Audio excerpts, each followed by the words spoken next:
smaller. Another desperate eye, another face of the clock is ticking down. Embrace the chaos. This isn't over, it's only begun. Feels like a cold war in a burning sun. They never see me coming. A weapon of mass destruction, and I won't give up until there's nothing. Hey, why would you think I'm bluffing? A weapon of mass destruction, a rocket machine better start your running.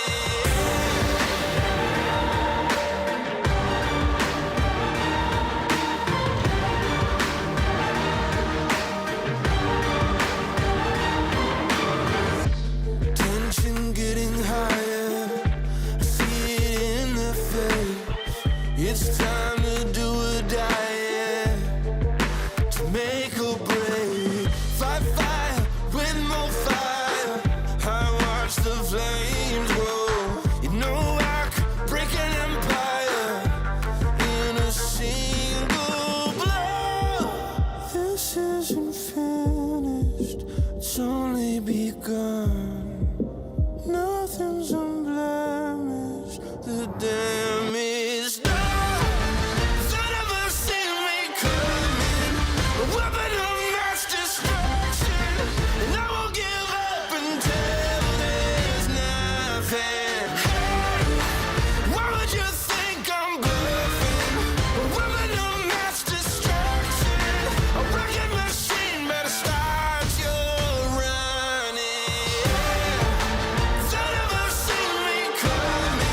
A weapon of mass destruction, and I won't give up until there's nothing.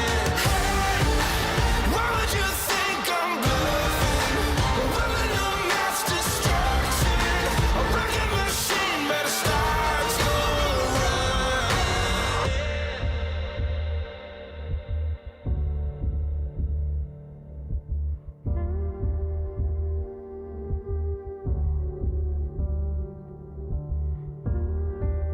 This isn't finished, it's only begun. Nothing's unblemished, the damage done.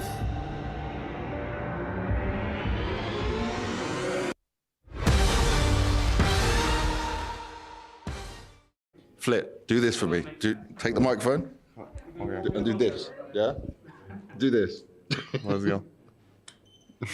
Thank you very much for staying. How are you? Good, good. You? I'm very good. Nice to see you. Oh, look at that. Nice to see me. That's a nice start. I like this as well.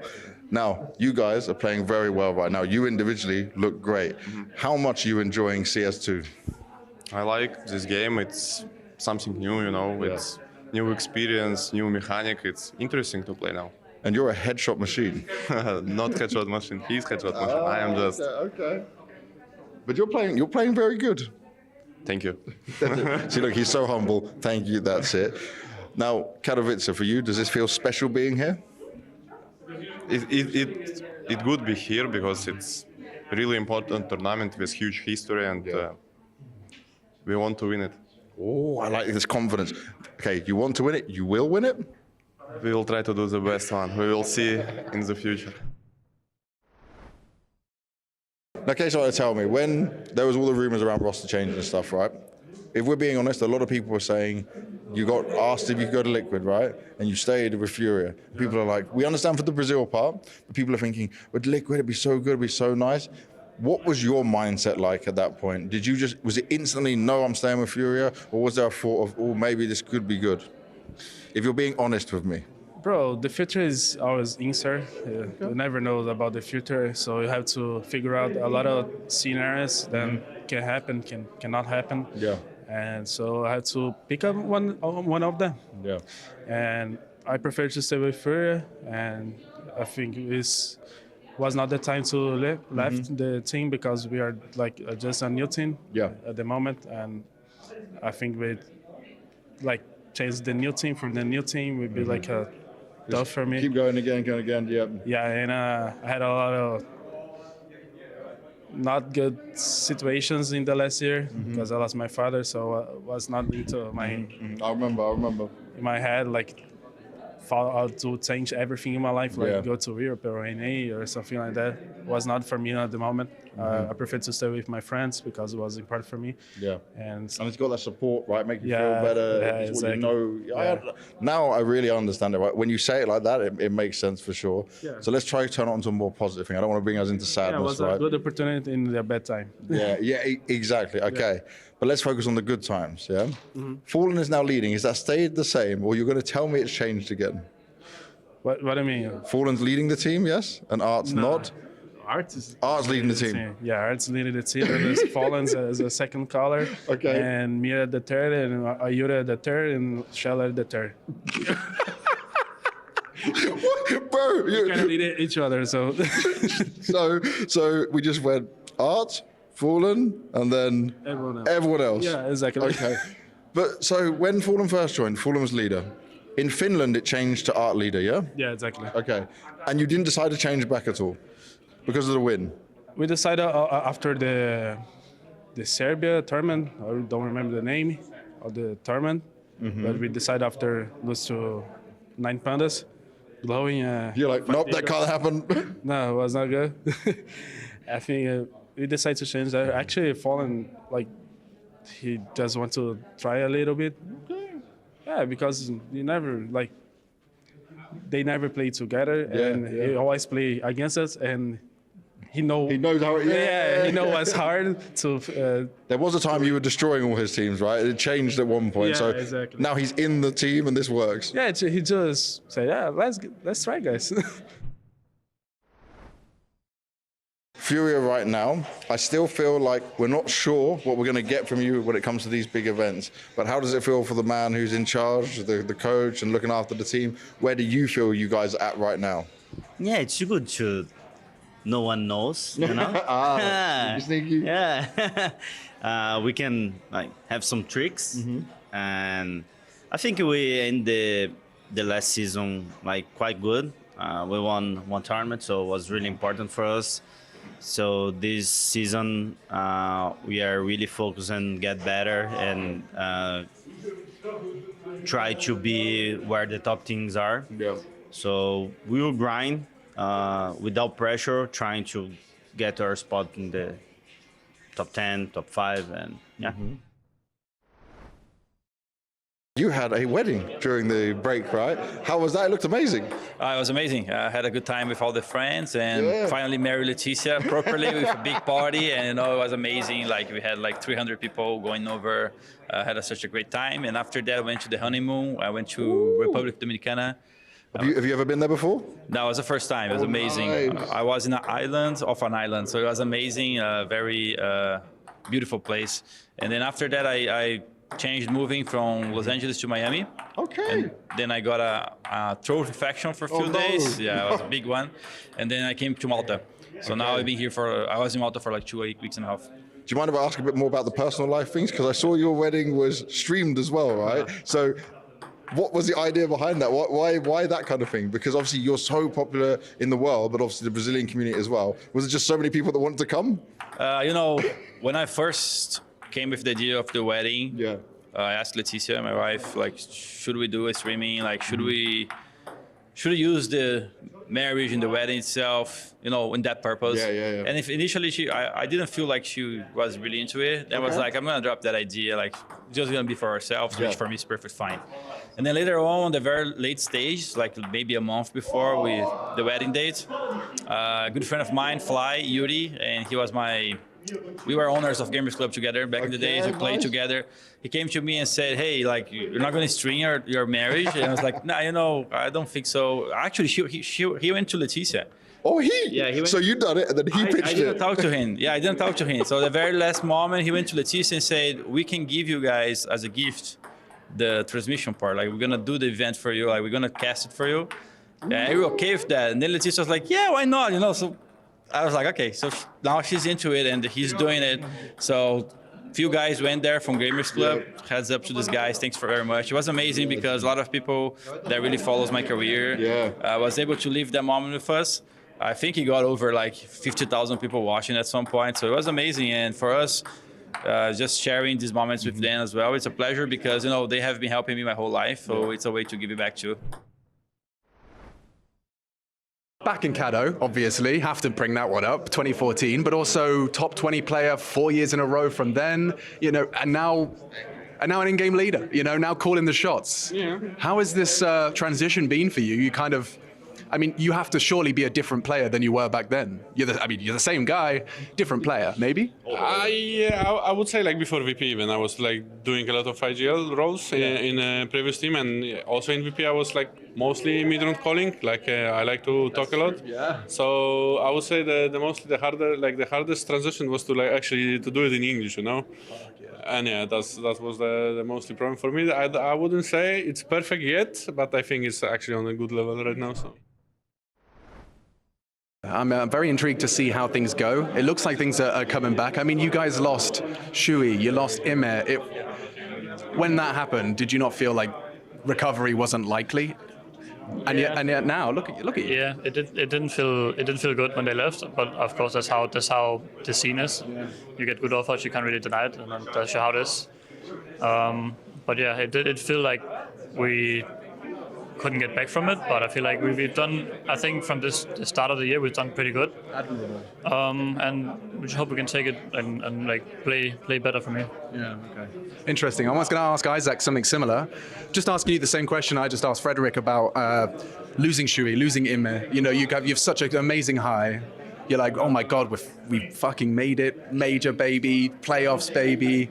And then two crucial components of the team leave you. Can I first ask how did that make you feel? I mean, I was kind of expecting it. Really? It was kind of obvious that they were going to get picked up, okay. And I think Shui was on a loan, so it was towards the end of the loan, the major. Okay. So you had to make a decision. It's bittersweet. Yeah. So I mean, I was kind of prepared for it, but obviously it was. Still sucks. Yeah, sucks obviously. But the bounce back? I mean, it feels like you guys have landed on your feet. A lot of people expected it to just be like we wouldn't see GL at these boys. Yeah, maybe this young snacksy fellow might be onto something. What do you think? Yeah, I think we held our ground a bit. Yeah. I think most people are gonna expect us to like fall off to go tier 2 again. I think we've actually been, even though we haven't been winning much, we've still been able to keep the level. Yeah, the level still like we can still compete, you know. So we're just trying to get that more stabilized and yeah. Before you came to the event, before the announcement, right, before Manx went, I was super hyped to see M80 here. How hard is it for you guys now coming into this? Where are you at? Of course, it was like a surprise for everyone in the team. We didn't really expect it before, so we were like preparing for this event, the RMR, and seeing him leave was kind of upsetting. Yeah. But also, we just trust Rory a lot, Def, because he has experience, he has worked with Marcus, and he knows the system, and he has been a caller before. So we feel that we can still do a great work. So I don't know. Let's hope for the best. Does it change expectations for you though? Like, oh, you can keep coming, man. Just go, right? No problem. We're just filming the whole thing. We're all good, man. How are you? There we go. We'll keep it rolling. We'll keep it moving.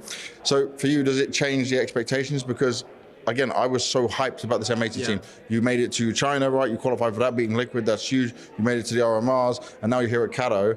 Like, where are you at mentally as a team? I think we are still the same team. Okay. Yeah, we're good friends. We have good vibes and stuff, and it's really important. And the only thing that would change a little bit would be the firepower, because Rory is still playing and stuff. But poor Def. Yeah, but he has been playing a lot, so he's trying to get his form back. Yep. And I don't know, we're just hyping him up and stuff. So how will you use Def in this? Like, what is the plan?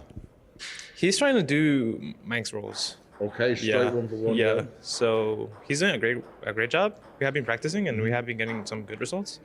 No. So it's not that bad. I don't want to disrespect him, but when coaches come in, are you going to still give him the same resources? Or are you going to sometimes say to him, no, drop me and you sit on this gun? he sometimes does that just by himself. We don't really ask. yes. Yeah, Okay, that's we good. don't really ask him for that because we respect him. So, but he does it like sometimes he will be like, "Mom, serve me a deagle. I'll give you an AK. Just go shoot." But he's the caller at the end of the day, so he just feels it. Yeah. Yeah, okay. Just talking to your coach and talking about this, new task ahead of you. You've been given a challenge here for sure. Yeah, for sure. Only 1 month of practice. Coming into Katowice, RMR in 20 days or whatever. Right. It's hard. Yeah, no one's saying it's easy, but do you welcome the challenge? Diamonds are created with pressure. You got some pressure for sure. Yeah, of course. You will never get thrown out on it. When you're ready or comfortable. Like, right. You just have to do whatever it takes. Yeah, you don't choose when your opportunities come, and this is an opportunity. How does this kind of make you feel? This is something you've been aiming for a while, through the academy projects, Nordavind. What does joining Apex mean to you? Is this the next step for you? You feel like you can make your mark? Yeah, of course. Like joining the main team of Apex is always been the dream. Like when you're in the academy team, you're only working to come to the main team. It's always up there. Yeah, of course. So, yeah, it's the next step. Awesome. We'll see where it goes. Yeah, I'm very excited to see, and I'm sure it is going to be very stressful, a lot of hard work. A lot of hard work ahead of you, a lot of hard games ahead of you. But when it comes to Katowice, this is your first time here? Yes, it's my first time here. I played Sydney and I played Eliza and Challenger Atlanta. That's all the tournaments I've been to. So it's a short list when you compare some of the people in the other room, But yeah, looking to make a bit of an impact. CS2, does that give you perhaps an opportunity to disrupt with the new game? The fact that everyone is still adjusting. Do you think there's a window for you to kind of perhaps, catch them off guard? Yeah, of course. Like when CS2 came out, it's a kind of a reset, Kind of, yeah. So it's just about the grind, Awesome. Yeah, nice to meet you, bro. You're a very well-spoken young man. Back in an Apex jersey, a little twist in the tail. Did you see this one coming? Yeah, it's been a wild ride towards the end of 2023, and they needed me. Yeah. And I felt like my goal to get to the major is mostly doable in this team. Hell yeah. So we're hoping to do that, and Katowice is just a little warm-up tournament for us before the actual goal of the season. So we'll see how it goes. Yeah. We're working. I'm no body language expert, but I'm picking up from the chat I just had with Mitha and the chat I'm having with you right now is that things aren't all sunshine and rainbows. You lost your in-game leader. That's surely, from your perspective and from most players' perspective, that's the worst player to lose in terms of maintaining your form, right? Oh, 100%. So IGL and switching IGLs in general, it's always going to change up and shift up identity of the team and calls, and getting inexperienced guys like Odne, that is going to in-game lead us is challenge for him, obviously. So we're always trying to make it easy for him. We're trying to support him whatever is happening in the team. But as you said, it's not always sunshine, and it will never be because we're facing really strong teams, both in scrims and in tournaments. So it's a learning experience for all of us. But he's handling it really well. So. And how are you approaching it in terms of integrating him into the roster? Are you essentially kind of, as a team, catching him up to where you were and what you were doing, or is it more of a kind of turning a page and taking some of those pieces back into the book?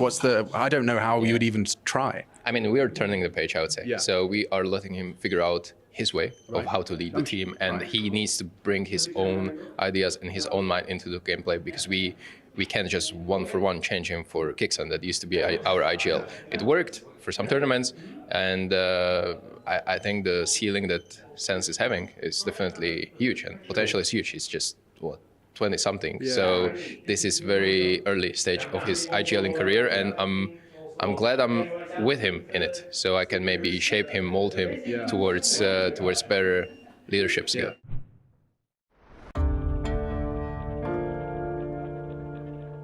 Intel Extreme Masters Katowice is brought to you in part by Intel, Acer Predator, DHL, Monster Energy, the United States Air Force, 1xBet, and White Market.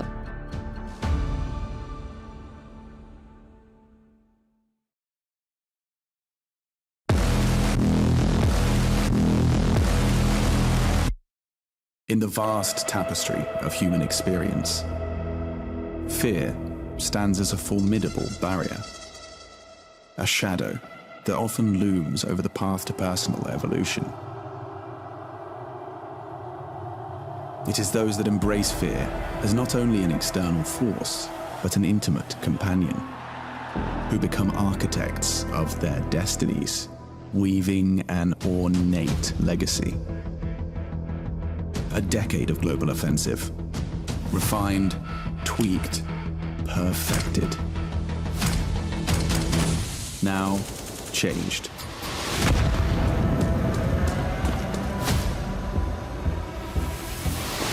These dream chasers and risk takers have made their moves. And the Hall of Heroes provides absolutes. It demands a response. How will you reply? Fight. Flight. Or freeze.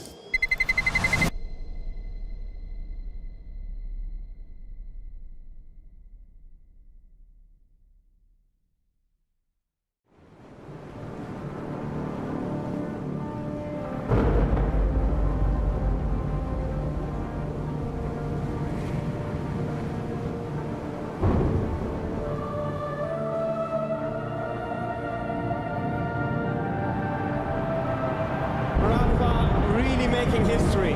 Absolutely phenomenal. And Ace is the champion of the Intel Extreme Masters World Finals. Storm's still not quite done. MC is going to take this fight, though. 3 seconds left. Last 2 rounds of action's got to start it well for ESC. And this is a massive move for Zez, but he's not content with just a Nexus kill. He wants to win. And it's all done. And Charlotte's winning. Unbelievable Rogue with a 4-0 victory over Classic. And they did it again in the grand finals. It's Goldie! Give it up for your Intel Extreme Masters World Champion!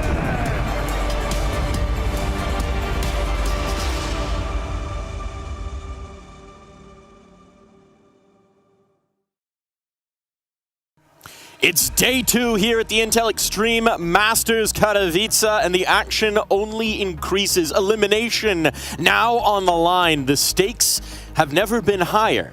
And so, to bring you those stakes, to bring you that information, I've accessed some of the greatest minds Counter-Strike has ever known. Here on the desk with me, we got Maniac, we got Steel. How you doing today, boys? Oh my god, the energy in the introduction. I could get used to that. Like, he's just ready out there. The biggest brain, the vibes. I like that. I got to big up you a little bit. I really appreciate that. I saw him get a triple XL coffee this morning, so... That's what he got? Yeah, he did. Oh. You know, a little coffee, a little Monster Energy, get the juices flowing, get the brain going, get the gears turning, because we've got a lot of Counter-Strike to talk about today. We got 3 matches here on the B-Stream, and in 2 of those games, it's do or die, right? This is where the rubber hits the road, and the stakes, they matter. Yeah, definitely. All or nothing, the way we like to put it right here in the play-in. And honestly, there are a couple of names down there in that bracket that you might have not forecasted, you might have not foreshadowed, the likes of, Astralis staying alive, ooh, Yeesh, Cloud9 staying alive, Yeesh as well. So I think we got some good Counter-Strike coming our way. Yeah, it looks like some solid games coming our way. Some close ones too, maybe. Look. Yeah. People know I'm a romantic, right? Yeah. They always meme about it, blah, blah, blah, the French, blah, blah, blah. But look at some of the matchups that we have today facing elimination. Think about Nafany going up against Cloud9. Think about the feud there. Think about Glaive going up against his former organization who lost trust and faith in him. Glaive v Device. One of them is going to stop at the first step of the plane. And if I wrote a soap opera, it would have been one of the episodes. Honestly, I was about to make that point. If Astralis get knocked out by losing to Heroic and then Glaive, I mean, you could not have made a better script. If we play, or a worse one, or depending on how you're looking at the situation. If you're a Dane, apparently. Oh my god! But either way, window, right? That's over on the other stream. It'll be exciting. It'll be fun. And we do have the games that were taking place over here. We'll take a little look at the schedule of what we've got coming up for you. We're starting out the day. This isn't elimination. This is promotion. This is the prize is on the other line, and well, it's Virtus Pro up against Gamer Legion. So for Gamer Legion, the test might be a little extreme here, right? Definitely. We're going to touch on it a little bit later. VP are strong candidates. I have them as very much potential for playoffs. So for Gamer Legion, the work has been cut out for them. M80 versus Rooster may be more of a matchup we'd anticipated at that point in the tournament. Yeah, probably something that we anticipated, and maybe even a close matchup. But I think M80 right now, it's unfortunate that they're playing with a stand-in right now. Their coach is standing in, but we're gonna see. I think it could be a pretty good match, enjoyable match, because kind of reminds me of like an NA matchup, even though it's an oceanic. Like close to home. Look, we've historically brought the Aussie teams over to NA. It's true, all a little bit of one big region. I don't think it's a compliment, though. Is that a compliment? It's not a compliment. It's not a compliment. No, it wasn't meant as a compliment. So if it came across that way, I'm sorry. It's okay. He's No, already misleading. We got to have a little bit of pride here. It might be delusional, but we've got to get into the region. We've got complexity to rally behind. How is that going? I think M80's making it. I think better. M80's making it. I'm calling my shot right now. Two guys are going to be calling a lot of the shots today. We got our casters, Moses and Dinko. What do you guys think? Thank you, guys. It's day 2 here at IEM Katowice 2024, and Jason and I stood in the Hall of Heroes. And what a day yesterday it was. We've seen some crazy upsets coming through. Astralis losing the grudge match against Heroic. We've seen Donk in the building, and he was screaming up this Hall of Heroes yesterday. Yeah, he was lighting it up, wasn't he? He had a good game as well, and everyone's obviously vying to have their name etched on that trophy just behind us as well.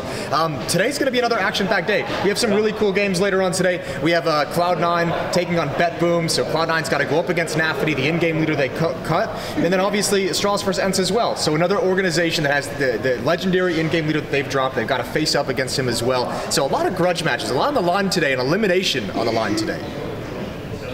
Elimination indeed. I don't know. They mentioned the donk scream. Did you catch Shox's TikTok edit of the? It was beautiful. The Taylor Swift one. If you haven't seen it, right there. Check out her Twitter and or Instagram. She's the queen of the socials, so well worth a watch on that one.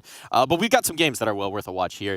Anything in particular that's got you guys a little jazzed up, a little titillated ahead of our matches today? I mean, I really feel like the BB versus Cloud9 is like the main card of the day. I know it's in the lower bracket, but the fact that we're going best of 3 now, right, to hell with best of 1. I'm okay from a timeline, structural standpoint. I will agree to 1 round of best of 1. That's my best offer. Like beyond that, you lost me. Now we get to best 3s, which mean also greater implications in consequence of a loss or a win. And I think it's going to be a pretty high quality Counter-Strike as well when you know how much mind game's going into it. Yeah, for sure. I think there probably will be a lot of mind games. Looking at Virtus Pro, Gamer Legion, I'm just thinking like, you know what? After yesterday, Gamer Legion didn't look too hot. They almost lost to M80 even. It was like a 13-10 at the end there. But, I mean, they had such a big lead going into it, and now they're going to face off against Virtus Pro. It's like, come on. Like, I mean, someone doesn't belong here. We always make the joke, right, with Virtus Pro that it's like an endurance game. It's like psychological torture of making it all the way through to the end. And, you think you might have closed out. Nope. Oh, wait. Oh, hold on. Full rounds. And so if they struggle to close it out against a team that doesn't have their IGL, well, that might be a little foreshadowing for what we could have coming up here. But it's not time to talk about that just yet. It's time. What do you want to talk about, Mike? To talk about what we've got going here. A little 1xBet tier list from the media day that we got a little bit of a check-in on. But where do you put your tier list? Who do you think my own tier list? Up? I would have to come up with my own tier list, or you want me to rank the teams? Just your guy. I know who it is. I'm just giving you a chance to say it. It can be a group team. I know who it's going to be. Oh, you mean you want me to talk about Vitality? Is that the cue? No, you got to keep people on their toes. Like, if you always deliver what people expect, it's not going to be great. But what I will say, though, in reference to any power ranking you would make, is that probably day 1 shook things up just a little bit. Like, I don't feel like day 1 went according to plan or according to what was logical. There were a fair amount of upsets as well. I mean, just Cloud9 losing their first game against, like, regional heroes as well. Like, holy hell, what the F is going on? Yeah, but with Counter-Strike, you kind of have to do everything round by round, right? So even though we saw some teams losing their BO1s at the start, they can still bounce back and still win the whole tournament. It's not like they're out. Well, one of the interesting things about you can still bounce back, you can still move on, is when we're talking about tier lists, you've got kind of an interesting setup for our second match of the day. M80 Rooster, the winner of that plays Rebels. I know. These are 3 teams that I don't think anyone really had tabbed as potentially making it to the next stage, and now one of them is guaranteed to do so. The question is, who can seize the opportunity? I mean, it is an incredible opportunity. Like, for any of these teams, if you'd come to them with a contract at the beginning of the event and say, listen, you're going to make it to the group stage. Like, you're going to get to face and be part of the 16 best teams in Katowice. Anybody would take that deal immediately. And then this is why you can. I think there's two school of thoughts when it comes to competition in general. You can either say, I want to have the greatest, best team in the playoff all the time, and that's it. So find me a format that gives me that.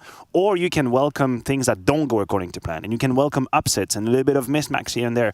And I'm more on the second side. I'm more of an sensationalist in the sense of, whatever happens, happens. Let's go. Let's have a look at this weird lower bracket where Rebels is going to face against M80 or Rooster to make it. Why not? There's always a chain of consequence. You never end somewhere because you did a coin flip. No, someone messed up. Someone played better than expected. Someone played worse than expected. So open your eyes, open your heart to what Counter-Strike gives you. Look, I'm an NACS fan. I'm all about opening my heart to I've been stabbed like 7 times already. All I've got. I mean, look, the trick is it's better to love than lost, and then the team lost and lost and lost and lost than to never have loved at all. You got to keep being willing to put yourself out there. I mean, you knew that in French CS for a long time. You've been rewarded. Yeah, I was going to say, listen, I think people and fans of the French Counter-Strike have been dried up for a very long time, like 20, let's say 16, 17, 18. These were rough years where we were trying to figure out our shit, so to speak, part of my French, trying to understand who can play with whom, who is not allowed to play with whom. Like, this could have been one of these, again, soap opera. I'd be like, okay, this guy's this ex of this one, and they hate this guy, and what can we do? How can we make a team? That was French Counter-Strike for a while. To fix the region, you needed the absolute saint Zywoo, who just has like no ego, despite being like unified in a cause. Yeah. It could be like an encounter. It was like you just see an extraterrestrial for the first time. And you're like, okay, he just kind of anomaly. Yeah. I should stop. People are already pissed off when I'm talking about Zywoo. You've got a fake alien, and so it's that extraterrestrial threat that brings everyone together.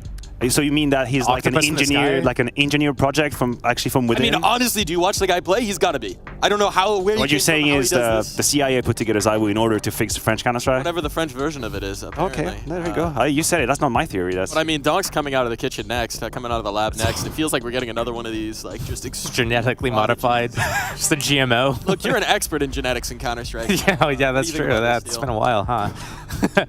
I enjoyed, we played a show match together not that long ago, and I noticed your AK is named Genetics. Yeah, that's a good meme. I think a lot of people were up in arms about that one. A lot of people were slightly annoyed by the whole thing, but I don't know, like there's got to be a little bit of nature, a little bit of nurture, as with everything in life. Well, we're getting real deep in the morning already, like phenotypes, genotypes. Let's keep this Counter-Strike, Well, morphs, apparently. We actually do have an interview with one of our teams from the first round. We've got Isaac on deck to hear what he thinks ahead of the matchup with Virtus.pro. Game Legion are about to face quite a familiar opponent for them when it comes to these circuits and how things go. And I want to just touch on the M80 game, because that got a little bit closer than maybe what you would have liked. So what did you learn from that and tell you about where the team's at coming into Katowice? I mean, we had a pretty big lead coming into TF. We tried to maybe try to end it too fast, were a bit too more aggressive, but they had some nice individual rounds. They played pretty well actually on CT side, so that's why I got a little bit close, I think. Now today you're going up against Virtus.pro, we've taken on Virtus.pro. You did face them back at ESL Challenger John Tripping, but it was a tough game. It always is against VP, but you are very different now. You've made changes in the team. We've seen improvements in your results. So what do you feel like is something that's changed enough that you might be able to grab the win here? What's going to be your biggest strength? I think we're performing pretty well, and I think we've changed our way of playing a bit and how we structure our things. So I think we're actually pretty strong, and because that's how we've been in practice, but let's just hope we can bring it to the server as well. Does that way of play even beat VP style? We'll see, but I think we have a pretty good grasp on how to play against them, but let's just hope we can do it. Now, you're saying hope when it comes to this. One thing I want to look at is the veto, and I want to understand from your point is your map pools, right, can kind of go a bit hand in hand, but I'm not just looking at win percentages, I'm looking at how much you guys are playing things. Where do you think in the vetoes your strongest map is against them? Because there's a lot of overlap. I mean, both favorite maps are in Overpass, right? Yeah. So I think we play a little bit more Vertigo than they do. Okay. And they play a little bit more Ancient and stuff, but we have kind of similar ones, so it's just down to like, I don't know, down to like a little bit brain game. If we're cutting the Overpass out there, what would you say is the next strongest map where you go, okay, look, we can definitely take them here? In practice, we've been very strong on Ancient. That's a big improvement from before. We've kind of been okay at Vertigo all the time, so I think those two maps are pretty comfortable for us. Oh, I'm looking forward to seeing how it goes. Let's see what happens between Game Legion and Virtus.pro. Thank you very much, man. Thank you. He thinks they know how they play, but as Mike Tyson once said, everyone's got a plan until you get jamed in the mouth. So I don't know. You know, everyone knows how VP plays. I know. Everyone knows how they play, and yet they're still a nightmare to play against, aren't they? Yeah, and I'll even go the other way. I'll say I think VP and Jay, for that matter, he masterminded this whole idea, this whole image, and people get fooled a little bit by it as well. I think that the lazy meme is just, oh, VP is always playing at 10 seconds. That's what's going to happen. If you actually pay attention, that's not what's happening at all. Like, they have the ability to change the rhythm. They have ways to break smokes and play faster. So they put you to sleep, but they're ready to party. Like, you think it's nap time, but they're out there on the dance floor already. It's much harder to anticipate than you think it is. And once you've lost track of what the hell is going on, then they hit you with a snooze. They hit you with the 15 seconds left, and you got all like, you're all anticipating, you're all shaking out, you got a dopamine outlet. That's how you play against VP. I think it's much more complicated than just slow Counter-Strike. So it's either a nap time or they give you a dirt nap? Oh my God, sorry, had to. Okay, you got that one out of your system, you feel better? Yeah, I do a little bit. But it was interesting hearing them talking about the map vetoes there, because it's like, yeah, there is an overlap to the map pool. We do see like both their favorite maps are overpass. So what are you going to do? You're going to pick Virtus Pro's best map just because it's your best map? And then what else do you have? Like, they say, oh, well, we're good on Ancient in scrims, but they're like 1 in 8 right now on Ancient in matches. So like, do you go there? Do you let Inferno through? Like, the other map that that Gamer Legion's good on, or that they're able to actually win, is Nuke. But Virtus Pro gets rid of that right away. So I feel like Ancient probably is the way to go for them. Also, they've had a couple of actually like hardcore training sessions on him in Copenhagen. Played FaZe a couple times on him as well. So it would be a good secondary plan. Do you think we'd see Vert or Mirage instead?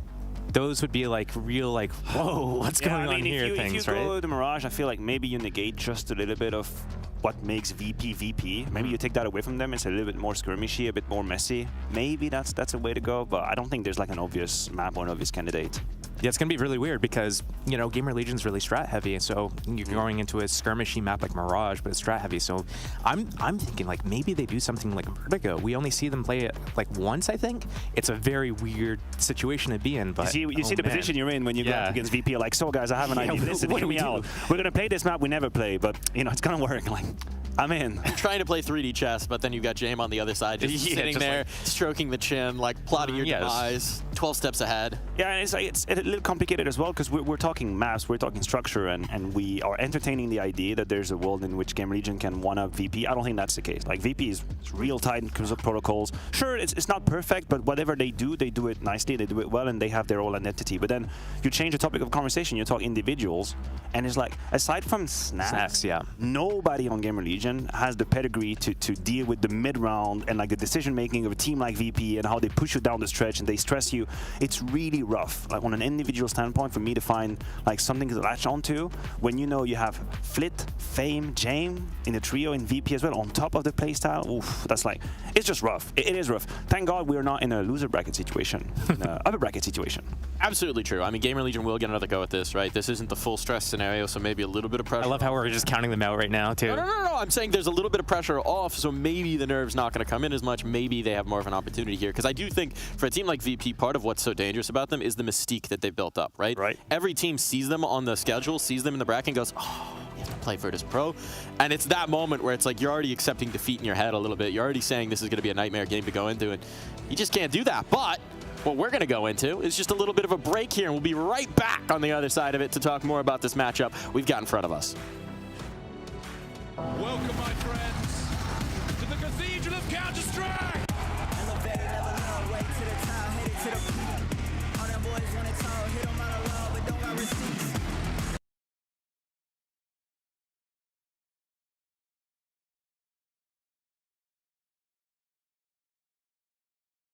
Welcome, my friends, to the Cathedral.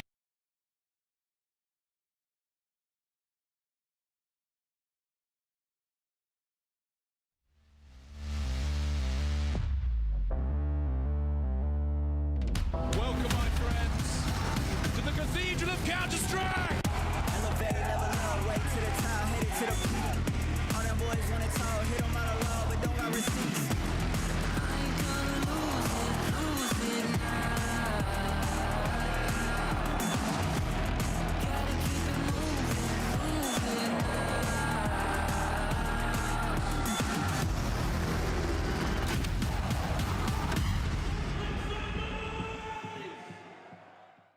smokes. You see a double smokes in the same place there. Simple just jumping casually into the side. Wait, what was that? Never miss a play again. Simple. It's not allowed. This is not FPL. This is a major. Finally. Welcome.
Virtus.pro are one game away from advancing to the group stage. It's a best of 3 going into this one, but I want to touch on Katowice for you. Last year was your first ever Katowice. You make it to the quarters, you play on the stage, but also ESL Challenger Katowice, you ended up winning. Does this city hold special memories for you? Yeah, of course. It's nice to be back.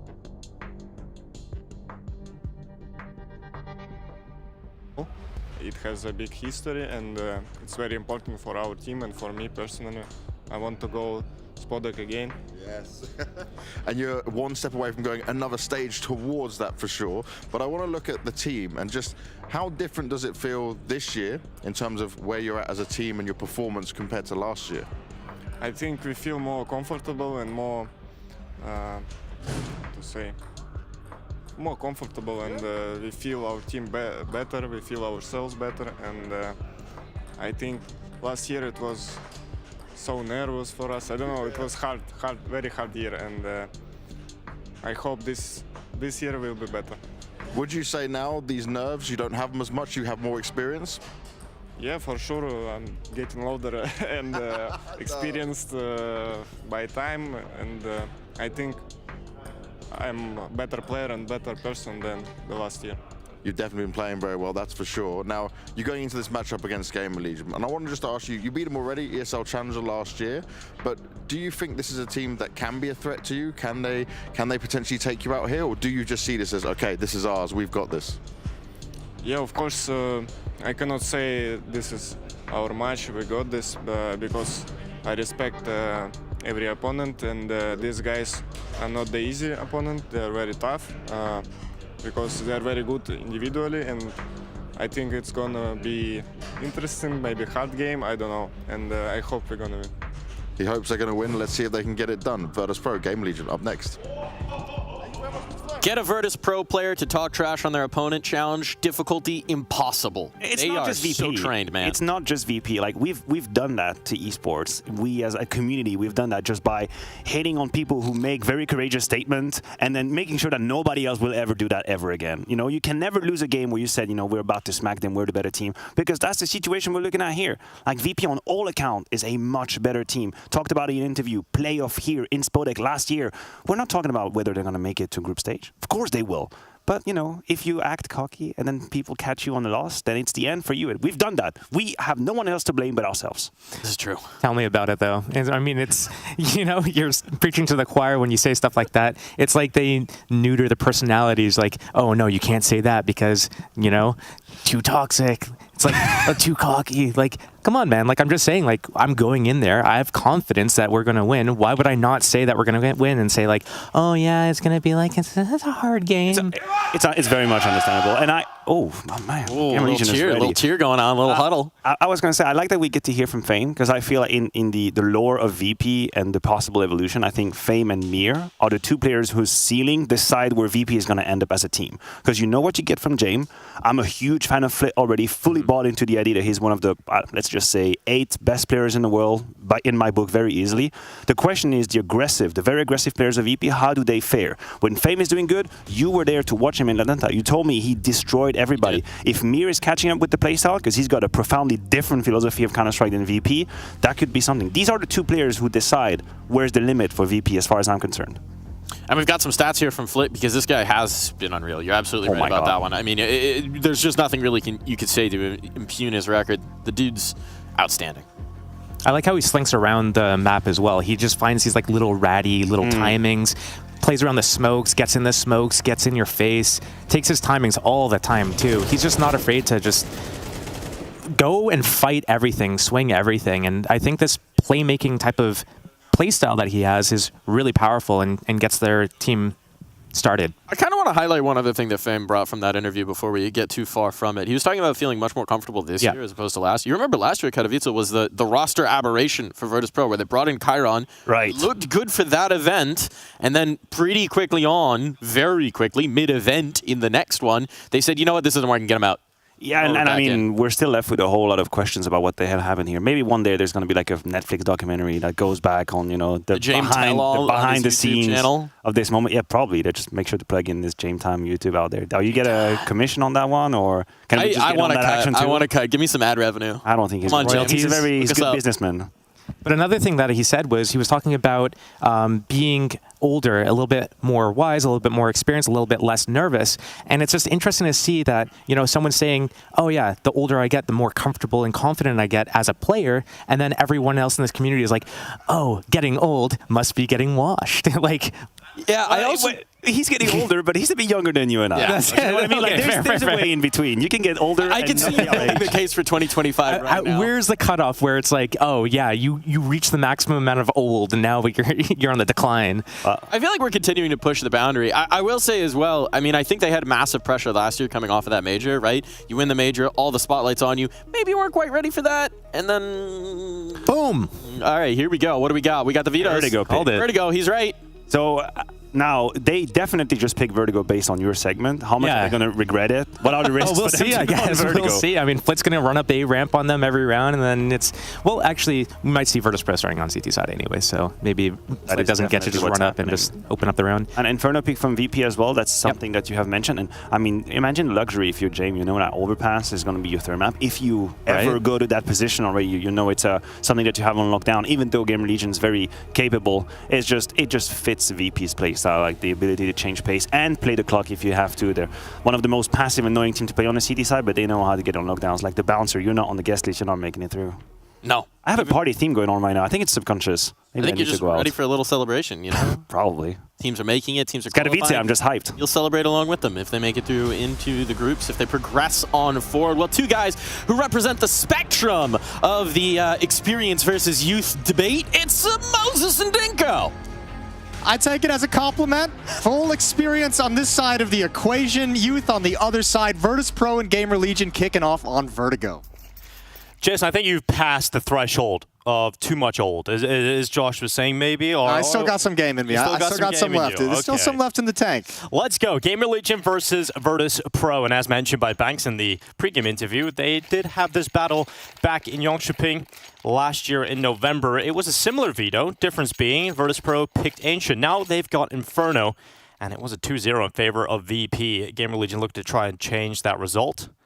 And we have got a tech pause to kick things off. Yeah, a little bit of a microphone issue. Yeah, I'm excited to see. I mean, coming into this, Virtus Pro is one of those weird teams. I like kind of the way they were putting them in context of just like a team that just like no matter what, you're always a little uneasy facing them. Because I mean, I feel like coming into tournaments, I always have VP as like, this is a team that could win. Like regardless. Every time. Yeah, I'm just like, just by play style. Like sometimes like you come into an event and maybe it feels like the individuals maybe not firing on all cylinders, but I'm like, I have so much confidence that this VP team is going to challenge to go deep and is going to be a tough team to beat and is going to be such a hard team to play against. So criticisms aside or whatever view you have of the playstyle, it's obviously effective and it's obviously very dangerous. I liked what Maniac said on the desk just moments ago. It was about the fact that... About going to parties? Yeah, well that obviously, the DJ himself, DJ Maniac.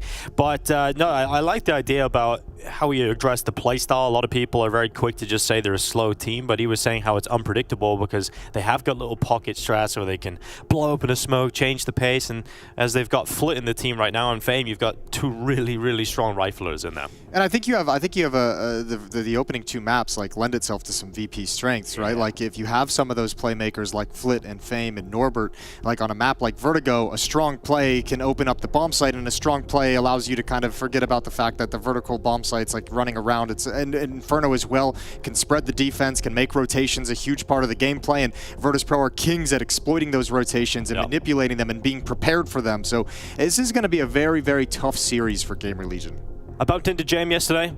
Yeah? Had a riveting conversation. It was the first time I've ever spoke to him. He's quite an intimidating individual, you know? So I walked up to him and decided today is the day I finally speak to James. Worked up the courage. Yep.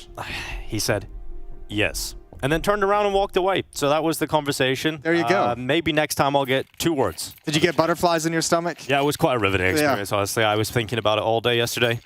Just as this game has come to our screens, it's Gamer Legion Virtus Pro ready to go.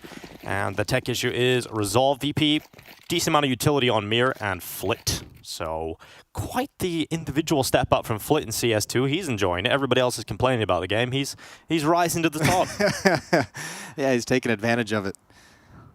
Well, Flit's going to be peering down, looking for any glimpse of Gamer Legion. He's about to find it. Actually, they've gotten a little bit closer than he probably would have liked. Yeah, maybe a little bit nerve-wracking when he jiggles that. I don't even know. He's going to have to hustle to get all the way back. He dodges all the bullets, but that's a timing he didn't expect. So Bomb Plant's going to go down essentially for free. And with Molotov in place and with nades being shuffled over, they've missed the timing to do damage to the planter, and this retake gets close to impossible. But there is plenty of utility purchased for Flit, and it's for this reason. You have options for the retake. And VP, they're going to be storming back in, smoke deployed from the T side to make the cover a little more difficult for VP to work with, but Flit sends that HE grenade in, Fame follows up, and VP coming out better with the kills, but that time is starting to tick, and Mir gets onto the defuse, trying to hold it through, has got the kit, but Kios comes around the corner, and that's going to get it done, but the kit picked up, Flit gets onto the defuse, it's absolute chaos in the pistol, but it's VP that quell it. That is a perfectly executed retake in a 5-on-5 pistol round. That was absolute Counter-Strike beauty from Virtus Pro. And you add in just some wonderful shooting from Flit down the stretch of that. 286 damage in the pistol round and the defuse. He gets some nade damage. Dang. This is just spectacular. He's like infinite SV, infinite ammo 1 right there. The nade just replenishes instantly. He's got a little pool of utility for him. I didn't think it was going to be that easy. I'm not going to lie to you, but they made it look easy. Yeah, just the shots coming in from Flit there right at the end makes it clean. Just enough time to get back on that defuse thanks to the kit. And VP willing to play retake pays off. 3M4 is quite a heavy purchase into that. And UMP, Jason, that's always an interesting conversation around the VP side at the moment. Not many players elect to go for the UMP purchase. Yeah, Connor and I were talking about it last night, and we were wondering, and I told him he had to ask Elige because Elige knows all the stats. Ooh, that's a nice find from Kios. And I saw him this morning in the elevator, and I asked him, put him under the bus here, I was like, why are people buying umps? And he's like, I have no idea. It's better at mid-range, but he's just like I think the general consensus was like the MP9 is so good. Like why would you bother? Yeah, like why bother going to anything else? Well, they do it to be different, I guess, as the VP mantra. See if they can get something out of it. The ump did have a period of time where it was pretty good years ago. Yeah, that's way back time machine. Yeah, let's see what he's got in it now. 2024, ump out for Mir, and the result is as expected. Yeah, but he keeps track of them tracking up a ramp. So Snax is going to pull the team back because he doesn't want to keep walking forward into what could be a stack as VP has the information despite losing 2 players. But it's pretty crazy. I mean, James getting aggressive and all of a sudden all the advantages in the way of Gamer Legion. But Virtus.pro's reading this as well, moving right back across the map. So now it depends on how aggressive Snax wants to be. And he's backing down ramp as well. So they're going to come right into this stack. All 3 VP defenders ready and waiting. Yeah, despite the 2-man deficit, there's a chance to turn this around. 25 seconds left in the round. Norbert, not the position he would have hoped for. He goes down, so it's down to Famed behind Quad to get the work done, but Flit is stepping out with him, and the double F combo shutting this attack down in the final 14 seconds. Gamer Legion don't have much time to work with. They're flying over the top of construction. It's one more kill, but Fame is hiding, out of ammo in that primary weapon, just dancing with death behind Quad, and Fame runs the clock down. He's got the round for VP. The masters of time, it's Virtus.pro. Yeah, what a beast round from Fame. I mean, look, that's won by the team decision to shift over to the B bomb site and stack it with 3 players. Gamer Legion never expected it, especially when that first player spot at the default boxes. But still, you can see down the stretch, Fame's got to really work to stay behind that pillar. Beautifully done. That's going to be so frustrating for Gamer Legion, who come into this with a 4-spy after losing the pistol 5 on 3. And they get the early advantages and then come back. They even kill Norbert inside of the site, which you really start to believe that they've got it, but Flit is just so sick at this moment. And I mean, the key point is mentioning that was a 4-spy for Gamer Legion, so you're not going to have that extra Molotov to throw back behind the pillar. You're not going to have the nades to flush him out into the open. That's a heartbreaking round to lose, and VP's going to call a timeout. They're the ones who burn it to have a discussion after that. Want to avoid being put in those sticky situations. And the UMP is back in play on Norbert. Here we go. Norbert and Mir. Ooh, the double ump. We need to ask them about this. We need to get to the bottom of this. Well, your answer you got from James yesterday didn't seem like it gave you too much info. Just a yes. Yeah, maybe we can get 2 words. Maybe we can start to piece it together as the event goes on. Yeah, we'll track it across the 2 weeks. We get a whiteboard, we start putting the strings together. Maybe we can figure out what's going on in James' head. That was quite the study needed, that.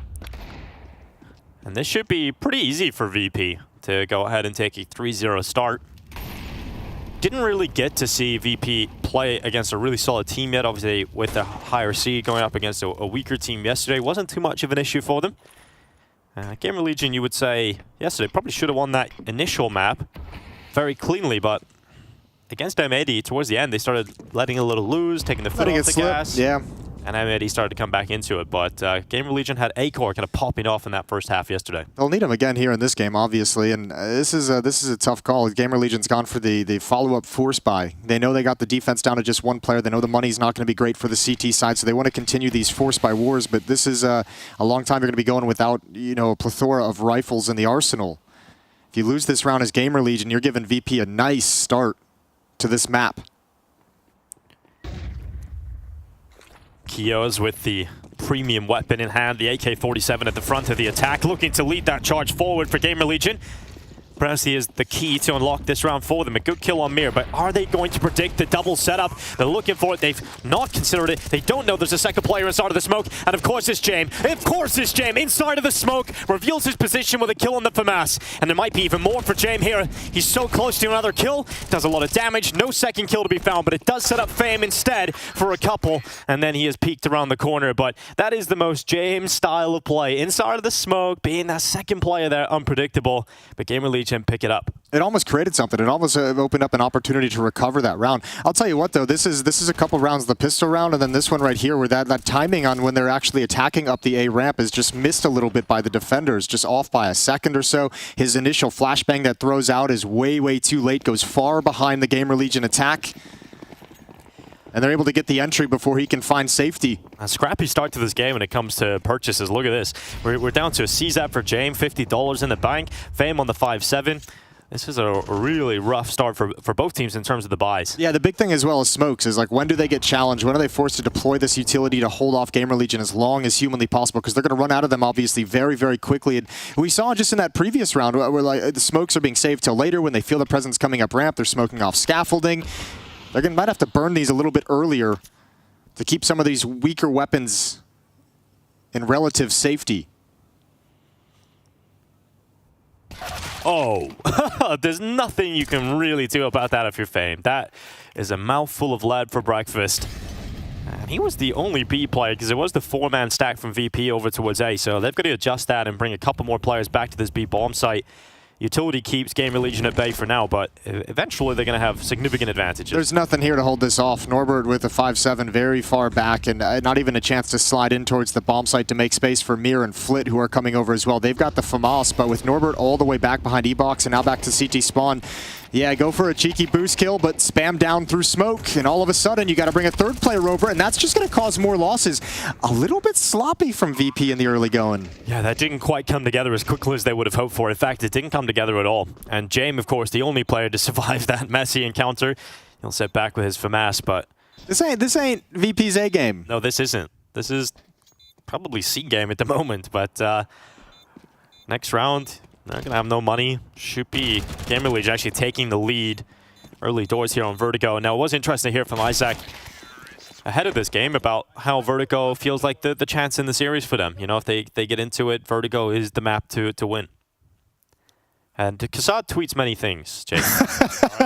Okay, that's a transition. Yeah, it is quite the transition. He tweets many things. Sure. What's he got today? Well, one of the tweets I've recently read from Kassad that's fit for the broadcast is Isaac is one of the most underrated support players in the game right now. He does his job very well. Okay. Giving some props over to Isaac. So positivity coming out of Kassad. He's setting it up to poach him later on. Oh, he's going to grab him. Yeah, he's got to build the foundation. He's got to do that whole mental check first before he It comes to him a couple of months from now. He's like, remember when I was just tweeting all these positive things about you? Yeah, I raised your stock. Yeah. Come on over to Bleed. Just need to check in nice on time. With full USPs for Virtus Pro. What happened to Norbert, man? What a turnaround from his individual performance too. From in and out of the roster, getting called up to the RMRs, and probably the most mental roster change mid-event I've ever seen. Yeah, it's such an important event last year. The Dusk was kind of touching on that little moment in time of chaos between Katowice and the RMR for Paris last year. But I mean, it's you got to say, give him credit, because I mean, obviously he's dropped from the roster for a reason, and they've kept him in it since then. So he came back and obviously fixed some things, works on some things, and made himself a little bit more valuable to the squad.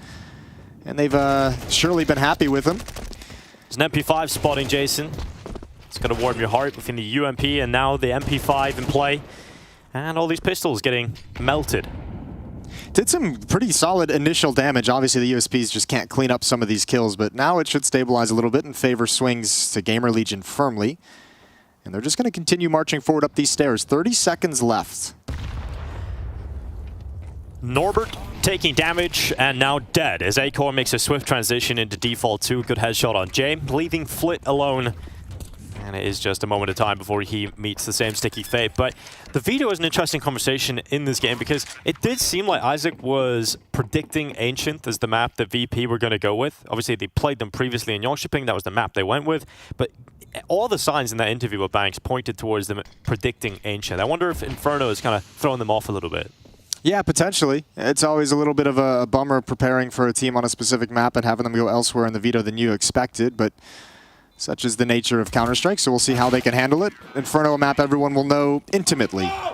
This is a qualifying series for both these two teams, or an advancement series. The winner of this will advance on to the group stage of IEM Katowice out of the play-ins. Would be cool to see, obviously, well, VP, in my mind, can challenge for the trophy of IEM Katowice, and for Gamer Legion, it would always, of course, be cool seeing Snacks, a former Katowice champion, move on to that group stage and get a chance at the Spodek. Yeah, he's got a big poster in there in the Hall of Heroes. And Pole backing Katowice up. But the rifles are out. And this feels like one of the cleanest buy rounds we've had so far. So let's see what we've got. Gamer Legion applying early pressure onto the ramp. It's Snacks going out through short. Molotov setup to try and make things a little uncomfortable behind that yellow metal wall.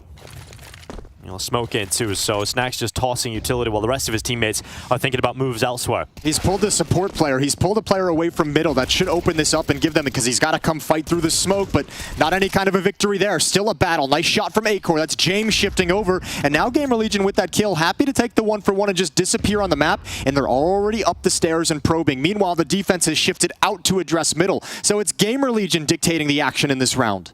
Norbert and Fame now moving into middle, getting information the Gamer Legion have fallen back from mid. They're not staying committed towards this, and this is a big shift from VP over to the A side of the map here. Yeah, they are fooled. That's a cool round of calling from Snacks and Gamer Legion.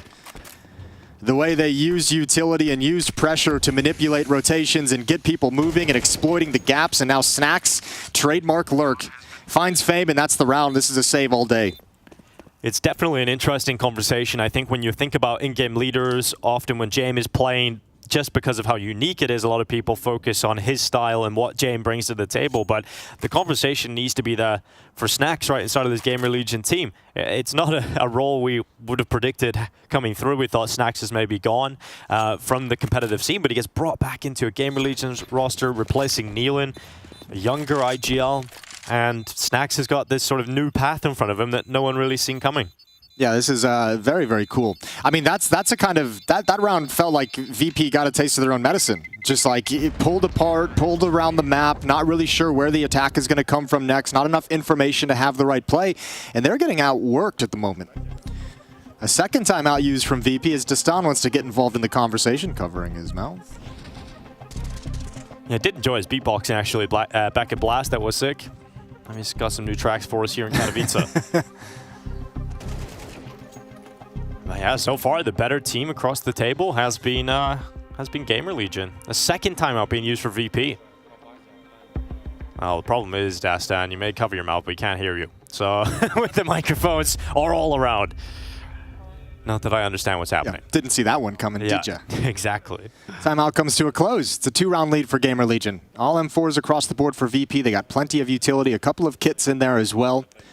Let's see what they've got.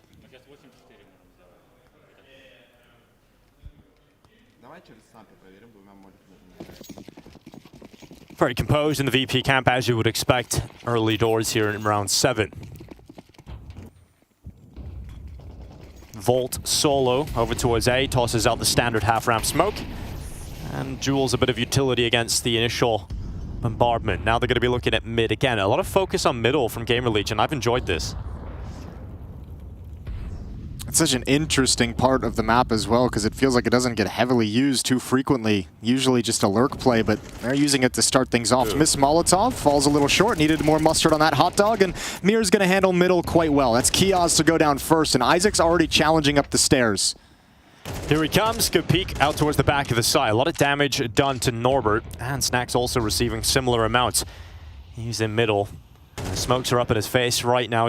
Needs to be careful he doesn't get spammed down through it, and was close to being eliminated by Mir. This is Gamer Legion throwing a little bit of confusion on the map. Challenging middle and challenging B stairs all at the same time. Wall of smokes in middle now to take away information. So if you're VP, you're thinking, there could be a lurker in middle. There could be someone behind these smokes. So you're not really sure exactly how this round is going to play out quite yet if you're this defense. Thankfully, the kill from Mir gives them a man advantage. It doesn't spread them too thin. But everyone on VP is on notice right now that they know a fight can break out at their part of the map at any moment. Isaac shielded in the cover of the smoke, attempting to fight the default player, but Fame, he's the distracted player. He's got himself the kills, and he's lined up a double without issue. And that has swept the legs from underneath Gamer Legion in this round. 20 seconds left to do something, and it doesn't look like there's a whole lot of options for them. They're stuck far back, and this one ain't happening. No, James had such a deep angle at a certain point at A ramp that an extra shift to the B bomb site. So Gamer Legion's going to have to save this one out. Tactics didn't work, didn't get what they wanted in middle, took a loss there, and then B stairs didn't produce anything either. Options A, B, and C all shut down by Virtus Pro, and they survive with all 5 players alive. Yeah, a lot of money here for Gamer Legion, though. So here comes the buy again. Ooh, the op on A-Core, it's coming out, coming in hot. Well, yeah, we were saying just moments ago, you know, A-Core is going to be required in this game. And why not get him on the big green gun as soon as you can, even on the T side? Yeah, they haven't really needed it yet. He's 7-1, having himself a good start to, excuse me, 7-3. That's 1 assist. I did that yesterday. Yep. Yeah, I was like, wow, how is Fallen like 20-3 in this game? He's been losing. Here's A-Core. Looking for that shot up towards Crane Swing. Flit loves this. He's done this so many rounds already. Look at all the Molotovs. Ain't nobody moving up that ramp. Just a pure inferno. Yeah. Flit's going to get back away from it. Snacks realizes, wow, there's another Molotov somehow. There's even more fire. A lot of fire on the ground at the moment. This is a lot of utility used by Gamer Legion to get this comfort on stairs or on the ramp. And all 5 players are here. They want to end at this bomb site, and they want to do it pretty quickly. James calls off the stack with that kind of a challenge, closer than he expected. Oh, missed shot towards headshot angle. And that nade does 0 damage. Don't make note of that one. Acor coming around the side of the site. Looked like it should have done more. Yeah, definitely should have. But that's air-treat grenades, isn't it? Sometimes they're insane, sometimes... That was worth at least 1 damage. Oh, nice blind flick. Good shot from Acor. Flick gone. Big heavy hitter for VP removed from the table. Gonna look to someone else, and that's James on the double this time. Multi-kill from Short, he stays in there, and this is making things very uncomfortable for Gamer Legion as they make their final pounce in this A bomb site. Isaac doing so much work, a double as Acor strikes back, and suddenly it's just Norbert left in the 1v2, and this could be a clutch. He's got that first, no problem, but the second won't be. It's Acor, as soon as he gets his hands on that weapon, as soon as he gets the AWP out, he strikes for a triple kill. That's some fine op work from Acor. Gets the entrance on the player playing headshot, and from there just turns into support. Knows as his AKs move forward, his teammates move forward, defenders are going to have to swing to take these fights to stop the progression, and he's just chilling on the ramp the whole round in safety, using that op as a rebuttal. 5-3 for Gamer Legion. James got the op now, though, too. Ooh, this could be really exciting. James versus Acor in the opening department, starting in round 9. Acor looking for that initial pick, because Flit's obviously been doing this so much, but it's a change-up. It's going to be James taking the first attempt at combat. It isn't going to go his way, so he changes up, uses the blast of the smoke, and it's Acor that reacts faster. It's Flit that goes down this time. Yeah, and the problem for VP, they're already getting worked on this map in 5v5s, it feels. Gamer Legion has tactically won these first 8 rounds that we've seen played, and now all of a sudden you're starting to lose players early on, starting to get picked by Acor, starting to lose, you know, with some of the pushes you've done, and now you're playing at a disadvantage and getting beat strategically. Bang! That nade lands perfectly in between 2. That's a much better nade coming in. And that's going to soften up some of these attackers. That scares them away entirely. However, if they get funneled back to James with the op, he's posted up. He's ready for any of these late round peaks, any of these late mid-round takes of A ramp. They haven't had to deal with this yet. They haven't had to deal with the James AWP. If Acor just slides out. Oh, this surely he's even got the warning system, but Acor still reacts faster than James. He had every opportunity. He's seen the shoulder before Acor even had the peak, and it doesn't matter. Snacks making the play elsewhere into the B bomb site. Good headshot, continues the commitment, and goes down to Norbert. Gamer Legion have 35 seconds to stay committed into this A bomb site, and no one from VP is here. Yeah, and Snacks going 1-for-1 is just fine. He gets 1 kill and then also finds the position of a different defender, so Gamer Legion know, regardless, if they push forward into the A bomb site, the worst thing they got to face up against is a 4-on-1. And it's just VP saving, because they're out of money and they need these rifles. Man, they better switch on in this game. Gamer Legion poised with the economy the way it is. There's a chance Gamer Legion can just start steamrolling VP for the rest of the half. I wouldn't have predicted that coming into today. I think many people would have been on the VP side of things, especially because of the previous matchup they played a few months ago where they had Vertigo in there.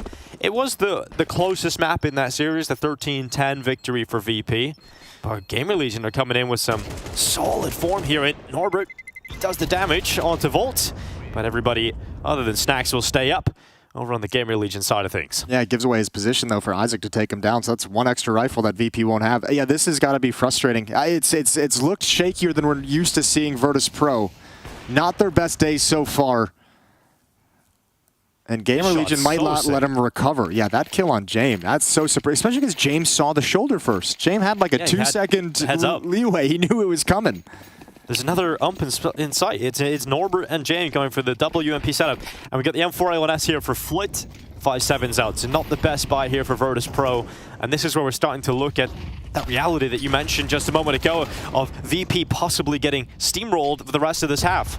And that's the first fight going James' way, but an important instant trade from Snacks. Gonna try and introduce some trickery into the round. Oh, a little triple boost.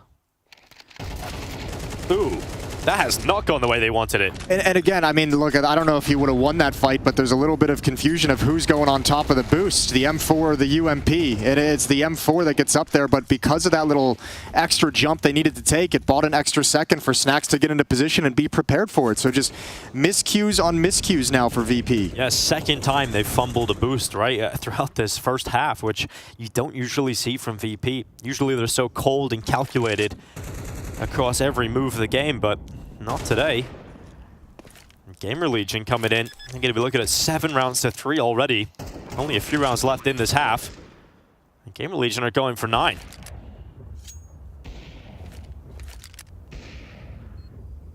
There are 2 simultaneous streams running today again here at IEM Katowice. You're currently watching the B stream over on the A stream.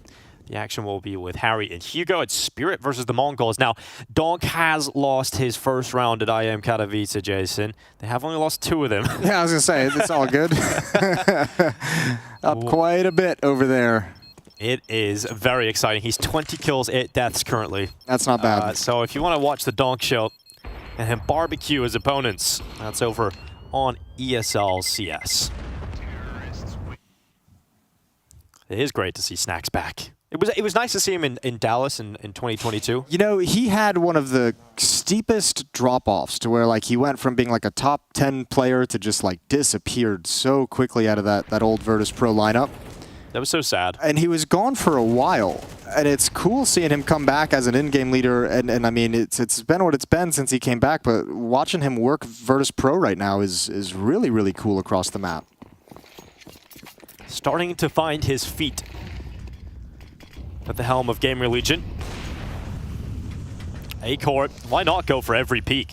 I mean, this was the same yesterday against M80, right? The first half was great from A-Core, and he's looking to try and replicate that performance today. 12 kills, 3 deaths, confidently beating out Jame and any of those optuals over towards that side of the map already.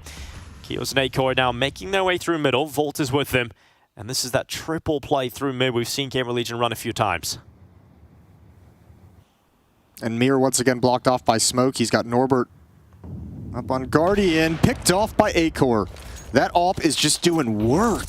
And now Fame's got to fall back from the B bomb site. Mir's got to shift all the way around, but smokes are everywhere. And Gamer Legion instead this time decide to fight to wrap behind the A bomb site. So James now under pressure.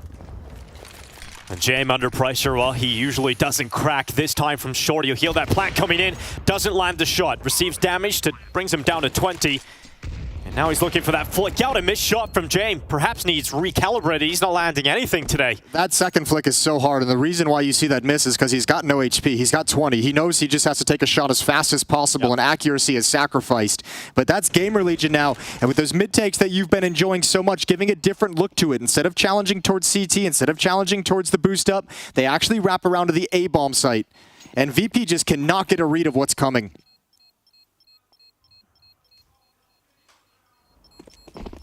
You don't usually see the AWP on the T side of Vertigo become kind of the focal point this consistently across many of the rounds we've seen from Gamer Legion.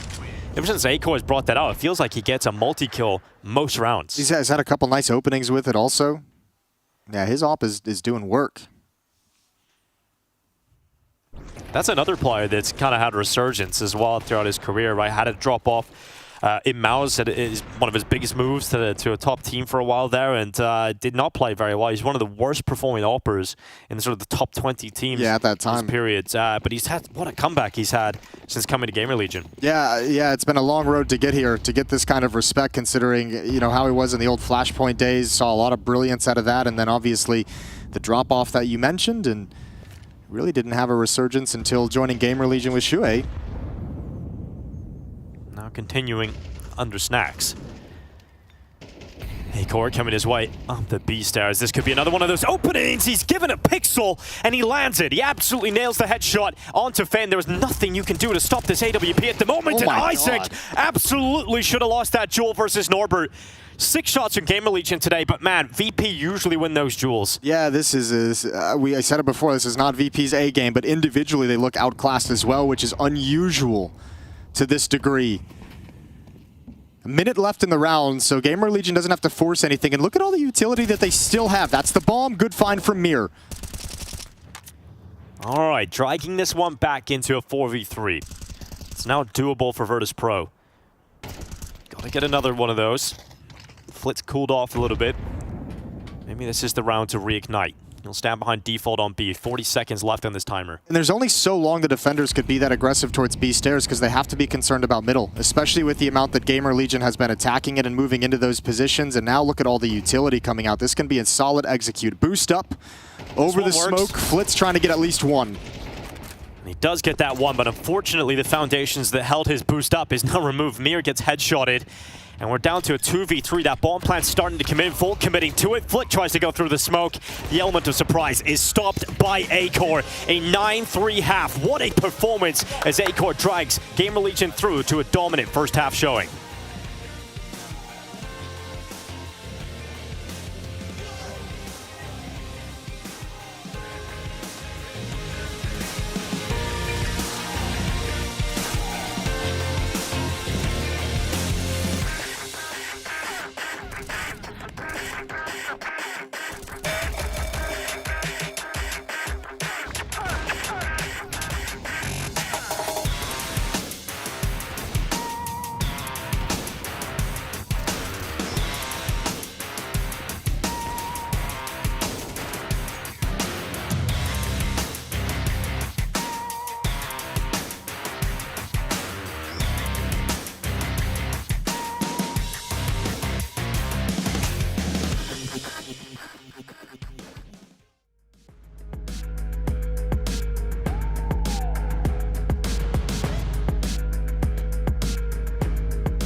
I just took a drink of milk, Jason, and there's a poster on the back of it. VP is missing, and we have to try and find them heading into the second half. They're just not here at all. Yeah, we're waiting for them to show up. I was wondering where you were going to go with the milk thing. That was it went many places. Yeah, that really could have gone. I'm astounded by the level that we just saw Gamer Legion out-call them, but VP gets to switch sides. They're going to be on the offensive side. We'll see what they can bring to the table. It's going to have to be something special. They've got a long road back into this game, and individually need to step up and match up with Gamer Legion because Acor is putting on a clinic. 16-3 in that first half, and so much impact with the AWP. Let's enjoy this lineup from Fame. I always love smokes that take a very long trajectory. And there they go, flying out towards the elevator. Beautiful to see, and this is going to try and take away the help for Snax. A-Core, it doesn't really matter because Snax is handling the pressure alone. A double kill. He still stands behind those sandbags, but eventually taken out, and VP do have the player advantage after that mid-skirmish. Yeah, they struggled with the initial contact, but they handled the rotations well, and Snax, there's only so much time before those Glocks just overwhelm you at the sandbags. So a 3-on-2, man advantage in this pistol for Virtus Pro. And they're going to go quiet. They're going to go silent, and this is a denial of information over to Gamer Legion. Volt and Isaac now have a minute to sweat and try and figure out where Virtus Pro are going. Cranking up the heat. VP love to make use of this whole minute as well. Yeah, because I mean, the longer they wait, it's like the more of the map becomes an option for them in the minds of Gamer Legion. Just starts adding a lot of options into the minds of Gamer Legion, who then can overthink it. And this is given that window of opportunity to get back through middle. Amir is getting ever closer in behind the B site, now detected by Volt. That'll call Isaac to have some sort of eyes on the construction play, and really could have got away with a double. Doesn't do it. So Mir is down to 3 health. A 1v1 up against Volt, who's coming through CT, and Mir currently looking the wrong way. Smoke goes down. Utility trying to assist Mir to get to safety, and it is keeping him up for now. Mir gets that bomb back, realizes the limited time, has to start planting immediately, and he calls it off. He goes for the fight instead, and Volt just runs the clock down. It's going to be Gamer Legion taking 10 rounds and the pistol. And a relief, a sigh of relief here for Volt winning that clutch on time. That's a tough 1v1 for Mir to win. That's not a whole lot of options as time comes dwindling down. And I mean, look, Fame won a round like that at the B bomb site in the first half for Virtus Pro. They give it right back where Gamer Legion uses the clock as their ally. Great shooting from Isaac. And you have to say, with all that confusion and all that silence in the middle of the round, you could watch the Gamer Legion players. The longer that silence went on, it forced them to be concerned, each of them, about 2 different choke points. For the B player, it was B stairs and it was mid. For the A player, it's the A bomb site, obviously, and middle as well. And all about the timing of when they got the information, and it was at the perfect moment. I think VP now realized, Jason, that there's not a lot of rounds to play with. So usually you'd see sort of a conservative approach here. If you don't get the bomb plant and the pistol as a T side, well, they've gone for the force, and they're trying to send Flick in first, and it isn't going to work. Flick goes down. VP have now lost the best rifler on their team, and a player advantage goes in the way of Gamer Legion. Yeah, man, and they're normally much, much sharper than this. It looks like VP haven't fully woken up today for day 2 of IEM Katowice, at least for this map. So this is going to be a stern conversation between maps. Cool Molotov. Style points. Judges give it a 10. It's about the only thing of note at the moment. As A-Core just peppers down Mir through the smoke.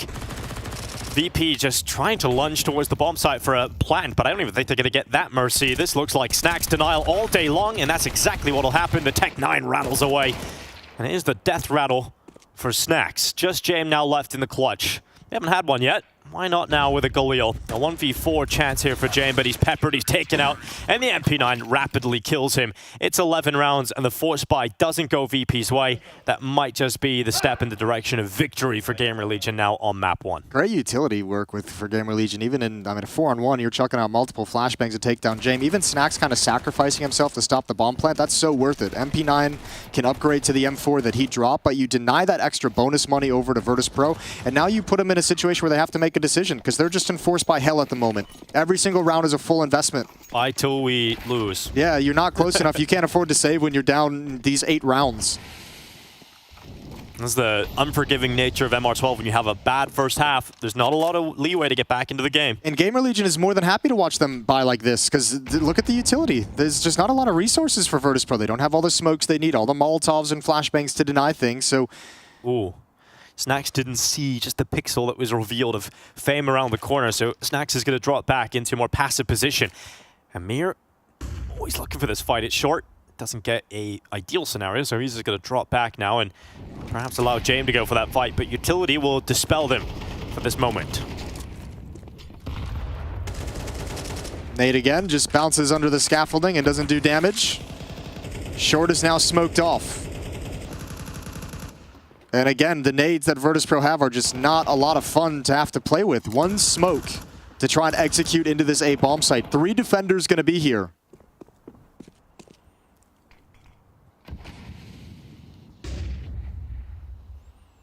Jame taking up position behind those sandbags. Issue is here for VP. They have to stay committed into the A side at the moment with 30 seconds left, and there's so many Gamer Legion players over on this side of the map now. They've got a great read, but it doesn't really matter if James headshots come in. It's a good one on Default, but there's plenty more needed, and Fame is certainly helping with that. Cuts through A core, and this defense is now halved inside of the A bomb site. VP are starting to run out of time now. They need to get that bomb down. Double nades. Flit leaps to do it. Here come the nades. The spam damage goes in, but Flit still gets away with a plant. 2 kills coming in for Gamer Legion, though.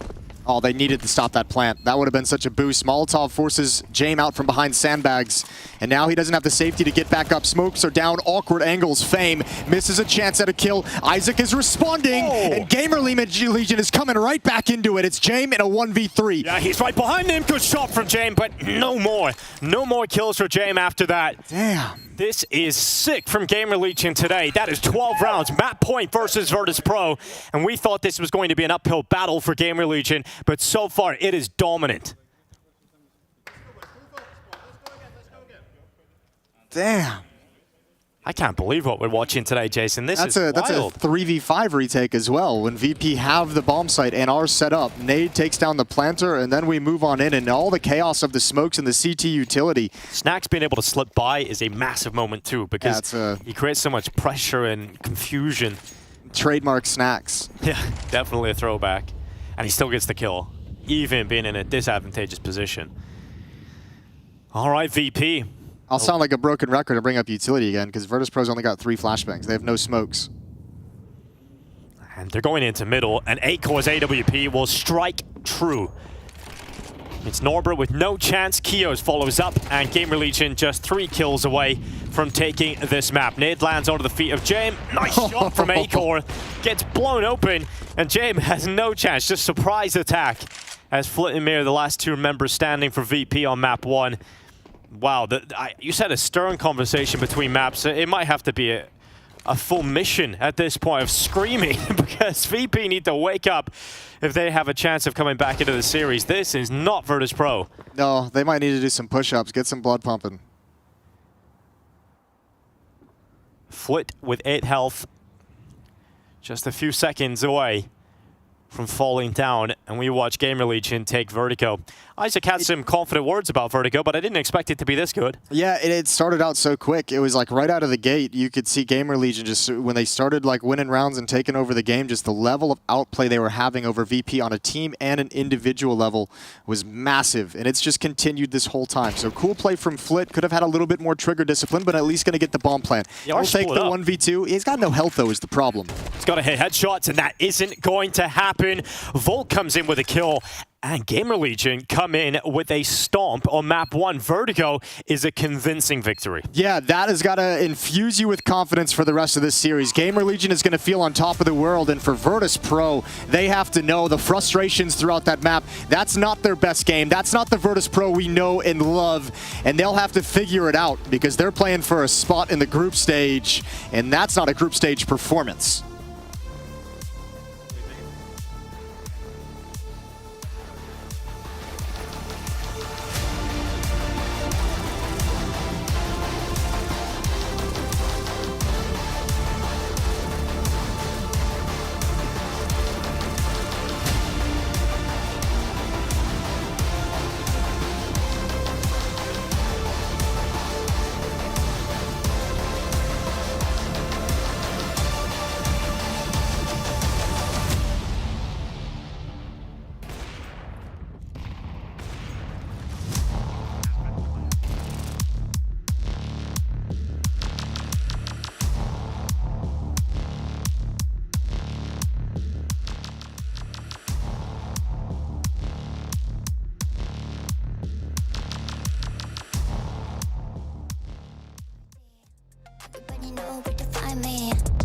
on a good time, good night. Hopping in the front of the whip, living fast like 아침 all day, oh, the crazy. 이해다 get with my baby. 지와 혹시 관리해 또 왜 그만 말 붙여줘 my night. Baby, your secret safe with me. I know you love that heat. So pretty, please come try me. Baby, come play with fire. This heat will get you higher. You need a little spice, that was savage.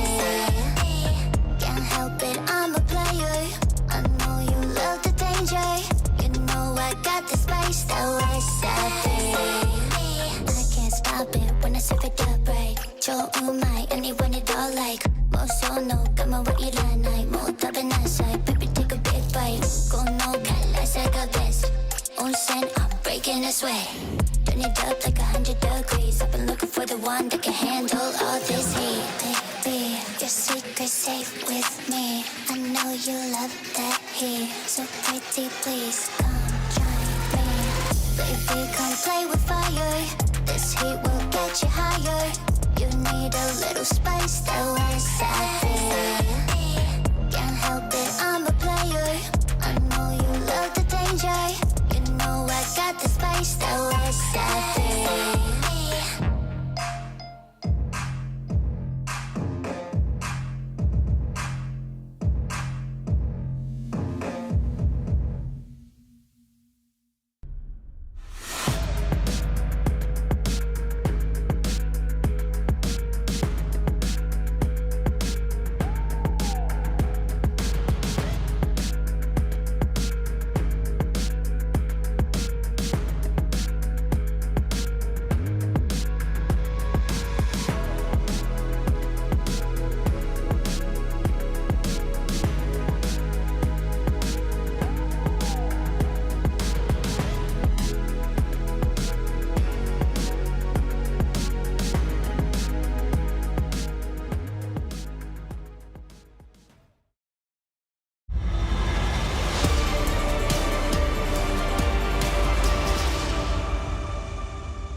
A stunning map 1 upset there as Vertigo does not exactly go according to James' master plan. Gamer Legion, man, they got some heat, they've got some spice, and they certainly showed it to go up 1-0 in this series. Absolutely, and the surprise is not VP lost Vertigo, because we could imagine a world in it, but they got smacked. They got stepped on, stomped. Like, I'm not used to see VP just roll over and let the game just completely wash away. This is very uncharacteristic for them. They used to, drag it out, make it like a marathon for you, force you to have that resilience in round 23, round 24.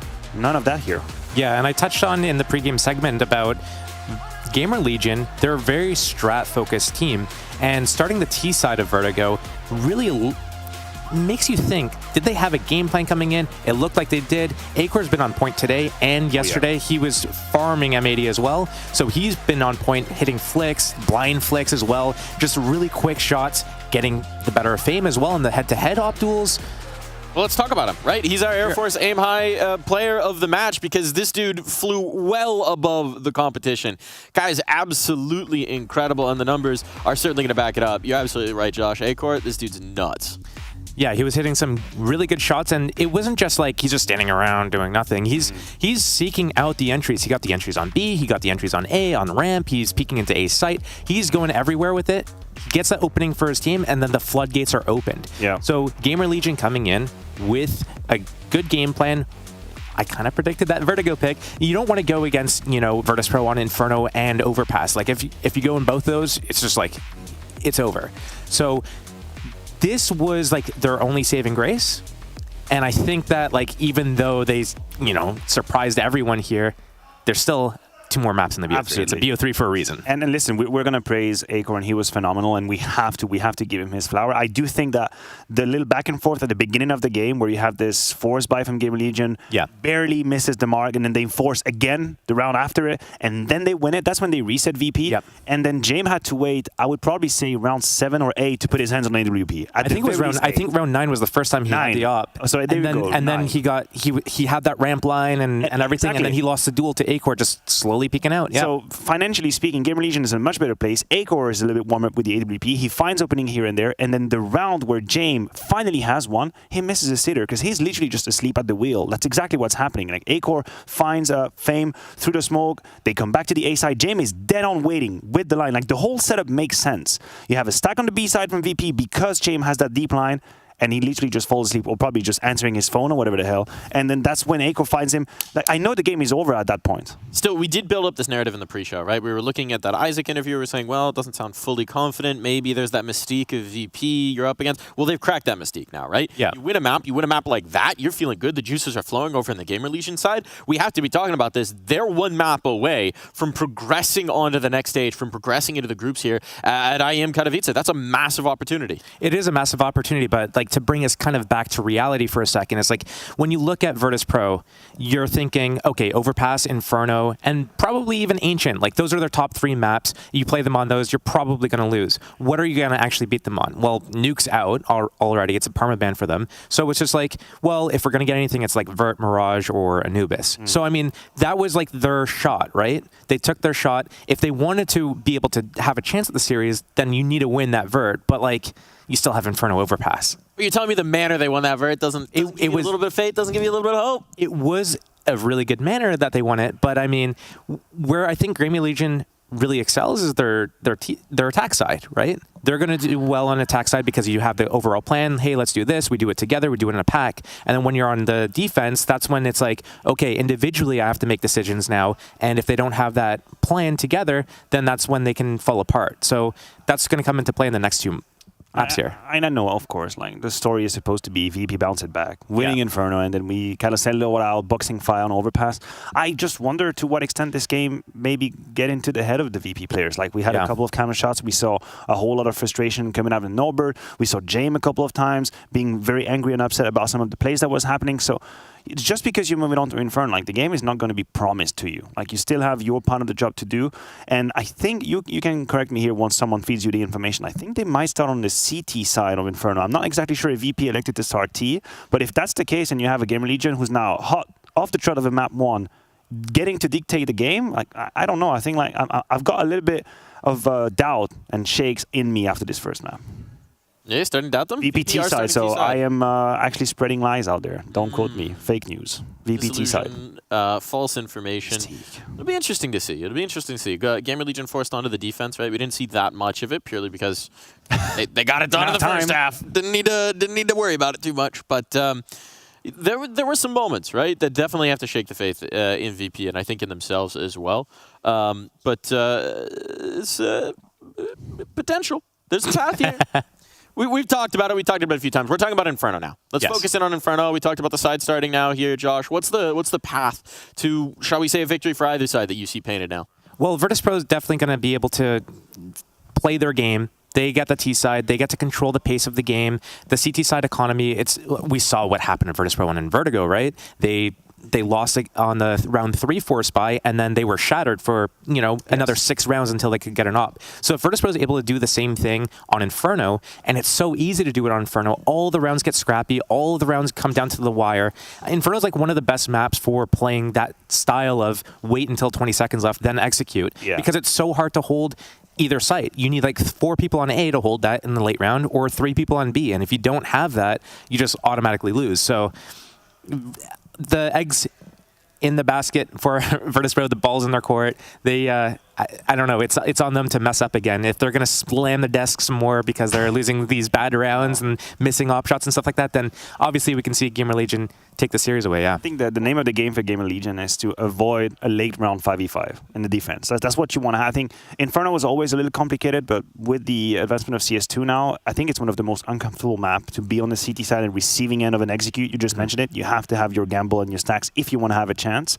So if you're Gamer Legion, find any way to give you 5v4s. Find any way to get a little bit of information. The issue is the patience of VP, like notoriously the patience of James' playstyle is that they're going to be ready for it. They're going to absorb that kind of aggression in the first 30 to 40. So not only do you have to be aggressive against VP, but you have to know when to do it, right? If you just walk into someone's trap and then the box just comes on you, it doesn't really help out in any way. So you have to know when to hit them with that aggression. And we haven't really seen VP's T side in this first map. We didn't get to see it.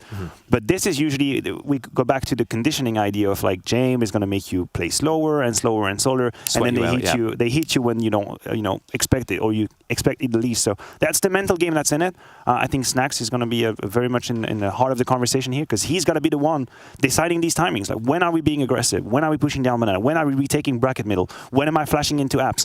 If you don't do that and you just let VP execute, I think we're looking at map 3. Well, I think it's good that you point out Snacks, because on the CT side for Gamer Legion, the people that will get aggressive and do those things, it's mainly going to be Acorn as op, and he's been on point. He's been hitting every shot, even like really quick flicks, blind shots. But then it's also Snacks is the other person that's going to be a little bit active, and he's got a wealth of experience. I've been on the receiving end of that, and he's probably on one of these walls if we look for him. I think, probably down there somewhere. Probably down there in the Hall of Heroes. Yeah, all the way down. Yeah, he has. But it's just, it's so hard when you need someone to be active, and it's those two people that are actually performing really well right now. They're in form. That's, you know, a little bit scary for Virtus Pro, but I think still, like, Inferno is one of those maps where you can get easily punished for those aggressions. It can work out really well, but indeed, it's the butts that are going to be the questions here. It's always about the butts. It's going to be who's cheeked up, who's caked up, who's got the butts, the if, ands, and the butts. And on the other side, we got two butts in chairs. It's Dink Dink and Momo. We'll be on the mic after this break.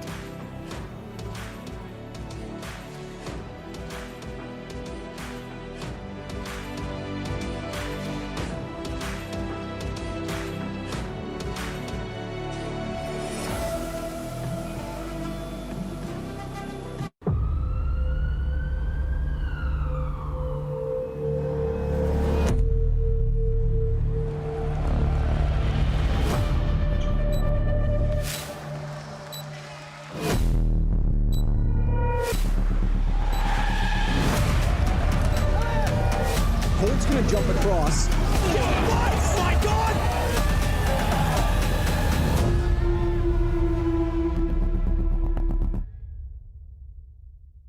And Fnatic are starting to crumble. What's going on? Let's look at Rick Snowby's looking to shine the brightest, and he does it! His first grand final. Let's get it on!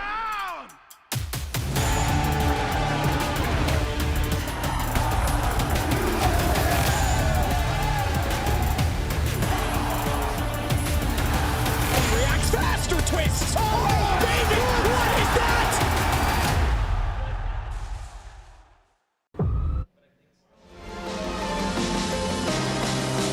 We can change it all.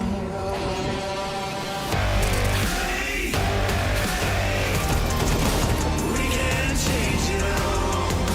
We can change it all.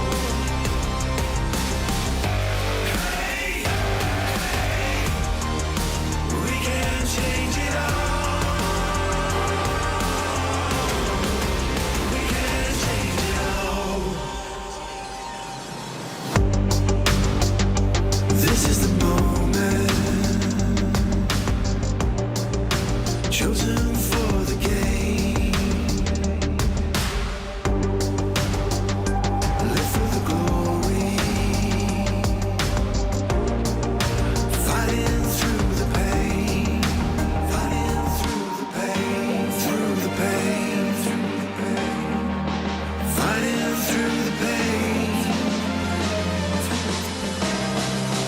We can take it all.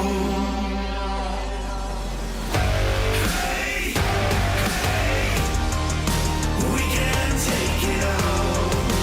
We can take it all.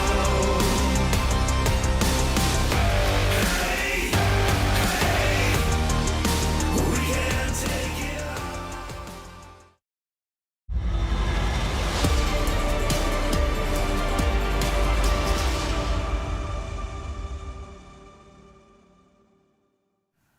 A surprising start to this series. Gamer Legion one map up over Virtus Pro. A dominant fashion on Vertigo. But here we move on to Inferno. And as our wise analyst does say, Jason, it's all about butts. All about butts. Yeah. Yeah.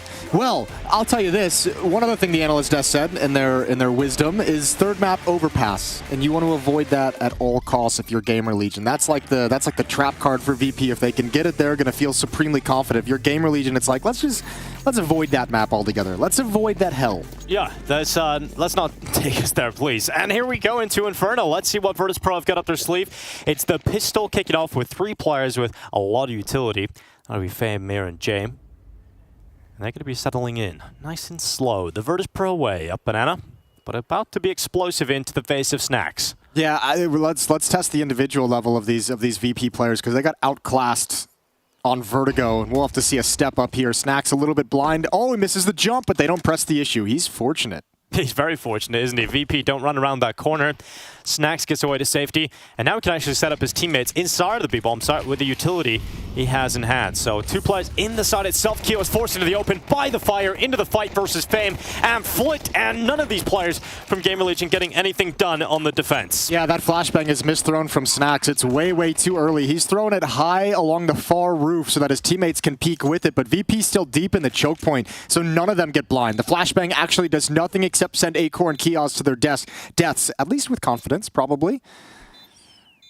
And this is going to be a pistol round for VP. No chance at a retake. Follow-up smoke just plumes, and that's it. Back off and save the dualies. Save the armor. So you're in the smoke plumes camp, not the blooms. This was a debate that was raging on during the player break. I must have missed that one. You know, I think I'd alternate. I think I'd change. A bloom and plume. Yeah, I think it depends on the situation, which my brain brings me towards. I'm gonna go with plume. That's the camp I find myself steadily in. And we move into round 2 of this map. It is VP winning an important pistol. It's really essential they get off to a good start here. You want to have them just wake up. You know, when VP are playing perfectly, it's actually kind of interesting to watch in a weird sadistic way of how slow it is and how calculated it can be. But the problem is when they're not having their A game, when they're like in C game, that when you play in this style that you have to limit all of the mistakes, it looks kind of silly at times. Well, the nice thing is, like, when they hit their flow, they're so hard to read because, well, yeah, they tend to play like slower and deeper into rounds as a team. There are individual players and individual plays that can be made with pace, and they can throw a lot of different looks at you where, you know, once you get stuck in that trap of being like, okay, these rounds are ending in like 20 seconds, I'm going to save my utility, and that's when all of a sudden you have Flit turning a corner in the first 10 seconds that you're not expecting, and you have no resources to slow it down or give you any kind of advantage. So VP can really confuse things, but that's a VP we haven't seen yet today, and that's what we're looking for them to develop and build into here on Inferno to actually get involved in this series. Yeah, well, starting on the T side on Inferno should allow them to control that pace, but that's Mir getting caught out. He's playing the boring role on the other side of the map, and he ends up getting caught out, so VP, fortunately, are avoiding any of the mess over there. They've gone into the B-bomb site, and there's nothing here from Gamer Legion to really cause them issue. I think in this situation, Gamer Legion, like Isaac and Volt with the armor, might want to just kind of save that so you can have the upgrade to head armor in the next round if you want it. Otherwise, give that Mac 10 over to Acor. See if he can go get you an exit kill. Get some money, some bonus money over to the Opper. And what a talking point he was on Vertigo. I mean, some crazy shots coming in. Felt like he was hitting absolutely everything as soon as he got the AWP out. I don't think James killed him with the AWP in any of the duels they had. Well, there goes the Mac 10. There goes the idea of bonus money. There goes the idea of saving armor. It's just Acor and Volt. He's got the Mac 10. He's got it back. They're running at him. Maybe he's got a chance here, doing some damage to the smokes, but nothing will come through. VP keep 4 players up, turning into round 3. And now the money is here for Gamer Legion. It's not enough to get the AWP out just yet, of course. So Acor, he's still got that Mac 10. Interesting to see where that will go into the hands of Isaac. Keep it. He could get the AWP out, Jason, but it would have to be Glass Cannon. I don't think we're going to see that early. No, I'd be surprised. Oh, but he's a player to go for it. he is a wild man. So Acor goes for Glass Cannon AWP. He's got a smoke that he throws out early on. Sprinkling utility towards top banana. Snax is burning behind those sandbags, so has to jump up on top of them to dodge the flames. And VP held back behind their own smoke at the moment inside of banana. They don't want to commit too far forward, and eventually they'll leap one player a little further forward. But it's a pressure into towards the apartments in Virtus Pro at the moment. Norbert leading that. Oh, pop flash. Palace, this ain't slow, VP. This one's faster. This is a timing, 1 minute and 20 seconds when that's executed, and the defense not prepared for it. So they've got to hustle, they've got to shuffle around the map and find a way to recover the A bomb site, because bomb's down in pit. Snax on that flank is going to help out, and so will that kill on Jame. All of a sudden, it's 3 players, but they're in good positions, and Inferno bomb sites notoriously difficult to retake. So let's see if VP can dig in deep on this A bomb site. Time is ticking. They're looking for 3 in a row.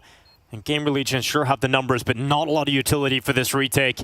A smoke and a flash. They have no mollies to force these pit players out, so you've just got to send Isaac into the fight. He doesn't win it. Amir and Fame are fighting back within the site. Fame gets a double, and Norbert inside a pit. He may be 1 health, but the position is so strong, and he works with Fame in tandem for VP to close the round. Thank God Fame gets a double kill early in that retake, because Norbert was slow playing that with 1 HP. He's like, I cannot peek into a fight. I have to wait for them to wander into my crosshair. So that's absolutely wonderful that he just holds on and Fame buys him the time to be able to slow play the round.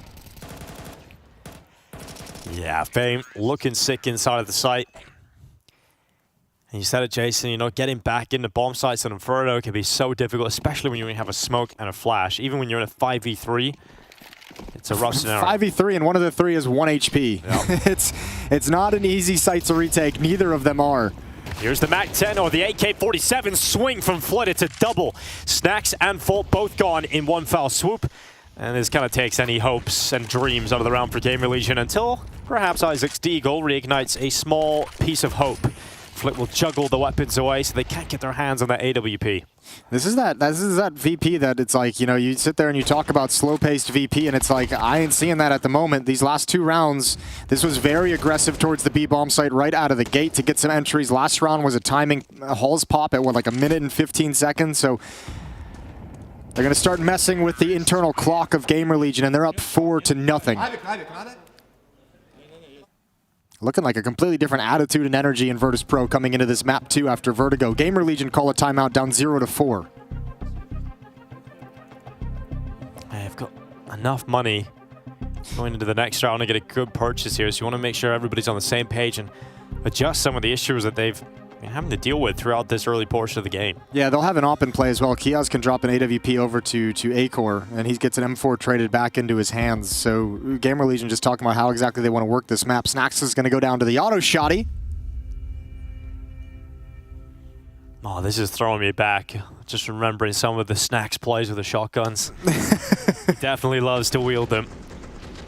We'll see what he can do with that XM. It's become quite a feature, actually, in Counter-Strike. We've been seeing it a lot. Yeah, the bane of matchmaking. Yep, it has ruined a lot of games, hasn't it? If you deathmatch with an auto shotgun, I hate you. Yep, that's true. Everywhere, just camping around the corner, just holding it down. The XM 1014 can be absolutely devastating.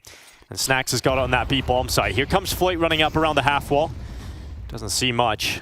Gamer Legion don't round the corner. Instead, they're letting Acor battle against Jame, and we talked about the head-to-head between those two AWPers.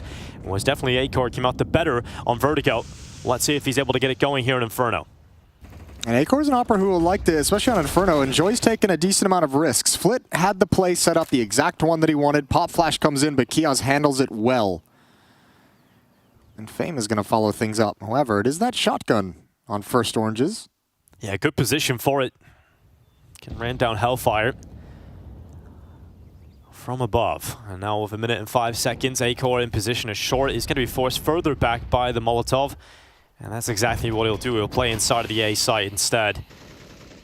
Good timing on that smoke from Gamer Legion's defense as well. Norbert's throwing off a mid-fake.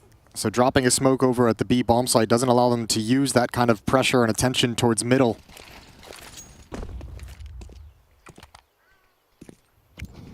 All right, VP. They've got a nice little execute planned here. Molotov's landing in position, actually burns Snacks. Sound cue should be made. Snacks actually gets away with one. I thought he was about to get taken out without anything going his way. Paul fortunate to grab one on the XM, and now that plant coming in. Norbert locking in the digits, no issue for him. Spam through the smoke. Volt had a good lineup and gets the kill after the fact of the plant. So JM heads towards the back of New Box. And this is a position inside of this map where he does so much work. Some of the most devastating moments in his career that he's dished out to others come from this spot. And maybe in a 2v4, he could do it again.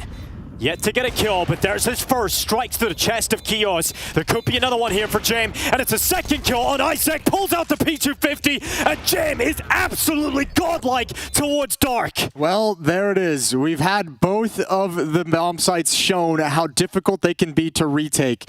This one, a 4-on-2, and Jame gets all 4. Shuts them down with perfect positioning. This is wonderful. And the op just sliding out. Such a tough angle to deal with against one of the best oppers in the world, a pistol whip as well. Oh, it's beautiful. I just could see it happening. You know, once he gets into a good position, you know he has the skill behind him to get away with a play like that, and he does it. That's going to be so frustrating for Gamer Legion now, Jason. That's 2 retakes that have gone against him when they had significant numbers advantage. That's a 2-on-4, I should say, one at the B bomb site, and a 3v5, one at the A bomb site. Timeout used for VP too, and just let them stew in that one, really realize what's just happened. Oh, it's rough here for Gamer Legion because it's not like you can bounce back with a good buy immediately, right? You're going down to a sort of half-buy scenario again. You're going to see MP9s, you're going to see Mag 7s in here. It's not looking good. It's frustrating too because it's like it's not like you're getting outplayed. Gamer Legion played that round just fine. You know, you put yourself in these advantages in these 2 rounds, like you're happy with that, and then just not able to close them out. B defense was solid that round in a 4-on-2, and just Jame destroys you. Deep mid smoke for a push in towards ult. This is a tricky position.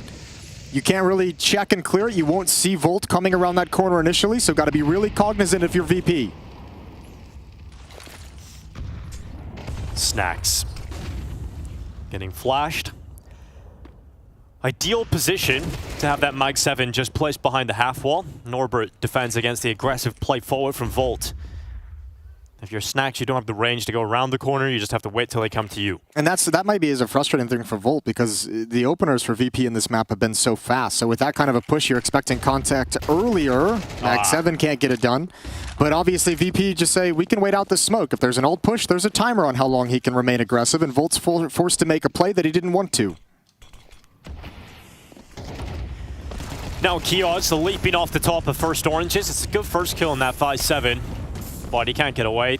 THG Grenade chases after him, and Virtus Pro losing some members, but still in a pretty good position here, especially that kill towards the back of the bomb site. There's nothing Isaac can do here. That Deagle might be able to slip away with another kill, but VP should have the numbers to close on 6 in a row. And this has been the turnaround we were asking for from Virtus Pro.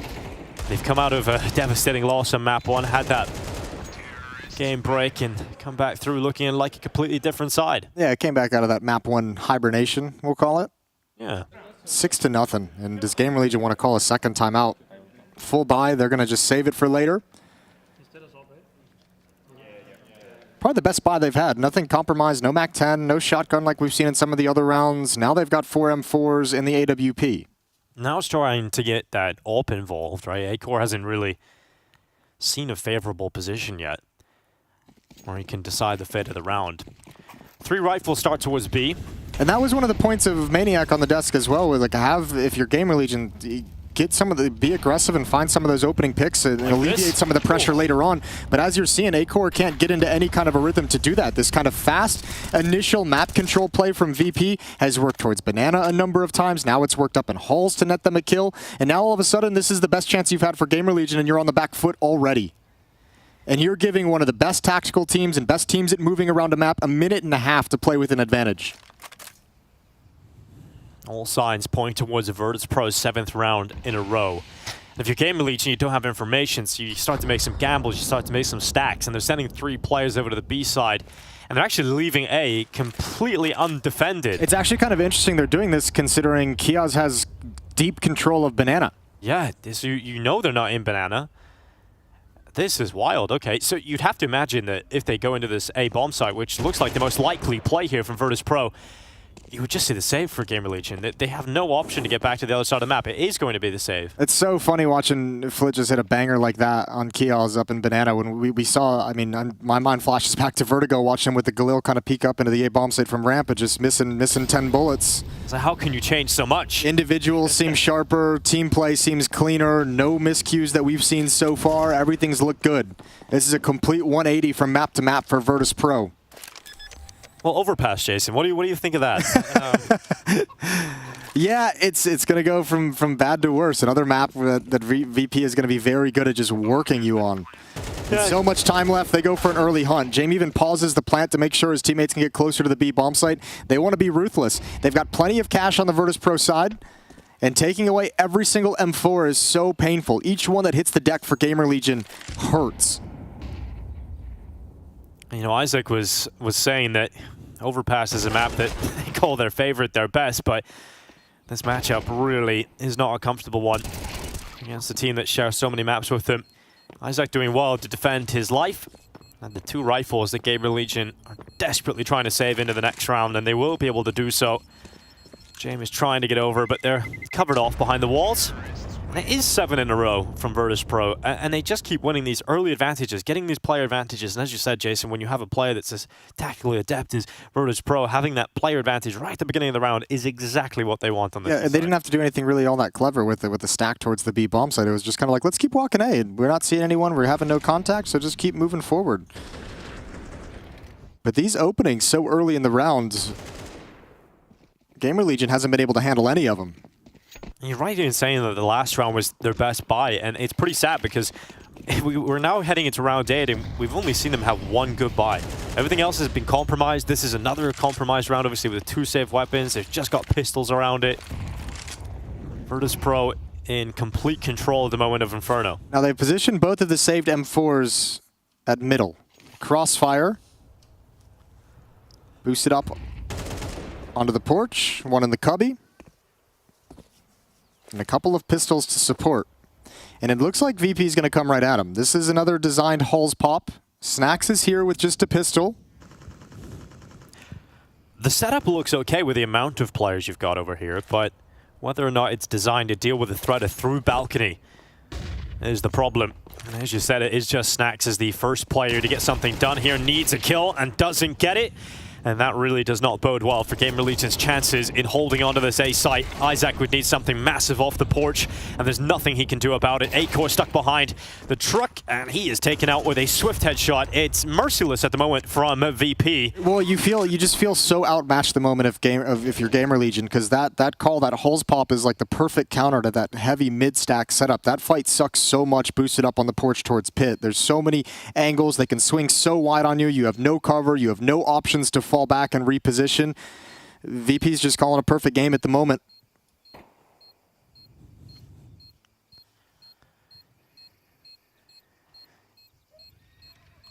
They really are the most confusing team. You know, you can see them on map 1 look terrible. Map 2 look perfect. And it must be so difficult to deal with that sort of juxtaposition if you're on the other side of things. If you're Gamer Legion, who come in fueled with confidence after winning map 1, you come into Inferno, you kind of feel like it's a great chance we can beat them today. We can take it 2-0, we'll qualify into the main event, into the group stage, and then they come out on map 2 like this. Yeah, it's like, I hope you enjoyed Vertigo, because that was it. That ain't happening twice. A complete reversal. Now it's VP tactically dominating. Now it's VP individuals who are just levels above Gamer Legion here on Inferno. 1 kill on A-Core, where he had, what, like 20 in map 1? Yeah, what a turnaround all across the board. So many little facets you can talk about that has changed with just 1 map of play. And this is only the first half, but Virtus.pro already with a beefy scoreline. Again, this is the B stream you're currently watching. A stream running with Spirit versus the Mongols. That's in map 2. Spirit up a map in the series if you want to continue the rest of that series. Going on over to the A stream. Harry and Hugo making all the noise over there. Good to see them back. And here we go into round 9. Let's see if VP can keep the flawless run. It's another good buy for Gamer Legion. Their second of this half. And this time, surely, A-Core is going to have a better time. He's going to have to face against Flit, who has been so sharp in the banana takes, and A-Core is gone. Not a hope against Flit, who was just devastating them in banana. There was nothing they can do to fight him. There was no fight to be had. And Norbert's pushed up long side. He's got that headshot, and that's the round. Wow, there is no game here, Jason. And that's what I mean by like VP just tactically, especially on a map like this where rotations are everything. 2 kills at the B bomb site. Someone from the A side has to start cheating over, and Norbert's just so ready for it with an aggressive step forward. Isaac in a little bit of trouble, and Mir takes him down. Doesn't take a lick of damage. It's just chaos. And that's 2 rounds we've seen. I think 2 of the 3 rounds we've seen A-Core with the AWP is like he's dead in the first 15 seconds. It's the initial peak. Previously it was Halls towards the A bomb site. This time he's positioned at the B corner and just gets demolished. No, sucks for him, but it's pretty fun to watch. Flit just running out with a rifle. Virtus.pro once again just being ruthless. Mir holding onto the plant as long as possible to allow his teammates to safely get up and in and close to the B bomb site because they want to take this weapon away. Yeah, Kios, good luck holding on to this AWP. Utility coming in, forcing him out of the new box, and Fame lands the headshot. But at least they're in good spirits, I guess. Like, I'm surprised there's a smile going around. Well, you know, it's all you can do sometimes. Yeah, approach life with a happy attitude. Especially when you're down 0-9. And, you know, you go back and it's just like, man, we haven't really seen a close round in some time, but early on, remember, there was a 5-on-3 for Gamer Legion at A. There was a 4-on-2 at the B bomb site, and Virtus.pro clutched out both those disadvantaged situations, and those are the opportunities that might have allowed Gamer Legion to keep this close or carve them out some space to work with in the second half. It's just not happening. Flit rounds that half wall yet again. He's applying pressure.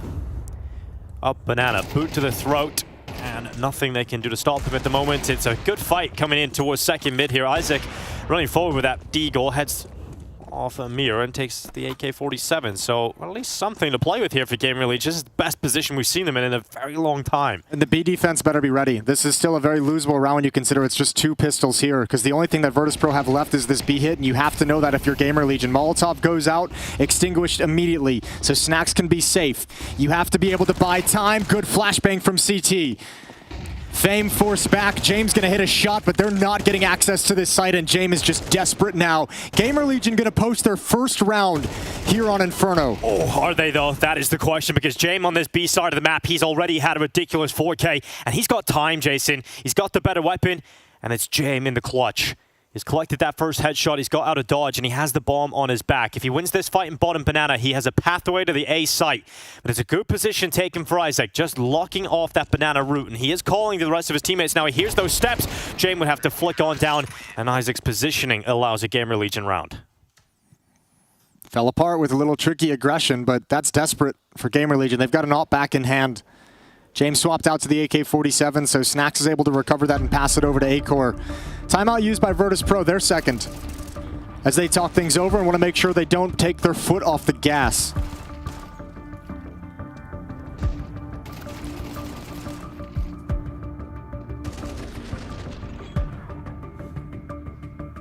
Only a few more rounds left in the half for them to pick up, a couple in fact, and they're looking to take those remaining 2 rounds. VP, this is their second timeout use of this first half. 1 left. I want to make sure they squeeze everything they can out of this. Don't allow Gamer Legion even a little wiggle room. Yeah, don't give them any space. We'll see what they come out with. VP.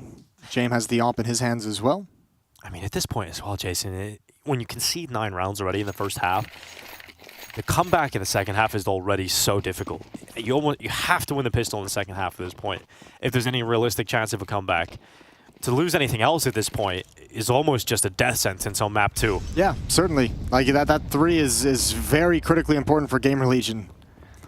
A-Core's looking down mid for this early fight. Doesn't take that fight versus James, but maybe this angle will net him a second kill on this map, and that's exactly what happens. Norbert peeks into him. A-Core locks in the advantage he's been so desperately searching for throughout this entire first half. Mir trades back though. Isaac's gone through a wallbang. So it's very short-lived that Gamer Legion have that advantage.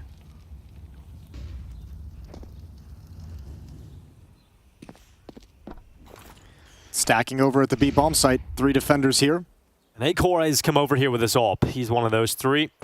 That boost up shouldn't work. Virtus.pro's been doing the smoke that actually blocks the boost as well. A-Core's won this angle. Now he gets to hold. They're going to have to try and get him off with a flash, and that's exactly what comes through. Good piece of utility. Allowed the peak of the rifle from Fame around that corner, and Kios takes him out. A 4v3 as Gamer Legion up a player again. And finally, we're seeing some of the Gamer Legion players actually stand up to these challenges and these duels where previously Flit was winning them out, Fame was winning them out. Now we're seeing them able to actually stand their ground and take that initial fight with a victory. It gives them options. There are 2 smokes remaining for Virtus.pro, so they can re-execute, and not a whole lot of utility to slow things down. Snacks does have a Molotov, but that will delay, it will not stop. Well, delay might do the job here. 15 seconds left. Snacks has the HE grenade in hand. He can blow open the smoke and have a chance to strike them as they cross. But as Kio's in a position to deny the bomb plant, he's got such a good spot, and it isn't going to happen. Is there enough time for this play? It looks like just about, and VP lock it in. A 3 versus 2, and it's Virtus Pro playing the time to the last possible second. Snacks and Volt must retake this site. This time, Virtus Pro have the player advantage in the post plant. And player out Banana in such a strong position as well for VP, and his Jame with the AWP. They're trying to get back in here. Snacks has had a very quiet half, and it isn't going to work out for him. Jame and Mir bring them down, and despite getting the early advantage thanks to Acor, it is not going to be the case for Gamer Legion. They do not find a second round in a row. Yeah, I think Kio's had the right play. Just got a little distracted by Jame far back with the AWP, coming through that smoke with, what, like 6 seconds left on the clock. Yeah, 5 seconds even. And he takes his first shot at Jame, which gives the attention over, and just good aggression from Jame as the smoke fades. Acor was the stronger opera on map 1, but Jame has established some dominance here on Inferno. Smoke at top Banana. Acor searching again for that opening. Oh, it's a little bit of a fumble with the movement. He goes again, though. He doesn't fall back. It doesn't scare him off, but that flash, he is caught by it. And rings out the shot to confirm that he's still over there. So, not a comfortable scenario for Acor, but he goes back for thirds. He wants a third chance at this, and none of them connect. So he's gone. Change that setup up. Drop back towards CT spawn. Banana control is now completely relinquished and given to Virtus Pro. Oh, Nice but shot. he does connect. Yeah, blind as well. And then a defensive smoke is deployed to make sure nobody else is going to peek forward, but don't go through that. Don't go around that. Jame loves it. He's so ready for it. Kios thought he might have the up on him, but Jame is just watching for you to make that move and He's coming punishes through. it. And he's switched out to the AK-47 and he's gone right through. Step surely being heard, but he's made the play. He's taken the space and throws the smoke down. Acor's barrel inside of it. Jame goes with a knife. It's a double slash, but the no-scope in the chaos. It's going to be Acor coming out with that. Wow, what am I watching at this point? Oh, my lord. That was the most casual knife I've ever seen. He's like, oh, hold on. He's like, oh, okay. I'm right here. Okay. Plant goes down. Could have just spammed with the AK, but... Oh, he could have switched over. Yeah, he probably had the time. All right, Norbert's in dark. Again, it's a position where Gamer Legion have to retake with There's more another players. There's another smoke for Mir as well. I'm surprised he hasn't chucked it out towards CT spawn. That might be coming in any moment just now. Here comes that utility. Gamer Legion tossing it in, going for this last-ditch effort at the end of the half, but Fame dishes out a double. The clothesline keeps Fulton Snacks at bay, and it leaves Isaac and Acor with everything to do, and that bomb is ticking on. Not enough time to really go for this anymore. They are done. They are out of this. It's 11-1 for Virtus Pro. What a turnaround from dominance in Gamer Legion on map 1 to VP in full control on Inferno.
Something's in the air tonight.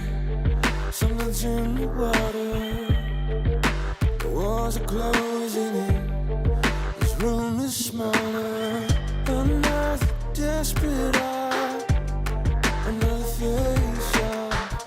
The clock is ticking down. Embrace the chaos. This is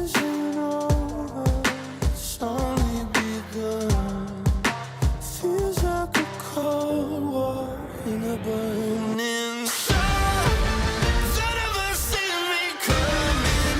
A weapon of mass destruction, and I won't give up until there's nothing. Hey, why would you think I'm bluffing? A weapon of mass destruction, a rocket machine better start your running.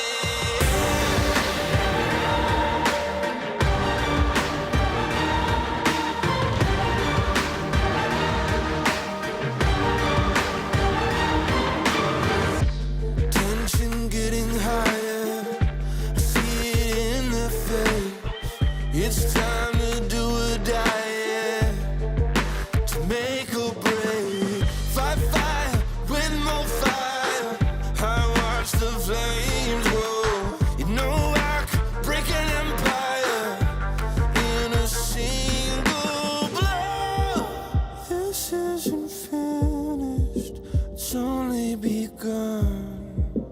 Nothing's unblemished, the damage done. That ever seen me coming? A weapon of mass destruction, and I won't give up until there's nothing. Hey, why would you think I'm bluffing?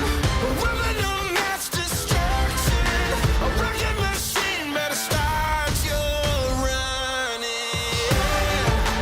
That ever seen me coming?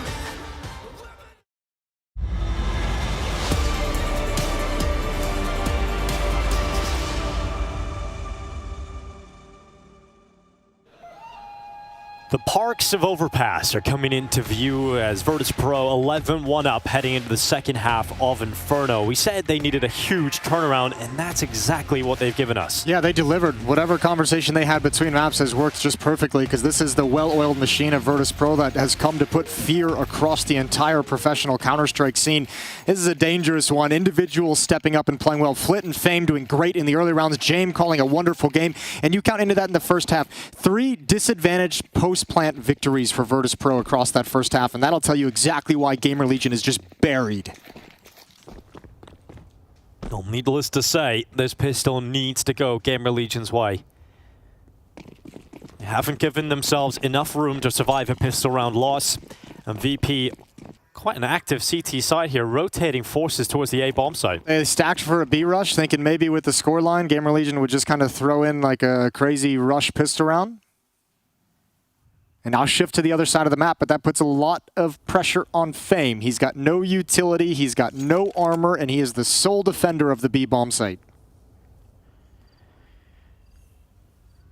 Taking their time, but eventually that B bomb site will be the objective, and Fame towards CT.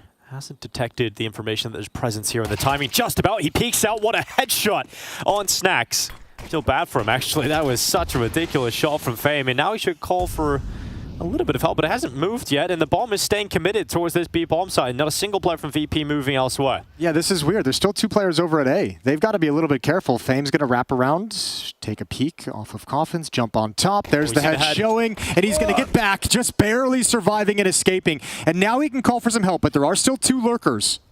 Trying to get that split going, but I think they're surprised here, Gamer Legion. There's so many plays still on this A bomb site. Isaac Julian against Jame inside of the A bomb site itself. I think Volt's just won this round with this play. Like, he hasn't actually engaged anyone. He's just moved into position because the lurker now appears like it's over in halls. They'll have no idea. Here's got knife out, and even with some missed shots, it's easy. It's clean for Volt, and Fame's just like, all right, I guess I do actually have to do everything, which he can't. Great move from Volt to slip into the tavern at the library, and ends up going down in the end to Flit. Long way off of getting back into the site, but Flit has got utility and a kit, Jason. And it's a 2-on-2 because Isaac's far away now as well. Needs to land that shoulder, just jump by. He's going for the defuse, smoke onto the site. Flit, oh, his teammate's gone down, and so will Flit. Well held. There's always a world in which VP get back into rounds like that, but Gamer Legion holds strong. Yeah, it was always going to be a little bit desperate. You can hear the cheers of Gamer Legion, and Virtus Pro's like, why are you guys yelling? Look at the score. Look at the scoreboard. It's like, guys, everyone just chill. Yeah, a few more of those. Yeah. A lot more, in fact. Everybody relax. Although that Volt play, getting into library is real nice. I mean, it seemed kind of crazy because it was a long time to just have 2 bodies dedicated to that lurk over at the A bomb site, but the fact that the contact comes from halls pulls all the attention away from the lurk going on Rap side, so Volt's just able to find so much space. And VP would have never expected a second lurk, as we saw. Good work from Kios. He's going to take Flynn out, and of course VP don't need to take any risks with the economy here. They've got so many rounds to play with. They can just go with the full USP. Flashbang coming in.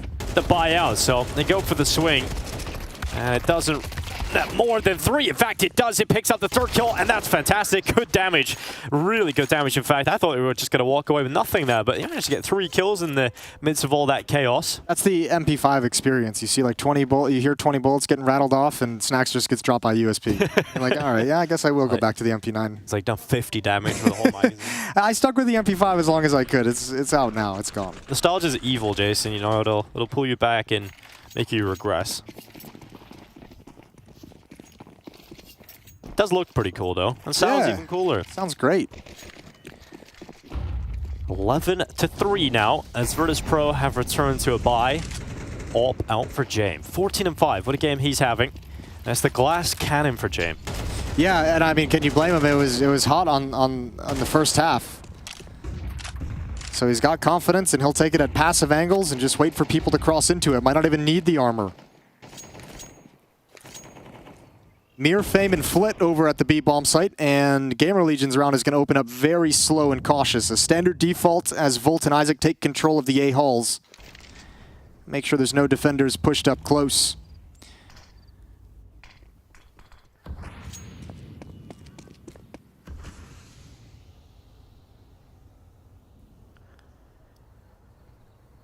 It's actually quite interesting to watch how VP are so active on the CT side. Like, they've changed their setup so many times. It's just very fluid in where they're putting players. And I think it's probably because they don't have a lot of utility. So, and you got the big green out straight away. Attempted B split. They're going to have to pass by Jame, though. Yep, that's the first challenge. Not smoked off, not blinded, and missed an initial shot and doesn't get into cover in time. And that opens up the opportunity to wrap through CT spawn. Yeah, once you hop up on that table, you get an off angle, but also it's hard to escape if you miss the shot. It's a tough one there for Jame, and Isaac pushes all the way through, catches Fan coming back through on that B rotate, and now that B split's no longer attempted. It's successful, it's done the job, and there's no one here, and they're just making sure of that. Yeah, it's a save call. It'll be interesting to see if Virtus Pro, if Flit decides to work up the courage and go in towards Library to recover the AWP that Jame dropped, and in fact he will. He'll do it quick. He'll do it early before the rest of Gamer Legion comes back to prevent it. I think you would have to work up the courage not to go and get the ult. Yeah, with Jame behind you? Yeah. Yeah, you could still assume there's a lurker in there with that kind of a split, or a lurker in CT spawn, but he hustles and gets it fast. So Gamer Legion, how much they want to commit to a hunt early on in this half? It's not like their economy is entirely built up whatsoever. There's only round number 3 of the second half.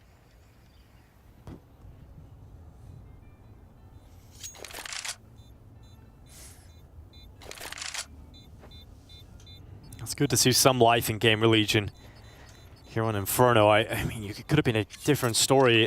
Mentioned those disadvantageous retakes going Virtus Pro's way in the first half. If a few of those, if even like 2 out of the 3 that they lost went Gamer Legion's way, it could have been a completely different scoreline at the half, but not to be the case. And Gamer Legion are going to have to do all of their comeback here on the T side. Don't want to spoil the scoreline over there on the A stream, but it's a good game. It is certainly a good game between the Mongols and Team Spirit. At least a good map. 7-round lead here for Virtus Pro. With the saved weapons, they bring in another strong buy. Missing some nades, but everyone with rifles to challenge against Gamer Legion's attack. Getting Norbert up on top of Dark. Strong position to collect nice and early on. Yeah, there was a similar setup from Gamer Legion in the first half, and it was foiled entirely by a Halls pop. This time it doesn't look like Gamer Legion is leaning in that direction, but there's still time for them to shift into it.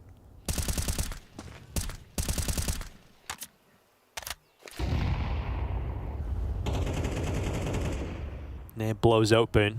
The smoke and banana, no information gathered either way. And Here comes the utility through brackets. James looking to be neutralized by the utility, and he is. So he has to change his angle to watch it Boiler instead. He stays committed though because he realizes this setup could certainly assist him in getting impact out of the AWP. And Volt is worried about this crossfire, this iron hole towards top middle. Well, it's unshackled, and that's going to be Volt taking both kills on either side of long and short. And James has to pull one kill back. And Fame has evacuated the B bomb site because so many of his teammates have gone down. He's shifting over for the follow-up hit, but it's actually heading towards the site he just vacated. So we're going to get another save from the Virtus Pro side of things. With this kind of a lead, they're going to play the economy game. No reason to risk these weapons when they're out of position in a low percentage round. They still have plenty to play with. Gotta say though, this is a good T side so far for Gamer Legion. But this is the hard part about it. Is like, yeah, you're like, this is a sweet T side so far, so good. But then you remember they with a 1-11 scoreline in the first half, it's like you don't have any mistakes to give. Like this can be a great T side, but you don't have any runway for mistakes.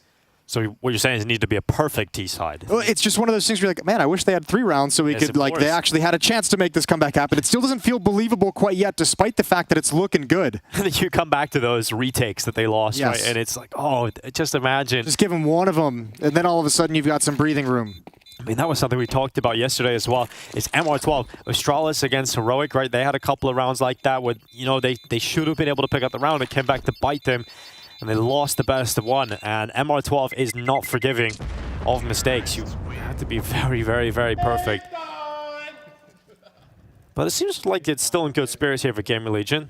And I've really enjoyed watching Ash as a coach over the last sort of year period. You know, looking at him at the major in Paris, I really got to see, you know, he's taking a team, sure, with Shue and some of these unknown players of IMA at the time, and now they've come up and really become some great players at the top of the world. Yeah, as a coach, I think he doesn't get a lot of attention. We don't know a whole lot about him, but when you consider, you know, the run at Paris major going all the way to the finals, and then obviously your kind of expectations sort of change, right? Like then all of a sudden it's you know, we're going to lose some players because of this run. We're going to lose some stars, which they did, and then you've got to rebuild it from the ground up and remain competitive, and bringing snacks in, bringing players in, and filling some of those gaps, and all of a sudden you have a Gamer Legion that's actually throwing some interesting things in the server again. Yeah, seems like it to be a good coach across the board. You know, protects his players. So maybe a little too much on Twitter sometimes. You know, if there's any criticisms going his players' way, he's always there to sort of protect him from that sort of media scrutiny, and always comes prepared. He's got one of the thickest strap books I've seen of a coach. Whether or not it's full or not, Jason, is a different story. But he looks like it could just be empty pages. We'll never know. Yeah, well, let's see. Maybe this is why the T side's been so good so far. He's going to need that book. We'll go deep in the pages to see if they can pull this one back. James got the AWP out again. You mentioned the economy game. They've got so many rounds to play with. And even though these gun rounds are diminished, they're maximizing the rounds they have to play for with the dangerous weapons, the M4s, the AWP. Makes that comeback so much harder when you never get that kind of easier round of going up against USPs or going up against P250s or 5.7s.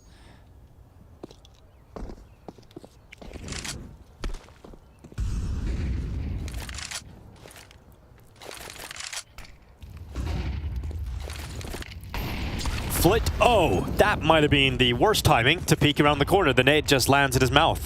So he's had a whole load of that. I think he's had his filling, so he'll be sort of wounded and forced back, can't stay committed.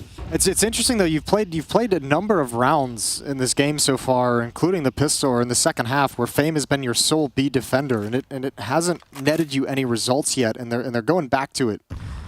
And fair play, Flit has low HP, so he's going to park himself in pit, and that'll shift Miro. This is a lot of time where there's no support at that B bomb site. So once again, Fame, that smoke better hold them back. I think they're just going to disrespect it. Coming right through. This time, Fame's got a double.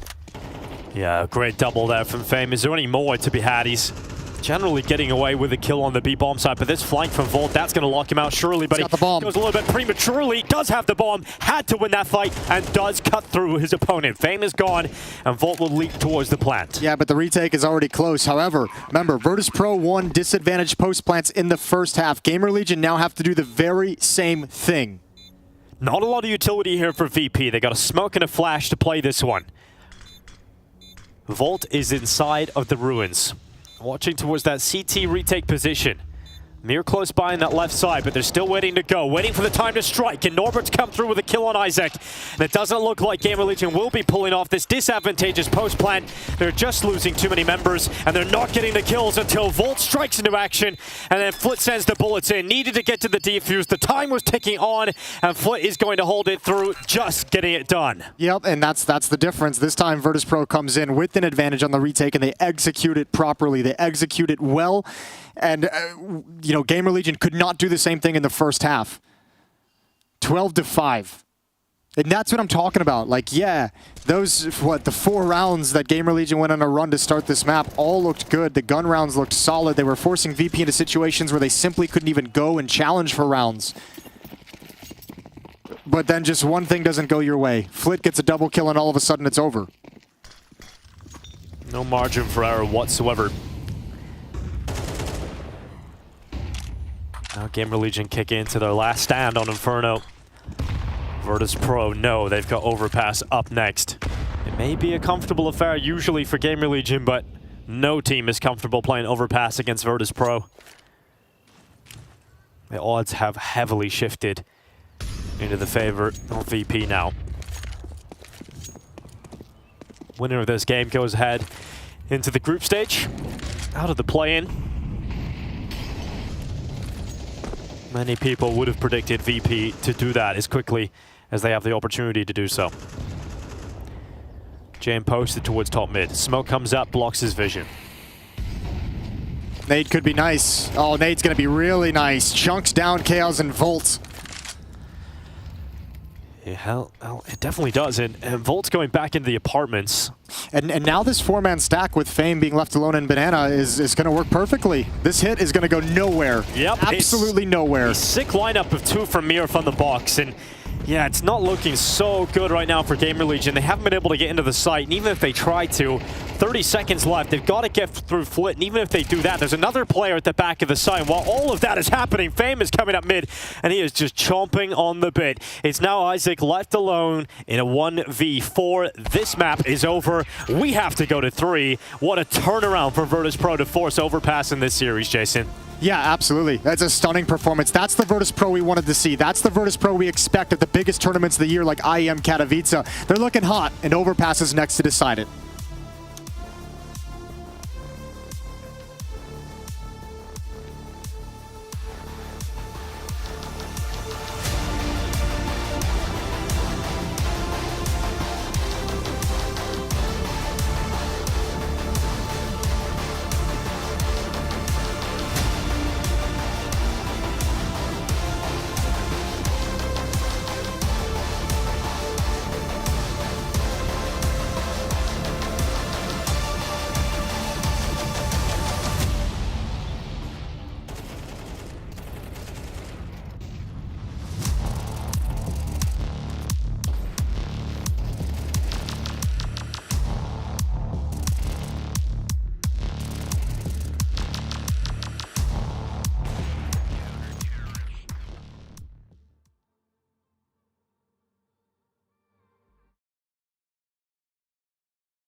Now there's the Virtus Pro we know and love, but maybe don't love so much over on the Gamer Legion side. That was a bit of a stomping back the other way there, Josh.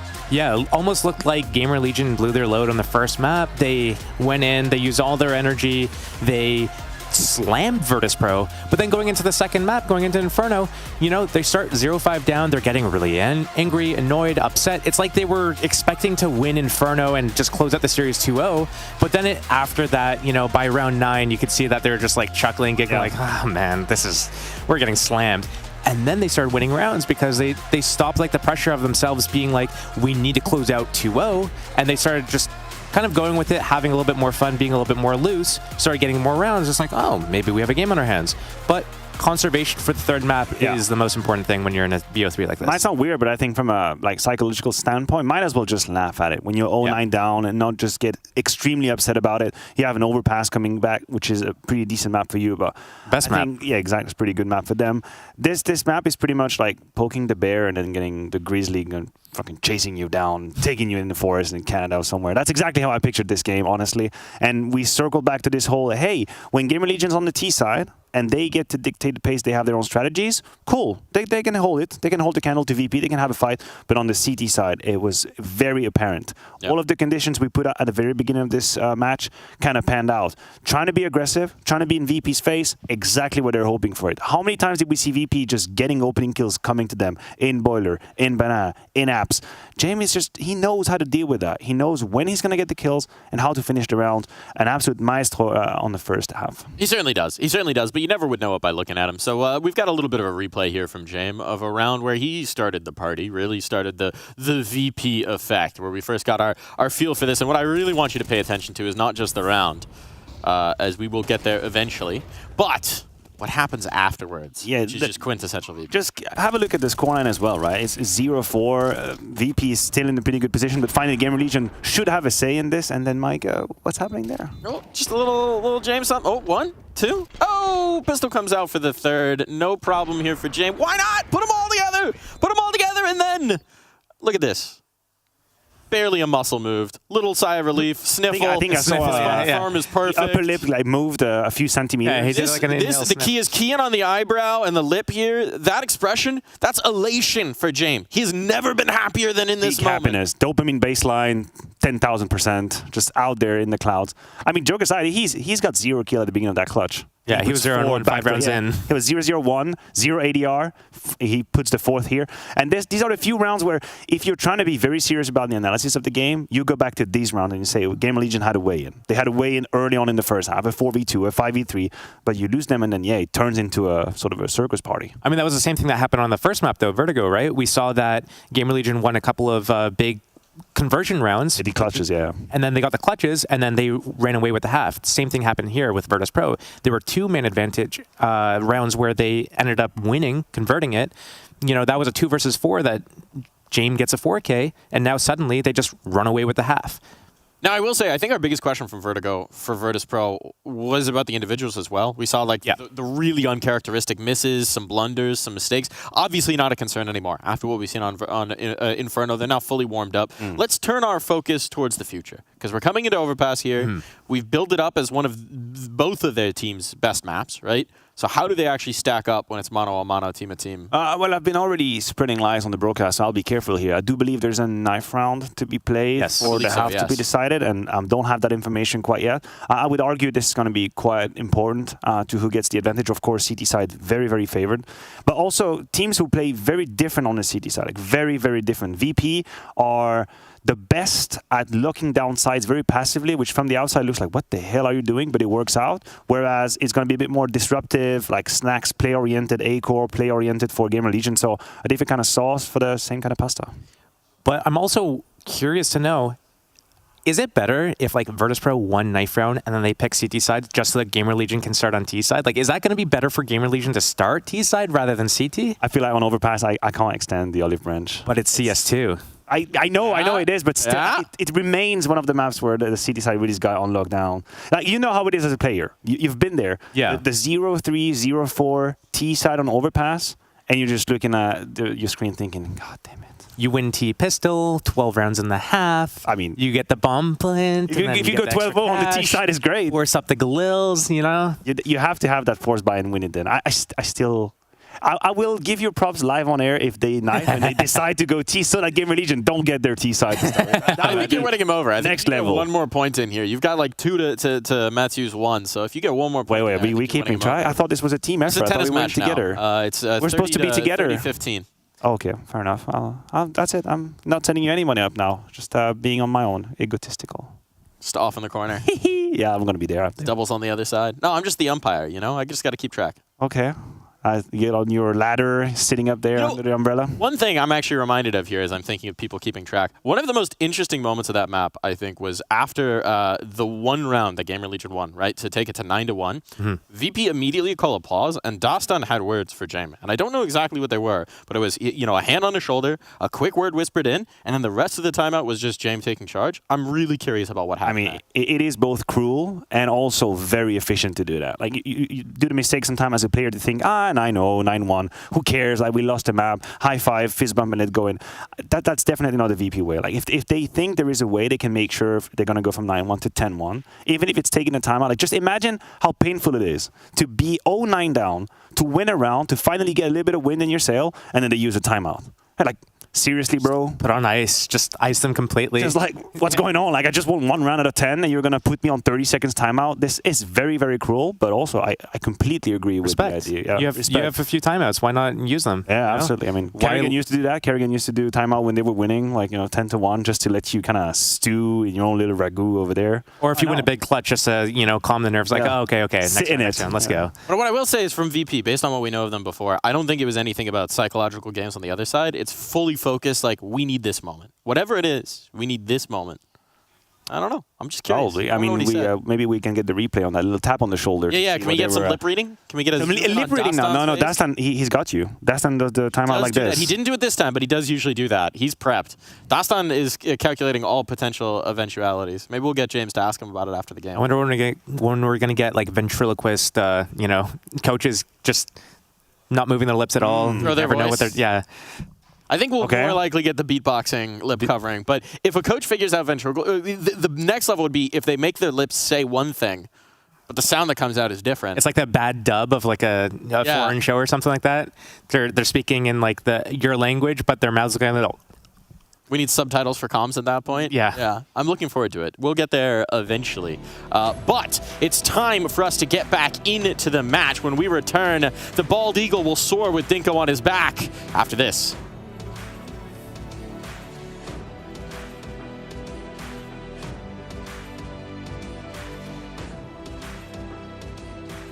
Welcome, my friends, to the Cathedral of Counter-Strike! Elevated, never long, way to the top, headed to the peak.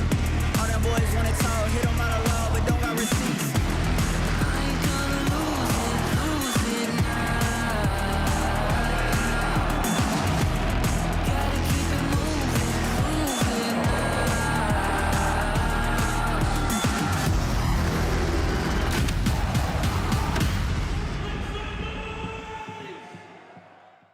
Smokes. You see a double smokes in the same place there. Simple just jumping casually into the side. Wait. What was that? Never miss a play again.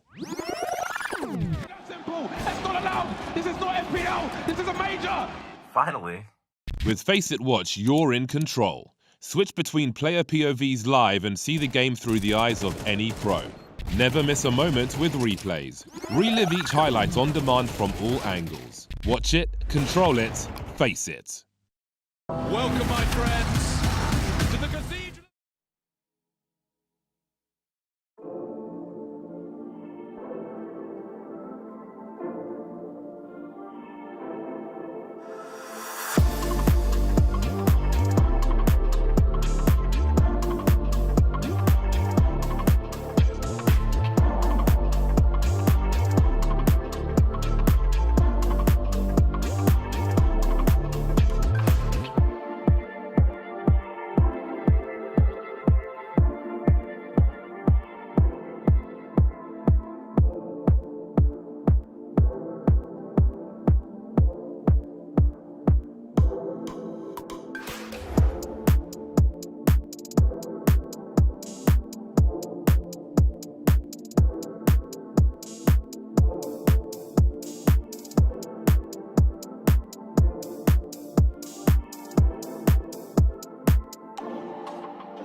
We welcome you back to Intel Extreme Masters Katowice 2024. We've got Gamer Legion versus Virtus Pro. The winner of this map heads on to the group stage.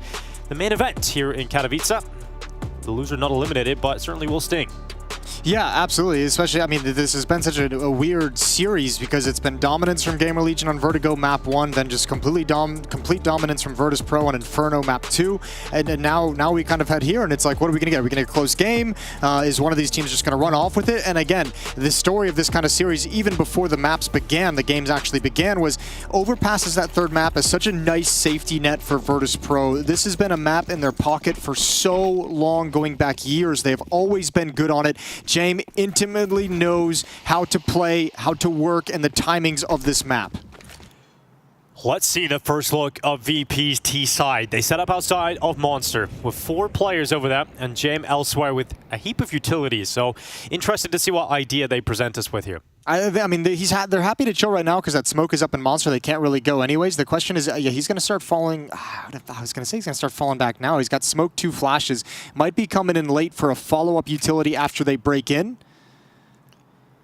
And they're still just going to be patient. So he is going to be involved in the initial execution. 2 smokes, 4 flashbangs for Virtus Pro to use to crack into this site. Here comes that initial utility. Isaac dodging the flashbangs until this point. He is completely blinded, has to rely on Volt to keep him alive, and that's exactly what happens. Volt is doing so well towards the back of the site, playing around the pillar, and he is doing so much, he keeps going, and 8 cores with him.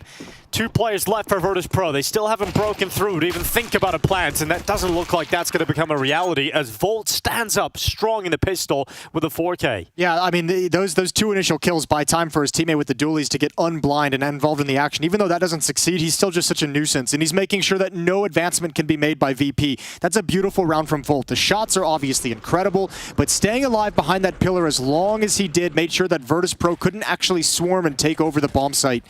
Well done, good quad kill, and Gamer Legion's got the pistol. Well, the UMP out for 8 core. He's seen what VP have been doing. So he was like, all right, we'll give it a go, see what it's all about. And the UMP in hand. The rest with MP9s, FAMAS, and M4A1S.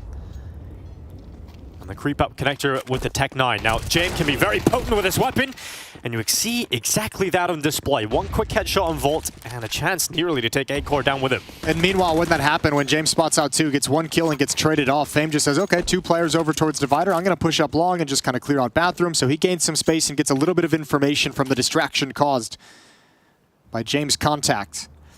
Obviously, not expecting anything massive to happen here from Virtus Pro. You know, just a couple of kills. A bomb plant would be absolutely massive.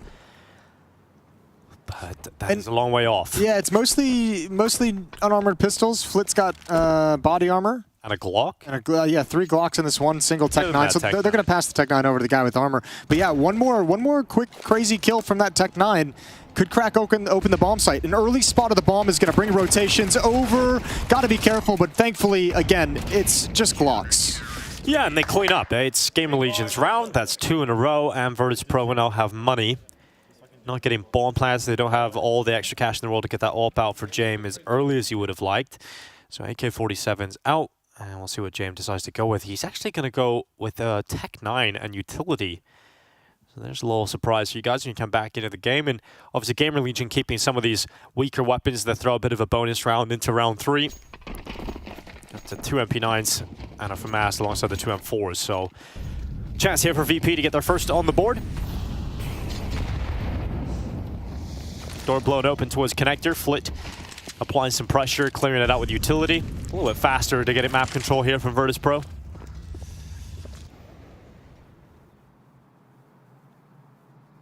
Yeah, control the stairs and blue door. Norbert and Mir.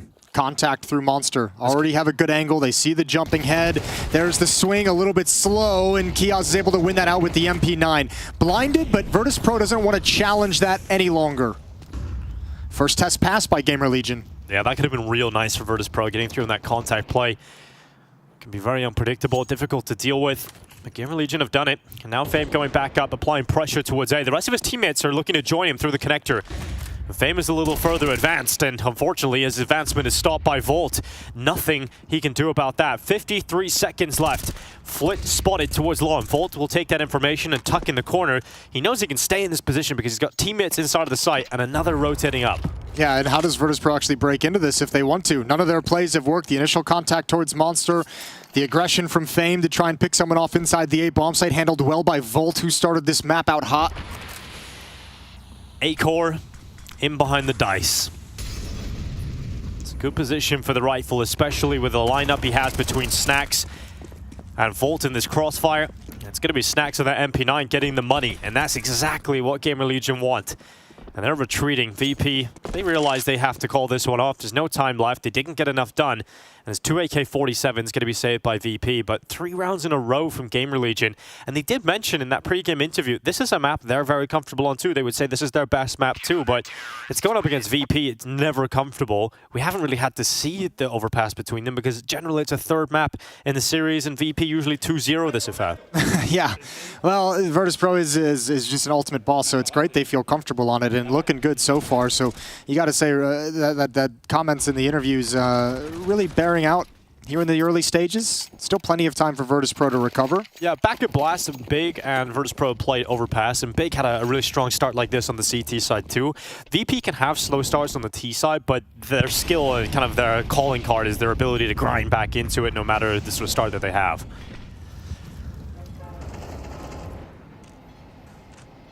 Here comes Norbert through Monster. Similar contact play we've seen already. Didn't work out for him the first time around. Let's see if he can get it done this time.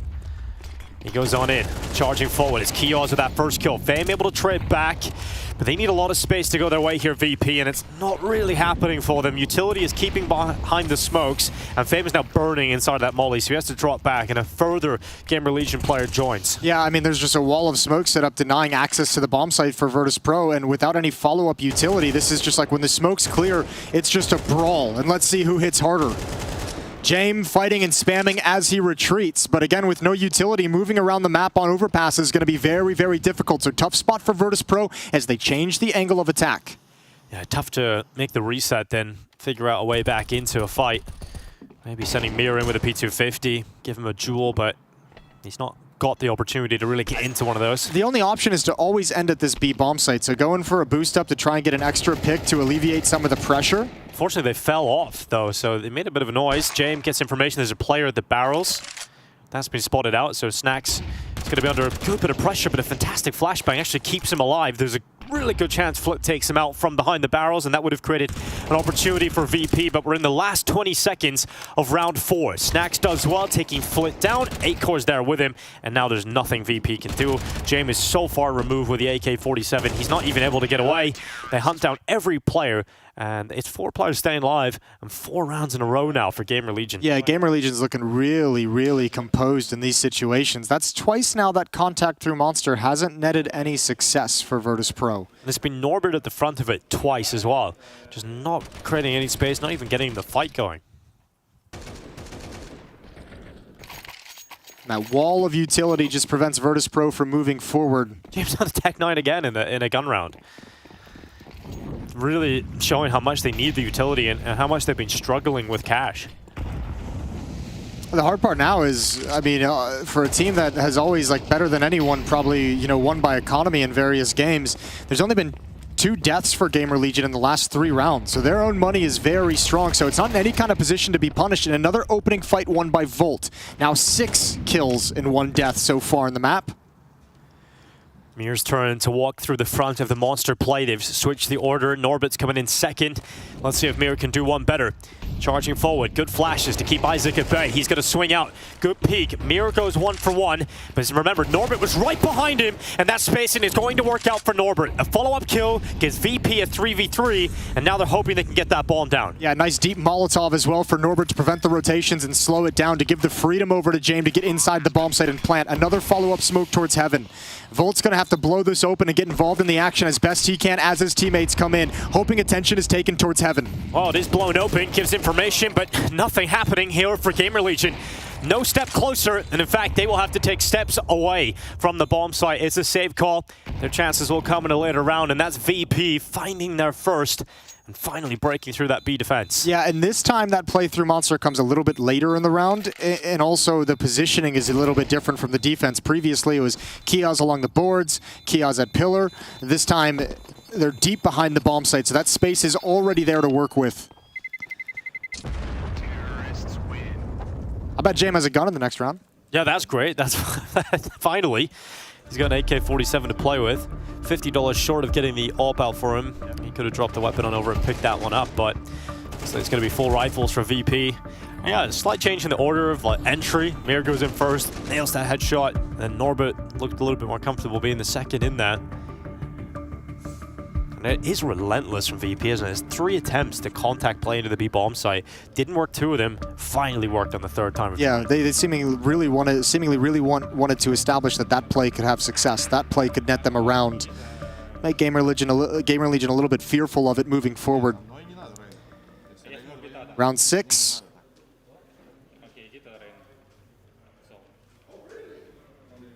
And guess what? James doesn't have a gun yet. Dun, dun, dun. They've always played it a little bit differently with the economy, so... Tech 9. I mean, Mike was saying this the other day when we were having a little pre-drink on the day off. He was saying, you know, it comes up with this wacky idea that some players could win a game just using the Tech 9. And then he asked some pro players, they said no. Well, maybe James is the one to ask. Well, I mean, there's a certain logic to it, right? Where, like, he probably wants the AWP, so keep kind of saving for that. But also, he's playing further back and in more supportive roles in the early stage of the round, setting up with utility.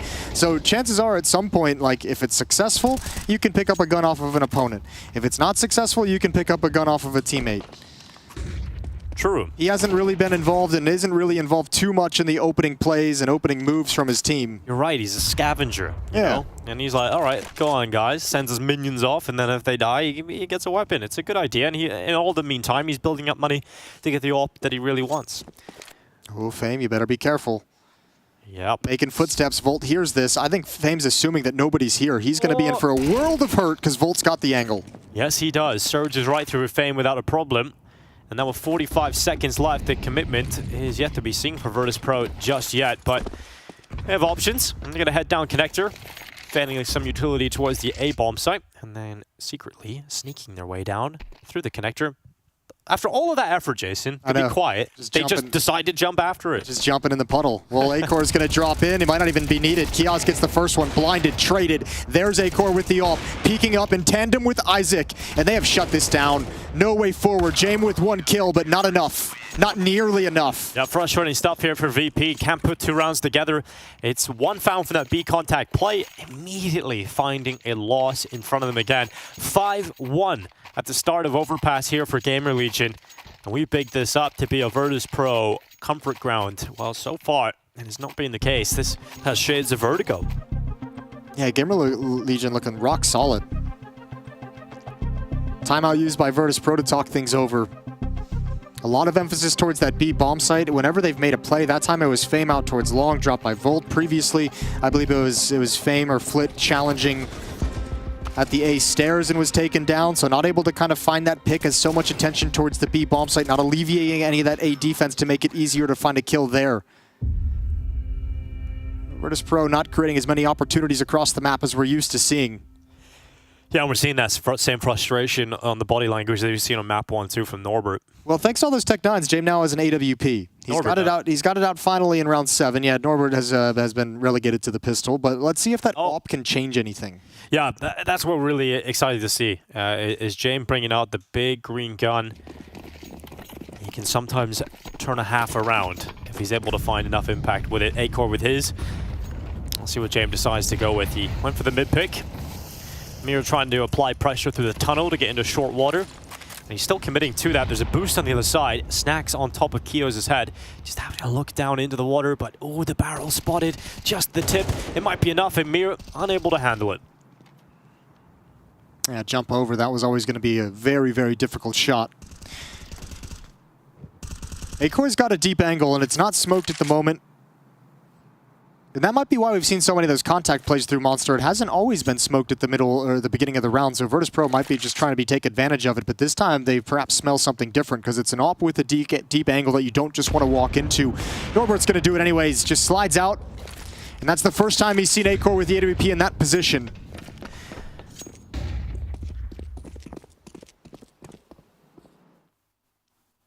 "50 seconds.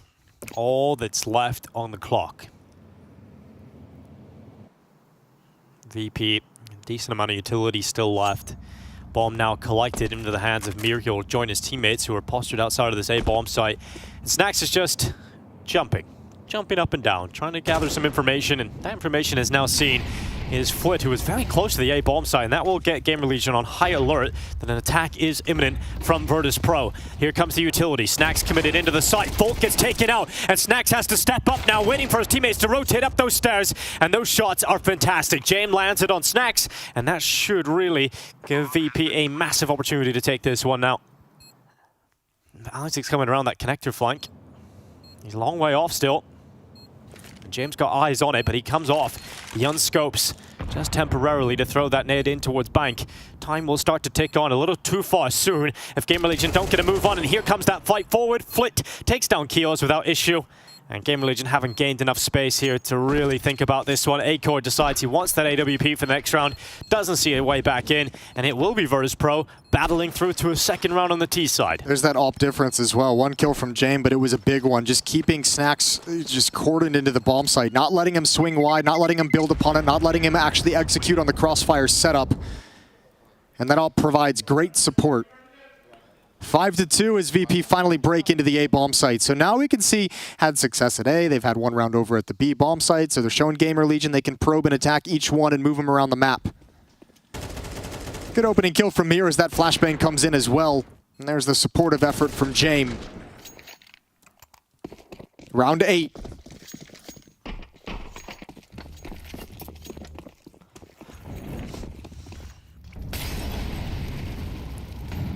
Speed behind this one. A lot of intent outside of the B bomb site here from VP. 4 of their forces over here. And they've thrown down the smokes to extinguish any of the mollies that Gamer Legion have thrown down to try to slow them from getting into water. No one committed through though. And they are going to go back and collect that bomb again. VP have eyes on the prize in this B site. So clear to see from the minimap. Even Fame coming back now. He was just there to watch out that early mid control. Now he's gone down into the connector. Can become a very important piece later on in this round. Cut off those rotations as VP pounce on the B bomb site. Yeah, it's going to be Isaac and Chaos, although when they've had this more aggressive defensive setup close to the smoke, close to Monster, they've done well. First kill is Isaac's. That's an important first kill to get, and no one else from VP wants to follow that up. Smoke timing was perfect as the kill came in. A little bit of extra damage. They've been actually brought very, very low, all things considered, but Virtus Pro don't know that. And kind of like you mentioned, with the emphasis towards the B bomb site so strong and obvious from Virtus Pro, with nobody towards long, nobody towards bathrooms whatsoever. Working up the courage with 35 seconds to work yourself up con and kind of apply pressure to the A bomb site, it's a risky affair. But VP have shown that they're willing to go with surgical precision right down to the final second. And Isaac's getting hungry for info. Flash play sets him up. Smoke in Monster fades away. And so will Isaac after 1 kill. Flit now commits into the B-bomb site. Time is sensitive here for VP. Flit runs in, but Keo stops him from getting any further. And now the rotation is collapsing upon that B-bomb site. And VP will completely collapse at the foot of it. There's no way through to it. Time runs out. And VP aren't looking so hot right now on Overpass. No, you're right. This is like back to that Vertigo where Virtus Pro just seems like a little slower, a little less convincing on how they're moving around the map and the options that they're creating for themselves. That's a great shutdown. Even pushing into Monster with low HP, going that 1-for-1 as the smoke fades, is like, I have like 20 health. Like, that's so totally worth it. And spotting the bomb, you know exactly where to rotate because Virtus Pro is trying to have some kind of half-assed fake towards the A bomb site. This is great from Gamer Legion. Looking very well prepared, well drilled, and composed. And the last time VP played this in an official was not so long ago against Big Blast. As I was mentioning earlier, they won 5 T rounds on that first half despite a slow start. It doesn't look like they have 5 in them at the moment. Like, there doesn't seem to be any sort of consistent pathway to garner those 5 rounds. You know, like you said, it's been sporadic. Yeah, 1 B round where you got that contact play out where Mir gets the entry. Then you had success on the A side when JM gets a crucial kill with the ult, but nothing consistent here for Virtus Pro. There's not like the usual, like you're getting a pick over at A while you're applying pressure to B, so then all of a sudden you can move around the map a little bit easier. We're not really seeing that out of Virtus Pro at the moment. Yeah, and again, all 5 players pretty much directly, 4 players towards the B bomb site. Flit's going to drop down into the underpass. But with the MAC-10, he's really just there to watch for flanks.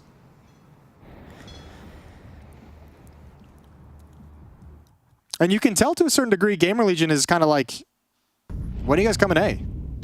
Yeah, they've got a good setup to deal with it early, and nope, it's that contact play again. Norbert at the front of the B attack. Can he finally get an entry? This time, he will.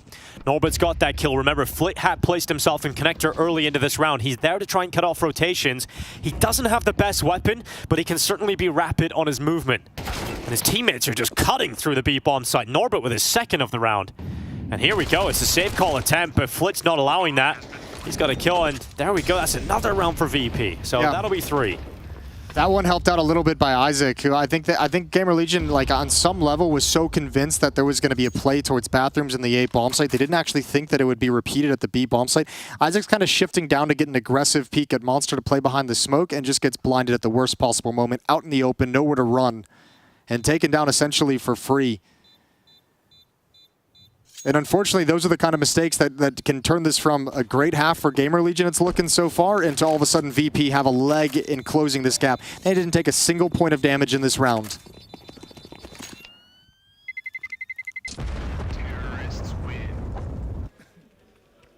And that's Norbert finally getting some success on those plays in, which he wasn't getting earlier in this half.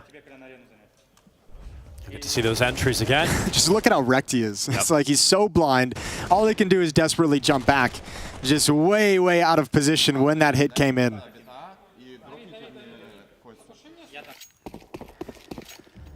Good thing about winning so many rounds here for Gamer Legion is, though, they still have a good buy here, but that buy runs out if they lose this round. There's not a lot of money left over. Flit goes back into the connector. Mir taking short control. He's looking for all those little boosts the Gamer Legion could deploy. He's looking for every possible boost in the book. He looked scanning through them. He's looking for boosts that we haven't even discovered yet. Yep. Maybe he's just got bad crosshair placement. Definitely not with Mir, but Norbert, he's gone. He doesn't get that entry he's looking for. He's picked all the way back off. I think that must have been right as the smoke faded. That's a painful loss to take, and now we can see early on, Fame's already gained a little bit of ground, which means the option to fall back towards the A bomb site, towards bathrooms, is there. Volt's in an advanced position, and Snacks is going to be in the bomb site. Oh, Volt's position, though, he looks primed for a multi-kill. There's the first. He doesn't hold the trigger, and that's actually going to net him 2 kills. I thought he was done after 1, but somehow he gets a 2nd off just before he dies.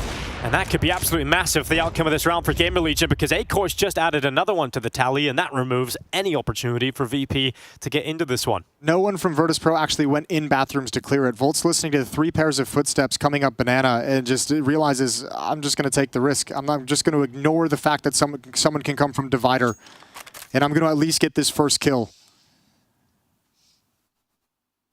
And Flit's just going to save the weapon. Despite the money on Virtus Pro, he knows there's nothing to do in this round.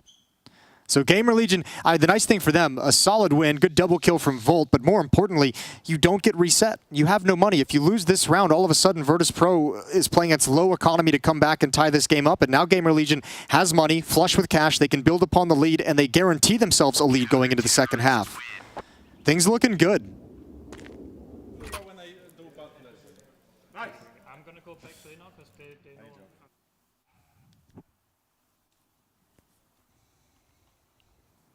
This is the shot. We get to see whether or not it was. Yep, just on the fade of the smoke. I think just on the tick. Yeah. And that has got to feel bad if you're Norbert. I can't believe Volt gets that second kill. I can't believe he adjusts back. I know. That's so well done. Even you get to see it better in that slow-mo, that he actually moves his crosshair off and then has to flick it back again. So sick. Acor looking for the fight versus James. Doesn't round the corner.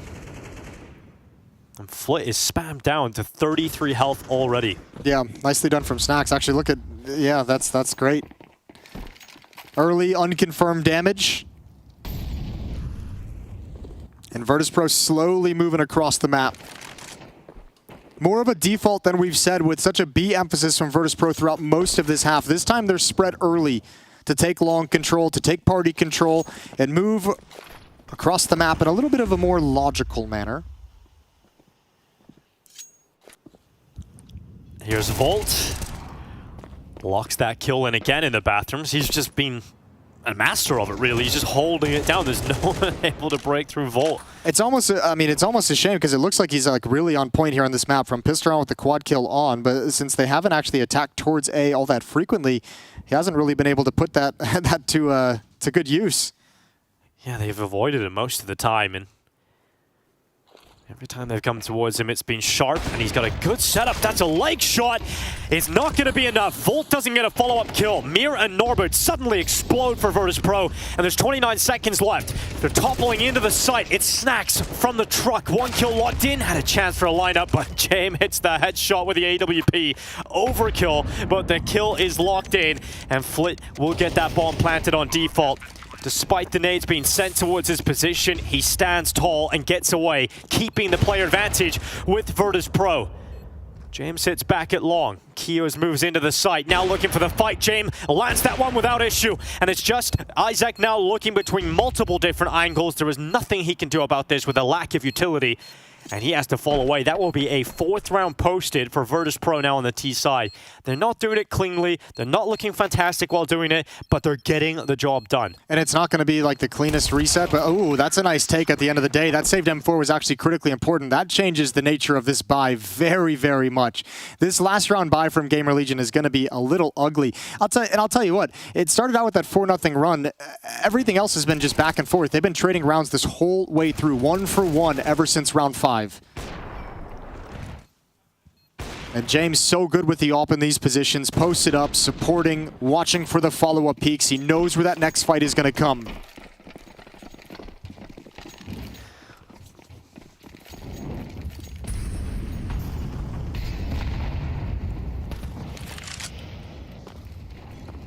Pretty rough for Gamer Legion to have to come to this round with this kind of buy. Flick gets out of the connector door that was blown open earlier on. This nade, oh, it's going to land perfectly onto Kios. That takes over half his health out immediately. And that's the player with the 1 premium rifle. He's got the M4A1S, so he has to give that away. He passed it over to Isaac, and then Isaac eats a nade. It's like a hot potato. All right, once again, an earlier probe towards the A bomb site. Fame is working his way up Banana, already towards the base of the stairs. A little bit of a lurk smoke to help him maneuver if he'd like it.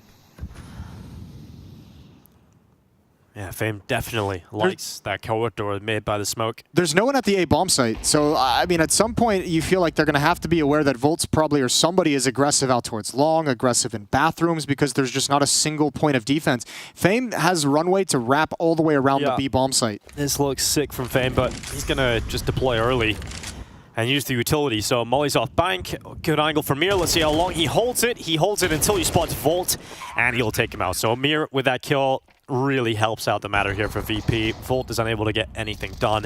And now I get some of these softened up players and the initial nade damage, and obviously the weaker guns, nothing they can do to get back in here. Yep. So Fame just holding, locking down bank.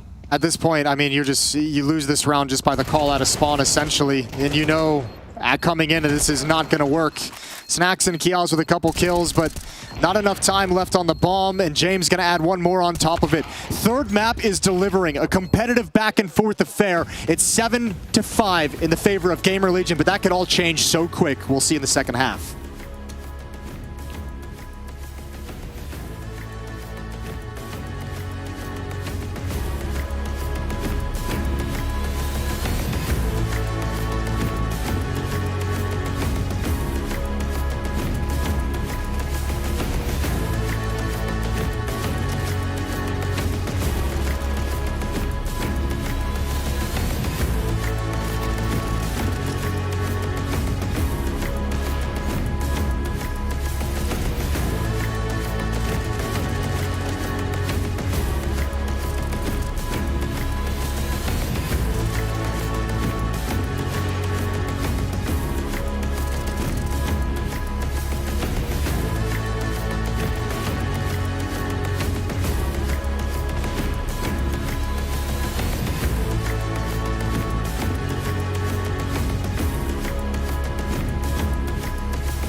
Nothing's unblemished, the damage done.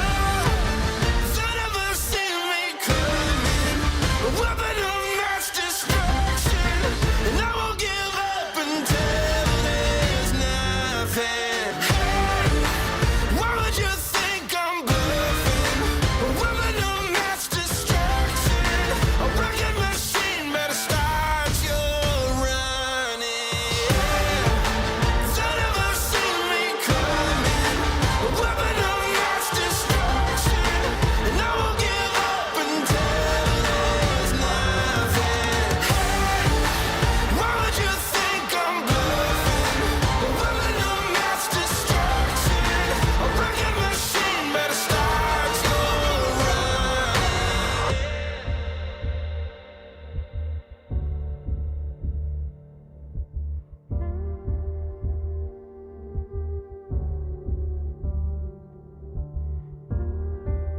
This isn't finished, it's only begun. Nothing's unblemished, the damage done.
VP didn't look that good in the first half, but somehow they still scrambled together 5 rounds, and that is the Virtus Pros way.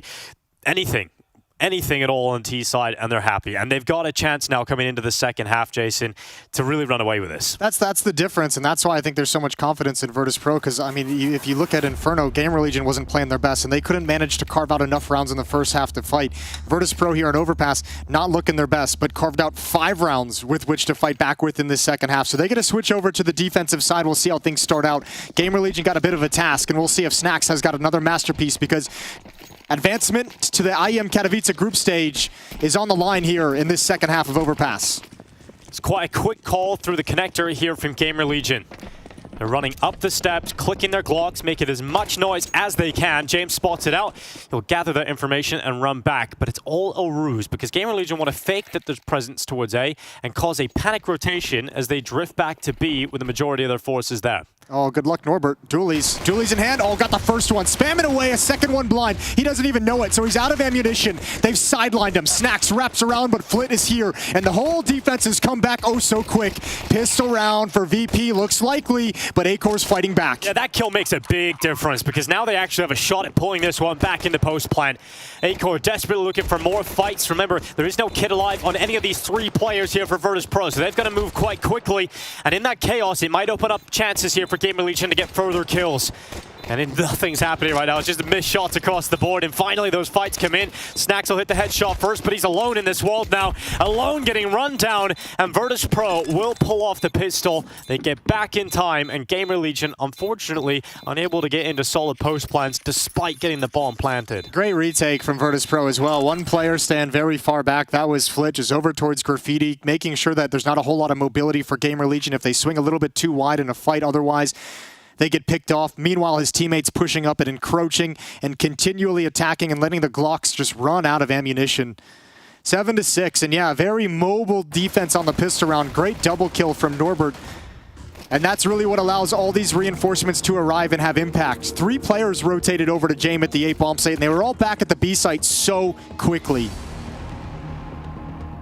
A third timeout used immediately by Virtus Pro right after the pistol round. They've got none left for regulation.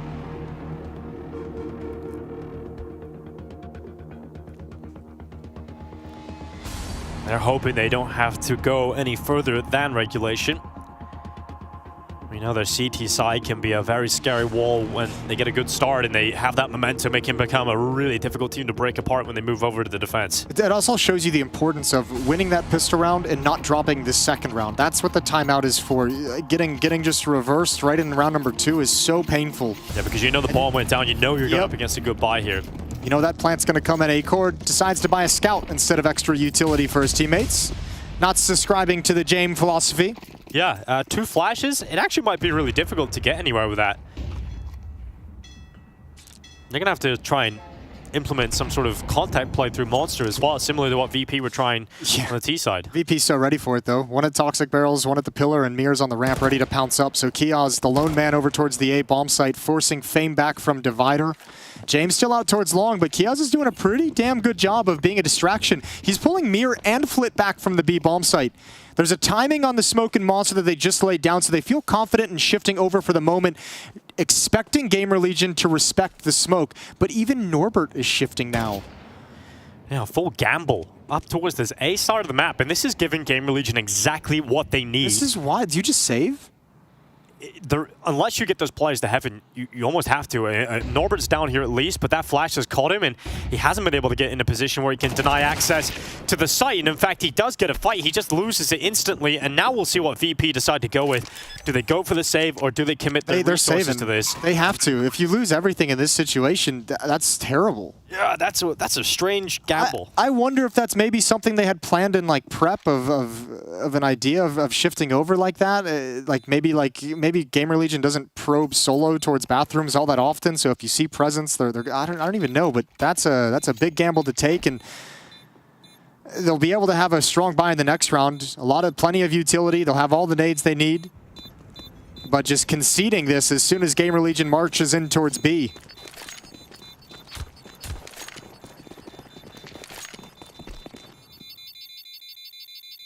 Well, that round was brought to you for free by VP. And Gamer Legion will run with it. And we just talked about like the timeout and really trying to avoid losing that second round when you win the pistol, and they've not been able to avoid that loss. Now, interesting. Gamer Legion calls a timeout here. It's their second. But I mean, like, I think Virtus Pro is going to be super happy with this timeout being called too. It's almost like you're giving your opponents a chance to kind of talk about how you want to play this round, because Norbert is either going to have to save with 1400 or someone's going to have to drop him a pistol so that he can get armor. But regardless, either way, Virtus Pro is happy to have the extra conversation here in the third round of the second half. And both of these teams, obviously, with these timeouts jockeying for early control of the half and who's going to go on the first run.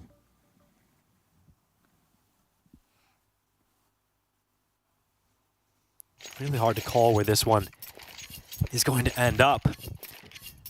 Intrigued as to how Virtus Pro are going to approach a round like this, where they've got 2 FAMAS, M4, 5.7. It's a whole wacky load of different weapons here. Gamer Legion have now got the best opportunity possible to get it going on the T side, and we did say their T side and Inferno actually look really good too, so hoping to see more of it here on Overpass.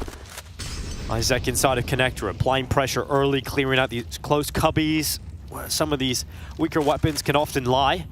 And they know they've got Connector control now. That flash goes in to confirm.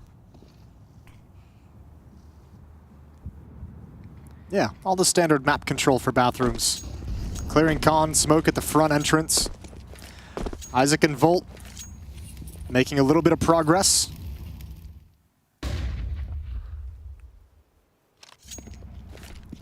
Elsewhere, it's quiet on the map. No spamming. No noise being made in short. Virtus Pro playing this round without a whole lot of information.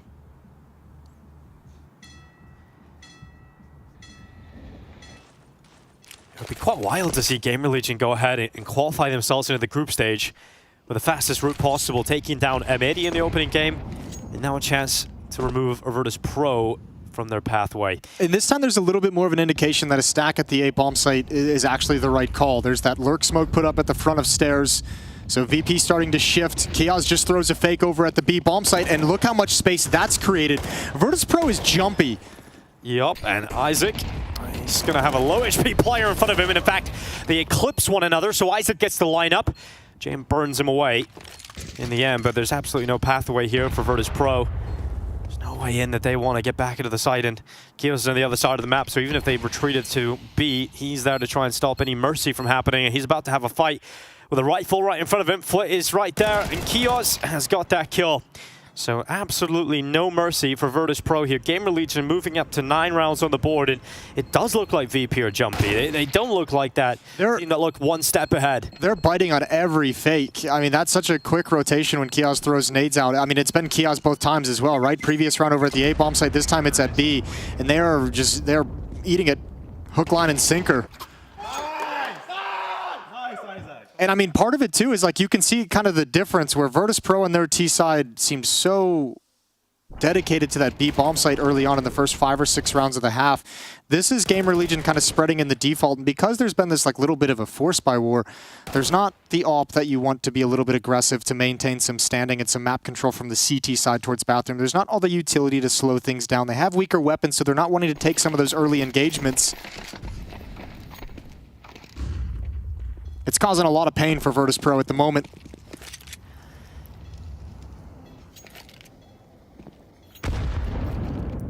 Norbert allowed to be up on top of his teammate's head and doesn't see anything with that boost. Gamer Legion with a passive setup on the T side so far, not pushing into short, not really pushing into connector either. Just taking their time, keeping their distance, trying to figure out what VP might have in store for them. It's not a whole lot. Again, VP making an adjustment, sending the majority of players up to this A-bomb side again. And around like this, it's like you have to play around the strong weapon you have. You have to play around this FAMAS. So yeah, like a gamble towards the A-bomb site, but you're looking just to support that one power weapon that you have. The creep it long continues. And Snacks jumps up on the generator, takes a look out to the right side. No one in that close corner, but their shots ring out and alert Virtus Pro that the attack is coming their way. There's nobody at the B bomb site for Gamer Legion either, so they don't realize that that site is clear. And here goes Snacks running into the stack. James just waiting, letting him go on by. There's one for James, caught by the flash. Maybe could have even squeezed out some damage onto a second, but the rest of his teammates are doing so much work, and in fact, they brought Gamer Legion down to just one player.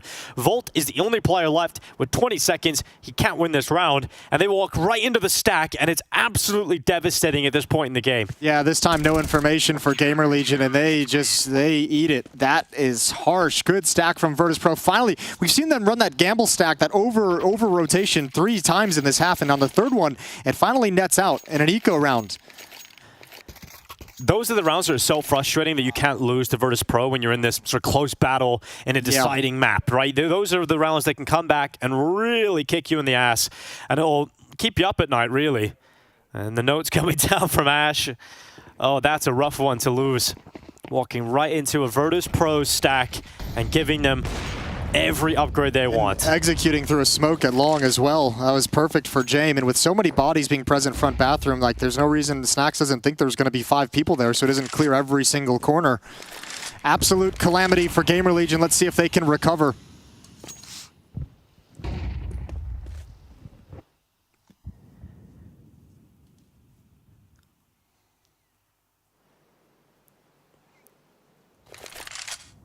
Settling into the next round after the absolute disaster in the previous.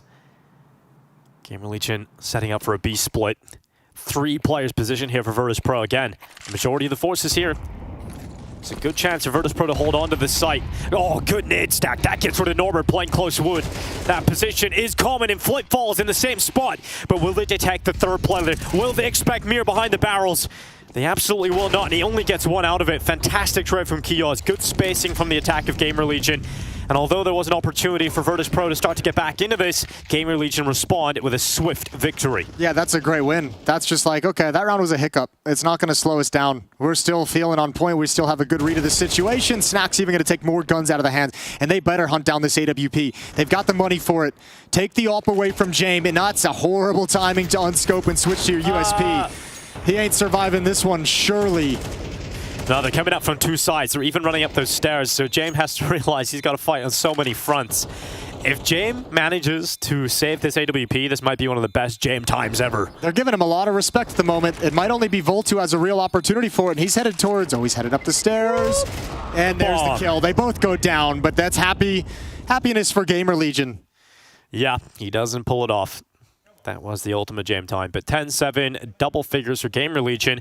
Now 3 rounds away from getting into the main event, getting into the group stage. And what a run it would be. You know, taking down, sure, a North American team that should beat in the form of M80, but VP should have been the gatekeeper, right? They should have been the team that stopped them from getting that clean run right into the group stage.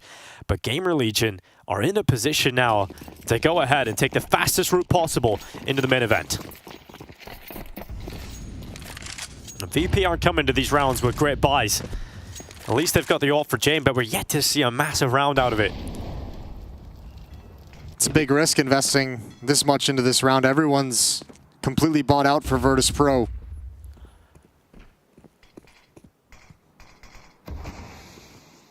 Jame with his AWP out towards long, Fame at Divider. But Fame's only got a 5-7, and Gamer Legion has shown a number of times that they want to take control of bathrooms. That's kind of a main portion of their default, is to get that map control and work the map from there. Good shot from Jame, opening kill. Great shot from the sniper. That's the AWP surprise. Now you know where it is. Does Jame decide to keep it in the same side of the map, or does he make a change and try and transition? Well, he's just locking down that A-bomb site from the same position behind those dice box, allowing his teammates to focus on the B hold with numbers. And it looks like that B hold will soon be tested. 45 seconds remaining in this round, and Gamer Legion setting up for an execute. There's one more smoke on Flit, and if he drops that in Monster, they're going to have to go through it. Drops it on Sandbags, they're going to have to go through it. Well, Norbert at the front of Monster did not have a round previous because of nades, and this time because of a headshot. Full cuts right through the defense. Kios follows up, and VP do not do enough. And now it's just Pistols looking to hold this. James opposite Heaven. Here's the Fame play, but he's already spotted out, and Kios delivers death quickly. And James just, there's nothing he can do with this AWP from this position. Well, we know he's only halfway in this round. He's already thinking, if Flit can't create something, then I'm saving. So he's already half a mind there waiting for a mistake, and if that mistake doesn't happen, he's going to start backing away. Yeah, Flit's just biding his time inside of the smoke, hoping he can catch a player on the fade of it. But he jumps up, and as he jumps up, he is instantly executed by Volt from behind. So that's 11 rounds now for Gamer Legion. And VP decided to take a risk. It's not like they were half investing into this. They threw everything they've got at it. It's that shot from Volt, that entrance onto the monster player. It forces the backup player at Virtus Pro to turn his attention and try and get towards sandbags because he knows the hit's coming from two different angles. They're coming for the AWP as well. Yeah, I think they're a little too far away from it. Run back towards the bomb blast. He's going to be just fine. But that's a 4v5. That's a disadvantage round that Gamer Legion converts. The pick went to Jame, but everything from there is Gamer Legion. They've got every answer so far in Overpass. Be very impressed by the calling out of Snacks today on the T side. And just look at the crappy situation that Mir's in. He knows they're coming out monster as well, and it's like, I have to swing for a fight. It's not an advantage, but it's the only option left that I have to play. Oh. And they're just getting ran over. A lot of frustration back in VP. We saw it on Vertigo as well to start this series, and it's returning here on Overpass. Yeah, the comparison of shots really says it all. VP just have James AWP. I mean, I'm so impressed with at least the two maps that we're seeing out of Gamer Legion. Vertigo and now here on Overpass. This is a super impressive series they're putting together. Inferno, let's not even talk about it. Let's just throw it out of our minds for the moment. But even Inferno, there is a positive to take. The T side actually looked good. They constructed some good rounds on the T side. Just the first half kind of sucks. Sure. But let's see what James is able to do. It's really the only hope for Virtus Pro in this one to try and prevent map point and series point going against them.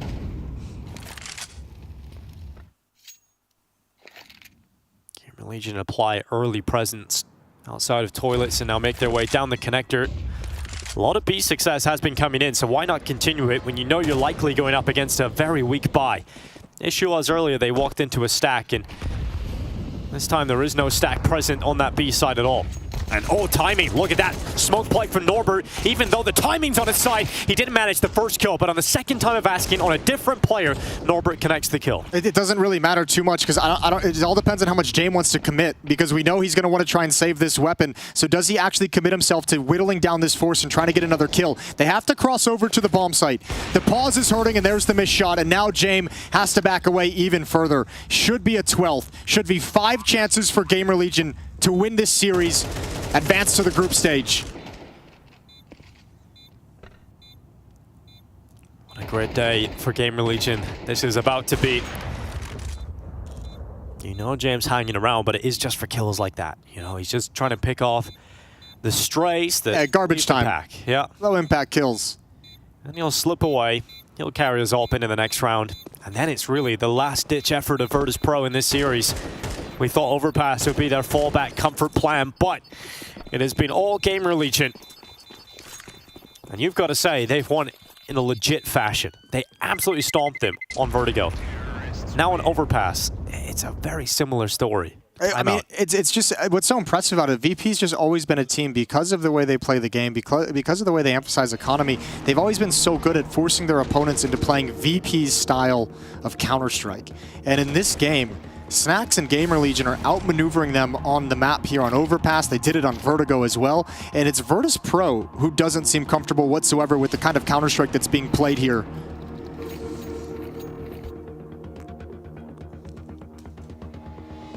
Biting on every fake, shifting and stacking at the wrong times. Sometimes the right time, but that was the one round in recent history where VP have actually won a round, which really tells you everything you need to know about this CT side. That's the only round they've won outside of the pistol, was like a FAMAS and 4 saving players in a stack at the A bomb site. These gun rounds have just been so emphatic.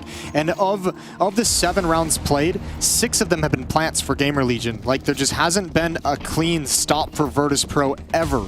Gamer Legion has access to the bomb sites whenever they want it.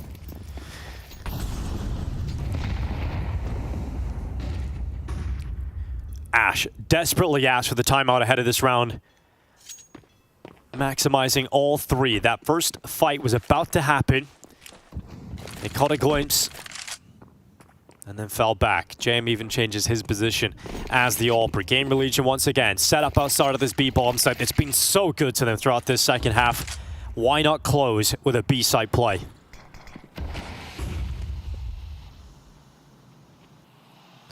Contact into the smoke. Snacks is sitting inside of it. The rest of his teammates in behind him. About to lead by example through the smoke right into the waiting arms of Flit. It's the first kill for Virtus Pro, unanswered by Gamer Legion. Okay, that's really cheeky. That's a really cheeky opening gambit from Gamer Legion to attempt like a knockout punch, walking through the smoke. It backfires. Now down a man. An extended fight. They're going to try and come through. Finally, Isaac gets the trade, but he's overexposed and he's stuck. Bolt's taken down. Low HP already. Last bullet from Flit connects for the kill. That's 3 in the round so far. Bringing Flit over to this B bomb site has stopped Gamer Legion getting through. And now a 2v4. 28 seconds left, and no closer to getting into that B bomb site. That is some disrespect on the call to try and win this game at 12-7. Just walk through the smoke and hope that nobody's watching for it. I love the attempt. And again, we've mentioned it a couple times. There have been these like moments where Gamer Legion, you know, you think about that walking into the eco stack at the A bomb site with no information. Those are the moments that create opportunities for Virtus Pro to get back in the game, and they've done a good job of responding and making sure that we forget about those rounds, that those rounds are just hiccups and not some kind of lasting impact. But at some point, you always feel like Virtus Pro can latch on. And that's a very clean win. It's almost when you least expect it with the Virtus Pro side. But it is Flit who has a big moment here, and obviously it is a cheeky attempt from Snacks, but it just became a smoke spam down through Monster. Traded a couple of kills, but Flit gets 3 from just doing that, so nothing major. And now we're going to go into round 21. Still a chance for Gamer Legion to close here. They've got a good buy, they've got all the utility. It's on a VP to make sure that they start this comeback.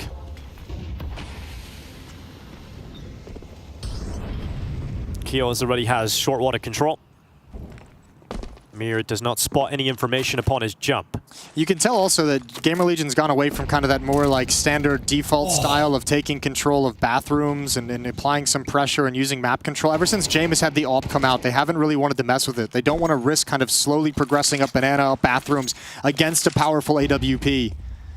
So the playbook's a little bit restricted right now for Gamer Legion, it feels.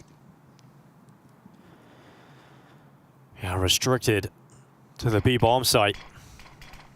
And smoke again goes down in Monster. That's going to buy even more time for VP here.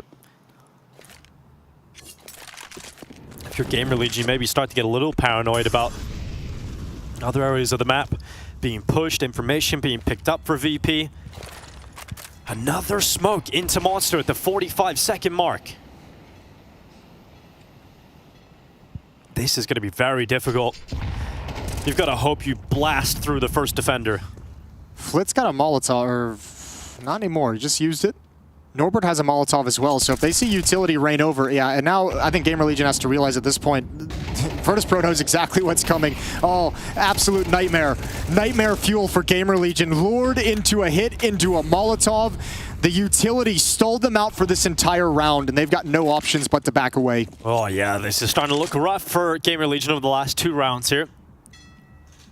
The last round was an attempt at trying to go through a smoke that didn't work out and kind of unraveled everything. This time it's more being controlled by Virtus Pro. Everybody stays up for VP again. They're building money on their way back into this game. It's stressful though. That exhale.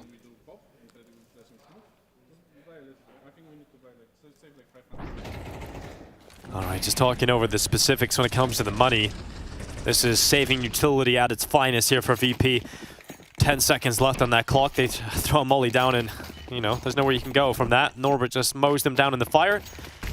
And so they do save a little bit of money so they can buy for the next round and also have a shot at closing here.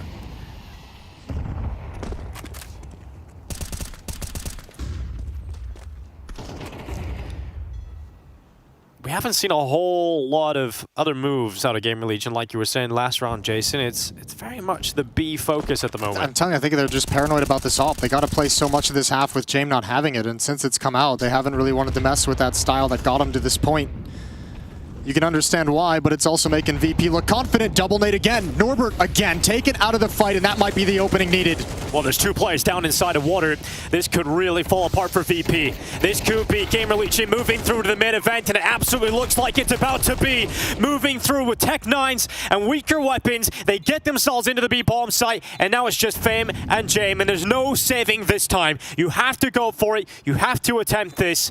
And Gamer Legion, what a turn of events in the Katowice play-in. They take down M80, they come up against Virtus Pro, and they have taken them down in the play-ins in a 2-1 fashion. They do it on Overpass, they do it on Virtus Pro's playground, and this is one hell of a statement performance from Gamer Legion. Yeah, they do it looking good, looking really good. Tactically on point, individually on point. Snacks as happy as can be. Firm handshakes all around. It's Gamer Legion to advance to the group stage. Virtus Pro is going to have to try again, one more chance. And it's got to be a little bit shocking. That's an off day for Virtus Pro. You could tell out of the gate something was a little off. Miscues, mistakes, timings were off. Not a clean game, and Gamer Legion takes complete advantage. Yeah, a team that is usually so picture perfect certainly started this series looking off, looking asleep at the wheel. We thought that was shaken off as they headed into map 2 of Inferno with a big victory, but Overpass, we've seen their demons return. Virtus Pro will have to battle a few more matches to get through to that main event, whereas Gamer Legion get the quick path through.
Gamer Legion advance to the group stage and vault your first ever Katowice. What does this mean for you? Because this was a statement victory as well. I mean, it's nice because, you know, reading online, everyone's just hating on us, saying that we suck, I know we can't play, but I feel like, personally, we can play pretty good. It's just sometimes we have these hiccups, and I think even here in Katowice is like special because, of course, Jano wants to play in the Spodek, so I think everyone is just giving it a bit more for him. And I want to talk about just this journey you're going on. You just mentioned it, right? People are saying that you guys are not going to be able to perform, not going to be able to do well. You've lost some players, but you've also made some changes coming into this season, right? How much has this helped with this lease of life we're seeing now? I mean, we made a lot of changes because obviously last year didn't end well at all. So it just had to happen, and I feel like, you know, we're still working step by step. I don't think we're anywhere near where we want to be, but we're at least progressing, and that's what matters. Talk to me about Vertigo, though, because it looked like you caught VP sleeping. It looked like Acor was just dominating him. It looked like you couldn't do any wrong. We had a good game plan, first of all. I think our coaches did really good to prepare for this game. And also Snacks, amazing calling. And obviously, if you have Acor just killing everyone with the op, it just makes it so much easier. And I just feel like throughout the whole game, we were playing super calm. Every single round, we were, I don't know, just playing it together and kind of countering VP style because we knew what they were going to do, so we were just ready for it. And not many people can counter the VP style, but you didn't really manage it on Inferno, which seems to still be a map you're not quite comfortable with. Talk to me about that. Yeah, I mean, we saw it against FaZe as well. He doesn't like Inferno. I mean, I think it's a good map. I think it's a good map. It's just struggling a bit now, and even with the FaZe game at Blast, it was the same thing. We got smashed on it, so I don't know. I think it's something we need to work on. Maybe you start calling for Inferno? Shh, don't tell him. Look at that face, yeah, nothing's happening. But I want to just touch on the Overpass one to close this out with, because Overpass is what we know VP for. It's what their bread and butter is in terms of being good and slowing it down and just being a nuisance for you guys. At what point did you realize you had it? Because you beat FaZe on it twice, and now you've just taken down VP. I mean, it's a map that we're really confident on. I think they had 100% win rate coming to this game. But at the same time, just before the game, I was thinking FaZe also had 100% on Ancient, then we had 0. So, I mean, I don't think it really matters, like, the win rates. And again, like, as you said, we beat FaZe twice. We're really confident on the map. And I think going into the third. Even after the Inferno, we were sure that we can still do pretty well. Well, you showed it for sure in a big way. Let's get ourselves back to the desk and keep moving things forward. Showed it in a big way indeed. I mean, that's a stunning upset. That's a stunning victory. That is a statement win over Virtus Pro, one of the most difficult teams to tackle, and they called circles around them on 2 out of those 3 maps. That was brilliantly done at multiple stages of the game here, Matthew. Absolutely. Extremely deserved result and advancement into the group stage for Gamer Legion. They basically beat the game in the hardest difficulty there is, which is to play VP in their defense, and VP's got 5 rounds in the bag. And you're supposed to be down. You're supposed to lose this game. That's the story that we've been building. The defense of VP, if you allow them to get to 5 on the T side, that is it. You're done. And actually, I'm just going to put it out there straight, mate. Snacks just defeated James at the chess game. He defeated him completely, simply, purely. The calls he made in the force buy, he beats VP stack. The round after that, he beats VP stack. He loses 1 round on the A side. What does he do? He bulldozes his way to the B side 6 rounds in a row, forcing VP to make adjustments, which they never do because logically at some point, these MFs got to play the A side again. Like, they have to play the A side again. There's no way. No, Snatch just stayed through to what he wanted to do, and he has all my praises. That was an incredible call overall from Snacks. Yeah, I remember back in the green room, we were like, you know, if Virtus Pro get 4 here, should be enough. There should be enough. It should be enough. And then they got 5 even because they, you know, reset the economy from Gamer Legion. But I don't know, as much as we want to praise Gamer Legion right now, they did play really well. Snacks had some really good calls. They converted a lot of those force buys, but it looked like Virtus Pro was sleeping. And that continued from the Vertigo game. You thought, oh, maybe Inferno, they woke up. But they go into this 3rd map, and it's the same thing again. Why are we seeing them just like, what? They're going B again for like the 5th time in a row. It's not really working. They're not exploring A. Wait, you just said it. I think you just hit it right here on the head. The problem was that Fame had a nightmare of a game. Yeah. An actual nightmare of a game, which is, as a player, the worst case scenario, the first half, you maybe don't really see a whole lot of opponents. You don't get a lot of opportunities to get into the game. And when you go to the CT side, you have to make moves, but you don't have the confidence, the trust, or the balls to make these moves. And so many times I've seen Fame being uncontested in sort of mid-ground on the A side, and it's 40 seconds, it's 45 seconds, and you know it. That's the moment where you got to go for information. You got to ask for a flash from James or something. Just poke out there, see what's happening, and then you can do that picture on your own. But he didn't. He didn't. It's very uncharacteristic from Virtus Pro. They will get another chance. They're not eliminated yet. I want to focus on the other side of things because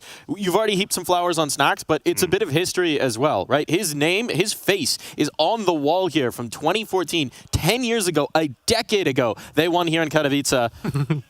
Yeah, they did, right? Yeah, they won. Moving through to the next stage. Yeah, they did, huh? They did. They beat some folks perhaps that we might be familiar with. Snacks stepped on my head the way he did on VP right there.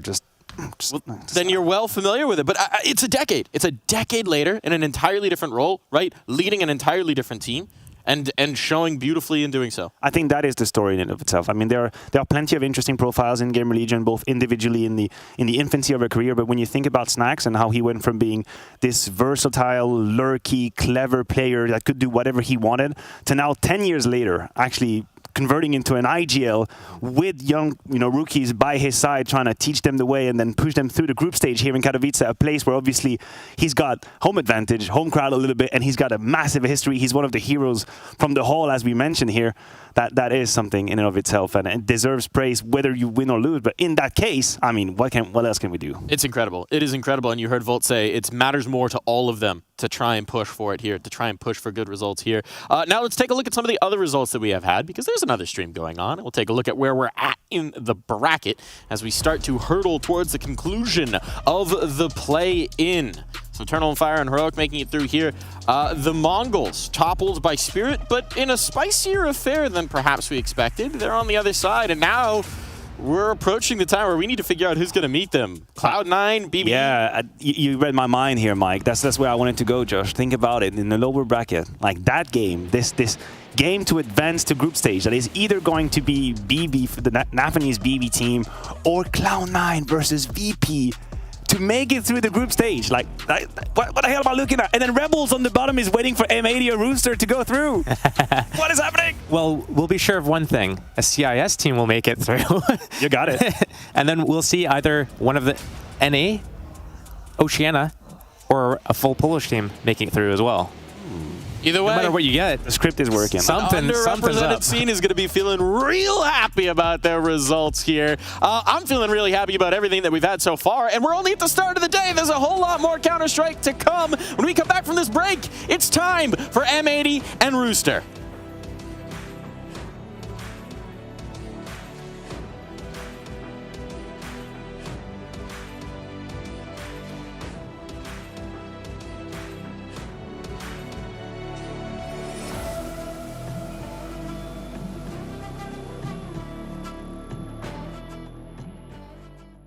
Welcome, my friends, to the Cathedral of Counter-Strike! Elevator, never low, way to the top, headed to the peak. All them boys wanna talk, hit them out of love, but don't got receipts. I ain't gonna lose it now. Gotta keep it moving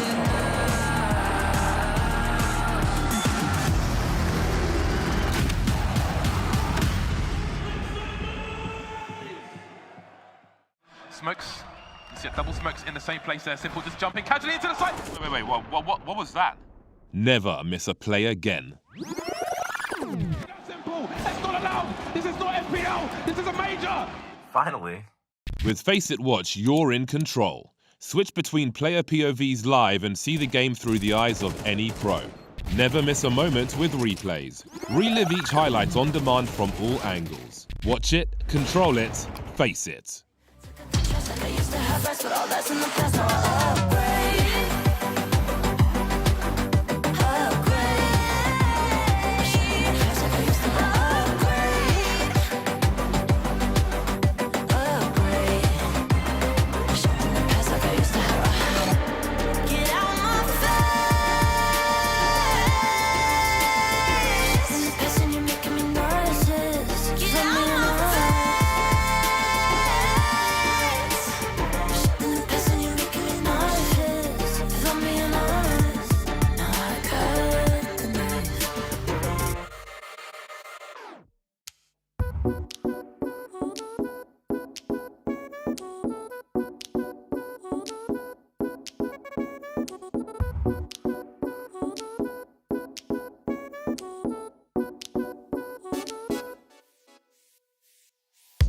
I can't explain. I can't explain it. I go insane when we get naked.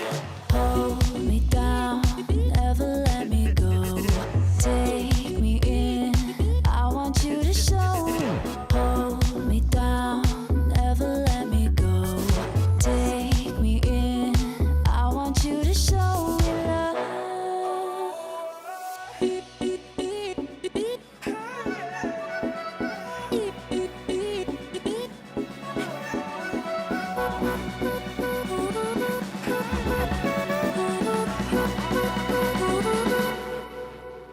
Don't give up on us, don't give up on love. Don't give up on us, don't give up on love. Hold me down, never let me go. Take me in, I want you to show. Hold me down, never let me go. Take me in, I want you to show me love.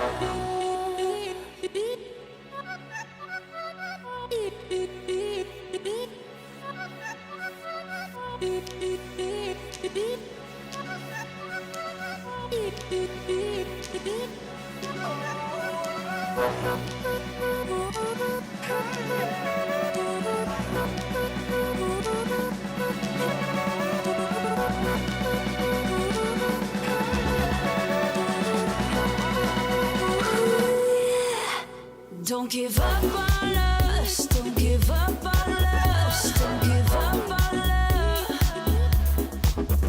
Don't give up on us, don't give up on us, don't give up on love. Hold me down, never let me go. Take me in, I want you to show. Hold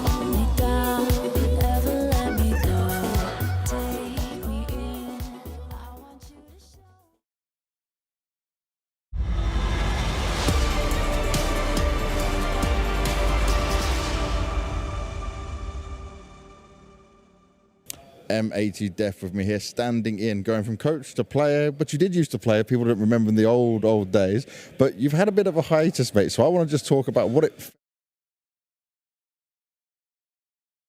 Well, I'm sure that would have been interesting, but we'll find out what he answered in a little bit. You know, look at that. Look at the coach of Rooster. That suit's familiar, isn't it?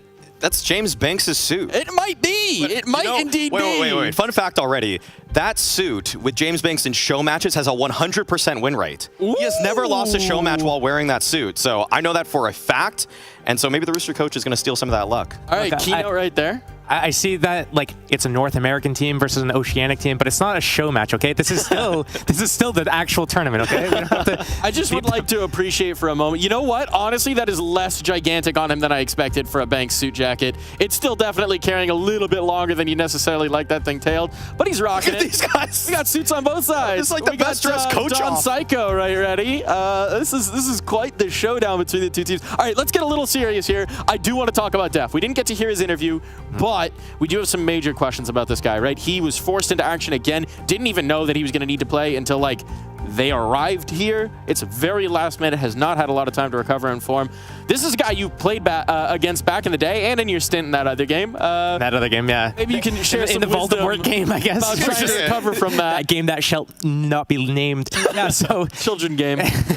I mean, yeah, so I've played against him when I was active in CS a few years back. When I was on Ghost, he was on Complexity, stuff like that. We played against each other. We both shifted over to that V game. You can say Valorant. that V word game. You're allowed. Yeah.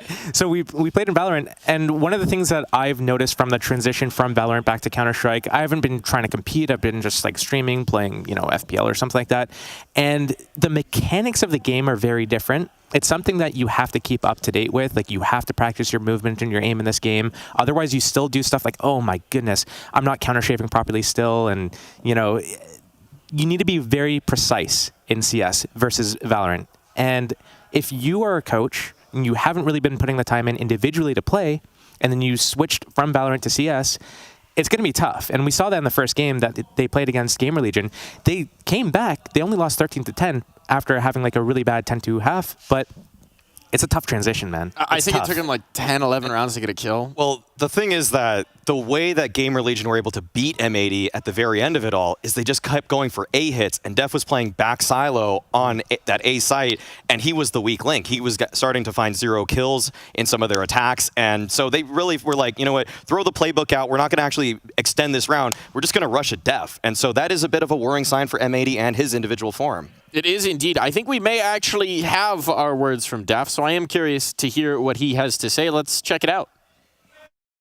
M80 Def with me here, standing in, going from coach to player, but you did used to play. People don't remember in the old days, but you've had a bit of a hiatus, mate. So I want to just talk about what it felt like for you initially, just to step back into the server. Obviously, I played at Atlanta too, right? So I got a bit of a taste. But yeah, man, these guys are good. It's been a long time. These guys were basically playing 4v5 on Nuke T side. I was kind of getting my groove a little bit back on CT, but I'm just doing my best, really. And in terms of doing your best, I'm glad you touched on what you did on Nuke there, because, yeah, that first half wasn't great, but you did have a chance to come back in it. Did that give you some extra confidence going into these next match? I think so. These guys are really good, and I wish we could have shown our full strength, but I'm going to just do my best, and hopefully these guys can carry me over the line. So you're saying carrying, right? You're being very humble with this, though. But you can put up some numbers. You can put up some damage with it. When it comes to playing against Roosters, the Aussie and New Zealand guys over here, right? This is still a full team, though. So where are your expectations? Where's this team's mentality at? Yeah, let's be realistic. Like, our group and the way that the bracket is worked out is pretty favourable for us. So we're kind of lucky in the way that's done that. I mean, this is obviously a young, talented team, but I think this game is going to be the one that we can show, like, we're here to play. And just what is it doing for you? Because obviously, as far as it seems, you might be stepping in for the RMR as well, right? So is this all getting extra experience, getting extra map time to be able to try and put yourselves in a better spot going forward as well? Yeah, it's basically what the guys said. They were like, if we're playing with you in the RMR, we might as well in Katowice. So we're using this tournament as like a jump-off boost to go to the RMR. So that's really what we're trying to do. It's a very good warm-up for you, mate, right? Yeah, it's a difficult warm-up, but a good one. A tough test is certainly what it's going to be in Counter-Strike. Let's see how he does and the rest of M82 in this game. Thank you so much. A tough test indeed, but maybe he needs a little can of WD-40 along with it, because breaking off the rust has not exactly been an easy prospect here for Def. He mentioned playing in ESL Challenger Atlanta. That didn't go so well, and once again pressed into service last minute. It's been difficult.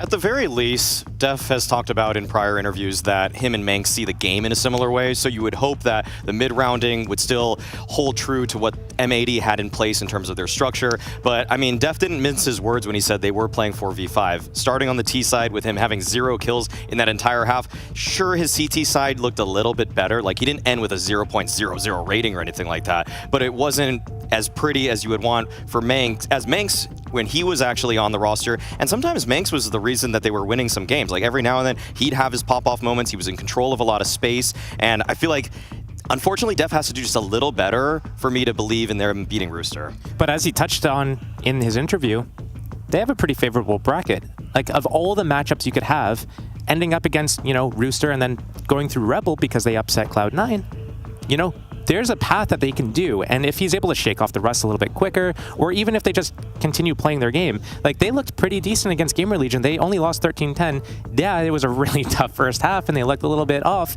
but that could just be like, oh, first match, BO1, get it out of the way. I think my big question is who's going to be the space taker, right? Because that's a big thing that Manx does for this roster. Even if he's not necessarily having the statistical output, very aggressive, very space takey, and I think that it's tough to ask Def, even if he doesn't expect to get the kill, to think that quickly while still trying to get a grasp on being a player. That's a tough role. Def's always traditionally been like a playmaker type of player anyway, so I don't think that's going to be out of the question. I mean, the only thing that would be different now is that he's been out of the game. He hasn't been, you know, full-time competing for a while, that maybe he's not got the confidence to go for those plays, but that's been his style. And they also still have Swisher, who isn't afraid to shy away from those types of fights. He'll go swing you dry with an AK against an op, like he doesn't care. Well, let's look at the other side of things, right? Because there's also a prime opportunity here for a team coming from a region that has not had a lot of recent success. I'm talking about Rooster, I'm talking about Oceania, I'm talking about the legacy of Oceania at this event. They haven't had a team that was realistically competitive since 2020. It's been, I think they've won 1 series since then, I think, and like 3 maps. Yeah, it has not been obviously pretty for the Oceania representative. And I feel like when we looked at that Renegades team, the Greyhound one, yeah, they did come in dead last for the last 2 years. And so Rooster taking the spot right now from Oceania. Unfortunately, if I really have to be the bearer of bad news, it kind of feels like it was because the invites for the ESL World Ranking from Oceania came out before Greyhound just found their form. So Rooster right now, you wouldn't even really consider them the best team in Oceania. That being said, it is a team that has played on land before. They played at the most recent ESL Pro League. They were at least able to find a map victory there. I'm not saying like that they're going to replicate any of that kind of success here today, but this is probably a match where they're looking at it, where they're seeing a coach in the server against them and saying to themselves, we might be able to win a series on LAN. And based off of how they played versus Virtus Pro, I think they're ready to punish any kind of bad or poorly constructed plays that M80 throw at them. Well, we'll see if they can. We did get a little bit of a check-in with Chelios ahead of this game, so Banks has some words for us. It's an elimination matchup here, Rooster going up against M80, and Chelos is joining me. And I want to just start with your first opening game, the fact that you tried to play the Masters at their own game in VP with this style. Was it a frustrating match for you? Not too frustrating, you know, they're a good team, a very good team. And we think we did an all right job in some rounds, just threw a few that we should have won. Could have had a bit of scoreline at the end, but yeah, it's all right. Now, you're going up against M80, who have their coach standing in to play with them, but it's still got 4 capable players. But is this a matchup where you say, okay, look, I cannot go down like this, like I can't lose to a coach? A little bit adds to it, but, you know, they're still good players, good team, so that's what it is, yeah. So you're giving them the respect they deserve, but I want to see, are you going to be using the same play style, this VP style that's also Rooster style against these guys? Yeah, same style, not changing too much. Okay, so this is the way you guys like to play. Now, we were having a conversation off camera just yesterday, right, about what it means to you guys to be here to try and fight. You don't just want to be here and be like, okay, we're going out and we're just here to experience it, right? You want to play, you want to practice hard. So what is your motivation where you're at right now? Well, we just want to do better every time, you know. We're not really happy with coming and losing over and over. So we're just trying to improve every game, really. So, yeah, I mean. Improve every game, show your best foot forward, right, and try and dominate in this. When it comes to playing against M80, though, what do you expect from these guys? Not sure, to be honest. I haven't watched them. Oh, really? No. You haven't watched them, so you're just going to play in your own way? Yeah. Damn. So do you think they'll be more aggressive, though, than what you're expecting from VP, at least? Yeah, sure, I guess. Yeah, sure, he guesses. We'll have to see how it goes. Let's see who can get the win in this match. Some interesting insight there. Fun fact about Chelios. He's been a mod in Steel's Twitch chat for how long, Josh? I don't know, 10 years or so. Well, clearly that's what you learned, is don't watch your opponents. I don't know what their style is like. He did not learn that from me. He did not learn that from me. He's got the Katowice right now because of me, but no. That's a bold thing to say and admit. Is you it know? bold? Is it? It's a little bold. Oh man, just kind of. Unfortunately, they sound quite ill prepared. I think the maps though are going exactly as I would have expected for the picks. Inferno from Rooster, that's what they went with against VP yesterday. M80 have been liking Vertigo in domestic competition. They're going with that. We've got the Anubis Decider, but if I want to just kick it off with Inferno and talk about what James Banks was alluding to yesterday with Rooster, they love to play like VP. When Chelios was talking about leaders he looked up to, it seemed like James was pretty high on that list. He wants to have that slow, methodical style. Obviously, fighting VP with their same exact style in a mirror match wasn't going to work out for them, but it actually might work against M80. I mean, you say trying to use their style, but when I was watching them yesterday against Virtus.pro, it looked like, yeah, maybe they're trying to emulate it, but they're not even close right now, okay? Like, I don't mean to be mean, but it's not even close right now. They need to add some more protocols in. Well, we'll see if they can get those protocols integrated very quickly. But to cover this wildcard matchup, we got a little bit of a wildcard duo. When we come back from the break, it'll be Scroogo to take you through the action. Scroogo, he says. I don't know about that one, Darv. Get back to the drawing board. But it is indeed I, Scrawny, back for day 2 of IEM Katowice at the play-in, joined by none other than Oxfordshire's finest, Hugo J. Byron. Good day to you, sir. Yeah, I would actually go the other way than Scroogo. I'd go with a more of a horny. Oh, horny. That's what I would go with. I don't know, man. Personally. And I'm pretty horny for this game we got coming up. It's Rooster M80. I enjoyed watching Rooster yesterday. I enjoyed watching them at ESL Pro League the last couple of times they attended in Malta. And I want to see if they can take down a wounded M80. You think they got a shot? I think that, you know, you like enjoying watching Rooster. I enjoyed watching M80 in their recent runs back in North American on my soil, my side of the pond. And it is obviously an unfortunate circumstance that they are entering Katowice in the way they are. I hope that, of course, for Def's sake, he's able to put something together compared to yesterday. The poor guy had a 0-kill half on that best of 1 on Nuke.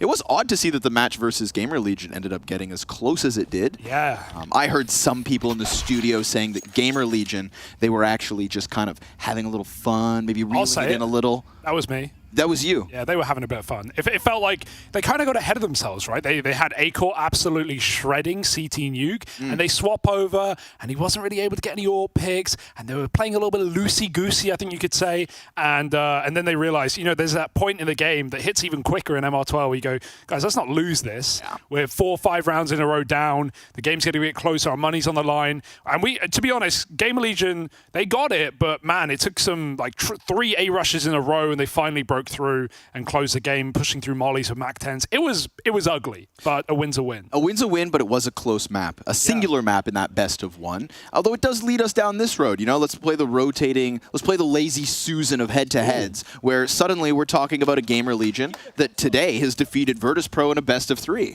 So if M80 was taking rounds off that version of Gamer Legion, despite maybe there being some tomfoolery. Yes. Maybe today versus Rooster, M80 also have something to say about it. I think to write off the other pieces of M80 would be just foolish of Rooster. I think not knowing what you're up against in M80's playstyle is also a little foolish. We hear that from Chelios in the pregame match saying, like, I don't know what to expect from him, never seen him, don't watch him. It's like, you haven't seen Malbs, you haven't felt the wrath of Rek, who opens up with the apartments push, and Fast ASAP back with the response. Second player's there, and I just said it, man, this Rek guy stepping up as needed. 2 kills easy, a smoke ahead of the B exec with the second player here.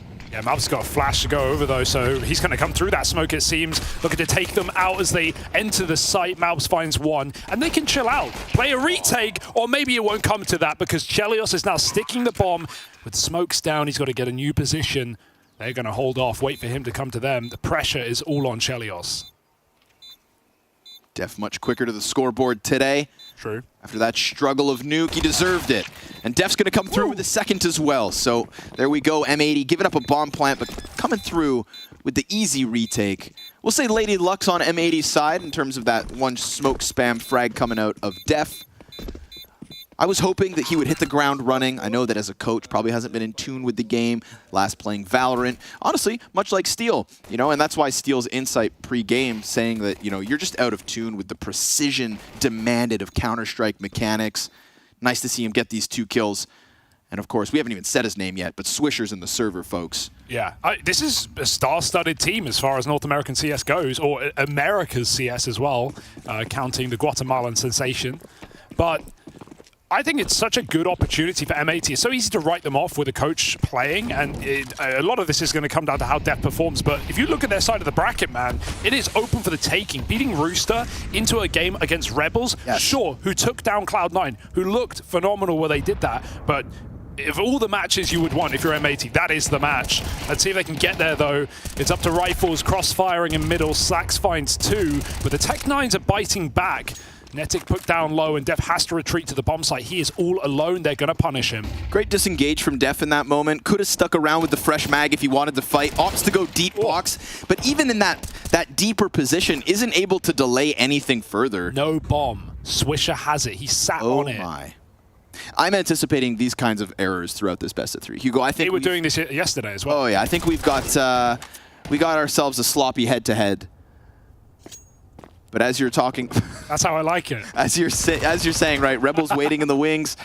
I think, if anything, you know, unfortunate situation that leads M80 into this event with 4 core players, maybe graced by the bracket in the end with a potential Rebels match ahead of them.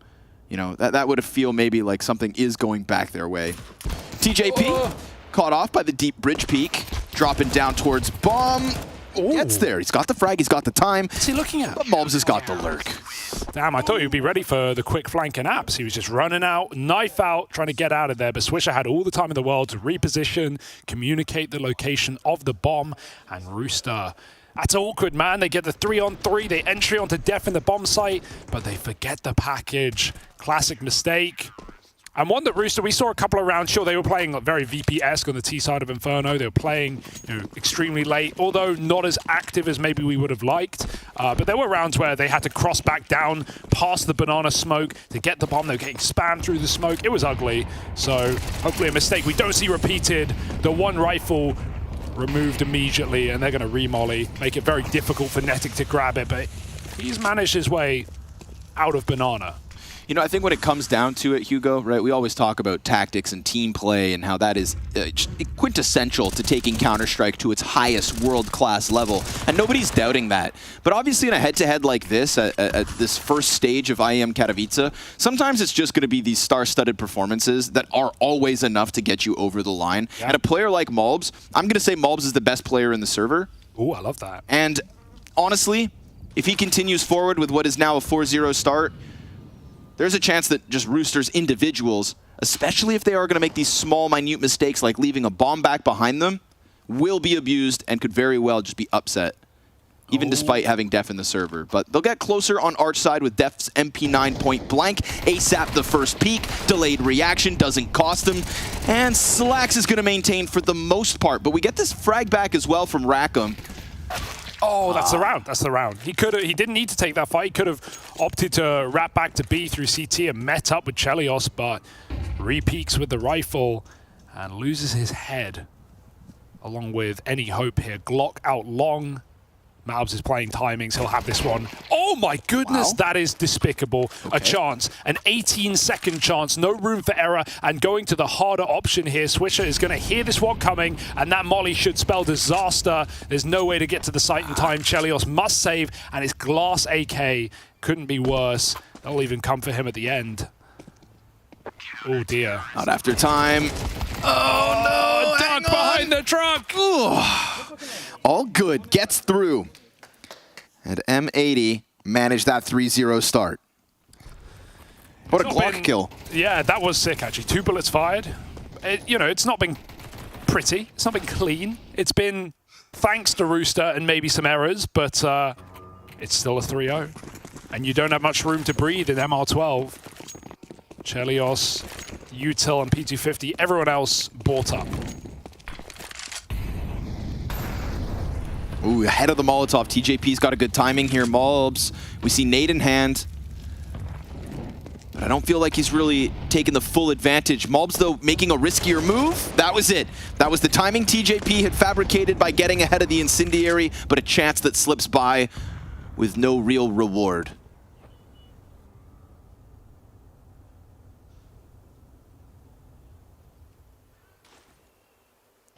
They linger towards top banana. Flash comes out from Mobs looking to take it back, but there, again, hadn't been any forward movement. TJP just locked into the same place, and hot feet. All's good. Walks across the coals as this opens up a rotation and a stack on A instead, but Rooster, I mean, they've been stagnant, haven't moved a muscle. For better or for worse, no progress either way. Yeah, it felt like even yesterday, you know, they weren't doing this, which is, you know, mollying mid, pushing players back, and despite that, M80 are playing very passive regardless, so this fake for ASAP will not change anything. They draw Swisher back to the B bomb site with a re-smoke, and time is ticking. There are 2 smokes on B, one's gone out, there's 30 seconds left. As long as Malbs immediately replenishes, Rooster have to go through a smoke to win this round. They are starting to realize that as well. They're going to go through before this one even fades. Swisher with a pop, and in they go. Swisher ahead of it. Reckham has a frag grenade if they want to open it. Yeah. CS2 gives them a good glimpse into sight where smokes blanket the middle. Mulb sliding around the fire. Swisher over Coffins. Each of them getting a kill apiece, and Mulb still fighting here. 10. He has just perfectly evacuated the back of that bomb site, bringing somebody else down with him. And of course, no plant because of the frag that Swisher gets. What a defense from the 2 CTs holding strong. That's just positional Counter-Strike for Malbs. He takes one fight, he has that quick smoke in between U-Box, and he uses that to go all the way around to Oranges. They route Dark back to New-Box. They get lost in the source, and Malbs just lives. That's a great round for Malbs. Not even needing to fight, really. And the clock again lets Rooster down. Disastrous. At least bursting through the smoke like that, putting pressure on M80, but I love that Swisher kind of had this balls to the walls, jump over Coffin. You know, we're going to sit here and praise Mulb's decision because that's what slowed everything down. That's what really got it over the line. But obviously Swisher getting in the mix. Yeah, if he doesn't do anything, Malbs is going to be found out. There's 4 players coming through top B there. Swisher has to cause some chaos, and with so little time left, it's just enough chaos with just too little time. And now they're in this weird economical situation, very VP-esque, but saved AKs, a couple of pistols. It's a bit wish-washy. They've got to make it work on a short rush. Look at M80, 3 players in a line. Going to get back into pit. Slacks will retreat, and Rooster take top mid. Def's, of course, a part of this pit anchoring, but very open arch avenue, I think, for the moment. Slacks, do you swing? Yeah. Just taking a bit of a peek, making sure that the arch wrap's not fully through. Don't worry about that. A little team flash, no big deal.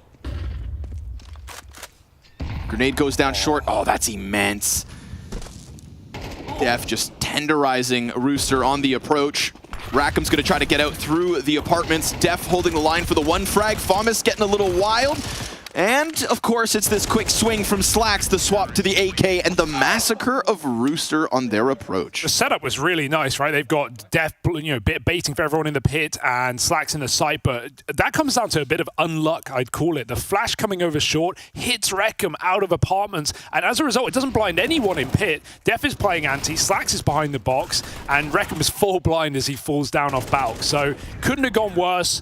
You know, hard to say whether the flash would have made much difference. Slacks was the one to really make that round M80s, and now he's even got the AWP. Run boost over mid as Slacks will eat flashbangs. No sweat as he's looking for the okay, well, now he's just flashing himself. You see that all the time in CS2, this little, you know, in Go, that would be a flat surface, there'd be no bounce. There's so many little niblets. That you can bounce nades off, and it's not helpful. It's actively annoying. I think Valve even patched the B-side Ancient Pillar so it's one flat surface, because you just see mollies, you know, intended for Dark, just bounce in the craziest direction. Oh, yes, to hell with the niblets, Hugo Byron. Geometry rules. Ugh. Disgusting. It wasn't me. Silent approach. Here comes another interruption, though. CTs. Nice. There's a team kill in the middle, and that's what gets this back in Def's hands. That's my coach. That's what I'm saying, right? Stark improvement. You know Def was hitting them DMs all day long yesterday. Nobody wants to walk back into the server as an ex-professional and just get trounced like he did versus Gamer Legion. And he's played in NA. I mean, that was his whole career. Complexity into M80. That was, Def in CSGO. He's right at home here and putting up some great numbers, like you mentioned as well. A 0 kill half in the first half of Nuke. And he pulled it back. He was backside anchor of Nuke on CT. He had a couple of multi-kills, went 1-for-1, did his job, but all it took was one round for him to get no kills, and they closed the game. Yeah, shout out Def one time, because, as North Americans, the classic solution to our, let's call it, talent issues. The English. Yeah, well, we always import this European talent, right? We always bring them on over, and they stick around for a bit, and they take, they take $40,000 a month and then move back to Bulgaria. But Def, he stayed. He stayed. He's got a life. He's got a life in America. He's a real, truly honorary, now fully American. Maui's crying blood in the green room right now. Well, that's a him problem. He's got his bleeding heart. No. Jokes aside, I put Cirque on that list too. He did his time. He did his time. Did his time. Like lesser men would have left far sooner. If you come over for one season of CS and dip, you don't get that honorary badge. Man, NACS is hard though. They just run at you. It's a simple process. Yeah. Well, even he tried it. Wasn't for him. 6-0. Solid start for M80. This is Rooster's map pick. Keep in mind, map 2 of the series, Vertigo. Maui mentioned the domestic competition. Well, they have an 18 win streak. All North American teams. So I say this is a BO1. I mean, this is an M80 as well that obviously with their 5th dispatched of Team Liquid twice regionally online. God damn. Twice, in a best of 1 and a best of 3. On 3 separate maps, they picked up victories over Team Liquid. Make of Team Liquid what you will, of course. Look at Def, man. He's bottom mid. Like, they've set him up. They've put him all the way down. He's in a great position. It's completely rerouted Rooster up alt mid. And they've got to clear this while an AWP covers from top. So this is a very hard position. Of course, Def, no guarantees. He's playing timings. The AWP's now left him on his lonesome. If he can get a couple here, that could be big. They're not even going to clear him. Ooh. He feasts on the double kill. That was one of those sketchy ones that suddenly looked like maybe he was going to get nothing. See, that just feels so strange that you wouldn't check that. You get locked out of mid so hard that you root ult and you still don't, even the second or the third player checks back. No. Big mistake. We keep seeing these little mistakes for Rooster that cost you the round. They're going to just take the brunt of the damage. Faced by a smoke. Not going to be deterred by it, though. Pressing inwards while they can. And the flash coming out of Swisher sets up Mulbs wonderfully. We got big praise so far for the tethering here between Swisher and Mulbs. This B-site defense has looked good, even as just 2 players. And, of course, man advantage for what could be a smooth retake. Slacks on the op, but taking names. Utility down to the double flashes. And these AKs just posted, ready to go. Netic catching Wreck. Suddenly numbers evened out, and a crossfire if they come in from the back of Church. Oh. But almost giving it away. Holy hell, be careful, Chelios. He's going to peek into it, and he just takes his head off. Ooh. All right. Oh, no. Oh, Swisher DC'd. Attack. Well, it's a well-earned round aside from that, from Rooster. I like how they deal with the pop through the smoke, a quick trade, a 3-on-5 back. I guess no monitor for Swisher. Looked like, still moving. And also Chelios, he falls off the top there, but he's looking for the global offensive angle where you can peek Ruins from the top of Dark Box, and he falls off. Still some teething issues, but recovers very well with a repeak. Awkward for Swisher, but otherwise earned by Rooster to even get in that 2v2. If you're M80, just ride it off. Yeah, Swisher dropping is unfortunate, but that Chelios headshot on the op, I'm willing to give the round over. I don't feel, as a North American, I don't feel too robbed with that one. Well, that's not ideal. But M80 got the money. They got the rounds. They got a chance. A real chance. A real chance to dispatch of Rooster. I just wonder, I feel like after watching that Rebels Cloud9 game, I still feel like Rebels are actually going to be a problem for M80. Oh, you know, like I would hope so. It's a well-rounded roster. I would hope so. It's a huge opportunity. As we said yesterday, it's the first time in 4 years of Polish local hero qualification that they've actually won a series, and it's against one of the better teams. You know, I think Wisła Krakow picked up a map like 3 years ago, but this same core of Permitter got absolutely bodied last year. So I have a little more faith, but hey, if we keep up Def's performance right now, anything is possible. Yeah, I think the question will be how quickly can he raise the floor of M80? If the supporting cast can put Malb, Swisher in great spots, then anything is possible. And honestly, right now the op is hitting hard. Slack's in with another down banana, 5v4 advantage right off of the tech issue. And he's going to solo B. He's got nades in spawn, got an AWP, best gun to solo this site. And if they can maintain man advantage, he doesn't need to die 4B. They can play a retake. But he's going to waste their time first. Chelios trying to counterpick this, so we've got an AWP duel set up. And a little too slow in with the walk peek. Dropping bomb in the process as well, right? Showing that as well that the solo op for sure is going to get him a rotation. But it's not just a rotate. They also go for the top mid push and the apartments peak on a delayed timer, which is just really nice layers. I do like how they're using Def. That is similar to yesterday. He is getting baited. Like they are sending him in first and try to trade him. That's a great peek. But the difference is yesterday they would send him in first, he'd die and they trade him. Now they're sending him in first. He's getting a kill.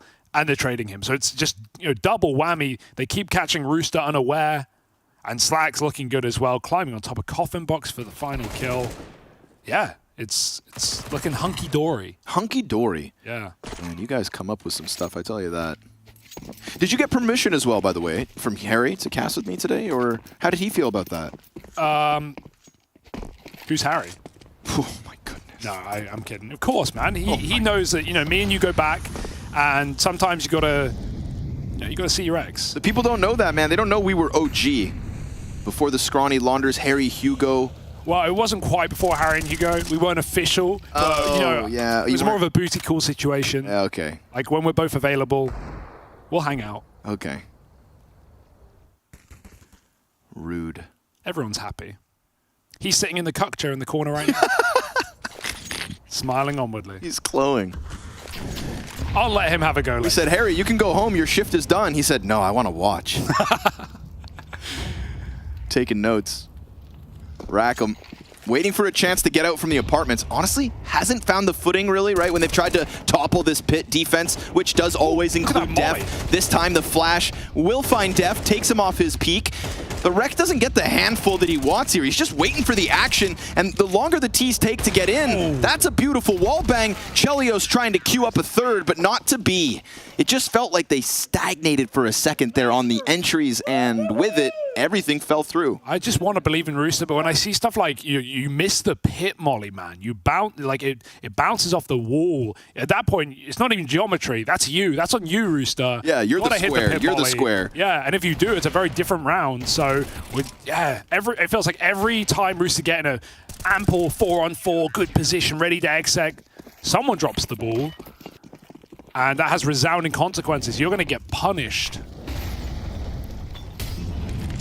M80. A walloping right now. 8-1 on CT Inferno. Rooster's map pick. And what was that win streak on Vertigo? Second map of the series? 18. 18. That's what lies in wait for Rooster. So a few more chances still on this T side to really get it going. But honestly, I feel like they have to have these slow approaches because we've had so many active moments from M80's CT side. Yeah, we've had Def bottom mid. We've had these apartment prods. This is actually one of the most passive moments. Makes sense in the 4v5, but they're going to go for banana. And it's easy for Slacks peeking in, knowing somebody's stuck behind this wall. I mean, right now, Netic is feeling stranded. Oh, and Slacks, that's a headshot? What? 3? Down banana like it's nothing. I mean, Rooster from man advantage just scrambled. What can you do against that? Just confident peeking. That's an 8-1 peak. you know, the right players to move back, to play the full back, to re-flash back. No. Slacks is confident. He's glowing. And he ain't missing a beat right now. 15-4 on the AWP. The bomb is theirs. Rooster are saving. You know, I think this is actually, you know, I find it an interesting talking point because I think M80 as human beings will understand that their fifth needed to step away. Yeah. And at the end of the day, Counter-Strike isn't the most important thing. But it comes at a time where this team is finding great opportunities. Qualified for the RMR, have 2 victories over Team Liquid, the regional #1, and are obviously here at the play-in looking to advance to the group stage of Katowice with a great lineup of teams ahead of them. If there was ever a chance to step forward as a star in this lineup, right? If there was ever a moment to play your best games of Counter-Strike, this next 72 hours going through the weekend that lies ahead of you, this is your moment. Because everybody's willing to give you the benefit of the doubt. They understand the situation, they sympathize with the situation, but just because you've lost a player doesn't mean you can't take your destiny into your own hands. Damn, I'm inspired. You've sold it to me. These We're getting are, it. without a It's doubt, from Slacks. the 2-3 most important months of these players' careers, all of them.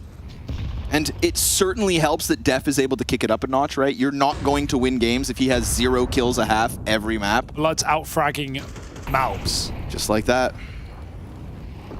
And Slacks, you know. I want to see a full exec here for Rooster. I want to see a proper round. They had a really nice BX against VP yesterday, where I think, again, they ran out of time. That has been a consistent problem on this map, but, man, they know the nades. Only 1 molly this time. Amal's going to have to play retake. This is a full retake round. Let's see if we can get a kill before the bomb goes down. That would make things a lot easier later on. And the spam is perfection. Now they can chill out, relax, crack a cold one, and wait for reinforcements. Sit back by the Barbie, let it burn out. Let's see what you come through with. Triple banana flank. And with that smoke soon to fade, I feel like the 2 players stuck in that pit, dude, they are stranded. We're going to get multiple players swinging around this banana angle, and Chelios with his teammate here, they need kills. And the fact that Def is the guy who clears out both, pushes pressures to the others, it's a triple, it's a quad. Def comes through 4v4 and just murders everybody on the bomb site. Ain't no complexity in that. What is Simply this? done by Def. What a turnaround. He's a psycho. What a guy. My goodness. Yeah, man, I think he took that performance to heart yesterday. Yeah, Rory, goddamn Jackson. Yeah. 4 kills on a retake. Rooster get plucked. Yeah, I call him the honorary American. Guy shows up as a Rory Jackson. I'll take it. How is that a British name, Hugo Byron? That's my king. Look at this guy go. Straightens his crown as he looks to actually topple Slacks' kill record right now. Go off. 15 is what's to beat. TJP again sliding through the utility of Banana, but he's doing it all alone. They have no idea. It's a great chance. Last time, and this time as well, the CT runs. The nade finds him. There we go. But that's the second chance TJP has had to get an opening kill on B when CTs weren't ready for the peak. They have to win this round. There's no excuse. They have to win it. It's 5v4. Yes, it's low health, but they've got good nades. They've got good map control. But M80 making a really nice mid-round move, and the timing couldn't be better. Falling out of apartments. Rackham has got to do exactly that. Both players in position. Rek gone. Def will follow, and Rackham finds a double. Rooster holding on at the end of the half, looking for the second. But peeking ahead of the smoke costs ASAP. Moto's smoke for Slacks to try and deal with. What is this? Oh, he's got wallbang for plant. That's only for backside plant, though. No. It's only for backside. And they go default. So I like that he tried. Interesting. Yeah, there's a few wallbangs on this site. Chelios going to slide ahead of the smoke, and that gets cleared out. This is now 2 kills given over. Don't lose this. Surely they won't. The mollies and the smoke is much time. We have a crossfire.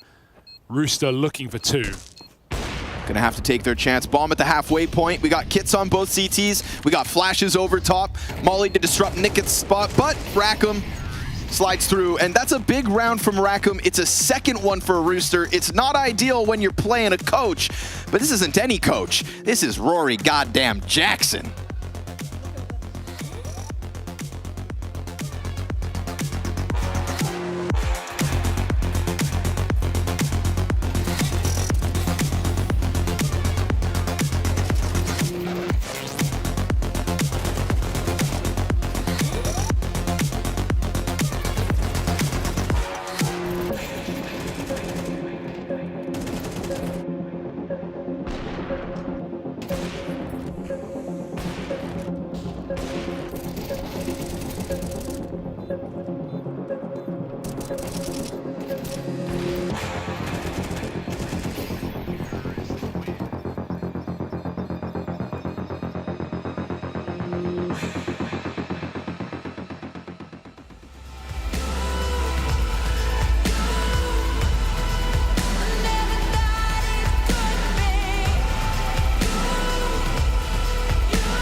what you read, not all words are the same.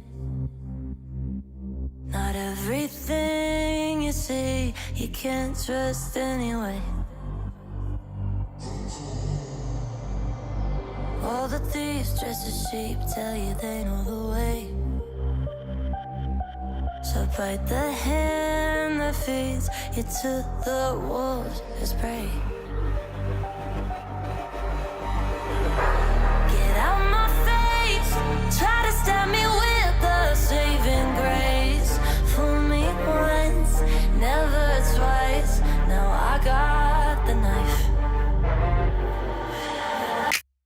You try to cut off my conscience, bake me a cake full of nonsense. You eat it too and I got deja vu when your words are up, you got you nauseous. Your shit belongs in the driveway, no moment but you wish, babe. Took out the trust like I used to have rest, but all that's in the past, now I upgrade. Shit in the past like I used to have. Snap the sea on the pictures, they flash on the page. Now they're pleading on the fifth and last mistake. But I know that dirty secrets.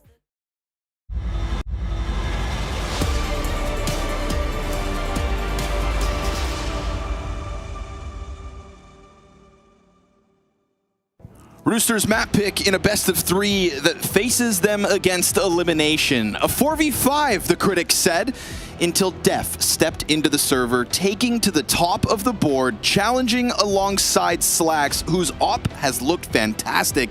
And of these two teams, it seems as though the floor of M80 has risen to a point that Rooster can't hang on. Yeah, the ceiling's caving in for the Oceanic side as well. Some very uncomfortable T-sided rounds, some misutil, some delayed hits, some bombs left back where they shouldn't be. And maybe a regrettable end to the Katowice play-in for these boys. Unless we see some unbelievable comeback, we'll give them the benefit of the doubt with the pistol round. But lose this, and you're out. TJP allows the crossover. No stopping all that. And Rek looks on. Quick rush down middle. We're going to get this flank, but they did leave an anchor by Wood. It's Def. Ready. Clear. Oh, he's done a yabby. In Valorant, you can aim while you jump, so that's that's the issue. It was calculated. Oh, I love the push, though. They get more space, they get aggressive, and Rooster have nowhere to go. They fight their way back, 2 kills in an instant, and there's a kid somewhere, lost in the source. Netic, 1v2, and they're not giving him the satisfaction. He has to hunt them down, hiding in the church, and there's no hope, no prayer that will save you there. 11-2, M80 on the edge of a win. Yeah, Swisher taking a quick swig of the red wine, sat back behind the podium. Altar? Maybe? I don't know, Hugo. I'm not a church guy, me. Nope. The only god I fear is Def. Unfortunate jump down, of course. Didn't even matter. Communion wine, that's what it's called. And all for naught. M80, there's 11. CTs, what are you going to do about it? Stack a B bomb site? It's obviously a force buy situation. It's them going to be trying to get back into this game somehow, some way. Feels like you've got to free yourself up. And Chelios not getting too frisky, but that one peek down middle is the solo A player. You know, sometimes if you're the solo A player, you won't take a down middle peek. And maybe just seeing that bit of skin from the defense makes him think, there's majority in this half of the map. So into the stack, M80 are about to set themselves.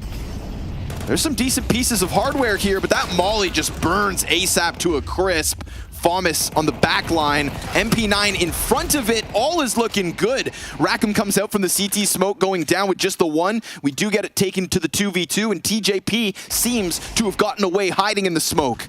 But soon it's gonna fade, and the guard could go back up for M80. No, they're gonna get clotheslined, sidelined, and leave it on Slacks, who comes in as he has to retrieve that bomb. CT peek through. Sure enough, Rooster corral M80 to their death.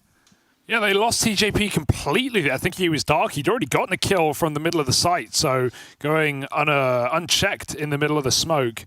Nice stack for Rooster. They make a gamble. It pays off perfectly, and M80 won't be getting too comfortable at the start of this half. They've got to buy back in.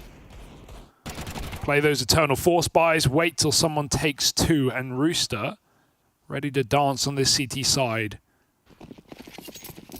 Nothing to lose at this point. Good grenade down middle. M80 going to charge. Okay. Just cranking that dial to a 10. Rec to lead it up around Arch. We've got Arch smoked already. That's a great frag grenade. Good utility damage coming out from Rooster. Now, at the very least, Def is slidden up along the van. And this has 2 CTs stranded in the bomb site, their 3rd defender in pit, and the rotators, for the time being, still smoked off. They come through 2 entries, nothing! Not a single frag from the 3 players in position. And TJP getting chased down by Mulbs. He just wants to save, and that is not allowed on Mulbs' watch. This one goes from bad to worse. That couldn't have gone worse, to be honest. And Netic, no guarantee on this save either. That's an unbelievably dominant round. You're not expecting 3 Tech-9s to all get their entry on a AAA crossfire, but the backside player all the way at the back, not able to help on the short hit. And it looks ugly for Rooster. It's going to get worse. Fight for your life, Netic. You will not survive this round. 12-3. And I don't even want to talk about Vertigo win streak anymore. It is looking dire for Rooster. I don't want to say a regression, but I feel like I haven't seen anything from this team in the 2 maps of Inferno that they've played. Potentially, but man, this is worse than yesterday's game. Yeah. And to a team that so many were willing to write off as well. I think Def having a good performance, at least versus Rooster, right? The question is, of the 3 teams, M80, Rooster, and Rebels, someone's advancing to group stage. Yeah. And this is a level of M80 that could definitely keep Rebels on their toes. I'm sure they're watching this game and thinking, oh, damn, maybe this isn't a layup. But it ain't over yet. The single M4 for Rooster, trying to keep them in this first map of the series, opens. But then he sits on top of the nade. Flash saves him. Nicely done from Chelios to get TJP out of there. Swap the gun off now. Give it to someone else with armor because he is down low, down bad. Chelios gave it back. No, okay. They figured it out. Molly and Spawn. Chelios goes through Madman. That's a gun lost as well. The only gun. Rooster suddenly gone from a 5v3 to what I'd call an unfavored situation here. Bomb will have to go back. Rackham tries the apartments push again. Right now they're both back turned, so yeah, caught off guard. Nice reaction from Rec at the very least. Also reopening the B bomb site, and since Bomb is here, there's no need to go A. They run away as Netic pops Deagle shots down mid. This is great. But there's an uncertainty here for the counter-terrorist, and they go the wrong direction.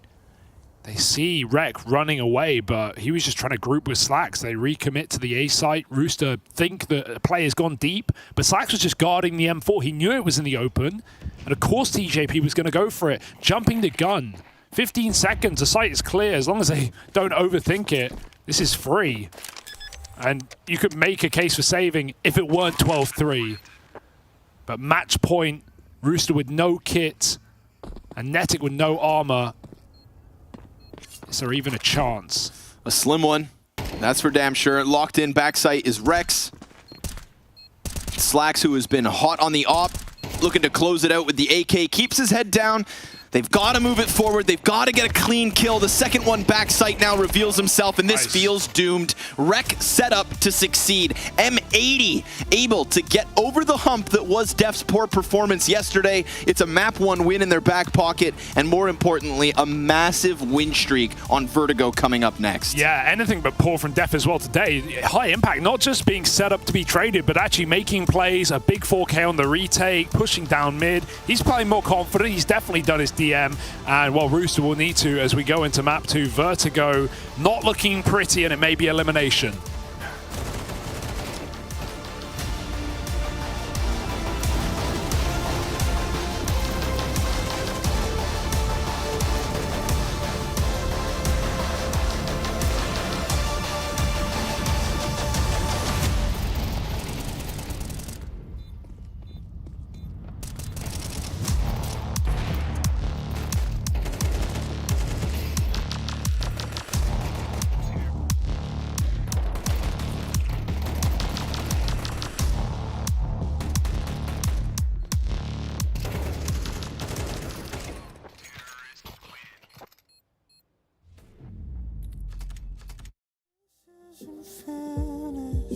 It's only begun. Nothing's unblemished. The damage done. None of us seen me coming. A weapon of mass destruction. And I won't give up until there's nothing. Hey, why would you think I'm bluffing? A weapon of mass destruction. A wrecking machine better start your running. None of us seen me coming.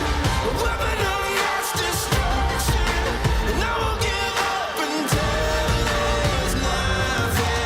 Hey, why would you think I'm bluffing? A weapon of mass destruction. A wrecking machine better start your running.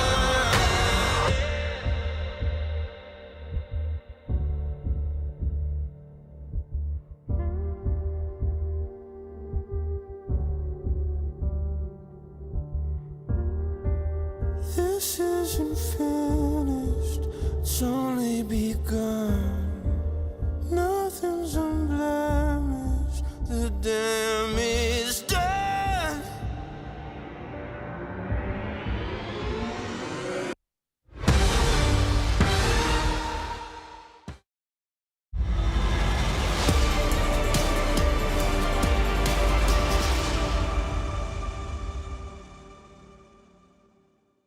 A coach, a manager, a dub on Inferno. Holy calzone. We thought M80 might have something to show us, but that from Def? What is happening here? M80 are here to play, man. M80 came to snuff the Rooster. The old people will get that reference, but yeah, 13-3, they did even better than VP did yesterday against Rooster. But Rooster picking Inferno and losing their map pick, 13-3 today, 13-4 yesterday. That's not looking too hot here.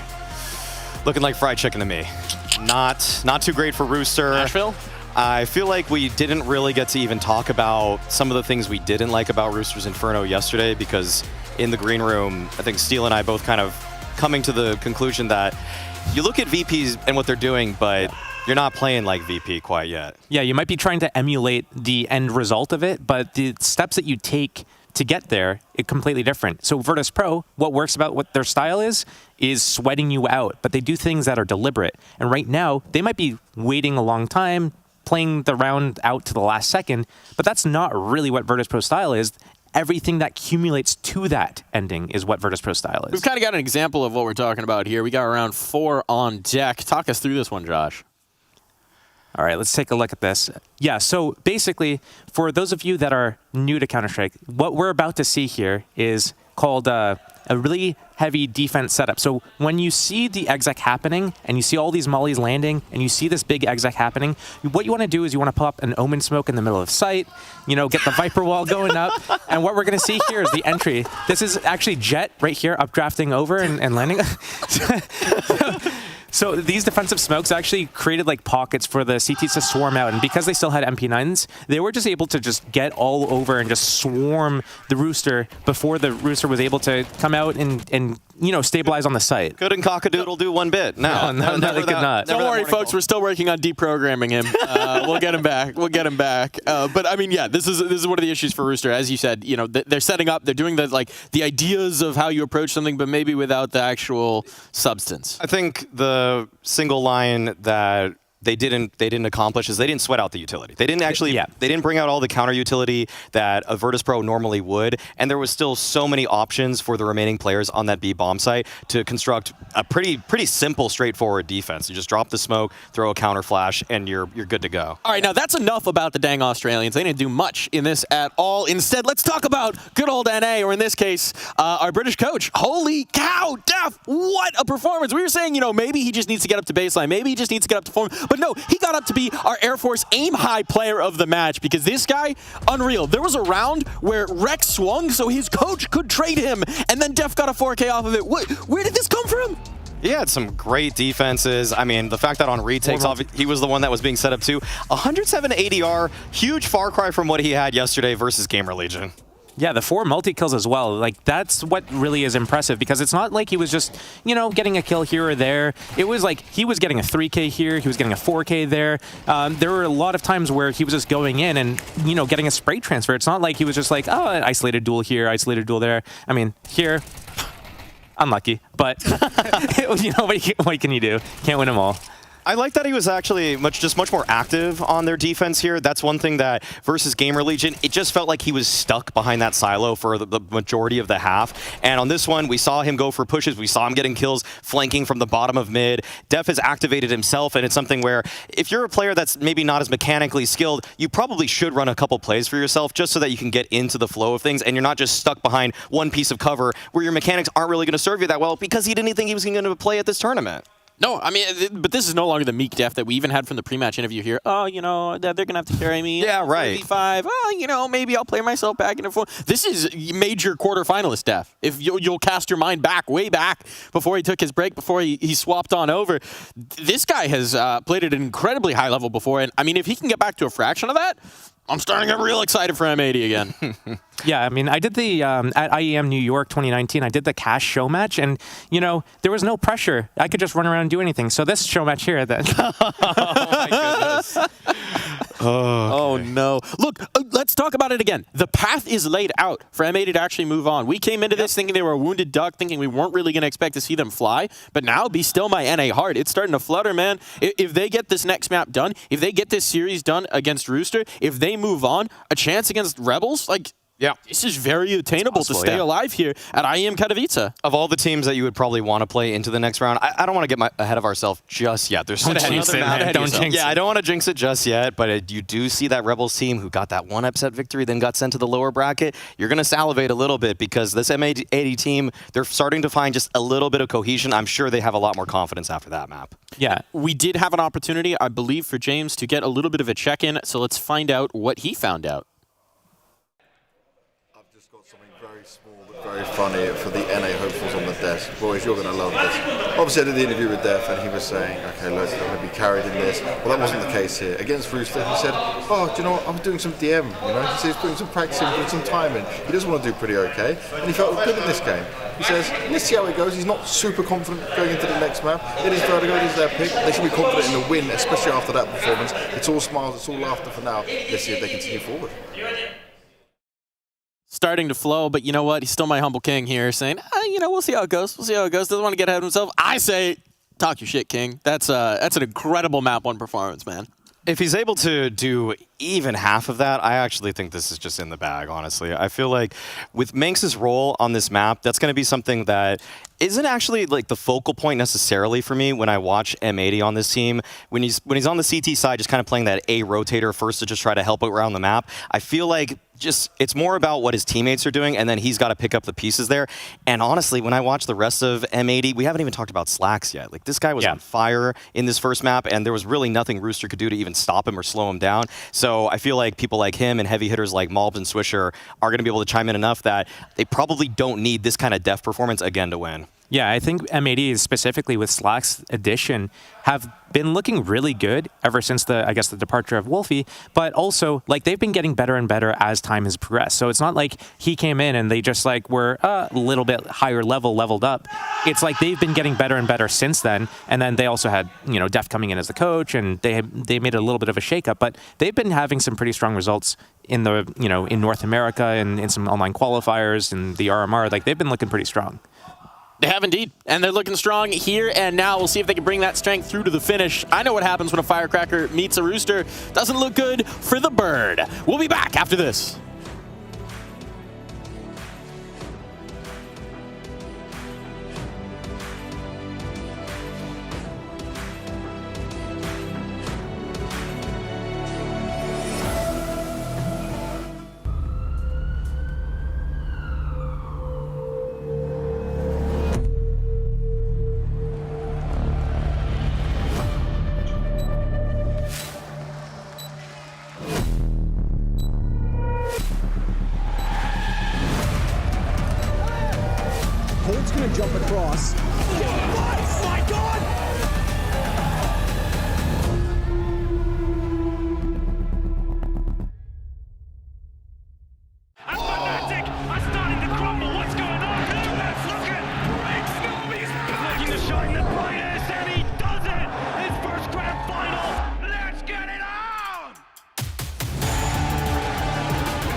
I'm not sure how long a Rooster can survive without its head, but they're going to be running around Vertigo, hoping they can find more openings than they did on Inferno. It's just this towering record of M80 that seems like far too much of an ask.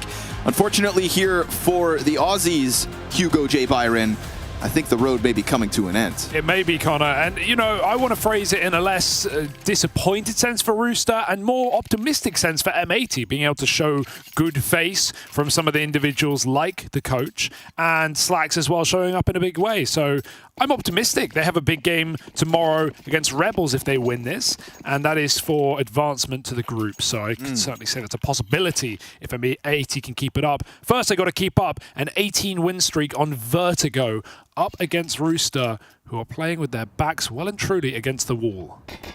Flash comes over, finding ASAP. He dives behind Green, and we get the bomb plant, no problem.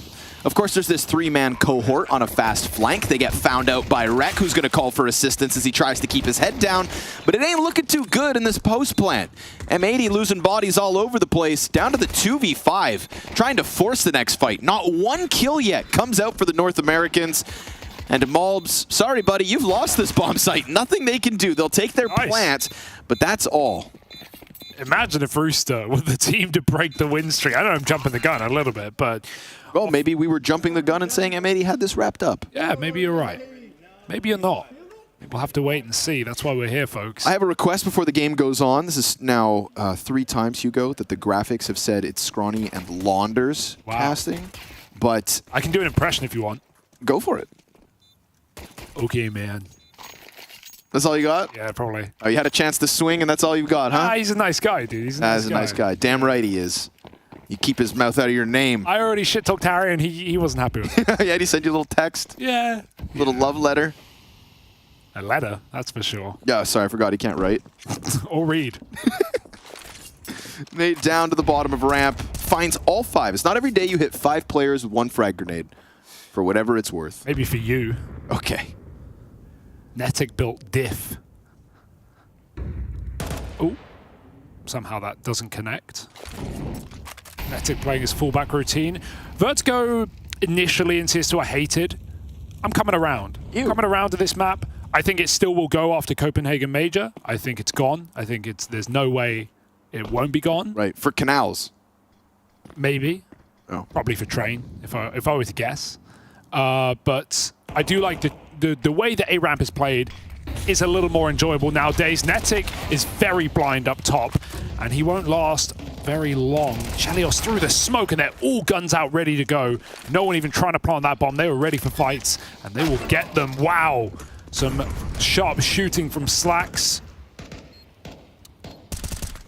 And M80 send them packing. Yeah, I think that original position boosted up on white boxes there. I like the fact he's using the pillar to try to give himself some coverage. But obviously, once you eat that flashbang, you're doomed, right? And almost with a pillar in front of you, you picture like ramp on Nuke. You get flashed off your box, easy to just dive down ramp. In this situation, you don't have much to go.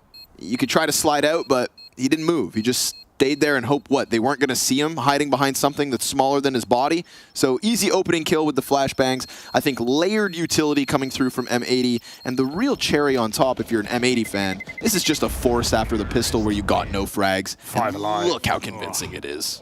4 Galils and an A1S. And a little scream for good measure. Yeah, that position pretty exposed up to the top side. But you can't fall off. Like, he's behind the pillar. There's nowhere to go. Yeah, exactly. You have to just pray. And, well... Where's that gotten you? Saw what happened on Inferno Church. Nothing good. So a little force up behind this saved rifle or 2. B site, very hard to play. Pressure put on immediately by Swisher. Swisher.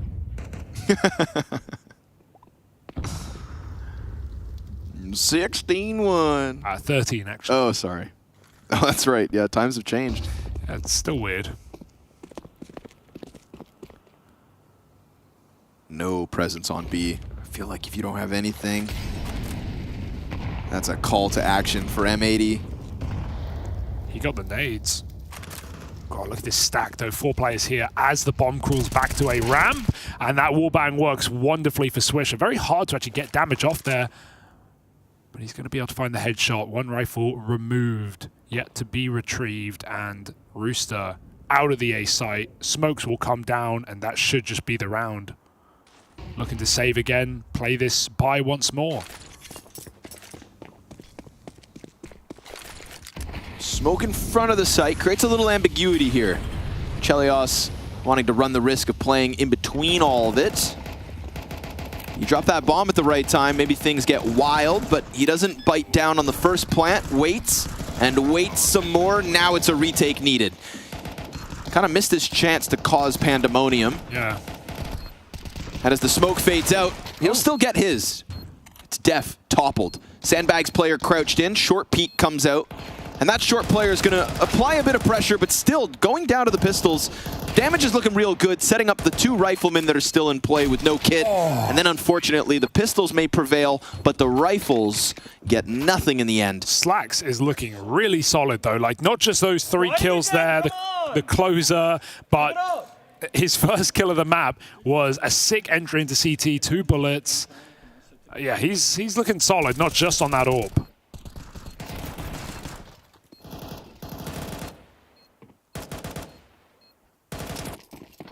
Clean as you need it to be versus guns. The old pistol stack.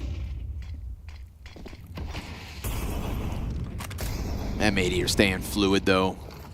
Was Swisher here on his own last round. Now it's a good old pack of players ready to hit it. I feel like the best Vertigo teams just always can find these underplayed B sites. As a Vertigo lover, you know, Hugo, you got to keep it fluid. Yeah, anti-eco exec onto B is so hard to stop. You know, 2 mollies and the 2 powerful positions are gone of default and quad. And every round we've seen Swisher throw that nade banked for Tetris, potential information gained off of the noise as well. It's just a very hard site to hold without a rifle. Whoa, Malbs, settle down. Okay, Swisher's getting last bullet fade away, moving headshots. Malbs is shooting dead bodies. Thanks for Ecos!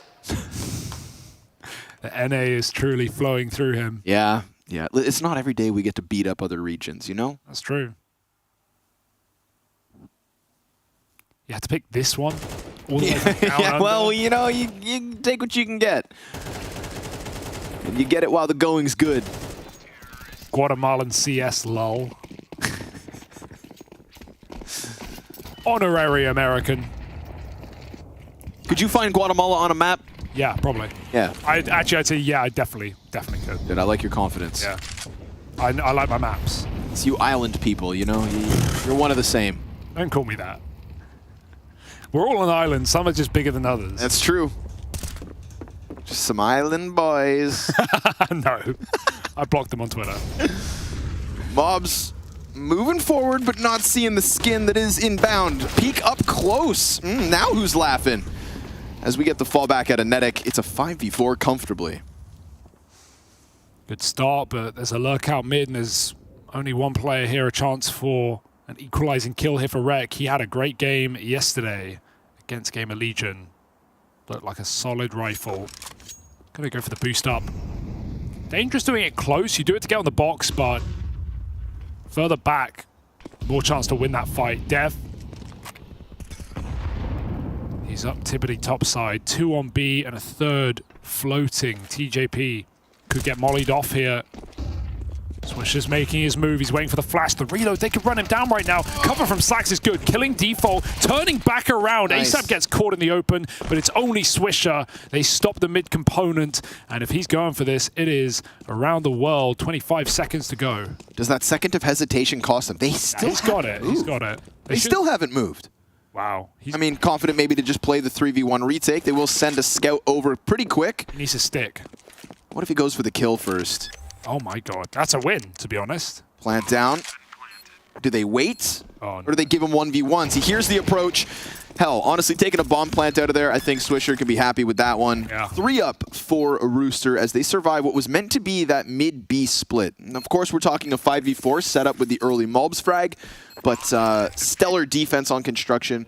not giving anything for Def to see as he was boosted boxes and trading efficiently on the ramp entries as well. This one just far too free. Feels like if that swing comes a couple seconds sooner, Mulb's still behind the Xbox, ready for this kind of a peak, but he's so fixated on sandbags that he ends up dying for nothing. Some decent looks from Rooster. Happy to play retake in gun round so far. Seeing them stacked up together, grouping a lot. Not bad. We'll see if they can long out this game, though. Because you know M80 have the depth. There's no doubt about that with their track record. And we're certainly seeing that with the util on B. The lineups are clean. Slax is now warping as well. We saw how much of a problem that was on Inferno. A little more difficult to get value here if Rooster continue to play this way. They're not fighting for ramp. Netic occasionally using util and popping his head back in, going for jump spots. But as I said, with Rooster keen to play retake, they don't need to die for the ramp room. Oh. Great grenade. Yeah, util damage has been solid both directions. I'll give you some points for that. Ooh. It's curious to see whether Def will be able to repeat the performance from Inferno, or whether he had all this pent-up aggression that just blew it out on the first. Good flash. Oh, they're blind. Beautiful setup from Chelios. The timing on the swing is excellent, and that's Rooster getting disruptive, right? Getting up in the faces of any kind of movement, not letting M80 prepare much at all. And Swisher, who ate that nade in the first few seconds of the round, dies out. This is perfect from Rooster. This is a flawless 5-player standing situation. I love ramp pre-aggression. They called it literally the perfect time. Slax is like boosting on top of Dep's head to get a back rail peak, and you can see the util setup comes in. Molly, flash over the top of Crane, and 2 players push in while M80 is setting up utility. It's beautiful. Look how blind they are. It's, you know, it can be tough to find that timing, but when you nail it, it's a round. Orb still remains. One more buy from M80. It's like sending it disrespect. And a great peek to open up, finding Chelios. Captain gone. Swisher again gets bullied by utility at bottom B. They haven't made his job any easier, have they? His more often than not solo lurks towards B. It's so much harder to justify going for that like B ramp peak. You know, sometimes you need your B entry to just kind of take that one chance. I think Shush is a good example of it. Knows perfectly when to kind of press his luck at a B fight. But you eat that nade every round, you're going to peak with 30 HP? You think your teammates would appreciate that? Oh, left-right side smoke as well. They've got full exec onto B. They've locked Rooster out completely. There's loads of time. The molly is, if anything, too deep for default anyway. And Rooster, they're going to give it a go. Fighting for the money at this point. 4-on-4. ASAP over the smoke, not punished. Swisher very low and close. They've got to trade off of him. Gets aggressive with a flashbang, out of ammo. And he at least provides a distraction for Malbs to find more. Rooster running out of time. Def onto the Deagle, thinking about the peak, getting a little frisky here. That's both players confirmed as he sees them both, but we've got Carnage queued up. Nobody can find this bomb. Things are getting weird. Netic comes in with the headshot, gotta cover the diffuser. Rackham's still sitting on it, but Rek gets the better of him, and it is pandemonium again. Although, in this case, M80 able to hang on. I think Swisher holding green for what he did, that kill on the right side, softening the player to the left. Even with 30 HP, he manages to get way more than he ever should. And his teammates are playing off of him perfectly, re-peeking, putting damage. Thought there was some good nades for Rooster, some well-placed smokes, but you can see with that spam, the bomb plant is perfect for M80 in that position. Even though they could have planted default, they saw the molly, they just went straight for it, and Rek plays that post to perfection. And now a bit more aggro at ramp, double molly, stopping any control for Rooster. And they can re-flash over the sandbags, but Rooster have already backed up. Chelios on orb, finally. Mobs has one close crane. TJP Flash. backing up, sees the trajectory, flash comes through. This time they're not blind. I think he sees the early sign as it comes soaring from back sight, but still the AWP can hold the line. For the first one at the very least. It allows TJP to press into Crane again. Can that AWP from the back support the two in front of it? The continuity of the flashbangs out of Rooster disruptive to M80's approach, but there's no real swing behind it, and they are down now to just 4 pieces of utility, majority of them on ASAP towards middle of the map. So they just wait this out. They let it cool off. Flash. Silence waiting. Def coming up. He catches TJP. A second peek. The re-aggression onto Crane, but they do it with very little support. We've seen the perfect flash and ramp peak, and this one, in contrast, is flat. They went before he even threw it. Like, that feels like a complete miscom for Rooster. They were frothing at the mouth to get aggressive. Maybe you could argue, TJP first, then flash, but I don't know. I think if the flash goes first, that looks a lot better for Rooster, even with anti-players for M80. So that was a mess. The flash actually blinded the second player pushing. TJP was already dead by that point. So, yeah, out of whack for Rooster. The idea is there. I like the way that they're doing it, but not that one. Bit of a shame to lose that round, which the money was dependent on for both teams. It's a swing round. M80 going to be able to start to rack up on this T side right now. Kind of slot into their groove. You know, we talked about the win streak. We have high expectations. And Mulbs, of course, top of the charts for the M80 squad at the moment. The Rockstar Def performance did feel a little too good to be true. Yeah, I'm going to let him get away with a quiet second map. Yeah. Can't be expecting that every time. Let's temper our expectations. But as long as the traditional pieces... temper your expectations. Oh, I think I will. As long as the other pieces are showing up, that's fine. He's been throwing exec util, like he's learned his nades. I saw him doing the left side B gen smoke. You know, so he's definitely learned that over the night, probably. Yeah, that's good. I mean, you know, your utility can fall off when you play a game that just lets you deploy smokes with a tablet. Having to have lineups again in his life. Good on Def for learning it as fast as he has. Respect. I like the stack, actually. Like, Rooster have good ideas on their full ecos and their low buy rounds. Oh, that's a nice rifle spray, though. Almost finds 2. They go running, and that is not a nice spray for Swisher. Meanwhile, the A site's taken, but we've seen Rooster go for worse rounds. This is definitely worth considering a look in.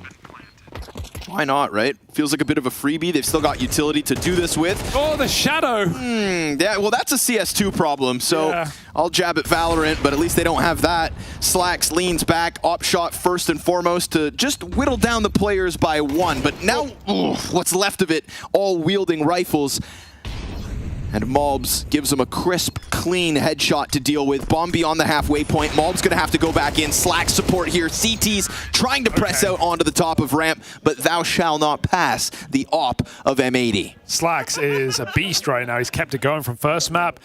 And yeah, we saw his first AWP find that ramp pickup on Chelios when he dived onto Crane. And now winning post plants like that, it's looking very good. Now, Hugo, you said that as time has gone on, you've disliked Vertigo and CS2 a little less. Yes. How can you find any enjoyment in a map that has casting shadows that... Oh, no, I think shadows are too far in a lot of positions. I think even Valve knew that. They nerfed them on Ancient. But I think that CT1 is the most egregious. Yeah, you can see that from top ramp. Yeah, it's egregious. It's like you've just cut off one of 2 avenues of a retake.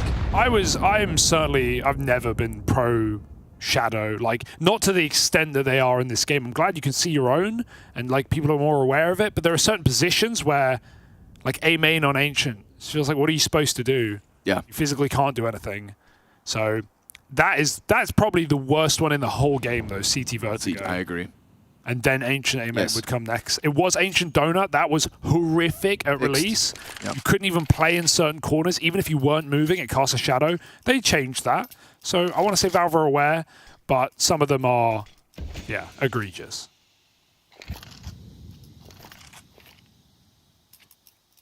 Luckily for M80 and Def, didn't cost them the round. Just a little embarrassing. We get the follow through. Molly's down into the B site. We get an M4 here solo, but I mean, why is he concerned about mid? There's just no mid hold. He turns over, manages to hang on. Easy does it. They do forego the top of ramp in the meantime. Triple boost. I thought there was only one player there for a second, but I guess they just go 2 players fighting construction. So cut off one half of the attack and then hang on and retake 5v3. They're even ready for triple boost. I was going to say, I'd love to see it. This would be the perfect time to do this booster back. They have 2 more mollies, Connor. 2 more mollies, 20 seconds. Mabs will have to realize, I've got to plant somewhere else right now. It comes over, he'll commit. He might die for this, but his team need to win this round. 50 health, gets out, Def spraying.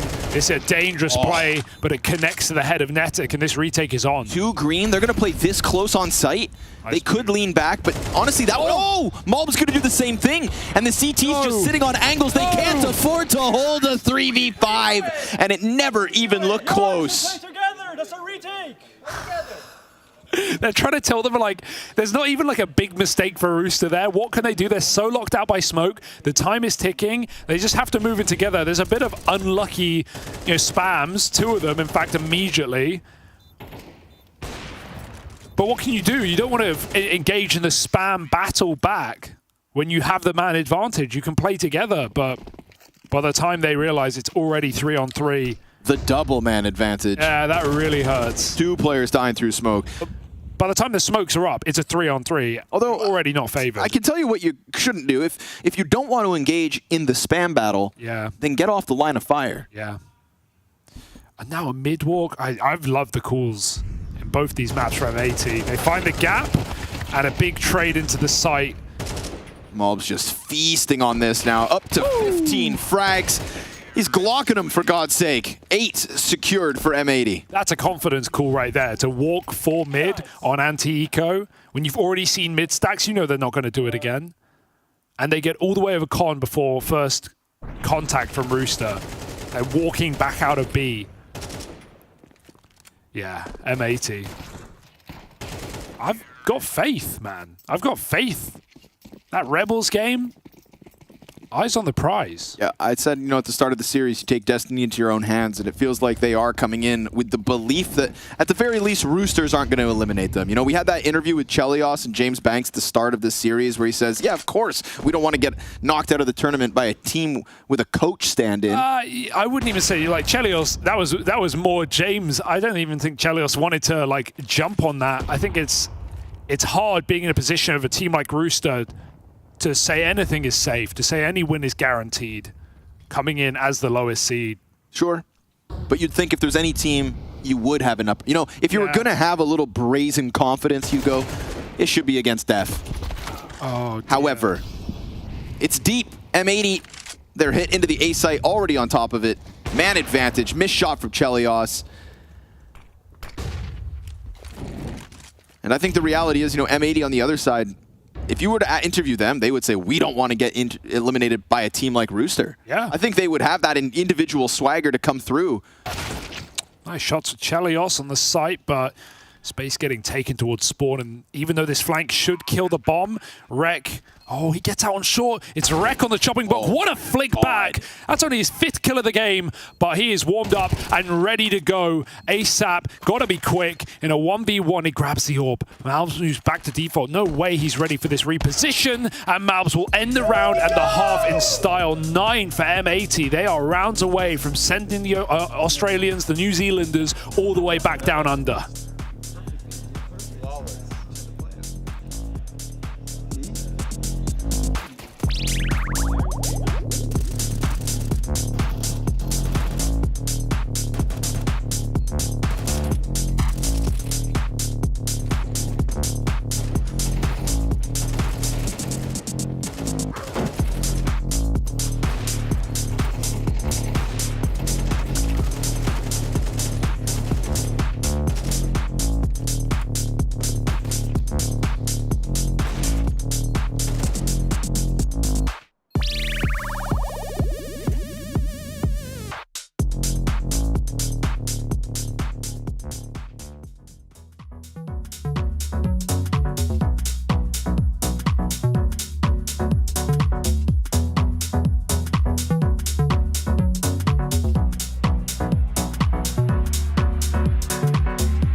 Well, map 1, it was the Def Show, but now we've got the Guatemalan Mauler at the top of the board, and it's not even close.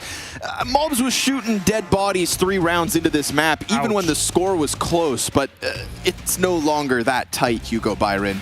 We've got a 9-3 lead after the T side of Vertigo with a massive win streak on this map versus domestic competition, and unfortunately for Rooster, maybe made to walk the plank sooner than they'd like. Army hearties. These mateys be brutal. Aye, our mateys. Plunder towards A site here for Rooster. Gonna run up ramp. And immediate retake set up. Swing in mid. Swisher is ready. He'll flick back. 5-on-4 and a kit to boot. Not that they will necessarily need it. 2 players on boost. They could fight for this plant if they do so, please. A lurk for ASAP. Time is given to him, even though the bomb is committing A. What a clear. That might change the entire round because they're still committing A, but they didn't need to. Mouse comes in swinging. He's looking to close this one out. 2 more shots from the Guatemalan, and they come fighting, all 3, in fact, against TJP. ASAP a long way from home, and they may send him there. ASAP trying to get back in. I mean, he's got all the time in the world, but he doesn't have the bomb. One of the quietest pieces of the first map in the series, now tasked with a huge clutch, slides into Def. Nice clean one, but fast as you need it to be, Rec responds, and M80, 10-3, double digits, just like that. Blimey. What can you do? And not even the bomb plant as well, so can't even really justify full force. Got to play a little deco and hope for the best moving forward. It's a shame to see the commitment fall apart that quickly. You're not even getting a bomb plant. You get a bomb plant and you have a backstab. M80 are the ones on the clock with pressure to worry about. Is that player resetting? Do we have to worry about our behind? But Malbs just stops that bomb from even getting in. And now he's covering Slacks, who is looking to farm. He probably won't wait. He's probably just going to push down ramp. And nothing to stop him. He saw a shadow. He's going to clear this. As the knife gets pulled. Oh, MP9. Why would you ever buy an ump? Oh, anti-eco 4K. Just give him the ace. Let him have it. Slacks on a tear, nails it, making money and sending a statement to Rooster because this is nothing but easy. Ump has pretty good armor penetration. It's not great. Pretty good armor penetration. Not as great in the second round, but once it gets to gun rounds. Bro, this thing No, I agree. MP9 goats. For real. 30 bullets, rapid rate of fire. Connor, it's $50 cheaper. Yeah, well, take your. I'll give you the $50. Oh, cheers. Just for casting with me, Hugo. Thanks for sticking around today. That's fine. Dinner's on you. Catering's free. Damn. Yep. Cheap ass. M80 want to get the hell out of here, but we are going to get a more passive bottom ramp setup for the time being. And I'll give Rooster all due respect. Let's see what they have for what could be the short T side ahead of them. I think the reality of the situation is just, you know, going back to Inferno, I said sometimes it's just the star who's going to take over a weird head-to-head like this, and Mobs is that guy. I said best player in the server. I think that in map 1, you know, Rory kind of put his name up in the spotlight, but now we're getting a real sense of what Mobs can do. And of this caliber of opposition, he believes truly he is the best of the 10. Medic, though, going to get himself a double kill. Great opening coming down to the A play. It's the CTs who decide to take things into their own hands, but hanging themselves inside sight. Def floating on his own. Teammate trying to scramble over. They're both now sitting about half health and falling in the face of this mid-split. Rec ahead of it, predicts the fight, wins the duel, but down to 15 HP. Yeah, that's the kicker. If he gets that clean, suddenly looking very viable, but one bullet will do it, and they're going to fight together. Good setup for Rooster. They don't overthink this. The trade is guaranteed here, and Rec probably won't even get the first. 1 HP. They come hunting, and Rooster do find their first buy round. At the end of the day, for teams like this, especially for the Oceanic teams, a lot of the time when we see them in play-ins, we see them in Europe, it is like experience, it's getting practice, it's seeing what works, it's learning and taking it back home. Exploring the world. Yeah, that too. And you want to get as many gun rounds in as possible. So Let's see what Rooster can do with that opportunity they've now afforded themselves. And I like that MAT don't play around, go for the full eco. They got the breathing room. Buy next. Little B stack. I think this is just a prime example of M80 really trying to realize their dreams, to attend Katowice, to compete at an IEM, to make the most of course, their IEM Chengdu qualification, the RMRs around the corner. A victory like this, for whatever it's worth, is at least just going to be a little upbeat moment.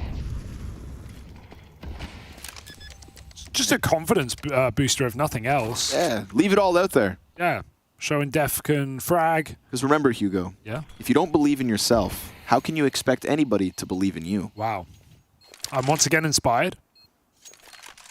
Even if my tone doesn't make you believe that. I'm so inspired. Wow. You've changed my life. And I believe in M80.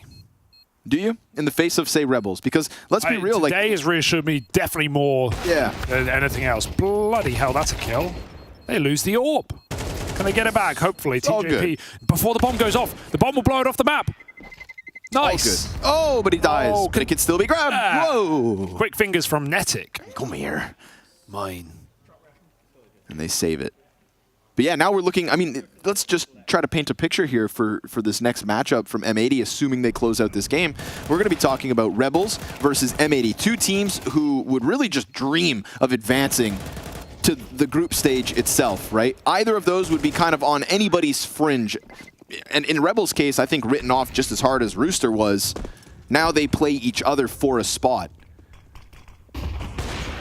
I think it's a great opportunity for both teams because we've never seen that Polish local hero ever go through to the groups, ever even win a series until yesterday.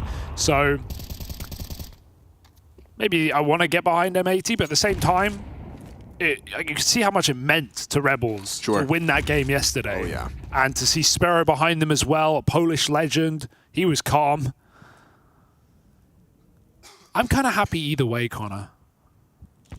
Aren't you just an optimistic guy? I would have been happy if Rooster were able to nab it as well, but I think that just seeing that, unfortunately for them, they're not quite cut from the same cloth as Rebels or M80, makes the next matchup all the better. Slacks, we saw some beautiful banana op frags coming out of him on Inferno, and now we get a glimpse of that. Yeah, I think he has very quietly just climbed the scoreboard up to 18 frags behind Malbs. Yeah, a lot of rifling as well in this game. Took a while before he had the AWP out. Good position for ASAP, but is this the first place he looks on a jump? Swisher's ready. Yeah, this is... The crosshair placement, he's holding for the headshot, but ASAP will jump, so it might actually work out for ASAP. I want to... Oh, dink! And now ASAP, he knows exactly where to look.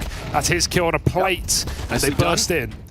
The Rec wide swing back line. Rec, just the one trade frag, nothing further. It's Rackham with the double kill to open up the B site. That's a bomb! He's going to push. He's going to push, but he gets held back. 3 clean kills from Rackham to keep Rooster in it. So important the Rackham fakes it there and goes for the kill because his teammate Netic is in middle. He's in elevator right now, so there was no saving it with 10 seconds. If he goes for the plant, Malbs kills him. Malbs runs away. GG.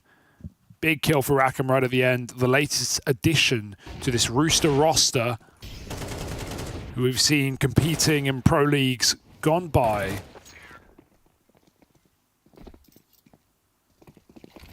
And suddenly that 5-round gap with just pistols in M80's hands, well, suddenly it feels within the realm of possibility.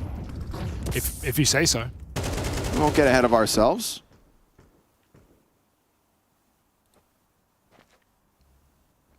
But when elimination looms above like a guillotine, oh dear, you'd hope to put your best foot forward. Instead, it's 2 boosts on short A, one of which gets the Deagle kill, the second yet to be spotted. And if they fall victim to both boosts, oh man, that's going to be a tough pill to swallow. Luckily, TJP comes out with 1. No. It's ambitious. Yeah. Very ambitious. Do they go back to a boost? No. Options are pretty limited here for MAT, and Rooster just group and should be trading this one out. a re-aggro, trying to catch players with nades in hand, but frontline has guns. They're going to use them. Rackham blind as ever, but all is good nonetheless. Oh, no. Does Malbsdeeg? Oh no, Okay. Malbsdeeg. Okay. A thing of beauty. But he's lost Wreck and the bomb is down. And he's done for. Okay. Ooh, everything's good. Everything's good. Roster continue to bring it all back. Big 4-piece with TJP. Getting it done. And yeah, the gap is diminished. 4 rounds the difference. And they hit like a 2-for-1 at times.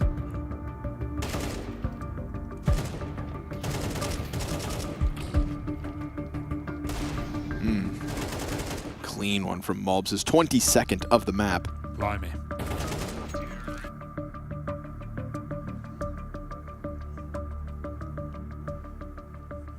Guns back in.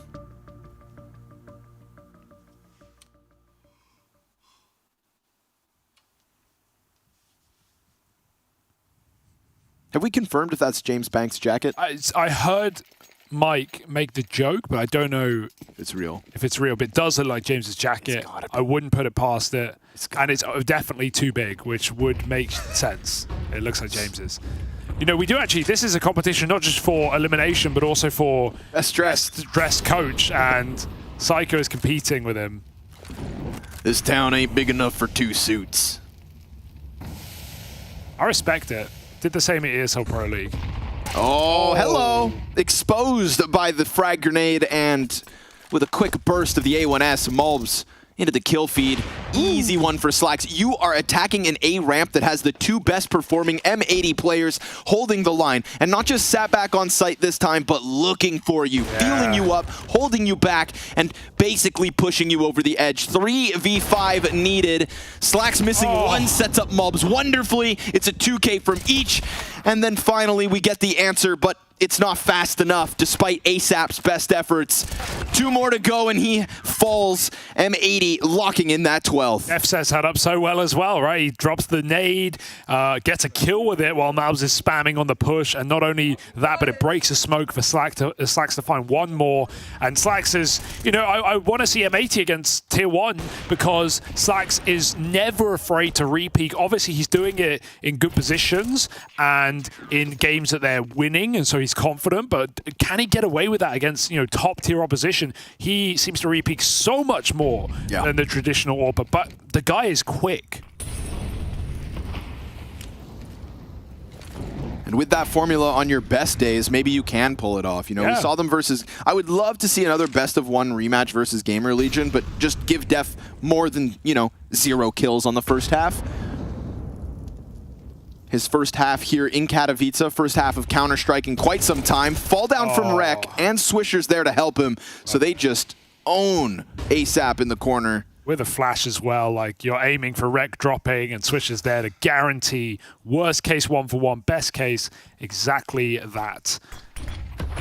And Rooster have had ramp as much as they want in this T side, but it hasn't really been conducive to rounds once the guns have come back out for M80. This could be back turned. Malbs gets caught as they scale, and so there's a chance here. 4-on-4. They need smokes in. Netic needs support. He's stuck in the open and the site.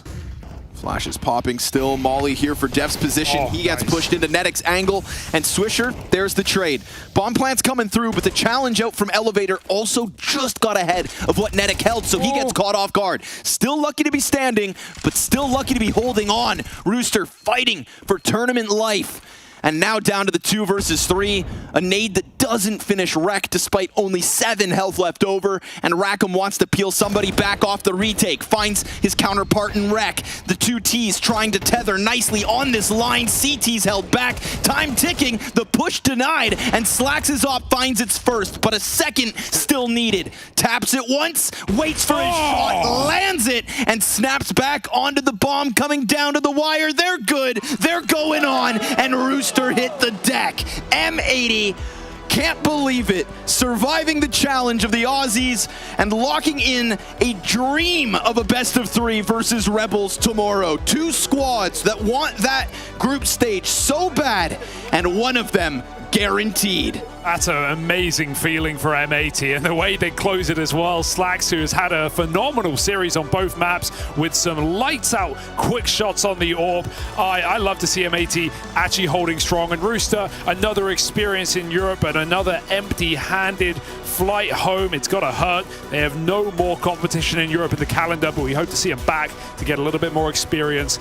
M80 back in town, back in business, and with a coach, a manager. Yeah, a manager indeed. Def looking better than he did in the debut, and obviously the stars of the show able to align to a point of which they can push back Rooster. But obviously, it's all about that game versus Rebels yesterday. Facing a difficult reality as dreams were meant to come together in Katowice, they've made the most of it today. And tomorrow, destiny beckons, because to make it to that group stage, to get a chance to play versus the very best at an IEM, we know what this would mean.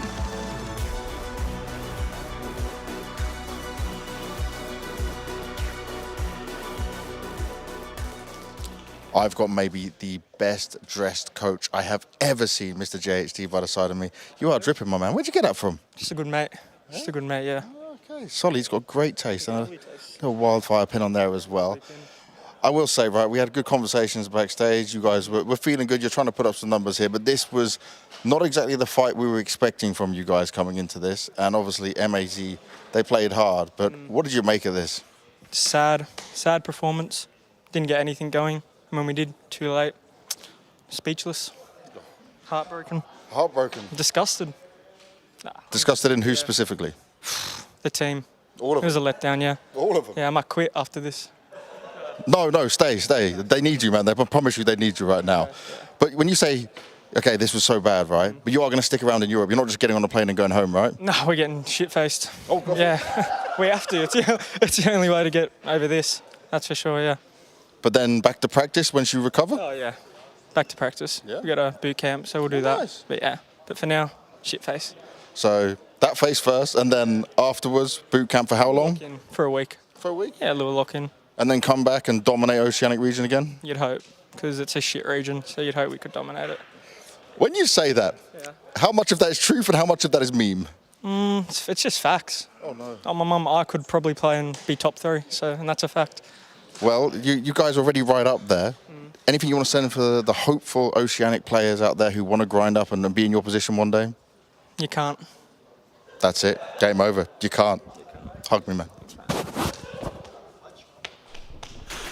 Well, they may not have shown their best face, but it sounds like they're about to be showing a certain kind of face in just a few short minutes. Wow, that's that's quite a brutal interview.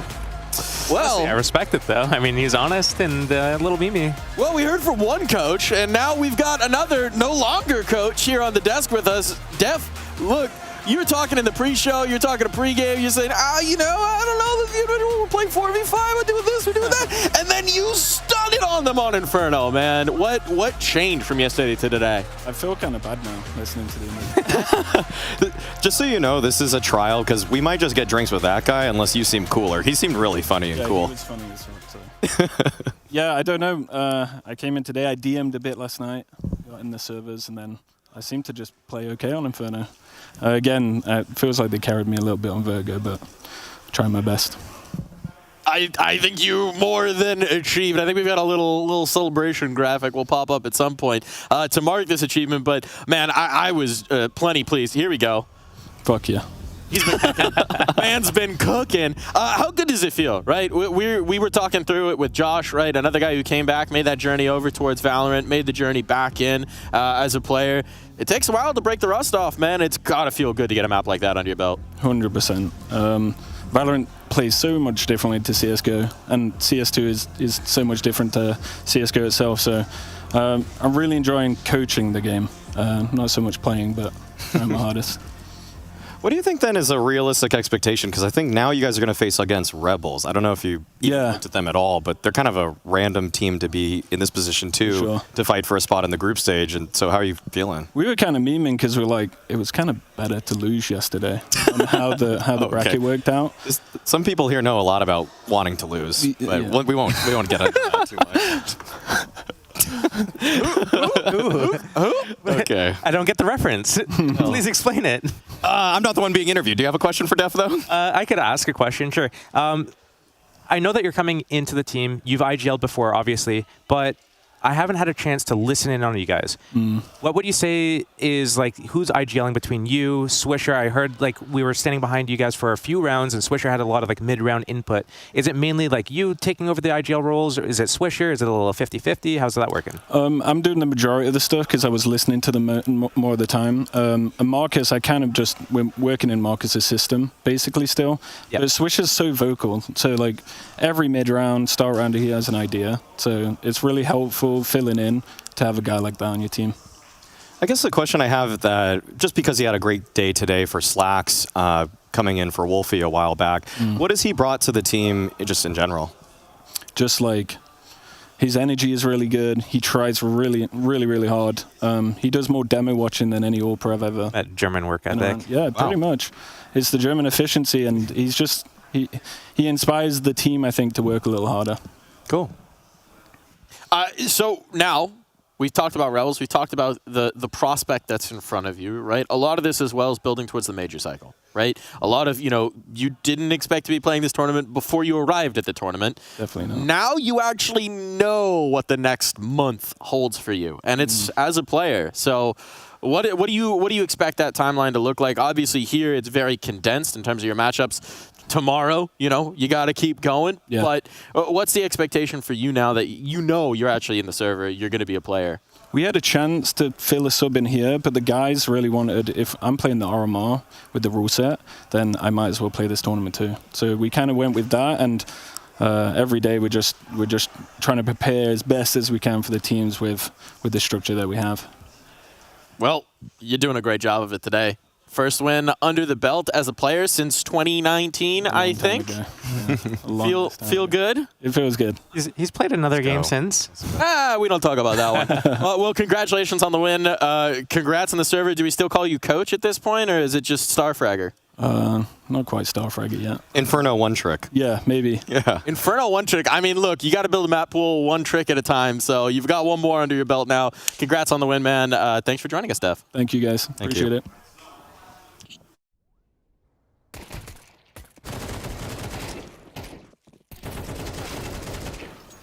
And we're back. Oh, man, what a performance from Def. I mean, yes, that second map maybe not as good, but considering the standard he set, that's not surprising. I wonder what his overall rating is right now. I can check. Yeah, if we're able to pull that up, Mike, I think you're the stats guy here. I'll do a little sneaky. Everyone knows host, stats guy. That's the stereotype. I think, though, we should say goodbye to Rooster now, because obviously this is going to be the last time that we talk about this team. And, coming from the Oceania region, the coach memed about the fact that it's not really the strongest place right now for Counter-Strike. But I'm still, even though we kind of talked about the fact even before, like, maybe they're not the best Oceania team either, I want to just say on a greater picture that I think it's good that teams from less represented regions have opportunities like this, because it's still in just like the play-in. It's not affecting the group stage of the tournament or anything like that. So for the tournament to be extended as it has been now, to have 24 teams, including the play-in teams too, it just gives these guys something to work towards. And I like that they're doing a boot camp in Europe too. Like, thank God. Use the opportunity and time in Europe to bring something back to your region, and hopefully you'll just have a higher level of play once you return. Yeah, I mean, absolutely, right? You got the plane ticket. That's the most expensive part. That's the biggest impediment if you're a team that's sleeping together. Not when you're coming from Oz. Okay, Those plane tickets fair. are obscene. I've looked at them before. It's like 1 to 2K depending on what you're doing just to get here. So glad that they're taking advantage of the opportunity, right? The trips over are huge. And just for your information, it was in fact a 1.14 rating. Went 24 and 25 across both maps. That's really respectable in a match at Katowice. That's how I'm not gonna give further context, but a 1.14 in a LAN BO3 at Katowice sounds pretty good to me. When you're I'm leaving that part out intentionally here. I mean, his last stint as a player was in 2019. That's a millennia ago in Counter-Strike terms. That's a millennia ago in esports. Do we think that they're actually gonna, what this Rebels matchup I think they're going to make it. Now, I will say, I'm a little NA biased. It's been known to happen before. I maybe have gotten a little too excited about a team, and then they've dashed my hopes. But I'm kind of feeling the vibes, guys. Are you? For M80? Yeah. Or Rebels, the hometown hero? Pandering. He's pandering. There's an NA desk here. If we still had Mohan, we would have a full NA broadcast. Now who's pandering though? We've got to bring in Hugo. I mean, I know where my allegiance is. You don't hide it at all. You don't hide your stripes. Sometimes you gotta roll up the sleeve and show them what you're working with. Yeah, exactly. I think Rebels had a really cool day one, though, when they played against Cloud9. That looked like a really good game from them. But if M80 are able to play like they did against Rooster here, I'm just going to say it's going to be close. I think Rebels are actually kind of a sleeper team here. They were, as in just that one BO1 against Cloud9, they've had some good composure there. Well, to take a step further, we also saw that, M80 went up against Gamer Legion in the first day. They only narrowly lost 13-10, and that was with Def having, a lot of rust. He had 0 kills in the first half. Sure, he ended up with 8 kills or so in the second half, but he got a few eco kills in there.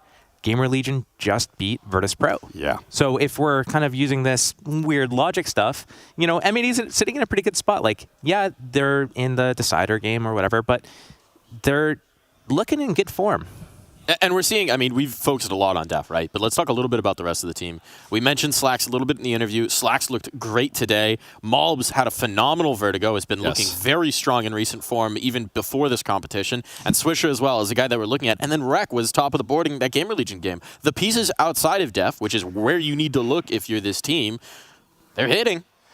We haven't really even talked about Malbs, and he was destroying them on Vertigo. So the fact that he was just brawling so much towards ramp, the little tethering game he had there with Slacks, that was some impressive stuff. You could see that there's a reason they picked that map, that they actually do work off of each other pretty well. I feel like Rek is also just a really slept-on piece on this team, just always doing kind of the dirty work, doing the anchor positions, all of that. And so in terms of this roster, I think that in a fun way, and I don't want to be as hopeful as you, Mike, NA might be in good hands. NA might be back. We're so back, baby. God. But what we're going to go back to is a break. And when we come back, it'll be the final matchup of the day here on the B Stream. See you then.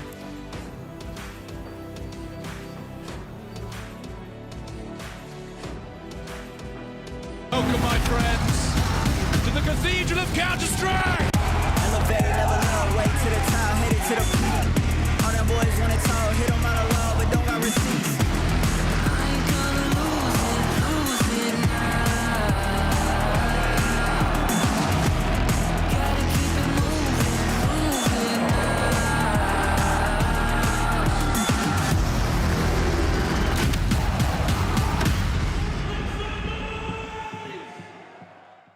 Smokes. You see double smokes in the same place there. Simple just jumping casually into the side. Wait. What was that? Never miss a play again. Simple. It's not allowed. This is not FPL. This is a major.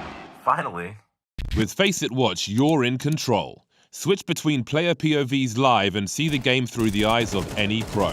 Never miss a moment with replays. Relive each highlight on demand from all angles. Watch it, control it, face it.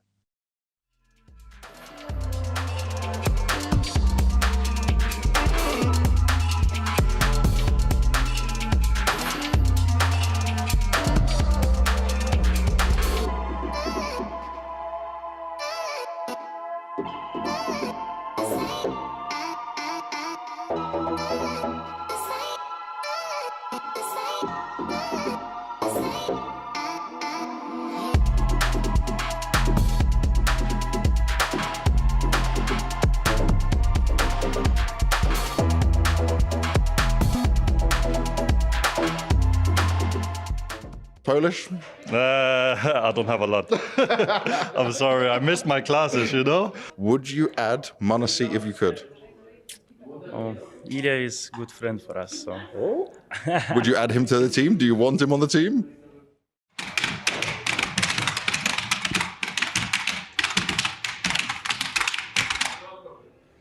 Oh, you're getting better.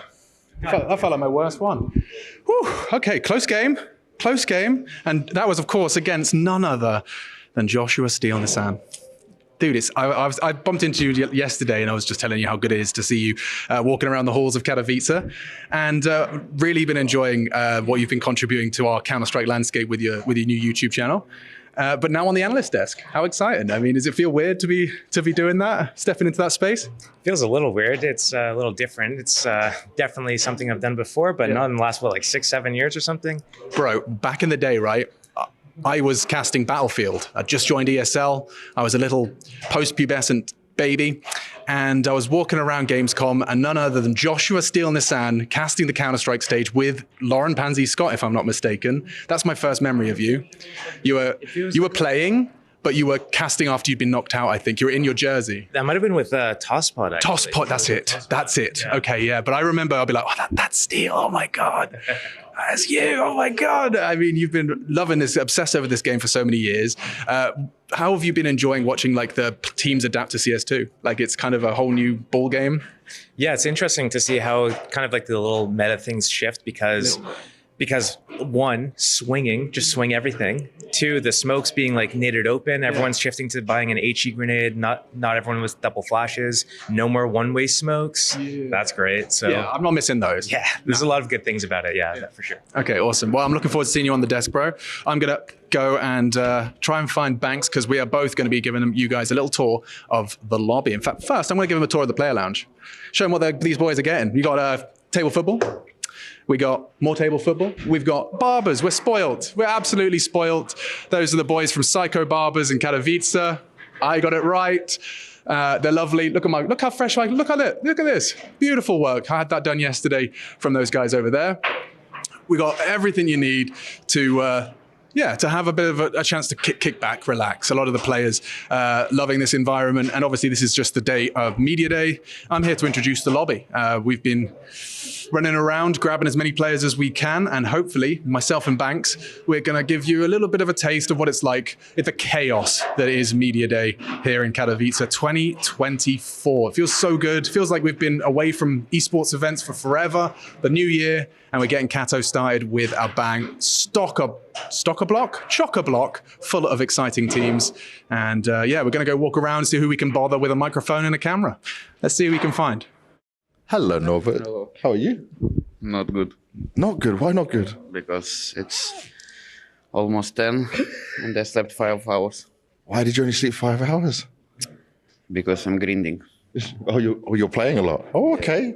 You had a good performance at the first event of the year, though, yeah? So you're putting in more time than... how many hours a day? I would say 12. 12? Or maybe more. Is that team practice and then individual practice?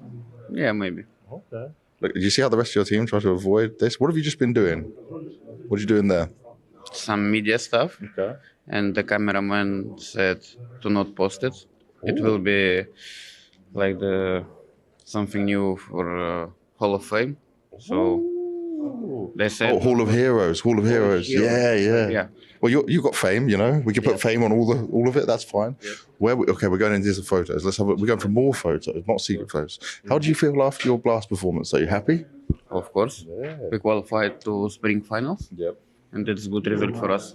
Okay. Very good result to you. This man, how you doing, Fame? Good. Hello. You're always smiling. You're probably one of the most happiest players I see. Do you ever not smile? No. I love early mornings and early wake-ups and media day.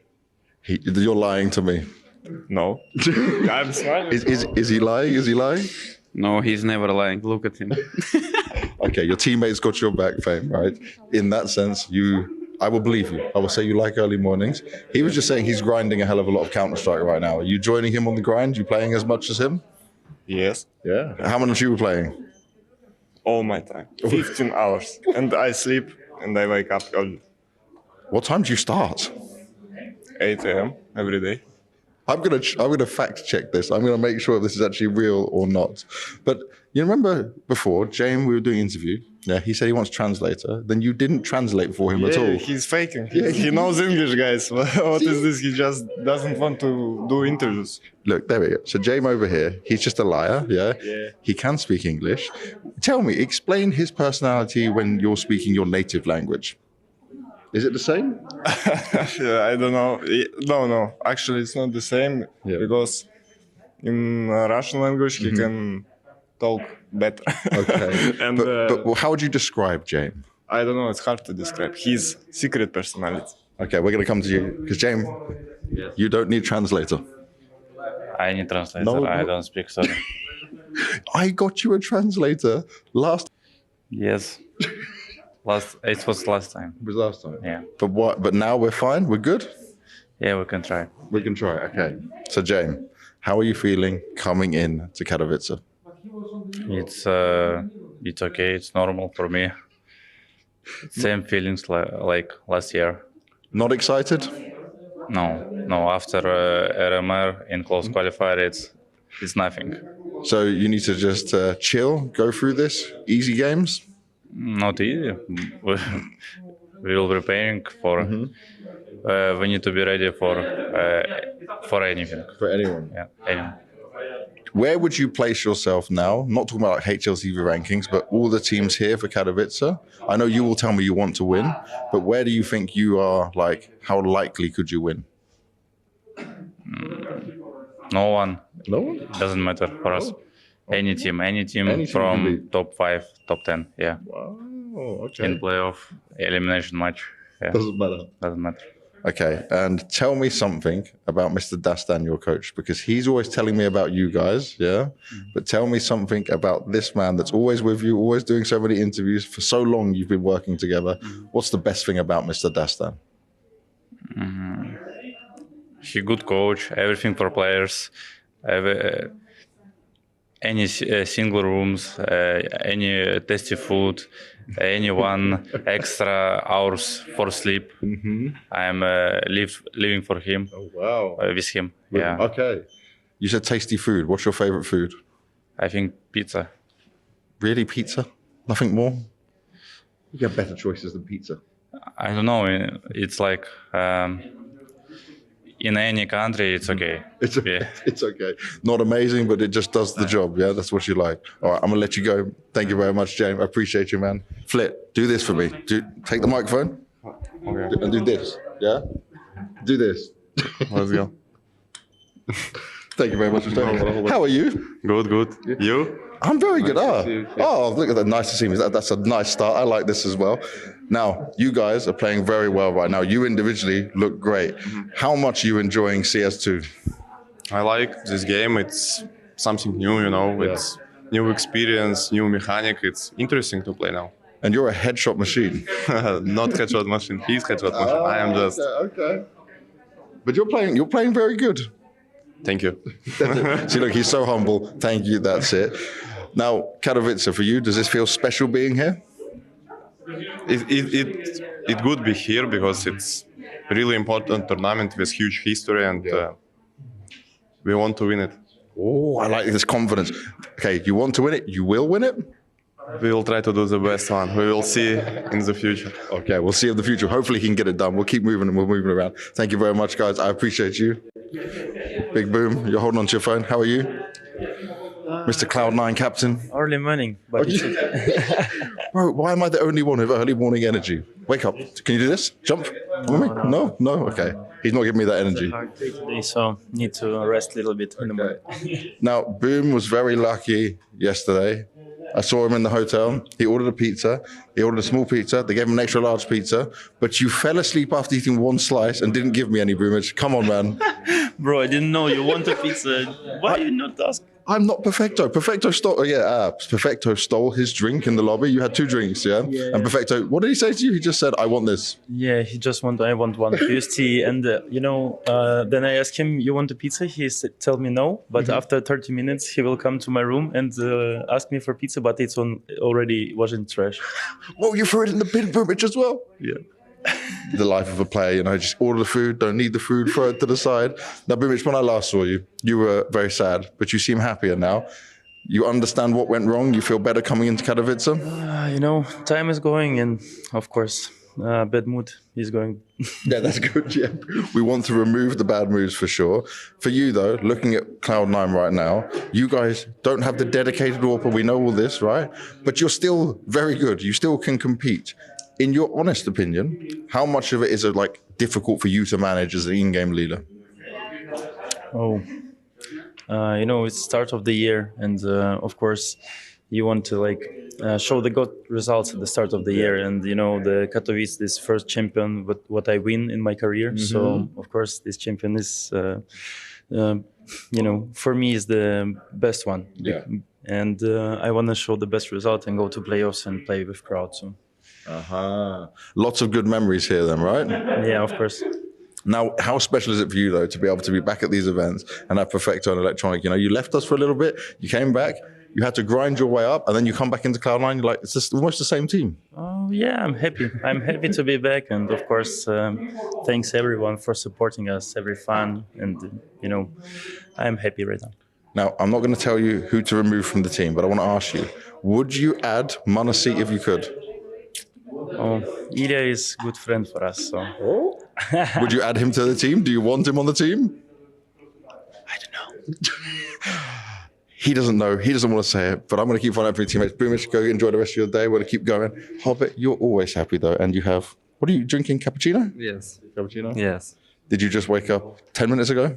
Yeah, 20 minutes ago, yeah. How are you doing?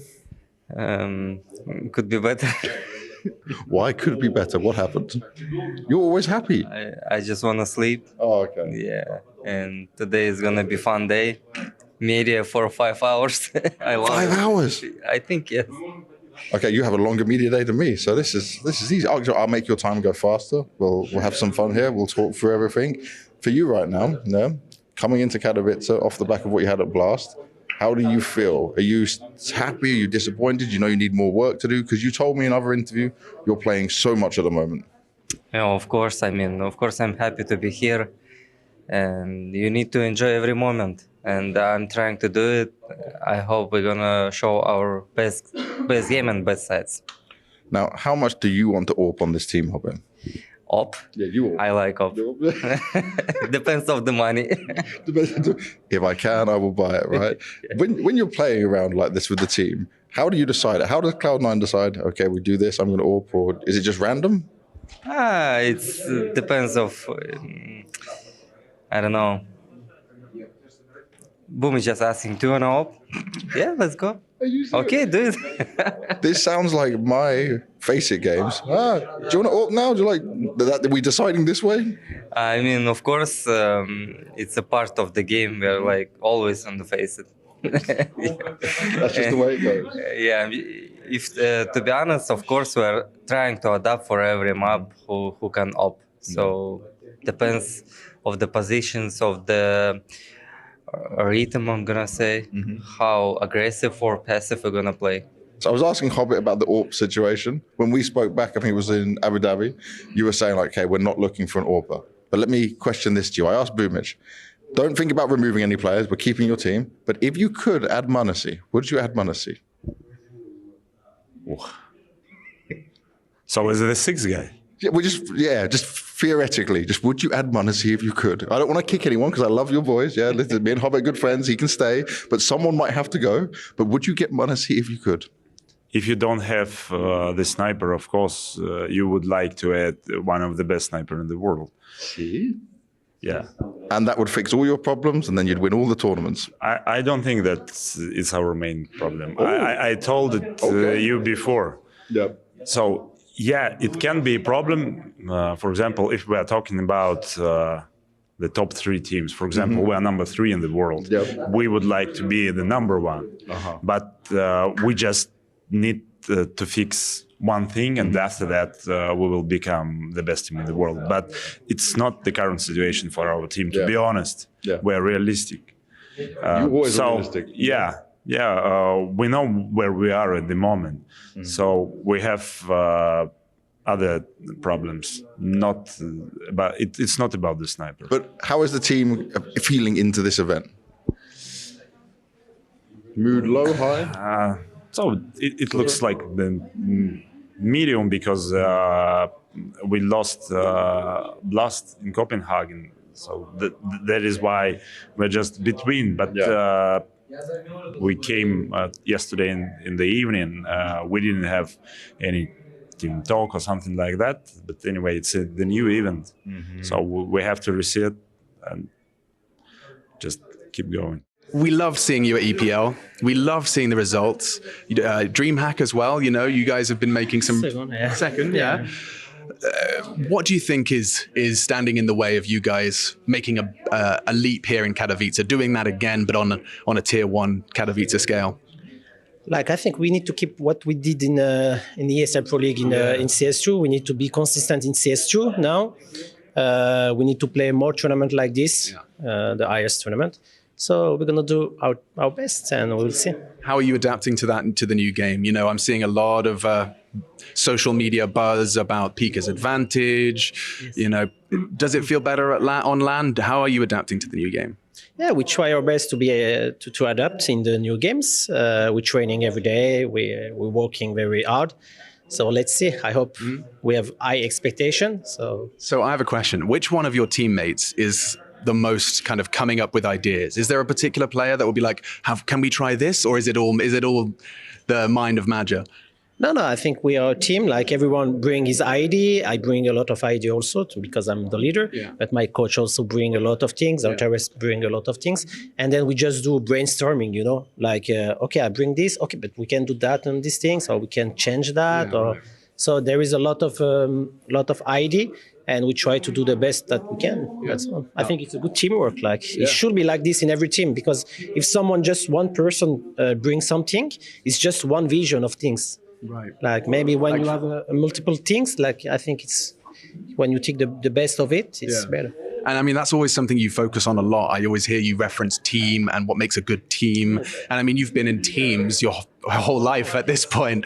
So, you know, you kind of have a good idea of what to expect from a good team. How close are you here? Is this the closest you've been in a long time to having that 5 fingers making a fist?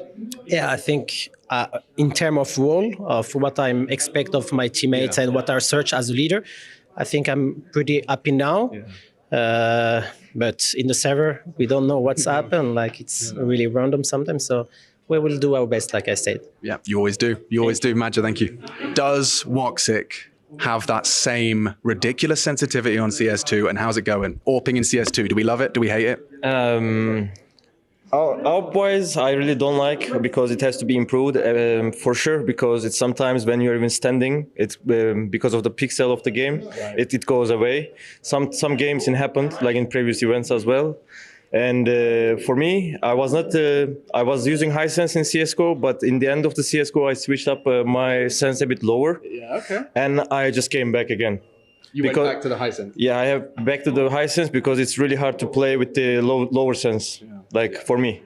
Does it not affect your rifling when you have such? Because it might be great for those crazy AWP, flicks we know you for. But when you haven't got the money, does it make rifling more difficult? No, I used to it for many years. It's so easy for me to play like AWP, the rifle as well. Have you ever touched his mouse and been like, what the fuck is this? Like, what do you play on? You're like a low sense rifler, right? I was playing with sensitivity 2, but there is no acceleration in CS2, and then you just change to 0.3 right now. Oh, what? Yes. What do you mean by no acceleration in CS2? If you just like mouse acceleration? Yes. But does that mean CS:GO had it? Yes, exactly. And I use it in CS:GO, but CS2 there is no acceleration and input as well. And then now I change my sensitivity to 0.3 right now. Yeah. I just try to be adept. I play like all day. Yeah. To be adept right now, like nothing to say. What percentage of your game do you think you're at right now? You know what your Counter-Strike CS:GO peak, where you were so comfortable, it was like breathing for you. What percentage are you there to having Xantara's game in CS2? Still same, nothing. Yeah, of course, nothing changed. Yeah. Always same. Hell yeah. Now my question is, can you or can we do a Xantara's peak in real life? How does it look? What do you think? So like I'm thinking it's like, because it's like a jiggle first, right? So it's like and then Is that it? Yeah. You gonna give me one? No. No. Okay. Woxic, would you do a Xantara's peak for me? His rifle. Okay. Okay. Right. So I'll be the wall. Okay. The wall? I'm the wall. Okay. Then I'm coming like this. Okay. And behind the wall, I will hit who? Calix. Yeah. Okay. Okay, I see. Like it's too fast. That's a solid counter strafe, actually. Yeah. No, respect. Thank you for your time. Yeah. It's got to feel good that there's an actual peak in the game called Xantara's Peak, right? Yeah, of course. Yeah. It's very good. Yeah, it's your legacy, bro. Yeah. Are you going to make some history here in Katowice? Are you going to do some damage? You will do it for sure. Hell yeah. I'm looking forward to seeing you guys play. Thank you for your time.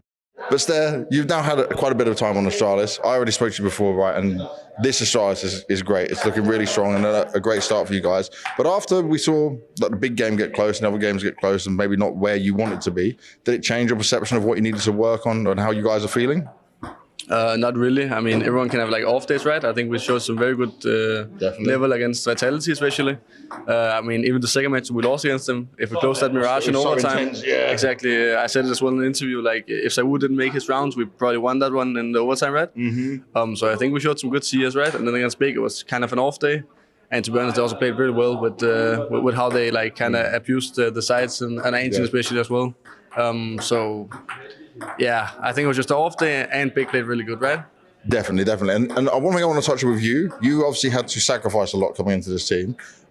When they came to you as a team and said, okay, look, we got Yabi, we got Stan, we got the Vice Blame on this, and you're like, okay, were you fine with this? Were you worried at all? Were you nervous at all? Because I said to you already, you came in, I looked at like it was B anchoring on Mirage, Vitality had come in, Stair's just like, good position, good shot, good. You were just ready. So, was this a change you were worried about at all?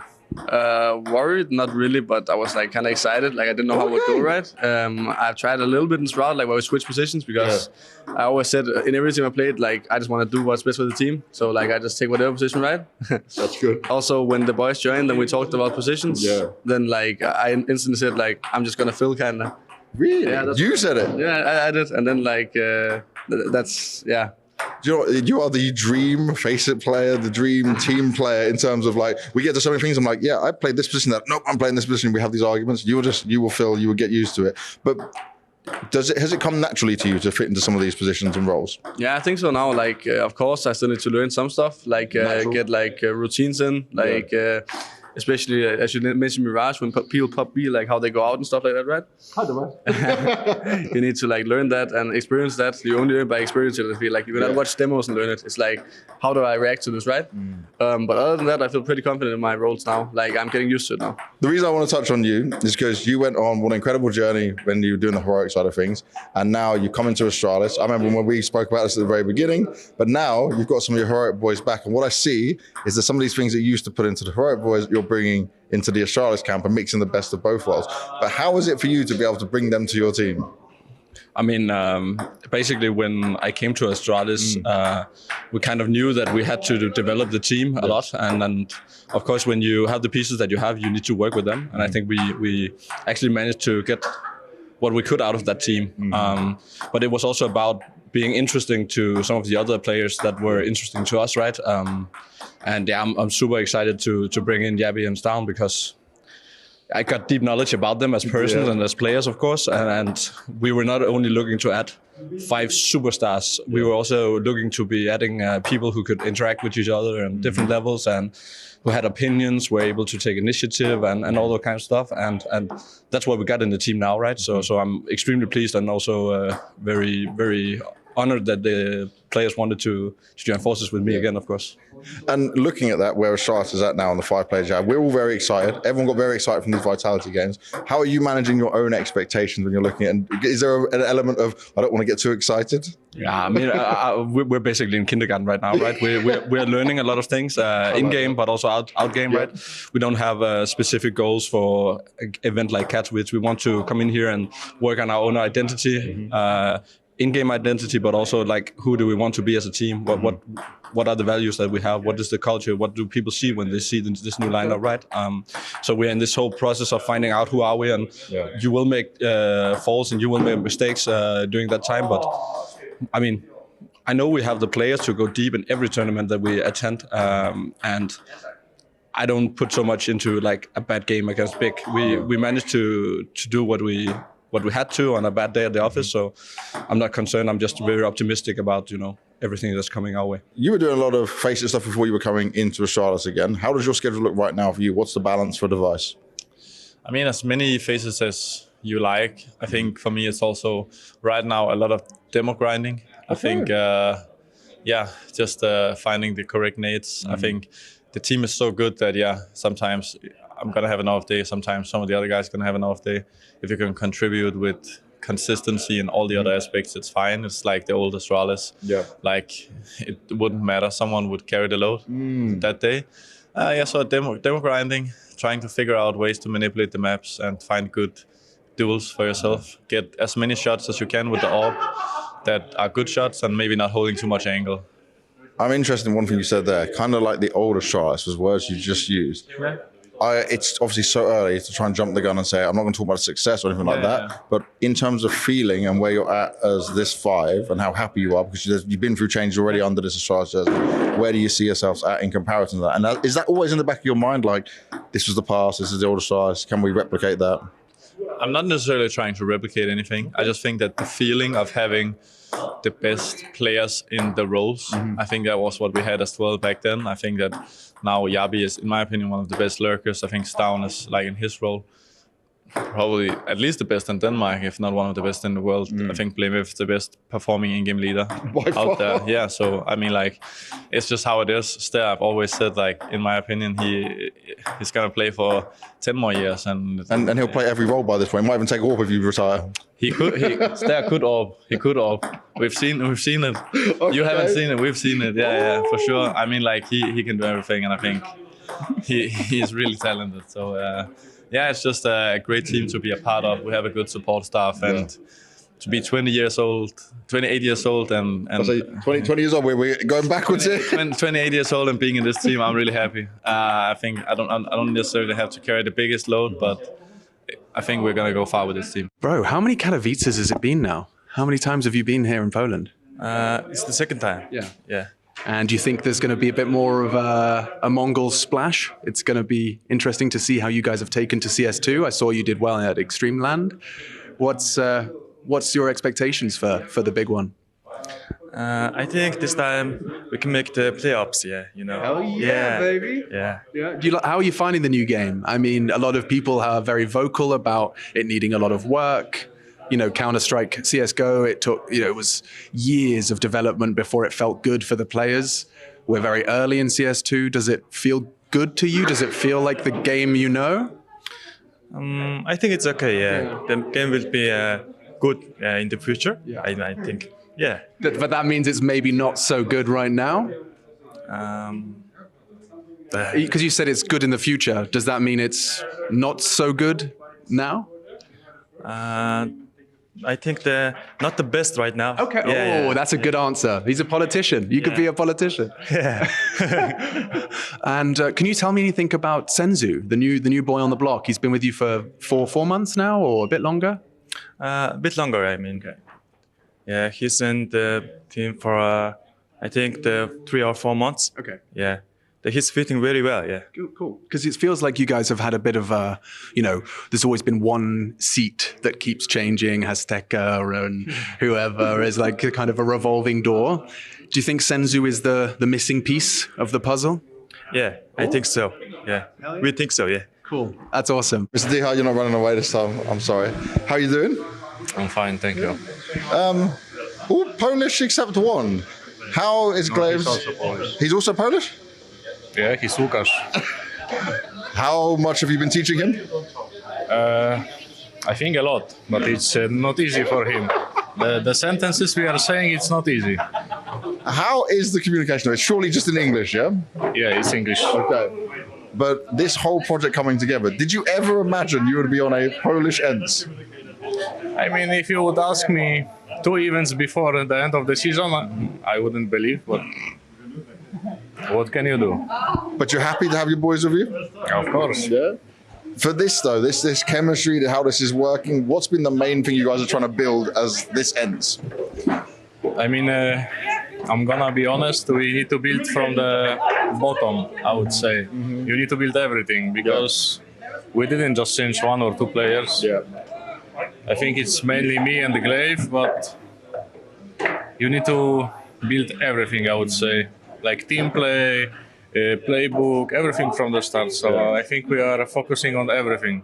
So it's a complete new identity. We don't know what we're going to be able to expect or get from you guys? I mean, I'm not sure what we want to expect, to be honest. I mean, we will try our best, but no expectations, I would say. Glaive's trying to turn his back to me, but you can't run away. How are you? How are you? I'm good. First words of Polish? I don't have a lot. I'm sorry, I missed my classes, you know? That's all right. I think they should be fine enough with English, right? Yeah, I think so. Now, Glaive, you've been very open and honest in the interviews and what you've been talking about, right? You came into Ents, you were hoping to keep some players, hoping to keep things going. This is the situation you're dealt with, right? But what has been your first kind of impressions of the team and seeing this all unfold? I think it's been quite good. I mean, I didn't expect when I joined Ents to be like full Polish and then me as a Danish guy. So it was kind of surprising, but surprising in a good way, I would say, because I think the players that we have brought in has been doing really good. And it has been a lot of fun as well, but because they have like... You can keep talking. Just we can talk, and he can look at that and see this madness. Yeah, okay. I mean, it has been quite fun, and they're good guys, and they are able to work hard. And I think me and Kubin has been doing a lot of work as well. So I think the first 3 weeks of practice has been pretty good, but of course there's so much to learn. Different culture for me, and trying to understand how they play, and I want them to play my way, and Kubin wants us all to play his way. So so we have to kind of mix things up a bit and listen to each other and try to understand each other and take it from there. Are you aligned right now, or is it still in a work of progress? If you're being honest on these different styles and how you want to do things. I think we are trying some different things. Okay. I don't think that we are like 100% set that this is how we are going to play in the future yet. But we are trying some different things to find the best play style for us. And I think we're also trying to mix it a bit. So it's not only me deciding or only Kuben deciding or only some of the players, but trying to mix things up a bit, right? How do you feel confidence-wise for Katowice? Where's your mentality at and like what your expectations are sitting with? I mean, this is kind of a test for us because we want to do really good at the RMR, of course. So I think there will be some close games, and I hope it will end up in our favor. But I still know that with 3 weeks of practice, we have really a lot to learn still. But I hope that what we have been doing at the moment is enough. But we will see. Maybe it will take some more time, or maybe we're able to compete already. How is it for you coming under the leadership of Glaive? Obviously, a legend of the game, right? Some people would want to play under him. Did you ever predict this would be a thing? I don't think anyone in the world predicted this, but so far it's really good. I really like his style of leadership. And for me, it's good because he gives me like a lot of freedom, so I can do a lot of stuff I want. And yeah, I really like it so far. What's it changed for you, though? Is this a better change in terms of style and how you can use the orb? Yeah, for sure. If I have more space, then I can do more. So hopefully you see a better Hades, in the upcoming tournaments. Yeah. You were already doing very good, though, when it came to 9, right? You were already right up there. You have huge impacts coming into it. But is there a more chance, more options now? Yeah, I still feel like there's a lot of more Hades to come, Okay. It's like game out. But in general, like I feel good. Maybe not as good as in CSGO just yet, but I feel once they fix the game, which I hope they will, it's going to be even better. How is it for you, though? Because you came in thinking it's to be an international lineup. Your previous coaching team was the international lineup, and now you've got your Polish brothers. That's true, indeed. Let's say 2020, I tried to kind of run away of Poland in terms of, not coaching Polish teams for some time, try to explore international team, and I think it was quite okay. I reached some goals, some success, especially in Apex lately. And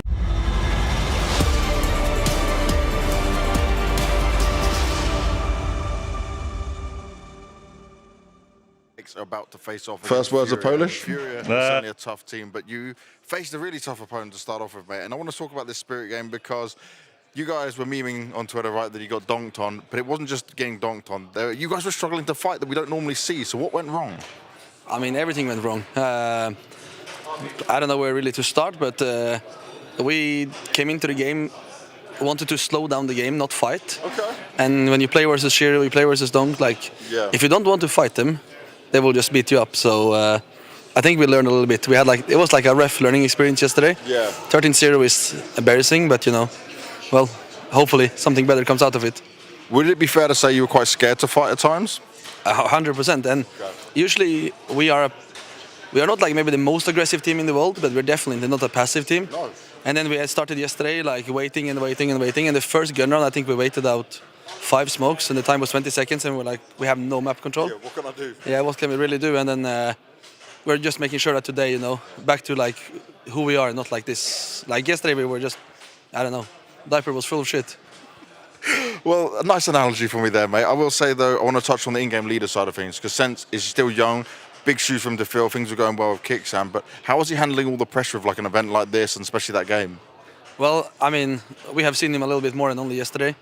We need to give him a little bit more time. Yesterday was rough, it wasn't his fault that we lost, it was everyone's fault. And I don't know, it was a hard first game for him on the Tier 1 event. Yeah. Let's hope that, he can turn it around. Like, he's been doing really good in practice, so. And he seems very confident when I talk to him, which is definitely positive. Who, in terms of the rest of the team, is helping him out in like the additional voices as well? I mean, when we played how we are supposed to play, then it's many of us. Like me is also one of them, because I'm one of the front people, playmaker. Kakanito also, Nok with the op, also the coach. So there's many voices. And yeah, I would say so. But yesterday there was no voices. Now, looking at Apex from the Apex of old to this Apex we got here, what do you think is the biggest thing you are missing, and can you turn it around? I think the biggest thing we're missing is a little bit of a cringe word, because teams are using it, and we have been using it, like overusing it the last couple of weeks, but it's identity. We don't really have one. If you go back to if you take it all the way to Paris, we had like a very strong one, and then we shifted like slowly away from it, but at the end of the year, last year, we still was doing pretty good result, back-to-back grand finals. And coming into this year, we are like everyone pulling in a different direction, and there's no identity. So I would say that is the main, problem. So we need to see you guys kind of try and come together, and you have to do it in this game. It's elimination time, and it's against Furia, who in Finland, even when you had a potentially stronger lineup and more synergized lineup, you weren't able to beat. So what are you looking at with this? Have you changed enough that they won't be able to kind of get a good read on it? Our experience versus Furia is, we played them in Finland in the group stage, we stomped them. And then in the final, it was tough. So, a little bit back and forth there. I think right now, if I'm going to be completely honest, this is all about learning for us. Katowice is one of the biggest events, but, to have a really deep run here, to play in playoffs, it's a little bit, 1 in a million at the moment, to be honest. So this is like just try to be ready, try to get experience, see what is not working, see what is working. Now nothing has been working so far, but hopefully more answer after today's game, and RMR is coming up. That's it, full focus on the future, right? Thank you very much for the honesty as well, and hope you feel better. He is feeling a bit sick at this time, but let's see how Apex can do against Furia. Oh, man. It is about that time of year, isn't it, when it gets a little bit flu-like outside, but really what was sick was them losing yesterday as bad as they did. Now, I know that that's a rough way, an abrasive way to put it, but I did just get out of the elevator with Stico, and he told me that they didn't play yesterday. They had media day. And, he was getting at the point. It's like, hey, we just kind of didn't show up. We weren't there mentally. Anyway, welcome back to the Intel Extreme Masters, everybody. It's right. We do have an elimination game on our hands. We've got a steal in the end, and we look at a Maui Snake in the middle. Little old me. Little yes. in the middle, yes. Yes. We don't skirt around it. We don't cope like we just heard. Oh, yeah. That was a little bit of a cope, but the game yesterday,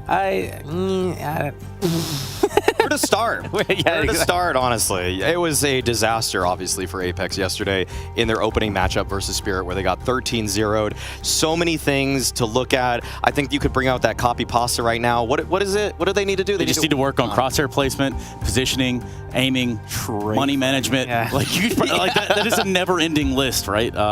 Yeah, wow. It is Apex discussion time. So where was the big pitfall for them yesterday? What stopped you from winning one round, much less none? Well, it looked like they were doing, NA FPL cosplay the whole time. So what that means is, we didn't see them really working together as a team. We didn't see them using utility for each other. We saw kind of a lot of isolated fights. We saw mistimed fights. Yes. We saw these guys went too early, this guy went too late, why is this guy going for this fight? Nobody's covering each other. And it was basically plaguing them the whole time. It's not like it was a one-off thing. It was like, this is all the time. Oh, it's constant. We think we have a round, actually, that we can demonstrate just how bad this really looked. Round number 10 between themselves and Furia right here. This is exactly what Steel's talking about. Sasanito's just running up on his own. I don't even really think there's any great nade support right here for him. Sure, there's that single flash, but that's an easy kill for Zontix. And then you just see these other fights being taken across the map. And by the way, this is round number 10. By now, you would really have hoped that you would have settled into your game plan a bit more. Your trading would be a bit better right now, and you shook off the rust from rounds maybe 1 through 5, and you need to start showing that you're the unit that was able to get to the grand finals of the Elisa Invitational, because that sort of play right there, if that's what they're going to bring in the server today or to this tournament, then they have no business even playing in this tournament. But yeah, okay, mic drop. But during the interview, he touched on something, and he was saying, like, oh, it's, identity, like missing an identity. And that's actually what it does look like. It doesn't look like they have an overall game plan or philosophy about how to approach the map. It's like they're just kind of going to different places and trying to hope that for the best. One player's an A main on attack, and he's got no nades, and then the B guys are doing stuff, and it's like, well, where's like the cohesion, the push and pull? Where's the cohesion? It's just like they're disconnected across the board, right? It's not like he's here for a reason. He's going to do this so that they can do that. It's just like, I go here, you go there. What's the worst that could happen? And then meanwhile, there's different plates of food here to be had, right? Now, I know you're big in the food reviews, so we won't even try to make that comparison or somehow make that work out in this situation. Okay. But the Furious side, what can you tell me about where they find themselves at IEM right now? Well, I mean, they're not in a much better position given that they're facing off against Apex, but at least their opening showing versus the Mongols was a lot more competitive. The matchup they had against them went to overtime. We saw in some ways some bright lights there. There was this one detail that came up. Little Bird said it in my ear that Caserado wasn't even playing with his proper mouse actually yesterday, and they lost in overtime to the Mongols. And so I imagine that if he just has a 5% improvement in performance, and sometimes it's really hard to grasp that, where can you get that 5% out of someone? Well, if he plays with his mouse. If he plays with his actual mouse, he can actually probably play a little bit better, and that would have probably had them in a much better position here. But that being said, there were moments with the Mongols where it looked like the Mongols were much more composed than Furia, and sometimes with Furia, you want it so much more in terms of this core has been around for a while together. So you're telling me, for Furia, it's a bit of a work of art. Okay, that one was actually terrible. I apologize to you, the viewer at home, for everything I just said. But we are going to hear from Art, and that's going to be right now. A tough game ahead, but it's a familiar opponent for Furia going up against Apex here. But Art, I've got to start on your opening game. It really feels like the Mongols is the kryptonite to you guys, and I just want to try and understand why. Yeah, I think it might look like that, but I think sometimes we are our own kryptonite as well. So it's a little bit of both. So it's more like you're losing to yourself. So do you feel extra pressure in a game against these guys? I think it's a first match of the year for us, so I think that's also some added pressure and some anxiety. So I think that's how sum up when you play against them, and they're capitalizing our own mistakes. So it's both. And what I wanted to ask about that is obviously it's not the first time you've lost to them though. And when it comes to that, is it in your minds where you think, because I look at this team and I think everyone's so experienced, everyone's so capable. I don't see you would mentally break to them, but it feels like you start to think, okay, wait a sec, we're losing this, what's happening? Yeah, I don't think it goes through our mind like that, but all the games are very close, so it could have went both ways. Yeah. And unfortunately, they played well and we played bad, so the results show itself. Now looking at Apex though, this is a team you are comfortable against for sure, but they've made some changes. They've got a young in-game leader taking over now, Stiko's come back into the roster. Have you had time to look at their game? Yeah, we look some of their game, but there is not much to look at because they only played Mirage and it was a fast one, so there is not much to see. So we have to focus on our own mistakes and fix those, because we might play some maps that we have played against them before, so we have the mindset from before. But most of the things are going to be new, I guess. Yeah, so you don't expect it to be like the same as the team you faced back in Finland? No, I don't think so. The same way we are not the same team that we played against them. Things change on this whole month of January that both team practice. Now, what does this Furia look like, though, in terms of how motivated you are, how much you want this win, how much you want to go further and progress here at Katowice? Because we were expecting great things, especially after getting that win in Finland. Yeah, I do think we have the same feeling as you have, as everybody has in Brazil as well. They wanted us to be the best team of Brazil and show that, but we are trying our best, and we really want to start this Katowice different from the other ones and start the year differently from last year. So it means a lot to us, and we are giving everything to win this one. So we're going to see the most fired up Furia right now? Yeah, definitely. All right, I look forward to seeing it. Art, thank you very much. Let's see how they do in the server. Yeah, we're going to have to sit back, relax, and watch just that. Furia sitting opposite. Josh, what piqued your interest? What piqued my interest was we never heard them say anything about identity. We were sitting here talking about, what's the identity of Furia with Art as the, what's Art's role? What's Fallen's role? Why is there some sort of like in-between thing going on? Why are we dancing around that? And we sit here talking about Apex's, you know, what is their identity? They're kind of like in between things as well, but then we don't address that with Furia? It does. Okay. Yeah, I haven't... Hypocrisy, we call that. I haven't necessarily loved what I've been seeing from Fury either, other than the fact that, well, at Elisa, they were able to take down, I would say, you know, tier 1.5 competition in that event, able to secure one of their first land trophies. They did beat Maus. Yeah, they beat Maus, they beat them. We got the veto up, though. Inferno, Mirage, Ancient, those are the battlegrounds here. I think the first map is it's supposed to be actually a bit of a punish pick coming out from Apex, so maybe they got something up their sleeve. Maui, the little bird that told you what they told you, also told me that you're the most popular guy in Twitch chat. Bar Josh Nissan also as well. And in doing so, I just need to know what the favorite has to pick in this matchup. I would lightly side with Fury in this one, but I mean, I think it's going to be real close. Now, when he says lightly, what is light to be taken here? What's light is they won in the BO5 last time they played. Okay. Having said that, Apex beat them 2-0 before that. Well, that is something to chomp on the bit at. But speaking of which, I've got two gentlemen that are ready to do just that. They're going to tell the story of this elimination best of 3 with Furia and Apex. Right, Stun. I'll chomp on whatever you need me to, boss man. Thank you for priming us boys over on the desk, and welcome to the server, Apex versus Furia. If you think I'm joined by Hugo Byron again, you're fooled.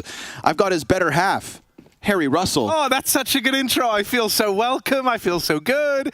And yeah, this is going to be wild, Connor. I think we're on a bit of a low-key banger. I know the expectations are kind of low after Apex getting absolutely bodied to open this up, and they had no fight in them. But I hope that that's going to ignite a little fire in the hearts of Apex. And I think Jacob's interview, where he kind of, you know, laid it all out there. He really did, like, put himself out there and say, like, yeah, we messed up big time, and there's no identity in the team. We're pushing and pulling each other in different directions right now. I hope that with that presence of mind, they're gonna come into this with a real fighting form.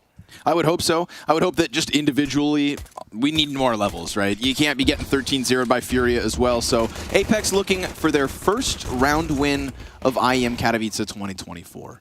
And it is weird, of course, that we had both these teams in a grand finals at the tail end of 23 showing promise. Now, if anybody has an excuse to fall off between the two, obviously it's Apex losing Kixan to the heroic camp, you know, the core, the in-game leader. That's supposed to put you down a bit.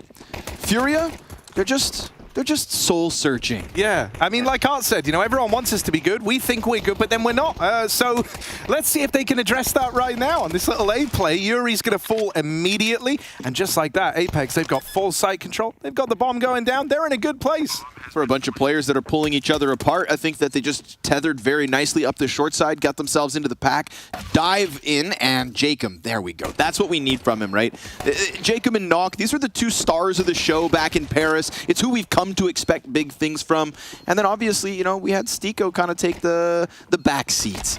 But he's back in action and here to close it. 3 kills from Stiko in the pistol, and Apex, they've done the unthinkable. They've won a round. They've done it. Well, you know, that's not good. They've done it. Oh, they've done it. They've won their round. They've won a round. Something they haven't done yet in Kato. And Jacob, double his kills from the entire last matchup. So love that. We're 1 round in, and things are already looking way better. It scares me, though, the thought of Furia not making it to the main event. Although I say it scares me, it should actually meet expectations, right? We have to remember where we were 1 year ago. Furia getting eliminated by the Mongols, who sure enough have another win over them at the start of 2024. Here again, the nemesis of Katowice really for this team. But yeah, you know, this big project, this Fallen, Furia, he's somebody where, you know, Furia can talk about identity, or I guess they didn't bring it up, but it has been weird seeing Fallen try to slot into this team. His individual level just, I feel like it's almost like Art and Cello have kind of taken over some aggressive rifling that maybe overshadows a chance for the op to get into certain moments. And I do feel like, I feel the pull going back into Art's hands slowly. You know, I feel like he's operating in the shadows, but with USPs, you can sit in smokes or shadows or anywhere you want. Odds are most certainly against you. Tetsunito finds the easy opening, but they will walk into a 4-player pistol stack. Yuri comes out. Quick glance, they disassemble. Then the T's nade the AK back. I do enjoy that. It gets this hive mind of Furia peeking down out of Arch. They took their gun away. They took their souls with it too. I like that. That gives off almost like pirate-y themes. Yarg. Like down to Davy Jones. Is that his name? Davy Jones? Davy Jones. David locker. Jones, of course, his father. Down to his locker. Man, Apex, okay. They stick the landing on the conversion, even though they run into that little 4-man stack on the long side. It's only USPs. We never even had to worry. They lose Jacob's gun, but they promptly get it back with the nade, as you say, and things are looking good. So, Furia, first buy round, Art on an MP9, Fallen on an MP9. Let's get it, boys. Let's get into this one. Apex have already been celebrating. So let's have some celebrations for Furia. I want to see what they've got up their sleeve here. Early on, it was this triple lean over towards A, but they don't elect to do anything with it, instead falling back in a triple B. So they're probably going to want to try and fight for some of this banana control once this smoke at the top of the half wall has faded. Right now, Sassanito just sat down there waiting to see if he's given any aggression. Nade won't find anything, no big deal. We get a slow little apartment approach, but I say slow, it kind of hits a uptick in the tempo. Sense on the MAC-10, the one SMG of Apex. Looking for early brackets control, and honestly, it's there for the taking with a lesser stack site, 2 players and 1 leaning back. They didn't like that apartment setup. Yuri already peeling into the pit. We get this continuous exchange of smoke grenades and this opportunity for Art to find damage, but it's all unconfirmed. No idea how many are really right there. And honestly, Apex ready to go. Yeah, they even get a kill over towards B. That's maybe, you know, it could bait them back around with the bomb. It looked like for a moment they were going to run back down middle. But they decide against it for now. And if they stick to their guns and they follow through on this A play, they're going to find a pretty under-defended bomb site here, right? You don't even really have util to try and slow this one down. Down in the pit, Yuri's got a smoke, but that's likely going to be used, well, I was going to say to extinguish any mollies, but there aren't any left for Apex. So he can try stifle the aggro up through short. It's this long side that could prove to be a bit of a problem for Furia. Man, I don't know how they hold this. Already you've got a player back site. Desperate is Art, leaning on the pit player to offer up something because surely he'll get swarmed. Luckily for Yuri, he finds the back turn. Now they'll take the bomb site, they'll get their plant. Ooh, doesn't go to try and stop it. Doesn't have a nade to get him off. And Yuri looking for the follow-up frag down to only 10 HP. He needs this support to come out from Library, and Jacob's ready to lock it in. Jacob's ready for them to extend, and as Fallen goes wide, he goes down. Jacob up close has support from Tatsunito, and Yuri, who's been here from the start, only got that one frag. Art backside felt like his hands were tied, and unfortunately for Yuri, never got a second chance. Yeah, you know, I mean, he kind of did all he had to do in that moment, right down in the pit, as they're kind of swarming the site. Your job at that point really is just like stay alive, wait for the rest of the guys to get into position, and that's where, you know, you pointed it out brilliantly. Jacob was just like set up, primed and ready to go. He hears the footsteps in the library. He knows where those next 2 players are coming from, where those next 2 points of contact are going to be, and so they just kind of let Yuri, you know, they give him that room down in the pit. They say, look, he can't win the round from there. He's screwed. So they deal with the extremities. They leave that man trapped in a cage. And now, this is an interesting buy. It's the Hero Org, and it's gone immediately. So if you were excited about it, well, joke's on you. They're going to try to get it back, but the nade's constantly just trying to shift these guns away. You've seen Apex do it once. They were looking to do it again, but Yuri has been able to grab it. You say he was locked in a cage, but like how big of a cage are we talking about? Oh, dude, it was small. You know, it was like, yeah. Okay. It wasn't fun. It wasn't the fun kind of cage. Okay, okay. I feel like that is an important distinction, Harry. So sorry to hear that about him, but happy to see Apex thriving with a little bit of momentum. The AUG, it's been repositioned over towards the B site. This could have very well enabled for Cello to try and press Banana. He's got one in the corner, doesn't know it, but he's also got a little to lose. Oh my God, yeah, okay, thank God. He pulls the AK back out and immediately puts it to work. Oh, love that for Sassanito. And that's the B site open for business. Go on in, boys. Apex are on to a 4th. I felt bad for Tatsunito when Kixan left. You know, 2 Macedonians trying to come into it. You know, it's not a country we get to talk about too often, looking to make their scene thrive within Apex, and then one of them just gets ripped apart from the other.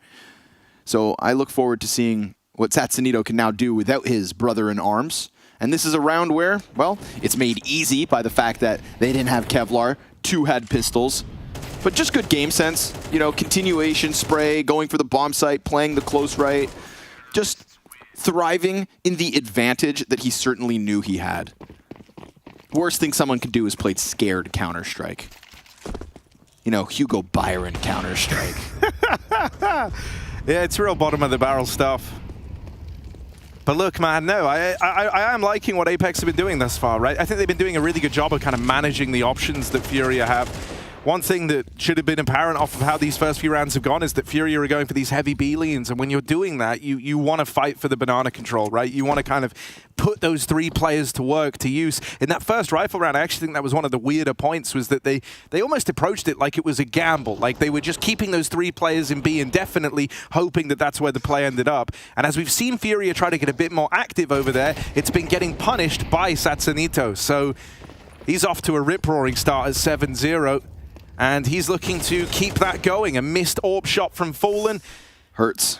And like, even now, you know, he's done a lot of damage to these B players. Well, what's that going to mean? It means they probably have to keep the 3B still in standing, right? And so that A site is made that much weaker as a result. Suddenly you're looking at this 2-man hold, now 1-man hold, and you're hoping that they can offer up something. They can offer up some resistance. But it's so much easier said than done. 1 kill from Art is not going to be enough to stop the tide of Apex. That bomb's going down again, and all that damage that Sasanito did earlier on is now worth its weight in gold. Perfect, man, perfect. Keeping that stack towards the B side, I think you're dead on. With everybody wounded, they had to prop each other up. And honestly, I feel like Apex really sensed blood in the water off that. We see them nade open their own smoke in middle. You know, a couple of steps within that A site follow through that I think are fueled by the thought of the potential B stack coming over, right? They knew they had the numbers advantage in that moment, and I think that they grabbed that moment with both hands. We see them running through the Molotov, dealing with Art over on Arch, just tearing through. Certainly helps that Stiko able to get the headshot on one of the 2 defenders. We didn't quite catch it from him, like the timing wise, so I feel as though maybe player, keep your head down, but Apex, I think, ready to roll through. Right now, it feels like a team that just got stomped out by Donk, and now they're taking their rage out on Furia. Yeah, and that's sometimes what happens, you know, like you get the fire lit beneath you, as it were. You kind of have one bad experience and you go, never going to let that happen again. And so then it's, you know, bad news for the next guy, essentially. And Furia are the ones on the receiving end of that. That said, I do want, you know, I want to say Furia are kind of playing a bit scared over towards B, if I'm being honest. Like, you know, there's 3 players there. It's only ever really been Sasanito fighting them. And they're kind of giving him the room to do that. You know, they're letting him take top banana. They're letting him kind of be out on his own little island and wage his own wars here up against them, and it's making them feel very immobile, right? These rounds have really been decided in 2 kills over on the A site in the bulk of the rifle rounds we've got to see so far. So I hope that we have a bit of an adjustment there, maybe a bit of an attempt to fight for this banana control, because you're giving up way too much real estate to 1 player, and Apex only got that confirmed even more so with the 3-man save after they get into A.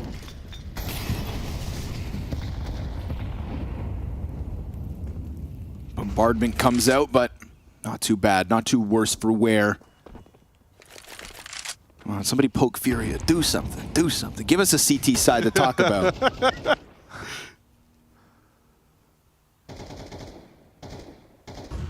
You know, Harry, I told production, I said, give me another play-by-play caster while Launders is out of here, because Furia, they're going to take it to the limit. We're going to be talking that's what I was thinking, Counter-Strike. Right?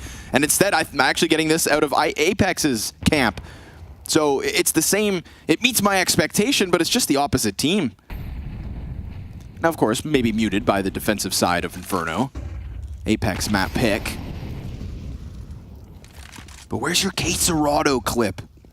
Where's that cello aggro? We're owed one, 100%, right? Like, yeah, they owe us everything. It feels that way. Fallen, come on, nail this one. Oh, just sails on past, and now he's dead.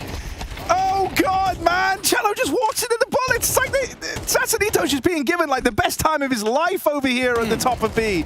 Come on, Katowice. Here we are. 1 kill from him. Bit more action out of Yuri. Yes, yes. This is beautiful. Furia have clawed it back into a 3-on-3, and Apex is super divided all across the map. They still deal with Yuri in rotation, but Katowice, putting a leash on the B play at least, sends that bomb away, but it will get the free passage into A thanks to Jacob. Yeah, we see Katowice get active, play through the CT smoke, just kind of swim within the utility of Apex on B. We get Yuri as well, closing down on the apartments. Why? Because he peeks, because he get active. The round prior, we actually see Yuri getting caught as he jumps up on Van. That's how Stiko got into the bomb site. That's that kill that maybe happened a little too soon. We've got 2 instances of Furia playing proactive CT side in a 3v5 that brought it back 3v3. Looking good.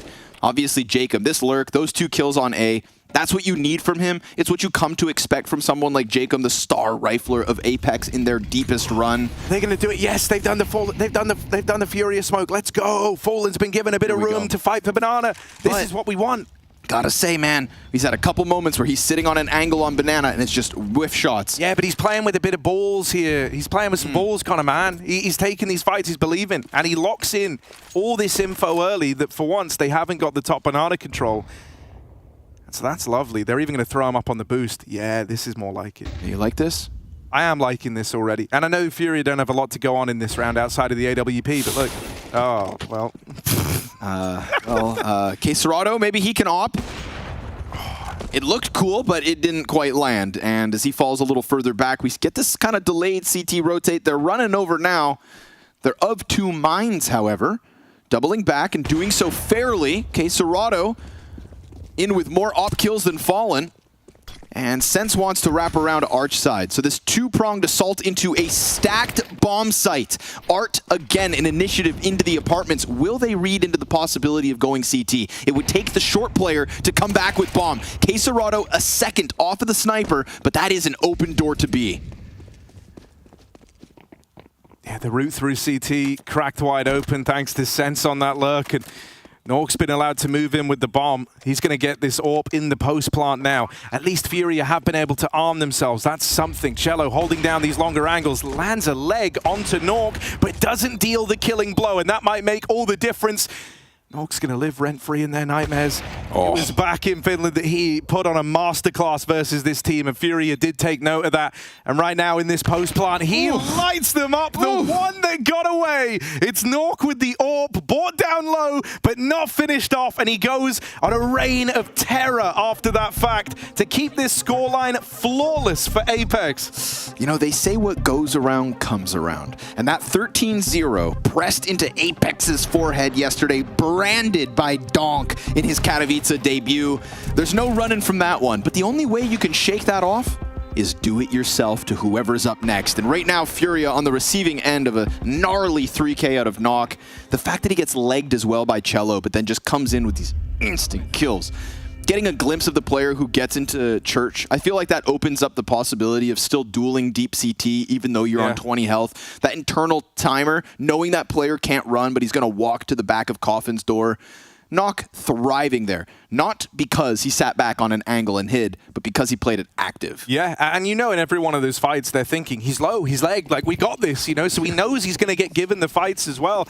Now, thing of beauty there, I want to point out for Furia, Fallen has dropped the AWP. Art is now the one picking it up. Well, the faith shaken. That's not a sign of the times.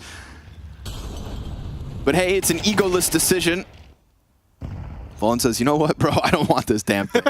Someone else take it. Katowice, you look really good with it. You could have it if you want. But oh god, you sit on an angle with the barrel of the gun sticks out. Sense and Jacob in with entries. This was another gun round, and it's another dismantling of Furia.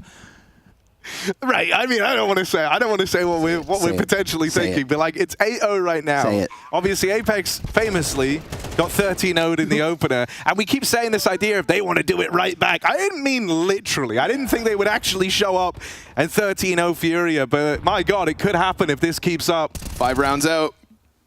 And this one, well, I mean, this Look one's... at the mini-map, bro. Cello's so cooked. They're all behind him. They're in front of him. They're everywhere. And he's out of ammo. That A1S lets him down. The 20 bullets, he would have needed about 600 by the looks of things with how many Apex players were coming in from all different angles to lock out that save.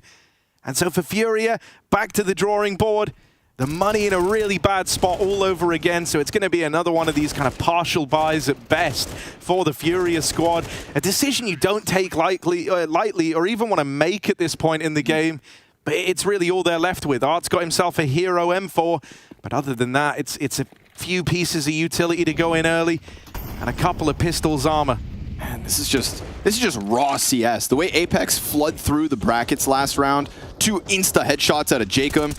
Stiko gets clipped. That solo M4 trying to get up in his face. 5-7 looks to push him over, but he's doing a good job of drawing them in. Come get me if you want it. Otherwise, I'm just going to buy my time, get my trade frags, drop that M4, and establish this 4v3. And then Knock catches Cello trying to cross deep in the apartments. So Apex 9-0, Scrawny seal of guarantee. Can I do that? Can I seal things? You remember, back in the day when people would seal envelopes with like hot wax and you get to press it? Yeah. Does Hugo still do that? I think that is customary in the Byron palatial estate. Yes, in the Byron manor. Does this round get, I know you gave it your seal of approval. Does it get more interesting? Does K-Serato wow us right now? If he had armor, maybe. If Fallen had a kill, perhaps. K-Serato 5-7 backside. Nah, not gonna happen. Just bested by the pistol. I told you, Harry. Take it to the bank. There you go. That's the Scrawny seal. You heard it there. Effing perfect. And I mean, who can argue? This is as perfect as it gets. Apex, they haven't had any shaky moments. I mean, this is, by all definitions, a beating. Yeah. Yeah, I think that's fair enough. I mean, on the upside, you didn't really need a color caster to break this one down, right? It's just kind of a flat-out brawl that Apex are the only ones kind of in the bar fight right now. I don't know. Maybe if we had a color caster, we could understand why it's happening. But I'm just in awe, Mr. Russell. Like, look, Furia, 4B, please give him a little fight at Banana. Like, if you weren't going to fight with this many players here, when were you going to? They up and lead with 2. But it's the timing, it's the tempo. Like Apex, they're already on the brink of the A site. Nobody's stopping him. Sense walks right in. Gets clotheslined by Yuri. And that kill's critical, right? Because K-Serato aren't ready to come out from library. Yeah. Now we're talking. So active in Banana and so passive in Pit. There's a small chance that Sense either could have cleared that pit as he walked in. Hell, he could have Molotov'd it and that would have flushed Yuri out or forced his hand to drop smoke. But in reality, Sense just tries to go in a little too dry. And with that, we may be looking at Furia's first round. Yeah, I like it though, right? Like, because at this point, you're 9-0 down. Like, no idea is a bad idea, right? And so they play 4 strong over towards B. They really home in on denying Sassanito this top banana control that he's been getting constantly and just causing issues from. They make sure he doesn't get that room, and then they go, oh, God. But what happens when Sassanito reopens the B site? Because don't you remember the one time he did? Don't you remember that 3K? There's still a guy here, Connor. Yeah, but it's Cello, Harry, and Cello's shaking in his little boots. Stiko will die over towards Arch. This opens up a faster rotate, but it doesn't mean that they can't get in before the support arrives. We get this deep angle held from K-Serato out of spawn. Sassanito, gotta come clear it. Shadow advantage for Cello, and by God, they've done it. No 13-0 for Furia, but it's still 3 rounds best case scenario on this defense. Yeah, that's what they're shooting for. And the kind of 4B start, it's crazy, but it's worked out for them. Yuri just kind of sat back in the pit, delivered this kill for free on Sense, and then the rest of the gang making good time on the rotates once they've locked in the control over towards B that they were looking for. They are able to pick one up. The alarm bell's still kind of sounding for Fallen, who has had many a chance across this map so far. I don't want to make out that, like, they've necessarily been, wrecking him with util or making his life super miserable. These are really the fights you look for on the AWP, and he's just missed a couple of shots that you've got to hit. Yeah. 0-9, so if he could look to get back into it, if we can have a bit of a late reactivation, they could shoot for 3. Once again, they've stifled the early control over at Banana, and this time they're putting in a bit of work over towards the apartments as well, so trying to get a bit more active. They are immediately punished for that, however.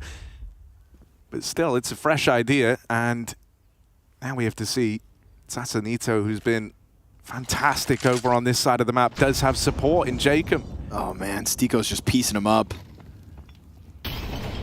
Come on, Fallen, you can do it. He's allowed for the Arch player to get out. The Boiler Man's coming back. Oh, he turns towards it.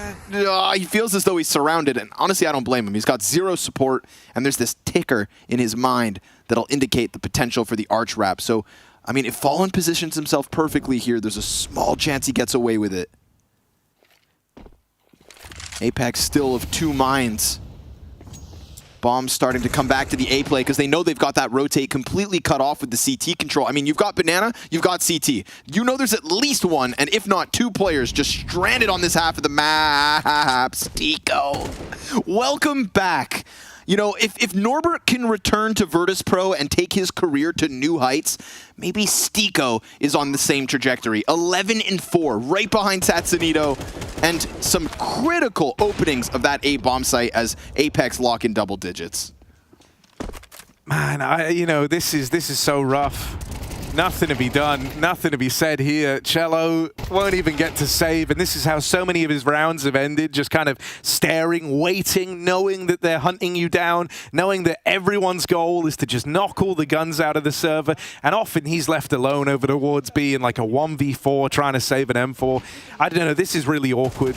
For the individuals, you're not feeling like you're even getting to play rounds here if you're Furia. Everything's being dictated to you by Apex. You're getting beaten on. And for someone like Fallen, who's 0-10, he's very aware of, you know, how out of this game he is right now. And he's kind of feeling like he's out of position wherever he is, you know? It's just one of those games where you never get comfortable. He needs that one round to bring him back in, but he's certainly had his chances, and none of them have connected so far. Jacob dead early. That's something for Furia. But even if they win this round, will that change the outcome of the game? Probably not. You can always change your fate as long as you believe. Somebody actually believes that. Yeah, I know. Yeah, somebody out there believes that. Me, not so much. I think Apex have this in the bag. An 11th round would look real good. It's a very nice like sentiment. Yeah, saying, you know. Yeah, it's what you tell yourself when you feel like life is falling around you. And in this case, I think Furia are in that boat. Come on, this is his round. This is his moment. There's no way he doesn't get a single kill in the half. Oh, yes, that's nearly it. So nearly. Yes! Let's One go. for Fallen. Give me more. Don't stop there. Don't stop there. He will just drop a smoke and stop there, obviously, because it's crazy to throw himself back into the fight. But still, he didn't go 0-11 in the half. Yeah, 1-11 maybe instead. 35 to the clock, and Sense gets out from apartments. No, he doesn't. He's just kind of in between two pieces of utility. Does fall down off the cart. Smoke on short, 28 to the clock. This is really good, though. They've saved enough util to be able to slow down this play, to be able to thwart it. Apex don't have these open routes, these open sight lines that they've so often had in the A play. They're going to dive in. Going to take the dink from Yuri, and it's looking like a likely second round win here from Furia. Art chucks out the homing missile, and Knock is indeed going to go down. So Furia, they'll post a second in tandem with Fallen's first frag. Don't go too far. We'll be back with more of that.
Well, it's a pretty lopsided affair here between Apex and Furia. My name's Hugo Byron, and I'm joined by Harry Russell. We had bigger expectations for the Brazilians at the start of the day, Harry, but it seems that Jacob's turned it up a notch. Yeah, he has. He has turned it up a notch, hasn't he? Yeah, fantastic display from Apex, who really did want to make amends after a crazy rough start. One thing that's very good about this team is you really get the impression that they're honest with themselves and they're honest with each other. Both, having heard words from Stiko and having heard Jacob's interview, they were under no illusion that the way they played yesterday just was not up to par, wasn't up to standard. They were not happy with it. And I think at least when you have everyone on that mindset, they're keen to leave an impression today, and leave an impression they are. I think, honestly, man, I think Donk got in their head a little. I think they were afraid of the Wonder Child. And then he proceeded to dominate them. So Apex walking into the server today knowing that they could not afford to do what they did yesterday.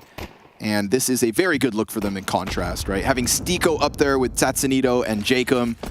The win conditions coming through from the Apex camp. A nice pistol round here on the CT side would close it out quick, you could assume. But Sense is very much on his own as the full-blown exec comes in. Oh, hello!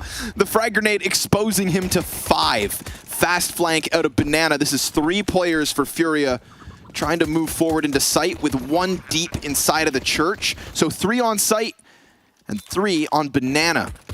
Apex trying to boost over the smoke to get eyes in, but they'll be blocked off for now. Yeah, underhanded a smoke here, and so that's kind of locked out the bulk of this retake. He will go down fighting Stiko back at the spawn. They really try to chase this kill, but he just keeps on getting them. Stiko, another. Now Fallen back at the site. There's one. Any more? Fallen onto the double. Now it's just Yuri, just trying to buy time. Oh, swinging on out. Stiko finds him, Kit on his back, and so he's going to grab that defuse. It's the pistol round to go the way of Apex. And once again, for a second time now in this first map, it's Stiko with a big 3K to do it in the pistol. Yeah, damn right it is. Pulls up in the John Deere and just overruns that B-site retake. I mean, clean shots from Fallen. Gotta give him credit off the pillar pinch like that. Nice frag grenade as well from Furia to just expose the solo defender. This second kill's clean. But Stiko gets that final trade frag as they run down Yuri backsite. And so Stiko having a performance he can most certainly be proud of. It's put Apex in a wonderful position to just push this over the line. But to deal with an AK and 2 Galils is the challenge at hand. Yeah, the force buy-in, but I mean already Apex, kind of showing how battling for this banana control is supposed to look, right? Like they've really locked Furia out of it. Don't get me wrong, if you're Furia, you still got time. You go back to it a little bit later, you wait till they burn through all this util, but it's kind of the amount of space Apex have taken at the start of this one that's just really nice. A counter smoke dropped over in mid just to try and deny this presence out through the mid smoke. And so right now, Furia have been locked out of these few key areas that they've tried to grab early on. Now they do still have 3 smokes left in the round, so that's plenty when it comes down to this exec. And these B players had to up and leave Banana once all that util ran out. So suddenly, if you're Furia, you kind of have the runway laid out ahead of you to begin this B exec. I feel like a fair amount of space being given to Furia, so no disruption on Banana whatsoever. They do get the rotate over, but a lip smoke denies any vision from Cross. Sense gets vision of Art right before the duel goes down, so even though he's blind, he kills him. Second player's looking away from flashbangs. It's a USP, kind of desperate, since no chance at a reload with that swarm coming straight for him. So Fallen and Co. breaking through with man advantage, but also sitting on a non-existent cache of utility in the face of this post-plant hold. Solo kit still for Stiko. He goes over, catching Yuri in the face. Now, last time it was Stiko over Yuri backside to finish the clutch. This time, the anchor for Furia is already gone. So you know these other players have suddenly started to feel stranded. The pinch comes over Coffins. They clear out the pit. Cello catches the headshot deep on Banana. Oh, and comes back in for the 1v2 against Jacob. Furia not done yet. And that's a nice feeling for Cello as well, right? After he kind of falls down in that previous 1v2, he has Stiko to finish off in the pistol round, a pistol that Furia desperately needed. Sure, falls short there, but he's able to pick up a separate 1v2 now in the Force Buy, so that's at least something. It's coming very, very late in the game here for Furia, but some signs of life to at least feel like they can grind their way back into it across the series. That's really what they need right now. Apex going to respond now by forcing back into this. And this time, with that much less to fight for this banana control with, Fury are going to have a far better time moving in here. They get the control immediately. Apex just having to play back within these sites. And so really, you know, they're probably going to either look to gamble or kind of group up and go for a bit of a late info play. You'll see that Sense still has a smoke and a flash over towards B. So it is always an option they could look to fight for this. Instead, he just goes swinging out dry, and that feeds K-Serato. Two nice openers. It feels like they're kind of trying to set up Nork here in a way, right? You sacrifice like 2 players towards the banana side. He's just been tucked in at the back of B. So you're hoping that Furia don't check for a 3rd player, but they will. And so this one is a nice lock-in round for Furia. Yeah, you're trying to set up Knock, but that setup, I think, requires a kill or 2 coming in on the entries, and we just get a nice flash in the pan of K-Serato's talent. You know, looking quite mortal at the moment. It's him and Yuri, 10 frags apiece. But with nothing to be offered out of the first 2, no surprise, Furia are indeed able to convert it.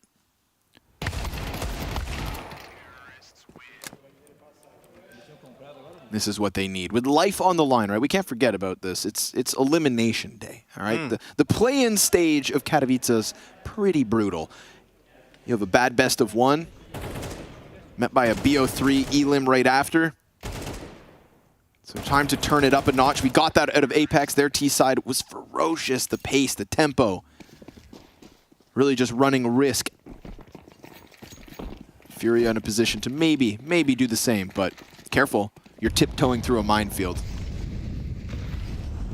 You ever do that? Tiptoe through minefield? Yeah, it gets the heart racing. No, I can't. I don't think there are many minefields where I'm at, man. You could make some. Yeah. It's always move into like a cabin in the woods, surrounded with mines. Yeah. That would be sick, actually. Well, my Amazon parcel must be here. Oh. What do you do for thrills, Harry Russell? I feel like the people don't know, and they deserve to. What's the Harry Russell thrill? Honestly, man, there isn't a lot other than CS. Like, come on, I know you. No, I don't do anything. I'm not like you, man. You're like a climber. You climb. You. Oh yeah, yeah. I'm a 30-year-old who climbs rocks, Harry. That's sick, bro. That's like that's like the kind of new wave touch grass. Yeah, climb rocks. Go climb rocks, kid. I took Hugo rock climbing earlier this week. We had. He keeps complaining about his hands hurting. Oh my god. Is that a big no-no in the to be fair, community? To be fair, you know, I can imagine rough. It hurts. It's rough on the skin, but I just think Hugo Byron complaining about it would be a little extra. You know, he's supposed to be a tough guy now. He's all fit. He's all fit and healthy as of late. Oh, my hands. Oh, my hands hurt. Guys, does anyone have any aloe vera? My hands are burning. Oh. Right, so look, Furia, they've got some burning hands themselves with a couple of rounds going their way, right? Hot hand right now for the Furia squad. Jesus, that's a bit of a tongue. Furia. For Furia, Apex return to the rifles here, and they're going to go ahead and lob in that bottom mid smoke immediately, blocking off the base of Banana, trying to cut out vision from the T-stairs. Give themselves a bit of room to work with on the Banana side. That assistance coming immediately from Spawn. Meanwhile, they take the apartments as well, but Fury are moving quickly here, grouping in the top of mid. This is going to be something a little more up-tempo, perhaps, as they're already running amok out towards the long side. Knock gets a piece of cello on the fallback, but is very quick to just forego the arch wrap. Maybe banking on apartments control, but Stiko taking damage? Wow, I can't believe he gets out. Yuri not able to kill him as he crosses back on door. And so with it, they've suddenly stifled them. Tatsunito, that smoke grenade popped open, and he makes the absolute most of it. The entirety of the arch control now falls back into the hands of Apex. They fixate in on short instead. The flashes find their targets, and of course, it is Knock to turn them back. So just when we start to praise Furia for finding openings, it's a smoke blown open to put the brakes on this Brazilian comeback. Low HP for Cello, 3/4 his health on Yuri. I still can't believe that Yuri never caught Stiko, but at least he knows there's another player in this bomb site that's got to be low. Do they still take the chance, or do they let that 12th round slide? I mean, hell, at this point, just go for it, right? You've got money to buy anyway next round, so take all the fights you can. Really just try drive this one home. Try sneak it past Apex. At the 11th hour, they've got 20 seconds left. Team that's often known for going quickly. Gonna go pretty slow at the end of this one and now look to explode out of the apartments. That pit player still just harassing, and perfect timing from Stiko. Even as Cello finds him, he's not winning this round anymore. That is nothing but a hope and a dream, one that is not destined to come up for Furia. And that's map point for Apex, locked in the moment they bring those guns out. Damn, shout out Stiko, the survivability he's able to hold on to that round. Also, I want to look for the replay for this. We don't see the trajectory, so we don't know who opens that smoke. You can only imagine it's Apex. But at the same time, if Furia open it, maybe trying to fight Pit, the thing is they're just so not ready. I'm just going to say they got caught off by it. I'm going to assume CT frag grenade, and Tatsunito makes the most. But yeah, Stiko getting back across the doorway, not dying to Yuri in apartments, and then never peeking him from Pit until it's time to kill the guy. Tip of the hat to Stiko, having an excellent first map this series. 106 ADR on Stiko, 17 rounds deep.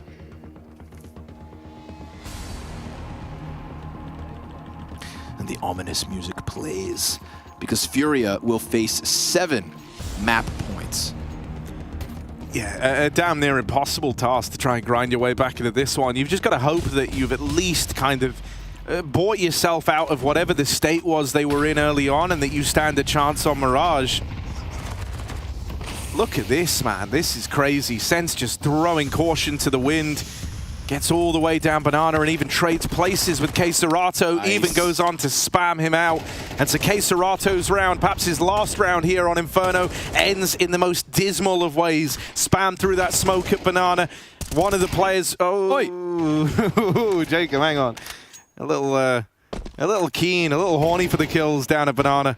Yeah, gotta be careful. To reopen this round would be a tragedy for Apex, because great chance to close out map 1. To take your map pick in commanding fashion. And to leave Furia feeling like fools. You know Fallen is just beating himself up right now. 3 frags, just not enough.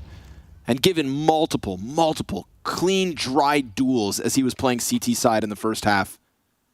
Missed shots, the bane of his existence. Sense eats the flashbang, support out from Sandbags. Jacob knows he's locked in, and he gets cleaned out. We've got a follow through coming forward from the Banana commitment. And Tatsunito's Molotov will burn sight for the time being. Does he press his luck? Tries to go for spam, off the mark, and that's a sight for Furia to take. Is he going to come through this? There is a flash on Stiko, but he just doesn't try. Tatsunito with the double. No flash needed. He is just playing with raw confidence there on that push. Waits for the plant, and now it is just Fallen. He's been a bit of a lame duck in this map so far, and it might end that way. 5 seconds, shot connects. Oh, he doesn't go for the plant, and he wins it! Lovely from Fallen. Fakes them out with the tap when there's 4 seconds left. Apex do not think he's bluffing, especially not with the game he's having. And there we are. That's the Fallen we came to see. That's the Fallen we paid to see. A beautiful round, and I can't believe he kind of has the composure to fake it, man. Yeah, that's crazy. Maybe he was just off it. Like he's, you know, it's so on the line, but this deep peak, let that be your inspiration. Down 4 and 13 coming into this round, just about to get knocked out of Inferno, and Fallen reminds us what it is that he's got to offer. A superb clutch inside of the B site to keep Furia's momentum alive. The slightest pulse here still left on Inferno, and then it's an opening kill to Stiko up in apps. Remember that clutch if Furia continue to run this back.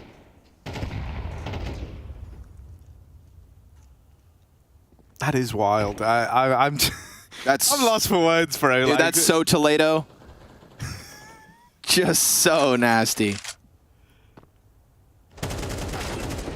Well, F is for Furia.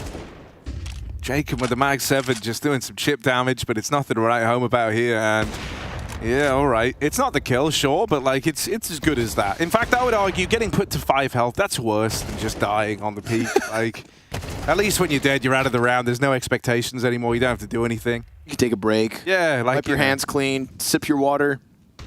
5 health on an all peak, it's like great. Yeah, Sets has to pretend like I just he's gonna get to do die anything. later. How awesome. Watch him win the round. No. No, he's dead. There we are. Yuri on a bit of a smoke spam. We'll deal with him. And so Furia keep this comeback rolling in. 5 rounds, the difference between them and Apex when all is said and done. They still think Jacob's in B, but no one else should leave this A site to go hunting. No kit, so no stress. They're not going anywhere. Yuri's going to close it out for the 7th on Furia's side. And I know what a fallen clutch like that does for the morale. Yeah, I think, you know, it's definitely going to elevate the team because up until now, Fallen, like, you know, we've all had those games. You're playing how you usually play, but nothing's working, nothing's hitting. You feel out of position even when you're in your usual spots. And you never feel comfortable. But then you win a 1v2 like that, and suddenly it kind of reminds you what you're capable of. You know, it's like, okay, yeah, I can do this. So let's see if that's going to give a little more energy over to Fury. You can only imagine that if Fallen's happy, that rubs off on the rest of the team. Going back into the banana control, but damn, that nade is hefty, huh? 2 players, 42 and 37 health. Oh, that's a sinking feeling when you just try to go running up banana. I mean, at least you do get control of it. But let's hope it actually nets them something. At the same time as they go for banana, we get this Tatsunito peek out from balcony room, and he's just going to hold this. And if Cello wants to hold for any kind of CT push, you know Tatsunito has the advantage here. He has a more likely path for his opponents to cross, but will Cello go and clear it? Something interesting could happen here. If Cello walks towards the balcony, he could actually completely, like, route past these players. If he clears the bedroom, oh god, it's the worst of all worlds. He walks in, back turned, and Saturnito will find him. And so that's how it goes down. They were just kind of using him as like a gatekeeper of mid, right? He would know at the first chance whether or not these players are rotating back around. Instead, he gets rewarded with an early 5v4, and now they fall back into a more passive setup back in the site. A chance to get established right now to set up these crossfires. It's going to be Stiko down in the pit, Sassanito inside of the site. And it looks like Furia do want to follow through with this, getting out into middle. At least looks like they've got their bearings, and they know that they're being given room here. Falling up at the front on this AWP. That frag grenade, though, it could come back to haunt them so badly. Stiko, we've seen what he did, anchoring inside of the pit, but as he pops up, Fallen will grab him. Tatsunito dead! Yes. Fallen! He goes from just the op entry into the Tech-9 drive-by headshot. And so Art doesn't have to worry. K Serrato need not stress. Fallen, not only the 1v2 to keep this game going, but now a very critical in what could have been sketchy situation to establish Furia's 8th. Fallen was bad, but now he's bad Fallen, right? Like, he's kind of completed the full rotation on this one. The redemption arc is in play. He's caught up to the rest of the gang. And that round there, he is like the sole savior of everything for Furia. Second time now in this comeback. Apex left saving, and if you told me coming into this second half that we were even going to be entertaining a comeback at any point, I would have been like, no, you're crazy. And I would have said it exactly like that, like really cutely, you know, you're crazy. Man, if I knew this game was going to be a comeback, I wouldn't have started the half with a Hugo Byron impersonation, because I thought we were out of here. I thought we were wiping our hands of Inferno and dip into map 2. Just to think back at the first half as well, right? The 2 CT rounds that Furia end up nabbing, this is so ridiculous. Free frag delivered. It was 2 of the last 3 rounds in the closing moments. Furia get just enough to survive losing the pistol round, to survive that one-off 5 rounds into the second half. The 2 rounds that we have seen Apex pick up since the defensive side started. But as we did have majority survive that last round, Apex, it's an easy rebuy. despite it not being an easy close. Yeah, they're going to take it kind of partial, right? Like, play around a few of these pistols, get a good bit of util to go alongside the saved guns. Aggression. And aggression coming out from Sense, but it is immediately punished. Wow. The kill feed fills with orange as Furia light up Apex on that attempt at aggression down through mid. They had all the accompanying util to try and make that happen as well, so great reaction from Furia. They don't have those players at ramp in a position to fight. Instead, it all hinged on these guys in alt mid locking it down, and they do that. That leaves Apex with nothing really to do in this round now, other than maybe try and find these guns down in alt and just get out with the save. Now that you've seen another guy in the apartments, you're like, yeah, it's an A stack, right? And so Furia are just going to go and take B. They know they've done it. They're still execing just for the sake of, you know, leaving no stone unturned. You don't want to lose this to some Nork 1v5. Nah, these are just the stragglers of the pack, you know? The grass grazers, the vultures, trying to come through and find upgrades, which they do. Knock, hands on an AK. Good luck with the save, boss. Furia, 9. It's so mind-boggling that this all starts with Fallen after having like one of the worst games I've seen him have in a long while, missing everything, just looked out of it, being able to pull back a 1v2 in a really ballsy way as well. I can't emphasize that enough. Like, he had 4 seconds left. If he fakes the bomb and then peeks CT and isn't given that fight in the first place, they lose the round, and with it, you know, the whole game gets away from them, and then that's it. It's on to map 2. Yeah. But he wins that. In the follow-up round, he goes on to get that 2K opener in a 4v5, and so suddenly, slowly but surely rather, Furia are building back into this one, and now there's just 3 rounds between them and Apex, a feat that felt impossible just, what, 6 rounds ago? Think about how dumb Fallen would have looked after having as cold of a map as he was. If he goes for that CT peek, there's nobody there, time expires, and they lose the map like that. I mean, a lesser man would have just simply planted bomb, because we're still 90% sure he had that plant. Oh, he had it 100%, but yeah, like... But we go back into it. I mean, it's been 2 brazen rounds from... Oh, Apex, there it is. You know, I'm going to say, this was kind of what the T side out of Apex was looking like as of late, right? Just kind of out of nowhere moments, just they'll throw the Hail Mary. They'll catch teams off guard, and that's what we get after all of this work, all this hard work, all the efforts.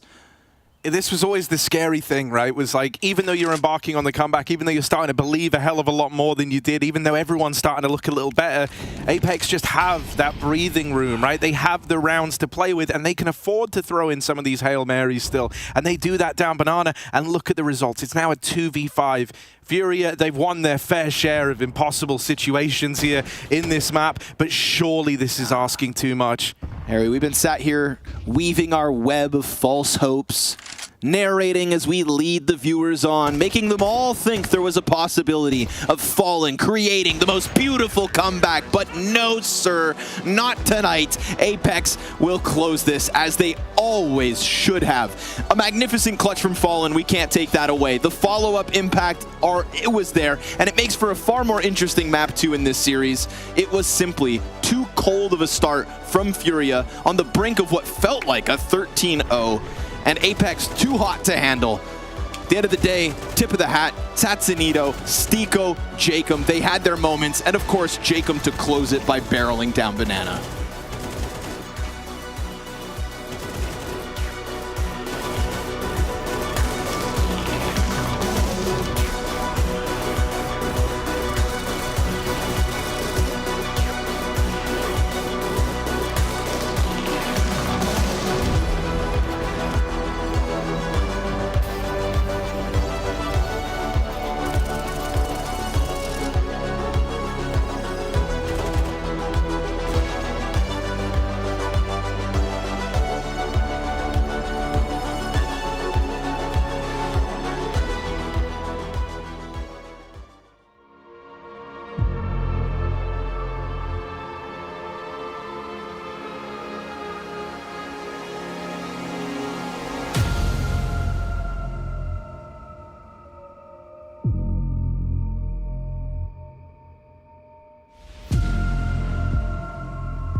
So yeah, there was a time where, like yesterday, it really wasn't even that long ago, Apex had trouble finding rounds. Here, it kind of looked like there might be just a sense of maybe even not finding the final round they needed. But hey, they did it at the end of the day, and well, I guess for Furia, they came back to life. Maui, like you got excited about that, right? I was shaking, actually. I thought Fury were going to bring it back. This was a 9-0 start where Apex suddenly took their foot off the gas. They really let Furia back into this one. I was surprised in the manner that Furia were able to find some composure. I was surprised by, say, the fall in clutch, for example, that I felt like never should have happened. 2 seconds left on the clock, I think, right there. 2 seconds. But you only need one trace. Yeah, or just one shot, which is what he got. He had 2 seconds. As long as he didn't miss his opportunity. Yes, not the opportunity.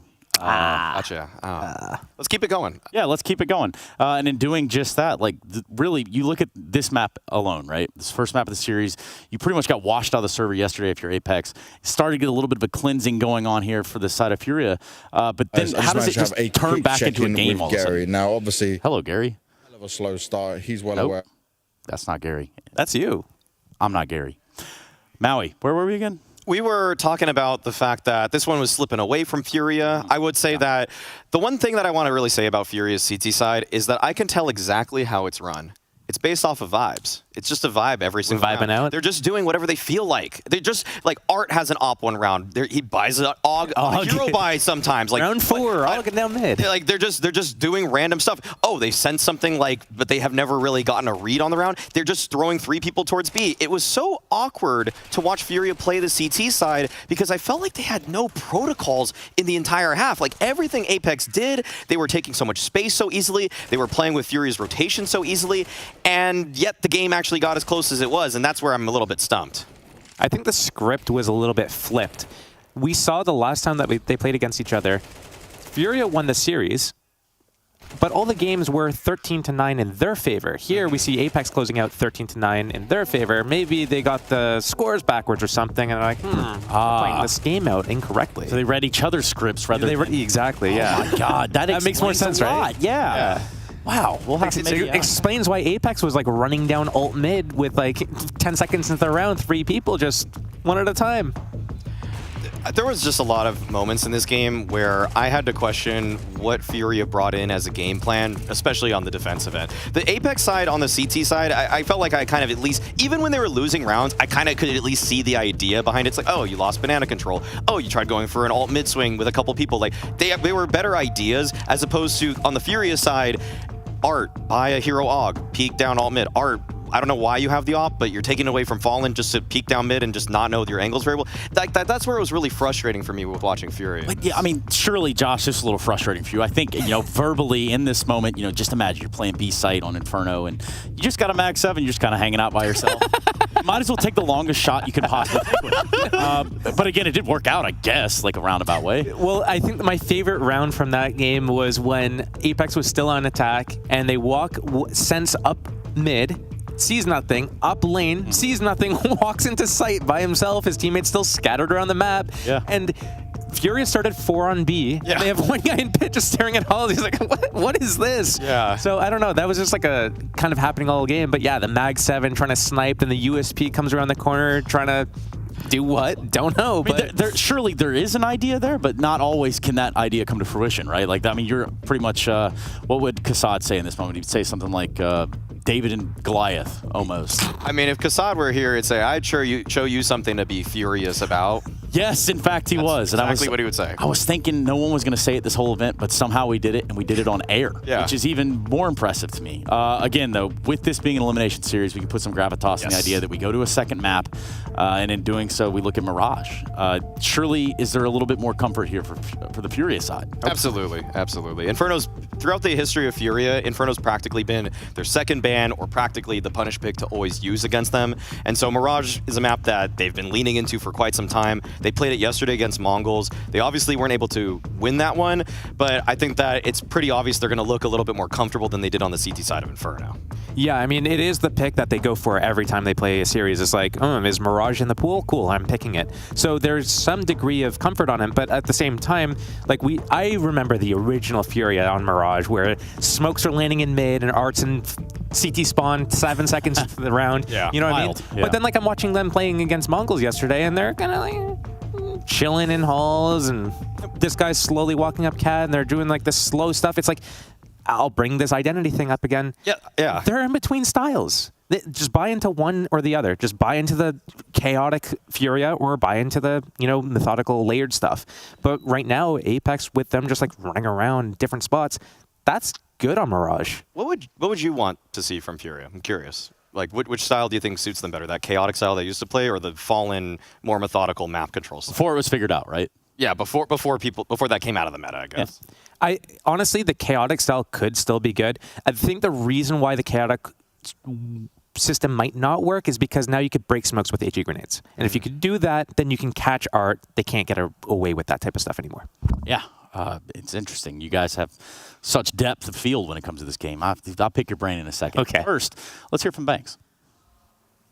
Guys, I just managed to have a quick check-in with Gary. Now, obviously, it was a hell of a slow start. He's well aware of that. He said they're obviously constantly playing from behind. You saw Apex getting so many of the first kills with it, but this was not the Furia that came to play at all. And I said to him, okay, well, you're going into Mirage of your pick. Surely there's some confidence there, but is there some worries because of what you played against Mongols? He's obviously saying he's very confident with it, but I don't think he was ready for this level of what Apex had to show. And it does seem like there's just something off here. So if they do go out, if they can't fight back in this, I think I've got some questions to ask around the leadership, which way we're going, and some of the questions you guys wanted to ask. Well, let's see how it goes, though. So the rest of the series to play out. Yeah, elimination just right there for the grasp. Now, we do go to 2 guaranteed. We figured out how best of 3s work. Maniac was polite enough to explain that live on air. So I want to know, does it end here? I had Furia before the series to win it, so I'm going to stick with that. I do think that they are going to find some way to make it work for them on Mirage. I'm not really sure yet if Apex have picked up the pieces since they brought Stico back on the map. In fact, I don't think they've even played Mirage since Stico has come back into the lineup, so I think they're going to show some growing pains, almost like Furia did on Inferno. Honestly, I've no idea which direction this is going to go at this point. Furia were coming back on the Inferno game. It looked like they were just getting situated and everything, and it is their map pick. It is their comfort pick as well. But then again, Apex just beat them on Inferno, and Mirage is really good for their 1-1-1-1-1 style. So you're saying there's a chance for Ancient. No, don't even answer that. We're going to go to a break. We're going to come back. We're going to get into Mirage. We're going to see which of these 2 teams is going home.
After falling down yesterday, Apex came into this series out for blood, and they do dominate Furia, at least for the most part on that first map. But if there are some glimmers of hope here, it's that after Fallen's 1v2, the Furia boys looked a little more reinvigorated. There was a time there where they were believing, and with their tournament life on the line as we get ready to head to Mirage, Furia are going to have to give this all they've got, because it might damn well be their final chance. As our analysts so aptly put it on the desk as well, Inferno has constantly been a pain point for Furia. I think the fact that they were able to bounce back somewhat in that game just really kind of showed that they have some flair up their sleeve ready to go on their home turf of Mirage. So, Apex, with a real chance to move on throughout this event, to continue into day 3 of the play-in with the hopes of getting another stage under their belt. Big questions to be asked about Apex after getting 13-0'd. Big questions about Furia once they went down that badly at the start of this series. But alas, we go to Mirage now with lots of utility here for Art and Fallen. Furia taking to the T side. Scrawny and Harry getting you through this. And I think we're in for a bit of a bloodbath, right? Like, one thing to look forward to here is it's not a sleepy Furia right now. That they did warm up into that first map. And so I'm hoping that they give us that much more out of the gate. Certainly living up to the hype with this start. That's 2 decoys thrown in place of the smokes, trying to bait out any util that Apex might have. The moment they see those decoys flying over, you're hoping that they drop a smoke, maybe they throw a nade, a molly, a flash. But there is no such util for Apex to use here. Now the real exec going in over the top, and it is immediately opened from CT by Sense on the USP. Man, all this util and you don't block off Ticket, so Sense will make the most of it. They hold on to a smoke for K Serrato. Last molly going forward. And then there's a disengage. I mean, they have managed to get Yuri into the B site. This full-blown rotation from Apex now aware of what they've done. They opened this big flaw in the defense, and guess what? The Berettas run past. Oh, Stiko, he just looked this way. He double checks! Oh no! Oh no! It falls the other way. Knock going deep in through underpass finds Furia with their pants down. They thought they were big brains. Instead, all 5 slain. And it's Apex with the pistol. That is a roller coaster of a pistol round. And man, I think, you know, Yuri played it perfectly over towards B, man. He really did. Like, he gets super deep. He calls for the rotate to come back around. Apex, the credit goes their way for piecing together that's a fake so damn quickly to get Nork all the way up through lower. And then for Stiko to double check. He knows, right, when you've dedicated that many smokes, that, you know, all the Molotovs and whatnot over towards A, and then you go back, you're not going back without a good reason. And so he expects someone to already be in B. But he has the presence of mind to re-clear the market after Yuri tries to finagle the timings there around him. Not once, but twice. Yuri, he could have caught Stiko not looking the right way when he first crossed to the bomb site, but then when he got in and then he was going to bench, he checked a second time, and it's then that Yuri loses his duel. So tragedy for Furia and slaughter for Apex. This one over in the blink of an eye. No bomb plant despite site being smoked. And so, 2-0. Yeah, cleanly done. And I think most crucially, right, the whole goal of that round for Furia is just to get the bomb plant. You saw them trying to plug in those numbers, but it's denied by Apex. And you know, considering that was like the real goal of the round for Furia, Apex feel good about disrupting it. Now the gun's going to come out. And so sure, the pistol... Furia get out-positioned, outsmarted. And now they've got a chance to run it back up against this bonus round for Apex. And oh, that's not the start you want. Sense on the MP9 has laid waste to the Furia rifles. Those AKs are gone. It's Fallen and Art with a MAC-10 and a Galil between them. And not even that stands for long. A flawless bonus round with Sense racking up 4 on the MP9. He starts this game nailing them with the USP from Ticket. And then he makes it their last ride up through ramp with the MP9. And this kid wants a piece of the action. Beautiful MP9 work here, down to the last bullet. Funnily enough, the frag grenade that goes deep into ramp also blows the AK away from the last 2 guys to try and grab it. Just total control and domination, not only isolated to this one round, but the round prior too. Yeah, okay, Apex fell for your tomfoolery with that late B lurk out from Yuri. But barring that, I mean, Furia, it's like they haven't even been playing Counter-Strike in the face of this. That MP9 tears through them. We just said it's the bonus round. Well, guess what? That MP9's coming back for more money, this time in the hands of Stiko, who spends $900 on grenades. That's it. And this is the freest of rebuys. Yeah, and this is like, you know, it's so... There's such a huge contrast between how this game has started for both of these teams, right? For Apex, they're rolling in money. They're taking economic control early on.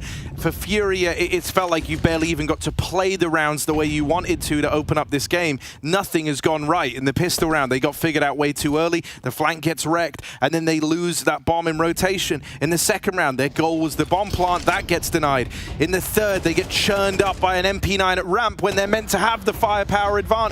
Nothing has been hitting for Furia here.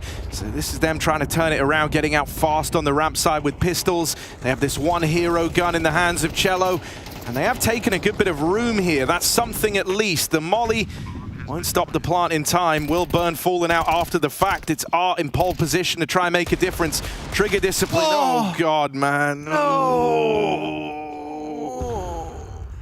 Okay, one kill down on the connector player. Yuri will get it, and he's going to run for the hills. He doesn't want to hang around. He doesn't want to try stop the defuse. He knows they've already won the round. So just getting out with the M4, it's something at least. What does Stiko get back? Chucking around that MP9, bomb gets defused. That round cost Apex $4,500 across all 5 players to get everything they needed. That's just utility across the board, right? You're talking about a round where Sense made all that money. You spend 45 divided by 5. That's not even $1,000 per player, Mr. Russell. And you follow up in the next one with 4 players alive yet again. That MP9 that made all the money still in the hands of Stiko. Look at the cash that Apex have in their back pockets. This is looking like the major payout. Yeah, it really is. And you know, like, in MR12 especially, taking control of the money game is just the difference between a nice, easy walk in the park kind of victory or a really stressful tear-your-hair-out game. And Apex are safely winning that side of the coin right now. Once again, Furia settle on trying to take control out through ramp. They're at least doing a lot of conditioning to make Apex worry about these A hits early on. And so maybe that comes into play a little bit later in this second map. They also secure the opener this time, but they lose Art out over towards the B apartments, so any hope of going back with the bomb was out the window. They will secure the plant over on A, and they're teed up in a 4v4 post plant. They've also got this AWP posted over towards ramp. So Fallen, he would love some fights out through CT. And Art trying to make that B play happen before bombs even planted. Of course, Stiko's still going to be floating around in that half of the map. So you just lose the man advantage that could have lurked late. Instead, they're going to spam through smoke. Dude, Stiko is unstoppable. And he's just going to jump on the bomb with 3 Ts alive. Queserato finds him through that smoke, so maybe getting ahead of himself. And then when it falls to the 2v2, there's no chance at it now. So Stiko dying out in the attempted defuse is the door left open for Furia's first. A little bit of chaos in that bomb site. The fact Fallen walks away with no frags. We have Art still sitting on the goose egg. But Cello has his first, and that first frag was the one on the front sight brick box that just opened it wide for the taking. We saw this plant made easy. This is a minute 18 in the round. I know. MP9 walks out. There's no bomb plant A yet, brother. I know it feels crazy, but I think, you know, we said coming into that round how, like, they've been conditioning them with the A plays, right? And I think that that's a product of that. You know, he sees the game. He sees the game at a much faster tempo than everyone else does. And when you've gone A every single round... Are you calling me slow? No, not at all. I think a lot of people are compared to Art. It's no hard feelings, Connor. Okay. But yeah, you know, like when he sees that they're out on A again, his teammates already kind of won that opening duel over towards ramp. He's thinking there's going to be an overreaction from Apex. Sure. If anything, that round maybe shows Furia, okay, they're not fully conditioned to up and leave these bomb sites instantly. We haven't quite got them that nervous yet. Also, in Art's defense, you know, Stiko is tucked into that one corner. It's a very ratty play from Stiko. A respectable one, though. Ah, yes, the respectable rats. Like Stuart Little. You trust him. You trust him to manage I mean, your they let him finances. drive a boat. Yeah, and a plane. That sounds dangerous. The sequel to the Snakes on a Plane. Never did as well. Here we are, fast B play. And they will run down Stiko, one of the kind of front men for Apex across this series, already knocked to the wayside. Same can be said for Sassanito in at the back of the site. Jacob dies in rotation. For Furia, this is a feel-good moment. They launch an assault over towards this B site. There's 3 players here, if you count Jacob's fast rotation, and they get out cleanly with the round. This is something that was kind of a miss back on that previous map. You never really felt like any of the rounds were mega convincing, even when you were winning them. Yeah, it always required some degree of heroics, and this one is far more, you know, kind of team effort here for Furia, where everyone's pulling their weight and it all goes their way. Love the tempo from them. Love the MAC-10 jumping through the bomb site, just getting in with what they have to. You know, it's a couple rounds where, yes, you do have that solo lurker going on with Apex in their defense. They had more in it, but I think this is just a tragic one for Tatsunito as he lost complete control of the catwalk. Well, not his job, really. His mid players lost control of catwalk. He dies to the peak that comes swinging wide as he just tries to tuck. You know, he had an option there where he could have gone for bench, but once he gets this kill, he kind of stagnates, and in doing so, opens the door for Art. All right, a little streak of rounds on the board for Furia. 2 in a row now, and you know, one of the things that we kind of drove home to no end at the start of this game was how Apex had built up a really, really solid bank account as a result of how the first few rounds panned out. And so for Furia, the hard work is not yet done. This is going to be a very grindy game. They still have a ways to go before they get Apex down on pistols and get given any freebie rounds. Over in mid, Fallen is caught from this aggro play out of Jacob, flashes to lend a helping hand, and they just keep on coming, harassing Art, boxing him into a corner, but they won't follow through on chasing that kill. So that gives way to a 4v4. Furia have ample time now to reset. Jacob's actually double dipping in top mid. He's retaking this control. Spots them moving back through the apartments and even does one better than that, knocking Yuri out of the round. It's no small feat. For Furia, you feel like you've really run out of options here, right? You've got Art bullied down to 3 HP, Cello wounded from that fight down in lower. And so what do you even do here, man? The only guy with health is Keserato, and don't get me wrong, he's usually the name you would want left in these sort of clutch situations. You save, Harry. Yeah. That's what you have to do. Yeah. The choice has been made for you. But I don't know, like, they don't often like to do it. They always want to give these rounds a try, and so it feels like they're going to. But now that you've lost Cello in the apartments, it's like, okay, we're out in mid. I guess we grab the AWP and just stay alive. You know, people don't like paying taxes either, but we still have to do it. Dentist's office, you still got to do it. Sometimes, you know, there's just things you need to do. And in this case, Furia, you got to let it slide. I feel bad for Fallen this round. Poor guy's scoped in middle. Again, got to say it. Slow start to the map. 0 and 5. And this time, it's not like he missed a shot. He was just scoped in as Jacob came underneath the scope, walking down beneath him, under his nose. At least this time, I guess one thing that's a little bit different is, like, he has been, you know, that round there is as a result of, dying off the time. That sucks for Keserato. That does have some impact, right? At least Art could look to drop a gun over, so they're still going to be able to cobble together a buy here. But yeah, at least the way that he dies here, and the reason you kind of feel for him, is it's as a result of this, like, util combo up in the top mid to assist Jacob. It's not like he had a chance at some easy sitter and just missed it. He kind of got outplayed on the back of the util that was employed from Apex. I like the proactivity from Stiko that round too. You catch him finding a player deep in the apartments. Not just going to sit back on his laurels in the bomb site. Getting up into the action and putting Apex on such a pedestal at the moment, right? We already talked about the economy they had as their advantage. Well, Furia weren't able to churn through it. Furia now spending basically everything they can in this follow-up, and there's still cash in the back pockets of Apex. So they're setting themselves up for essentially buys for the rest of the half. And that's assuming Furia can win a couple more. Yeah, and you know, I mean, Furia have always struck me as like a bit of a superstitious squad, and I spoke to them on the media day about, you know, Nork in particular, and they hold him in very high regard, right? Like, especially I think after that Elisa event over in Finland, right, where they met in the grand final, and Espo. Yeah, like, you know, Nork was phenomenal there. Downright dastardly with the sort of stuff he was getting away with. And so right now you see him off to a flying start at 7-0. It nearly gets one sweeter there on the timing shot off of the flash. Put it in contrast, of course, to his counterpart in Fallen. This is 2 ice-cold starts to both maps. An opening kill for Jacob, whose rifling has had an uptick on Mirage. And while Cello would love to get a piece of him, Jacob's on a fresh magazine and ready to hold top connector. There's no way he doesn't expect somebody to have slipped in. Pre-firing these corners. He's not going to let his guard down, right? Surely. Yeah, he's going to find him out. Sniffs out Cello at the minute mark. 5v3 comfortably for Apex. And we're still left scratching our heads, waiting for Furia's opening. There it is. Okay. Fallen's first. Straight up wins the duel, but it's not versus the counter off. Oh, no. Poor Fallen. We'll see if Queserado can magically piece together a 1v4, but he is dead real quick. And we keep getting this attitude out of Sense. Young blood added to this roster. Mythar also given the props where they're deserved. Jacob, him in connector and towards top middle when he takes it that next level of aggression has been rock solid and just too much for Furia to topple. Also Fallen robbed.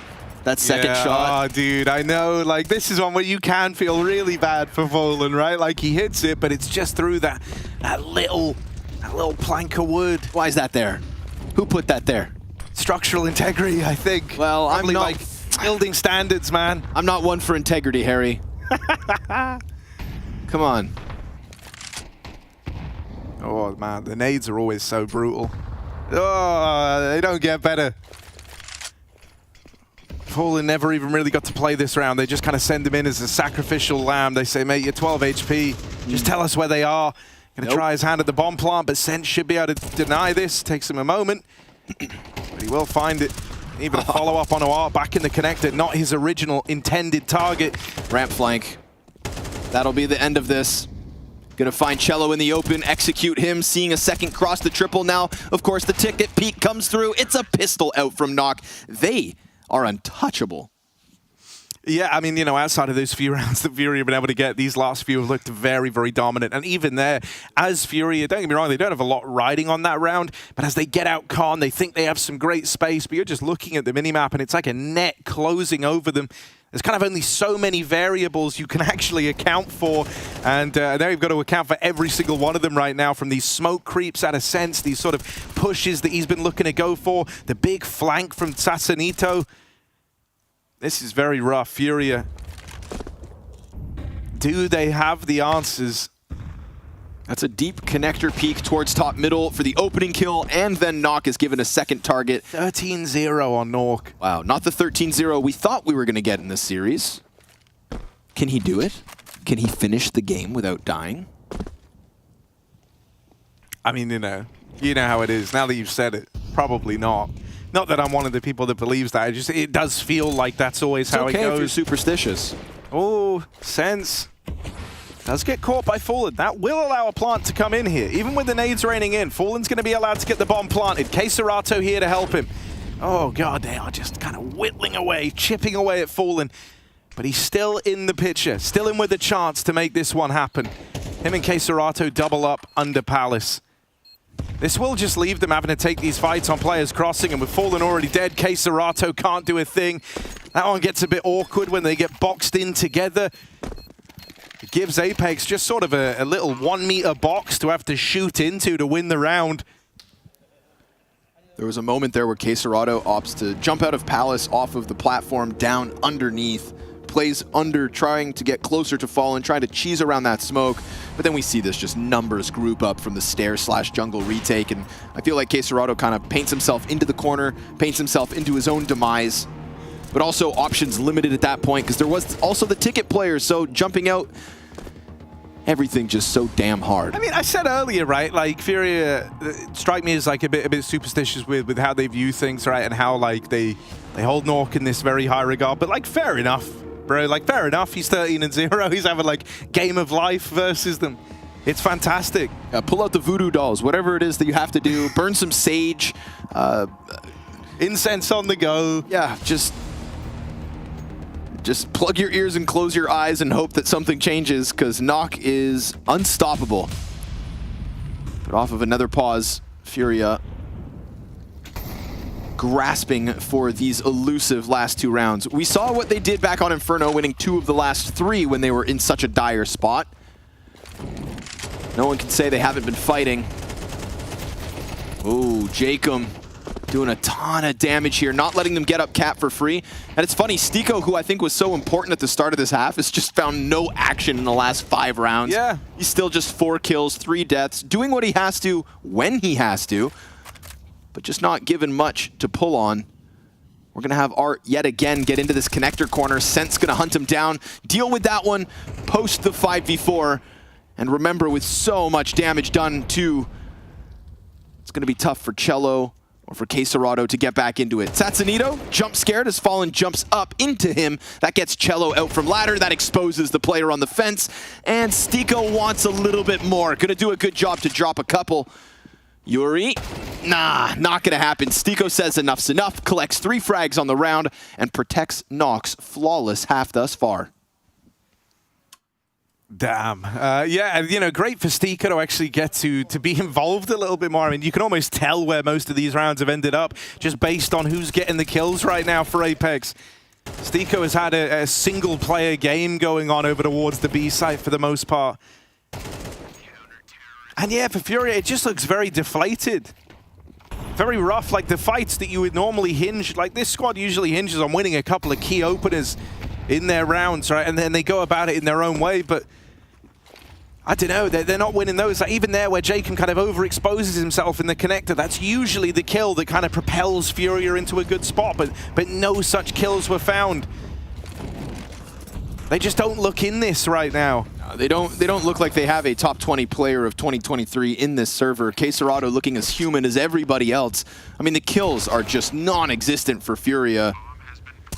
And we had all the excuses lined up for the Inferno play. It's not their map. It never has been. Now suddenly, dire spot. Knock still has died. 15 frags. Jumps the site, smokes the bomb, and is going to try to lead this retake charge onwards, crossing over to the triple. Quesarado, it's all on him. If there was ever a time to shine, but Stiko's sitting on top of that bomb, diffusing all the while, and Quesarado alive at the end of the half. Knock 15-0, Apex 10-2.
We're sitting pretty on a diamond in this scoreboard. 15-0 half out of Knock. Obviously not exactly what Furia wanted to deal with, and Harry, I think you alluded to it so perfectly, saying that Furia themselves see Knock as this predator in the bushes that just so often holds Furia back. Well, here is a prime example of it. We're talking about 2 kills on Art and Fallen, 4 frags for Quesarado, and far too many a moment where Furia simply had no life in a round. This is again, golden opportunity for Apex to rebound from the donking that happened yesterday.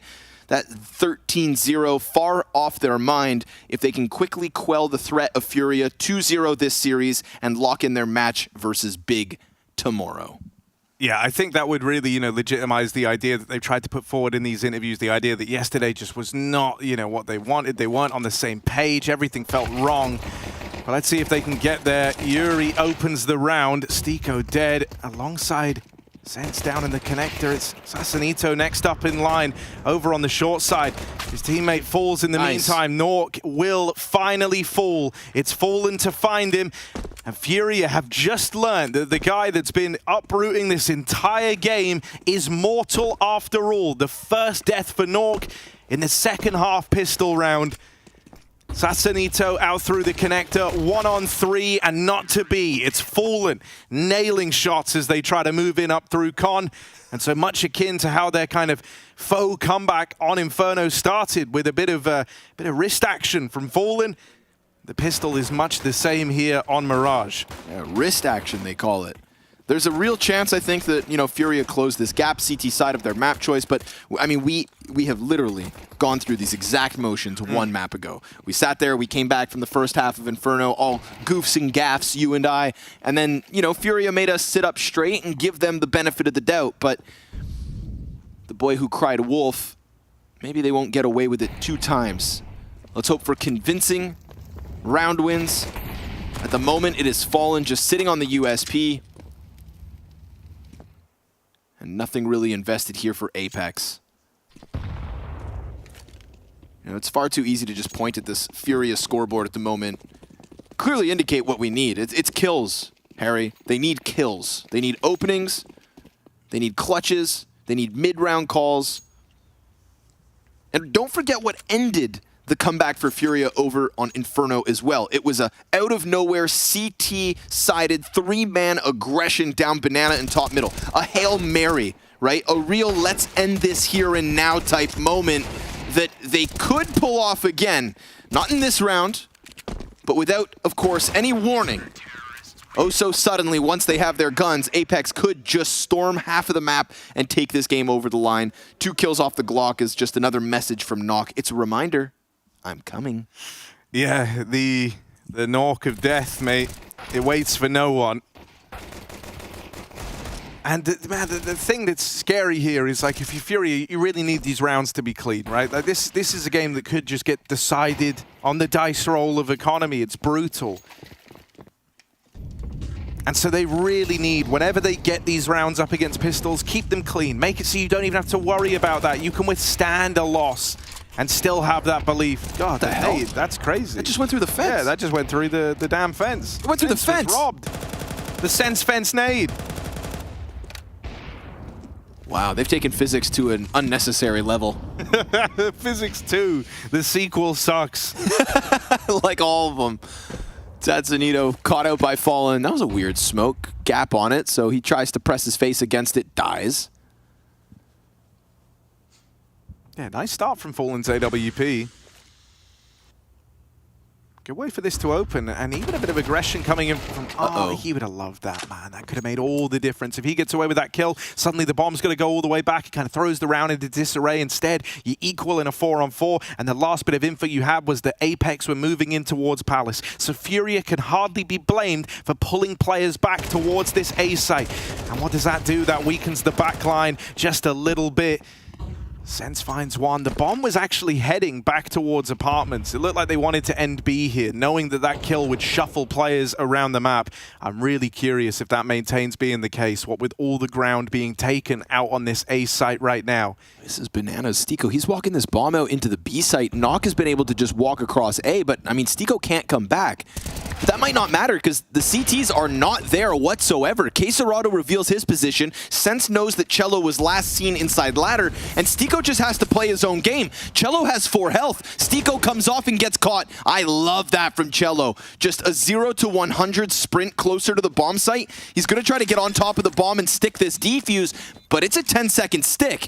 He's going to have to go all the way, and Sense, he's got to go clear that. You can't just... Oh, he's got to clear it! Right here, right now! He gets both frags, but not in the nick of time!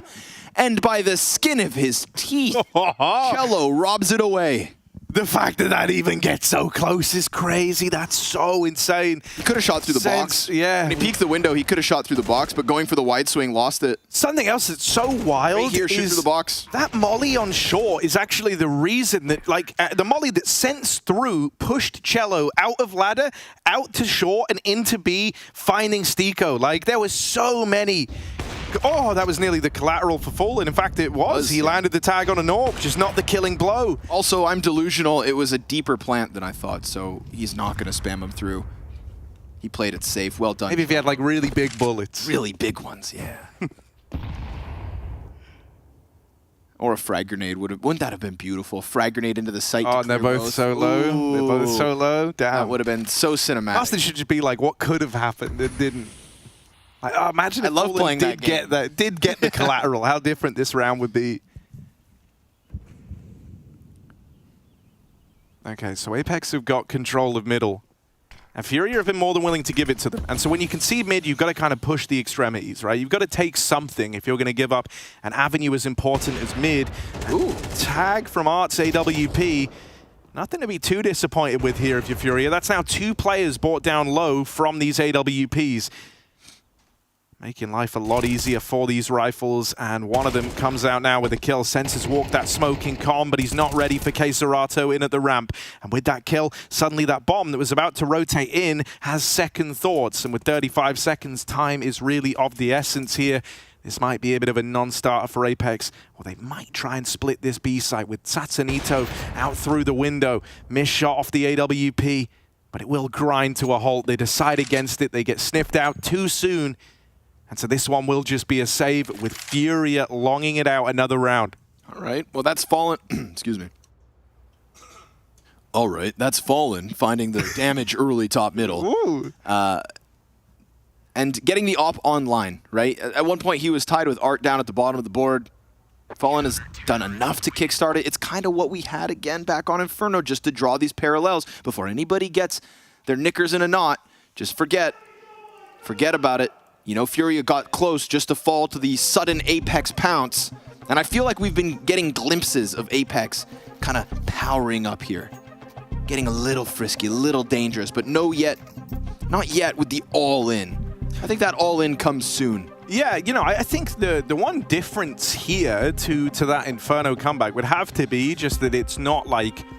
It's not essentially, I don't want to say impossible, but it's like, it feels impossible when you're trying to come back from such a one-sided scoreline and your opponent has 12, because they've got all that room and all they need is the one. And I know that's a very dangerous mindset to get into, but it can work to your advantage. You can throw in a couple of those Hail Marys, and that's exactly what closed the game. This time for Apex, it's going to take a little more than that, right? Like, even with the freebie they get, if they break the money of Furia, there's still that chance up against 12 then to keep it coming through with the buy round. So, for Apex, there's still a fair bit of pressure here. This isn't a done deal by any means. With 4 rounds between them and Furia, I think we're seeing Apex, you know, build across this T side and start to get into it. But very, very quickly, this could end up... Oh, never mind. Stiko tries to lay those worries to rest right now with the Deagle out through Palace. Unbelievable scenes. Tech9 for Sense going for the bomb plant, trying to give themselves something to hang on to. It's the fact there's so much damage, though. Flash is missing Cello. Oh, that's what they needed. Double kill right back. But remember, Nock is alive. 18-3. Phenomenal first half. And he is now given a chance to clutch out what would be a great moment for Apex to follow through. You do not want those double Deagle headshots to go to waste. But the first player crosses over. That's now 2 inside of the site. Nade softening him up to 64. And that looming threat of the stairs peak at a moment's notice, missed shot, Fallen closes, and it is Cello who goes above and beyond. Those 2 kills towards Ticket, that's the one thing that gets the retake going. If not, you've got double committed Ts inside of Ticket and that perfect crossfire from Knock deep on ramp. That's what wins rounds. But this spray, that second frag, yes, Stiko kicked it off with Deagle's Harry, but he couldn't close it versus Cello when it mattered even more. Yeah, wow. I mean, you know, he really did give it all he had up in Palace, didn't Stiko? And that hurts for Apex. You know, you don't get golden opportunities like that every round. So to have it snuffed out, for Nork to never really get the chance to even approach the 1-on-3. And for Fallen to start to best him in a few of these head-to-heads now. Could this be a changing of the tide? Could this be a late activation from Furia? Over in mid, Apex have got a lot of room. And they're back with the guns now, so that threat never quite goes away. Great job taking middle. No early round antics from Furia.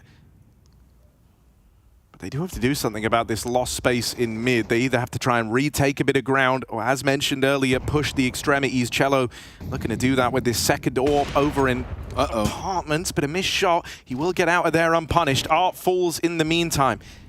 Bit of an overzealous swing from short with mid being lost. Nork was bearing down on the angle, and he's not going to miss those.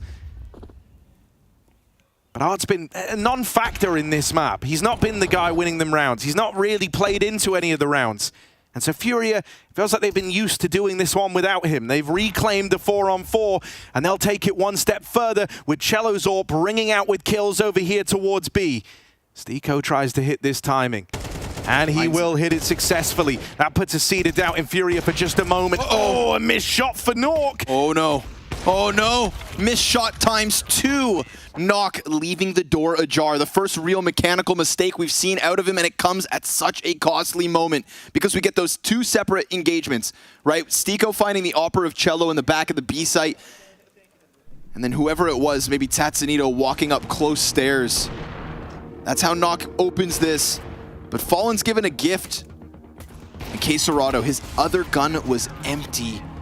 The USP's enough, and now the pressure starts to build if you are Apex, because your game, your map, your lead, it's all slipping away. It really is, and they feel that. They really do. I mean, it's 6 in a row now for Furia since getting onto this CT side, and that's in spite of Art still being down bottom of the board. That's with these heroics from guys like Fallen, from Quesarato, topping the charts alongside Cello, who had that phenomenal 3K over towards CT to even keep this scoreline flawless. Furia have successfully repelled every advantage Apex have had thus far. And Nork's monumental, what was it, 15-0 scoreline at one point? Yes, sir. Starting to slip away. They made it mortal once, and they'll keep going back for more. Sense falls early in this round to the triple push out through B. And so now the A site hold in the hands of Yuri and Fallen. They deal with that first man in cleanly, and Fallen can try picking off targets from afar back at Ticket. Looking very good. Not running too much of a risk either, keeping himself tucked down, letting for the connector and window players to hold off for the second layer to this split, which falls into the hands of Stiko. I mean, what are you working with, Apex? Single smoke on Knock. You can run that bomb back if you choose to.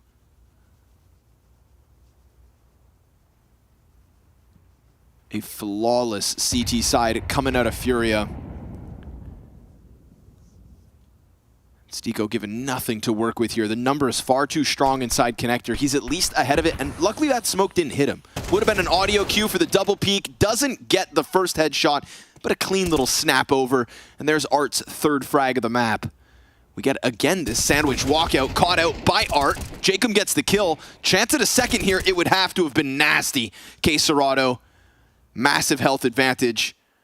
Cello versus Knock on B, 1v1, and timing here for Knock. Oh, he throws the nade. That's going to give up the sound cue. Oh my God! Cello takes a leap out of Knock's book on that one, man. That's crazy. It just felt destined to hit. He just panic clicked, and it works wonders. brother just blasts him with the blunderbuss. Look at this. Oh, that's so gross. They've overcome the Nork curse. That's what Cello's saying. Guys, he doesn't hold this dominion over us anymore. I just beat him with the AWP, and I didn't even need both buttons. Suddenly, Furia have no doubt, feel as though, play as though they've got this game in their hands. A 10-2 half. Nearly now tied at 10 rounds each. But this is all par for the course if we go back to Inferno. These were all the makings of the comeback, still fell short. And we almost had that moment with the Stico double Palace Deagle. But Fallen just immovable inside of this A site. Such a nuisance to anybody trying to exit up connector. And Art now starting to find his groove with yet another frag. 5v3 for Furia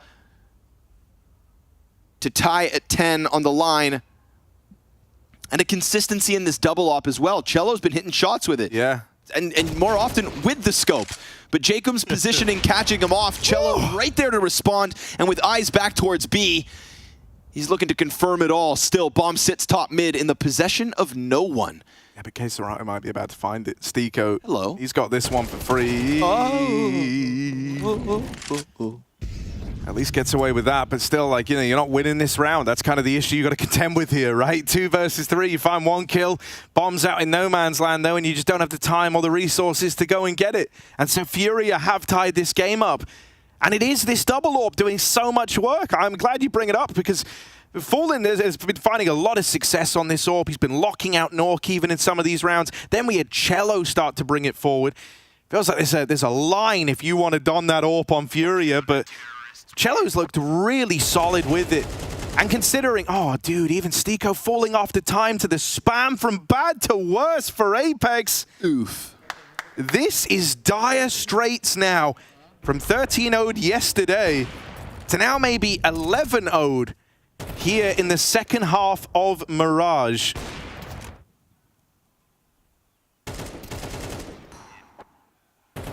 Sees a little shadow. Quesarado not going to let him get away with it. And look at the buy it leaves him with. Oof. Triple Galil. Stico comes back with nades, but far and few between. It's that damn geometry again. I'm telling you, they've made nades bigger or something. The nades were smaller in our day. It's true. Sense at least out from the ramp. Not given anything to pull on just yet. Yuri's not too far away. Burning, though, that'll let him know. Knock, he gets the kill, but Sense can't follow through. That would have been another opportune moment for Apex. 5v3. Instead, it has Fallen again with Vision. Down connector into Cat. I mean, every player that finds any footing on the catwalk just gets culled by Furia. And the thing that's so impressive there is the catwalk player for Furia is Art, man. Like, he's 4 and 15. He's not having that impact. Instead, it's coming from Cello on the second AWP. It's coming from Fallen over towards A. It's very impressive how, in spite of this kind of quiet performance on Art's side, the rest of the gang is still just picking up the slack and locking down this very key area of the map. Even on this CT push, Satsanito, if he decides to go for it, he's a dead man. Yuri waiting here, bated breath. He could collect this right now, even if he goes a little wider around the box. And with Fallen here, oh, not needed. Fallen might not have vision, but that's not going to stop him. Bomb plant denied. Beautiful. Yuri from behind the ticket. The bait and switch pays off for Furia as he mops up the last 2. And just like that, Furia have taken the lead from 2-10 down. Unbelievable. I mean, you can hear the ramp players coming out from this position, right? Shooting their P250s, shooting their Galil, trying to get anybody on the A site to think that the distance is further. That's why this flash finds Fallen. But Fallen ain't playing your games. Blind shot into Tatsunito, and it just duos so nicely with Yuri's hidden position. So Cello's going to give him a chirp, and deserve it. We have Furia now in the lead. Believe it or not, that 15-0 half from Knock turned 20-8. trying again to hit this A site, trying once more to exit out from ramp. It's a blanket smoke strat, but it's Yuri to find one. Pressing out from benches, Serato, and you know he's not going to go down empty-handed. Comes in for second servings, deals death to Stiko, and still Apex trying to find an opening that just feels far too closed. So they go back to ramp and hold, because time is still ample to play with. The thing that's so insane there is it's actually the perfect time to pull in this strat for Apex. The way that Furia was set up with their 3 players over towards A, they were all either in the sandwich or trapped on the other side of stairs. So those smokes were perfect to cut out the majority of players and give you a kind of 5v1 on that sandwich player, on Yuri, as you come out through the ramp. And in spite of that, with the flashes to propel Serato back in, Furia make it look like they were the favorites all along. And so now in the 2v3, Apex are left hinging on Nork, who was flawless earlier on. Jacob alongside him, trying to battle back against a whole different beast to the one they were facing earlier on, and they can't get past it. With Nork dead, it's just Jacob left. And he is boxed in. They know where he is. They've got the bomb. 20 seconds, and he is dead on the swing. Furia move onto map point. A sentence that if you told me we were saying this 10 rounds ago, I would have told you were crazy. Man, I wasn't going to fall for this twice. They weren't going to... No, I was thinking the same. I was like, nah. Not allowed. You can feel how different it is. You know, you can feel that the faith is there. They're all believing in this.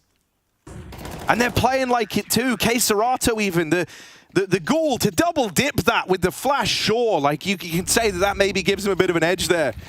But I don't know, there's so many players looking at him and he gets out with a double, a real turning point in the round. I think it's the level of mid defense that ends up coming out from the extremities of the map, right? Cello opping from apartment, sometimes down to Cat. Fallen opping onto Ticket, sometimes up to Cat. Just lending that helping hand to the weakest point of this Furia defense, which is unarguably art.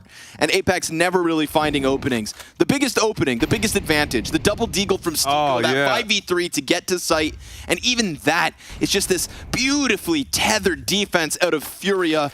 Everybody working in tandem. It's not individual heroics. It's not one solo play. It's just clean. And Serato comes through his 19th and 20th as he clears out bottom mid.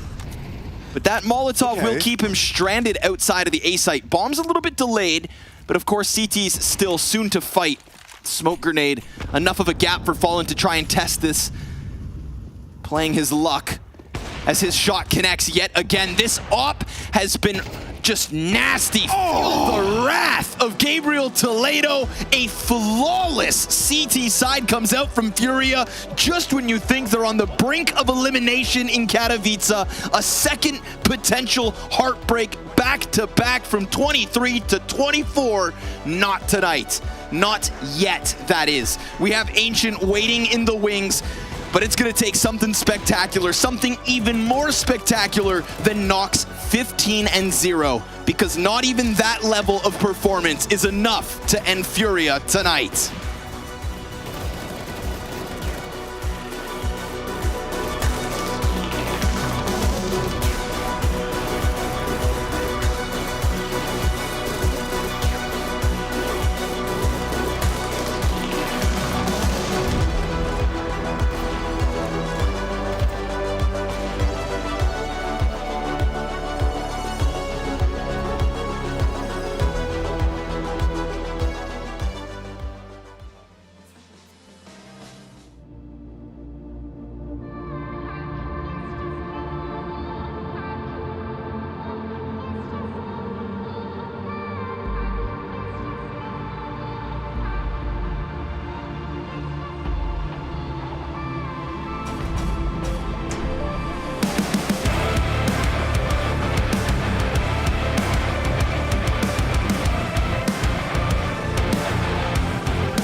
Just what you didn't think you would see. Oh my goodness gracious. That's right, a map 3 is on the cards. That's Ancient, but Mirage is going to be what we discuss first and foremost. So welcome you back to the Intel Extreme Masters.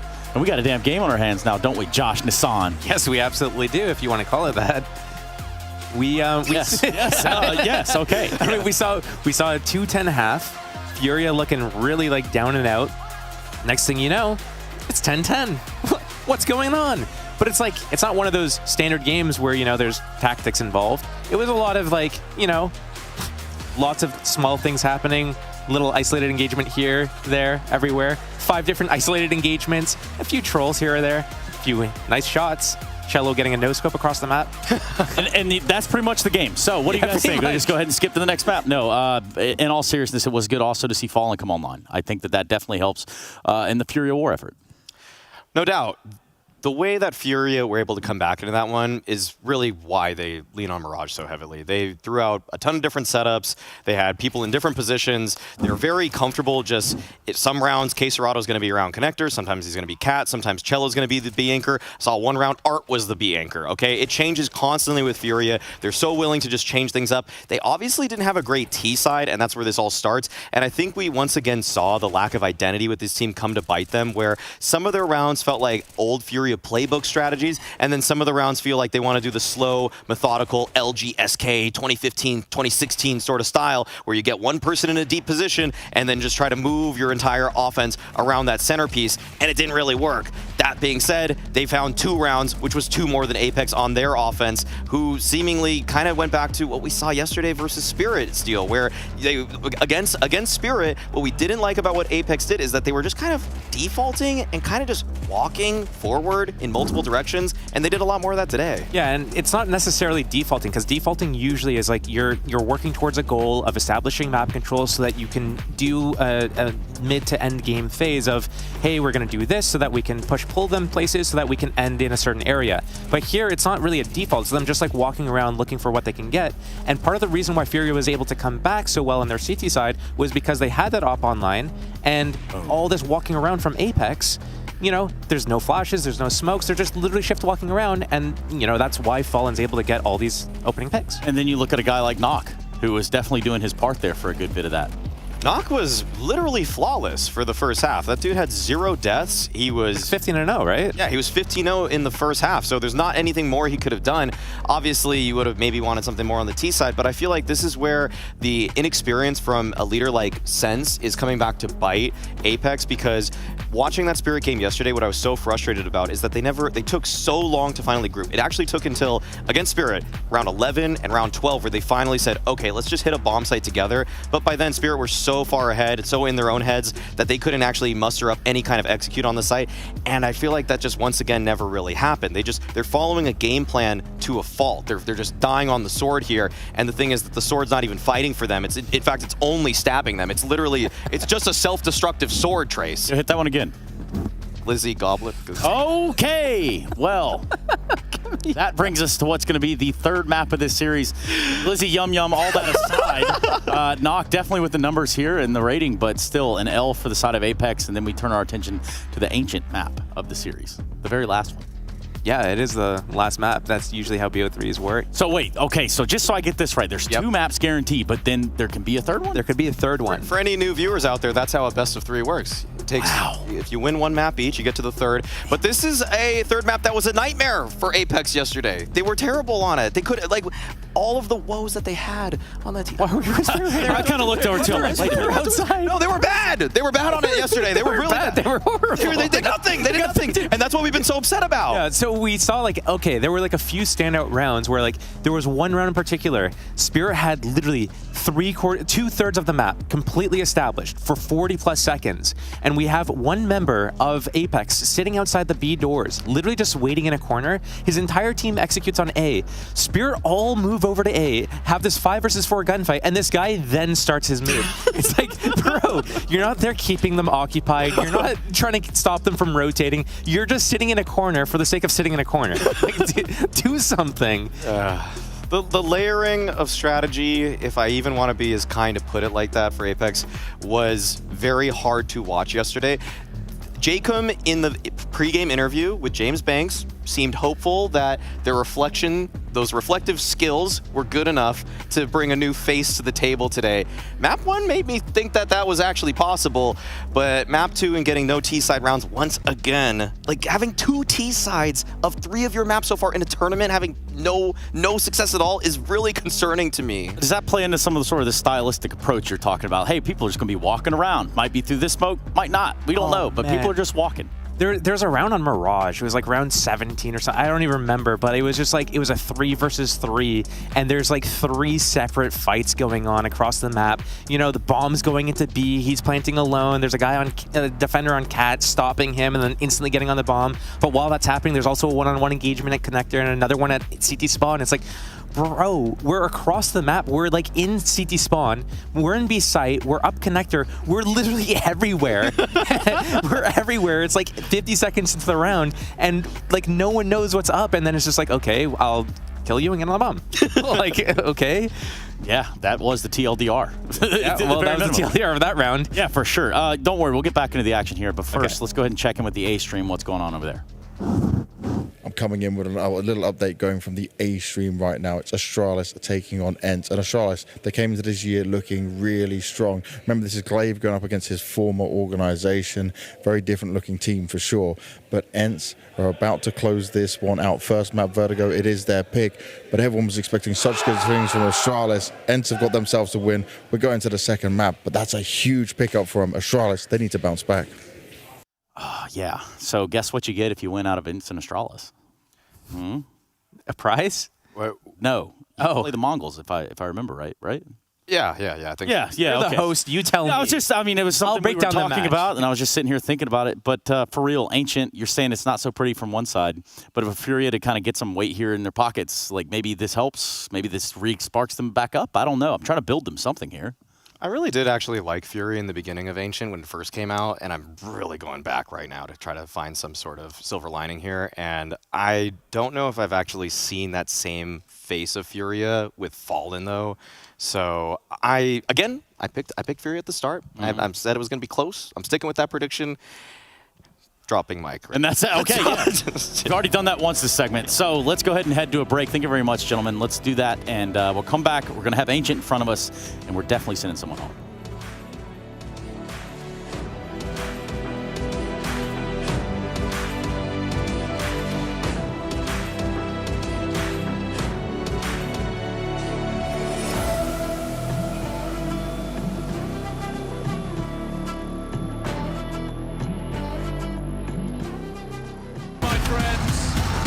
Cathedral of Counter-Strike! Elevated level up, way to the top, headed to the peak. All them boys wanna talk, hit them out of love, but don't got receipts.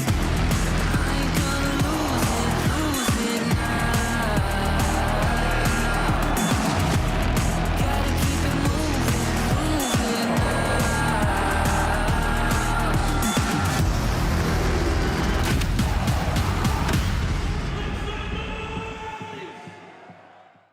Smokes. You see a double smokes in the same place there. Simple just jumping casually into the side. Wait. What was that? Never miss a play again. Simple. That's not allowed. This is not FPL. This is a major. Finally. With Face It Watch, you're in control. Switch between player POVs live and see the game through the eyes of any pro. Never miss a moment with replays. Relive each highlight on demand from all angles. Watch it, control it, face it.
They say that nightmares can be influenced by your deepest, darkest fears. And as a Counter-Strike player, the two biggest fears are getting 13-0'd and losing a half without winning a single round. Well, guess what, Harry Russell? Apex are now on Ancient, where they began their Katowice run, where they got 13-0'd by Donk, and they're coming off of the back of a completely lopsided, unsuccessful T-side on Mirage.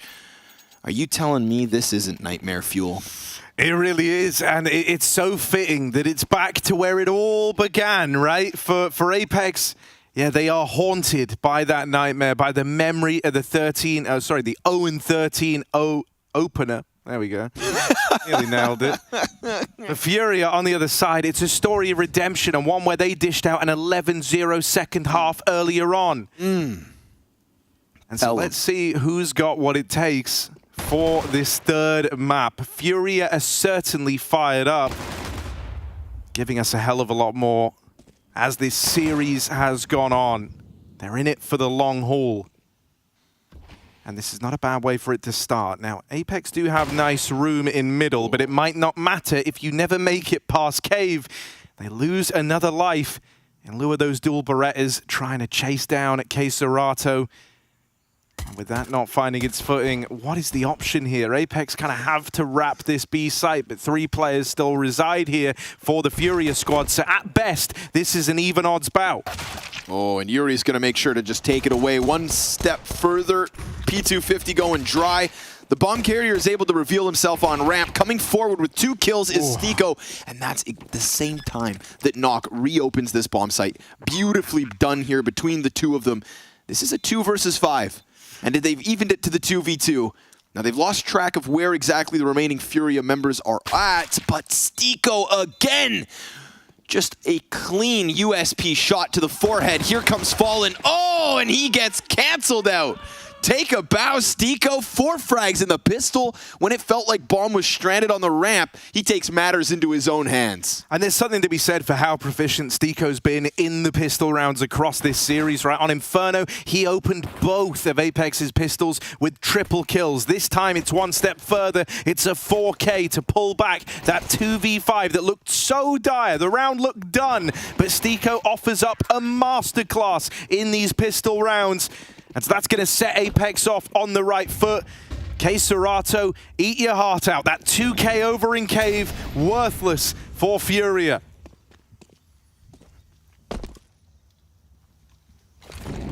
Gonna try to dismantle this USP setup. Art jumping to the box. Yeah, he got hurt out. He's got a Zeus. Oh, he's also got a chest full of 9mm, Harry. And they both suck. Yes. Yes, this is true. So for the remainder of these USPs, you know, you got the flash on Serato. You're going to try and do something here, which I guess is pretty exciting. Yeah, because you're kind of paid to. You have to. You can't just give up. And Tatsunito's going to just farm with the MAC-10 inside of the bomb site. That goes about as well as you'd expect it to. A flash with 3 USPs ain't jack. Diddly squad. Team kill from Jacob. No big deal. Poor Nock hits the ground. Phenomenal first half on Mirage from Nock as well. Just want to say it one more time. Shout out to the 15-0. Really had us thinking that game was in the bag. Had us going in the first half, quite literally. Yep. Honestly, this whole series has just kind of had me feeling so smug. Yeah, I don't know. Like, I don't know which way I'm leaning at all. It's like, honestly, roll a dice, pick a number. If it's even or odd, that's who's winning. Sen's going to try and run it out through middle. There was that lurk smoke throwing over. I love that. It just kind of lowers the amount of impact the Furia can hope to find if they were to go for these mid-fights. And so it gives you a real avenue. It denies the heaven climb up in the same vein. And so you know these players on lane are that much safer. Art's even spam there, and they hear that, so they know that he was trying to make a move out through the cave. And so look at what these few pieces of util over in mid have given Apex. They've taken away the red room. And with that, they can really manipulate these rotates as Furia look to attempt them. Taking a quick look into the middle of the map, but at this point, red room's already been foregone. Deep CT peek, Jacob trying to get the double off the Galil. Will sense his positioning catch Furia off guard? Oh, I can't believe he gets away with that. Tatsunito was just about to get held on the smoke. He gets 2 instead. He was about to be held. The player on the box looks towards the cave entrance. I don't know why, concerned with maybe a ramp walk up because his teammate nearby says, I don't have you fully. But if he holds that smoke for half a second longer, he's got Tatsunito dead to rights. Yeah, that's a round for the Macedonian to rob away. That's really heartbreaking for Furia. And yeah, you're dead on. I don't know what causes it, right? Because he did have a teammate there kind of holding from the short side for the ramp walk-up, but I don't know if when those kills came in from Red, maybe he just looks away for a second, and so he says, like, you got to care the site, you got to care the walk-up, and that one moment of hesitation, that one check the other way is right as Tatsunito walks on in. Apex with a third, and so once more, as has been the case across all of these maps so far in this series, it's looking like a slow start from Furia. But that wasn't enough to stop them on Mirage. So this time, Apex have got to be damn near, you know, they got to be ruthless in how they approach this one. No room for error. You want to take it as clean as you can, and you want to keep Furia on the back foot where you have them right now for as long as possible. Oh, shame we don't get to see that Tatsunito smoke walkout just because it was so egregious. It's one of those moves where it's like, well, if I don't do this now, we're going to lose regardless. Throws caution to the wind, comes through with the double kill on top of it, right? To go peeking into the short smoke and just spam away a second, that's when things get illegal. Early nade damage, but a boost on elbow unravels the jump up, and now Art's feeling pretty stranded at this point. A ton of damage that goes back the other way, and a good amount of map control still held on by Furia at the bottom of middle, so much so that it looks like Art is feeling as though he can go towards lane, but Sense, no way, just wins the duel close smoke. Dude, Apex, like smoke criminals in multiple rounds at this point. They've got 4 players wounded, but it's a 5v3 nonetheless. That mid-adjustment over the boost was a thing of beauty as well, because they actually missed the Molotov that denies the heaven jump up, and so in response to that, Jacob assembles that boost quickly and is able to snuff out, I think it was K Serato as he was jumping up to go and fight the lane. That could have been a huge issue if they weren't able to stem that. Taking these fights in a cave is wild. Yuri's been given a double. Right now, Apex don't know the whereabouts of this other player. However, now they learn. Now they learn the awkward truth. This whole time, they've been walking into a double stack over at B. And so Furia, if this play had ended up on A, you know, a couple of kills ago, they would have never even attempted this round. But because they battle it back into an even odds bout, thanks to some swings through the cave, they want to give this one a try. And they've got a kit on Yuri, so a couple of extra seconds and a few flashbangs. Let's see if they can manage it. Jacob keeping his head down beneath Temple. Stiko a little further back.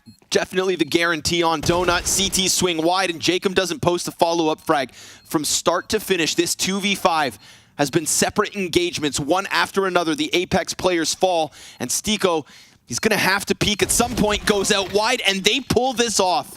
2v5, that adamant push into the cave, not once, but twice. And then the walk up from ramp. I mean, this is a bit of a throw, if you ask me. Apex, I'm trying to figure out maybe where that stack is at.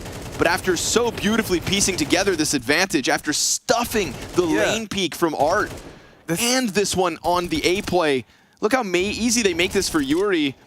The flash didn't find him. The first player didn't have a damn chance. I think Furia know maybe that. You run that back 10 times, they win it maybe twice. Yeah, that's actually, I fully, wow, we'll revisit this in a second because it's an instant pop out through mid. Once again, this lurk smoke in, but barreling through it is Art. That's what he's known for. They're the sorts of plays that this guy likes to make. In-your-face Counter-Strike, W held down, not respecting the lurk smoke in mid. And Apex paid the price, and it is quite the heavy toll.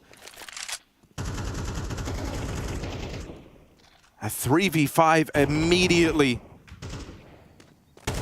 And a slowdown called. They now have to wait and see. They have to kind of hope that Furia overextend here in these next few dud seconds. But if that doesn't happen, you've got to be the one to make a move. And the moves being made are not fruitful for Apex. This round has crumbled to dust before their very eyes. And it's all on the back of that smoke walk down in mid. They dodge any potential threat here from Stiko as well. Definitely not fruitful, Harry. Looking more like legumes. I mean, they have been beat in this round, haven't they? Just absolutely ruined. Yeah, that they have. It's been pretty nuts. Stiko, no follow through, nothing to pull on, nobody giving him a glance. Content to sit back. And I feel like Furia, after learning over 2 maps how quickly things could spiral out of control, I don't want to see mistakes. You know, that 2v5 will come back to haunt Apex in this first set of 12. Yeah, the thing that, so like revisiting that moment as well, because it is going to stand out. It is going to really shape how this first half plays out. Man, I think, if anything, Furia were actually looking to save when they doubled up in Cave like that. And it's the fact that they never learnt about Yuri until that 3rd player went swinging up through the ramp. Up until then, they thought they were kind of, you know, facing the demon they know, essentially, right? The one guy in Cave, they wanted to trade him and then follow through with the B play with numbers. And when that isn't happening and then they learn about the 3rd, it's like, that's your moment of clarity, right? That's where it all becomes so clear. And you start thinking, oh God, we've like actually thrown this round away. Yes. But up until that moment, everyone was on the same page as to why they were doing what they were doing. It all kind of made sense in the eyes of Apex, but they don't have all the info like we do. They didn't know about the presence of that 2nd man. It was very clear that even though, you know, sometimes you can just kind of point to one glaringly obvious mistake from a single player who kind of goes on his own and makes a crucial error. This was everybody on Apex signing up to fail together. Right, one after another walking deep into the cave. That walk-up ramp, I feel like, was activated. Make sure he can't get over towards the A site. To lose that duel, to give away the 2v5. They're all to blame. And with that 2v5 goes their early momentum. Apex had gotten off to yet another hot start. 3-0 to now Pistols in round 6 for at least Satsunito and Jacob. Art and Kserado have been tethering quite nicely in middle, definitely challenging down to elbow, at times climbing up into lane. We haven't seen the early A-hit, which could definitely be queued up here by Stiko. Fallen will eventually approach. You know, all 3 maps, Fallen has started pretty quiet. 0x. Whether that's 8 or 5 rounds, now currently 3. They could boost green and he'll never see this. Luckily for him, his teammates are picking up scalps elsewhere on the map. That's an elbow frag. That's a deep pocket kill. So while Fallen misses a shot and loses the A site, there's no real utility here, barring the single smoke on Knock, who has bomb outside of B. You better hope this A hit sells it hook, line, and sinker, because if B does not get cleared, there's no way they win this round. Yeah, they're in a weird spot here. So basically, Stiko is going to go all the way back and senses to try and like keep the illusion that they're still fighting a little bit for this A site. So he lobs out a little bit of utility just to try and keep them there that much longer. Stiko knows he doesn't really have the time to go the safe route, which would be all the way back through T-spawn, but he's at least cleared out middle to kind of catch his bearings and know that Furia aren't watching this portion of the map. The scary thing about mid is that can change in an instant, right? After a while, with things being this quiet, Furia might want to peek this window, and if they catch anyone jumping up, that would be a disaster. Instead, they just start shuffling bodies back over towards B. Kserado found immediately. The rest of the gang will get here in time, and smoke spam goes their way to thin the numbers of Apex. Sense is trying to make some room, trying to take some room, but gets locked out of the round, and now it's left on Nork, and he is run at. That's the danger. When you don't have the space, when you lose that long fight, you are screwed. And now they're spamming bodies. This is a Furia that is fired up. This is a ferocious Furia at the moment, because honestly, when that Molotov hits middle pocket, you could see the indecision of Furia just come to an end, and they decide to head over to that B site, starting to stampede in through dark. It feels like if, you know, they wanted to sell that, if they really wanted B to be understaffed, it would have needed something else from Sense. Just one little step further from A. Sense did a good job of at least getting the donut frag. Stiko cleared out Cave, which made this bomb plant possible, but, you know, Lady Luck graces Yuri with the smoke spam. A deep peek from Sense gets him nothing. And then the retake is just an inevitability. So we're all tied up as fast as can be. 3 rounds apiece. Apex in with Tech 9s. AK for Jacob if he wants to go God mode. He's hoping for that pretty consistent bottom mid presence we've seen out of Furia, the Kserado Art duo. They opt not to do it this time. Far more passive and good. Get out of that lane, that range of lethality of Apex's Tech 9s. Lean it a little further back. You know, Cello really the only player at risk of this, and once that Tech 9 rattles off, he knows better. He concedes, sits back with Yuri and with Art, who decides to shuffle back over towards red. No eyes in mid for the time being. Fallen pushing the op up into Donut. Now this, this is a very swarmable position for the Pistols, who have actually managed to cross into red. Yeah, even this is awkward, because if the info gets passed along, Fulham will have definitely said, like, I haven't had it the whole time, but still Art's taken his eyes off of it, right? He didn't get contact in red for long enough that he somewhat discounted this. He's at least put attention back on it, and he just saw the shadow, so he knows they've taken the red room. Fallen now has to worry about a cross back from red, so he doesn't want to hang out in the donut. He'll look to up and leave, put a bit of a distance between himself and that position. But this gives Jacob a window to creep through the spawn. And even though Fury are aware of this, he's putting a lot of pressure on Fallen. Hey, Serato back at main will need to lend a helping hand. They don't know about him yet, but they spot him out and Jacob finds it. Double tap to secure the 3v3. Yuri's Molotov bounces off box, so it's an easy flee from the bomb site. Tatsunito hands on an op now. A second AK also procured. Apex, thanks to Jacob, have given themselves a real chance to get into this lead once more. Op shot lands on Tatsunito, down to 30 health. Jacob on green, strong position to lock in Temple. He will not waste the opportunity, coming through with another frag, but it's Cello who's here to make the difference. Sense 6 on a measly 6 HP. And with that tap on bomb, there's no bite. He leans back, he clutches out. A single AK, a single chance, and Jacob makes the most of it. That is monumental. The one that got away. The guy that slipped through the back lines of Furia like a hot knife through butter. Jacob destroys them on that flank through red. And that is a round that Furia will not be forgetting anytime soon. You could feel the pressure that Fallen was under. He knew that at no moment was he safe to fall back. He kind of gets stuck out in no man's land, and he just has to hope, he just has to pray that he picks the right fight, and picking a fight with Jacob was not the right choice. Boost up in mid, Jacob keen to get involved again, and this time it's Serato on the receiving end of it. I think that boost has gotten a lot of value out for Apex.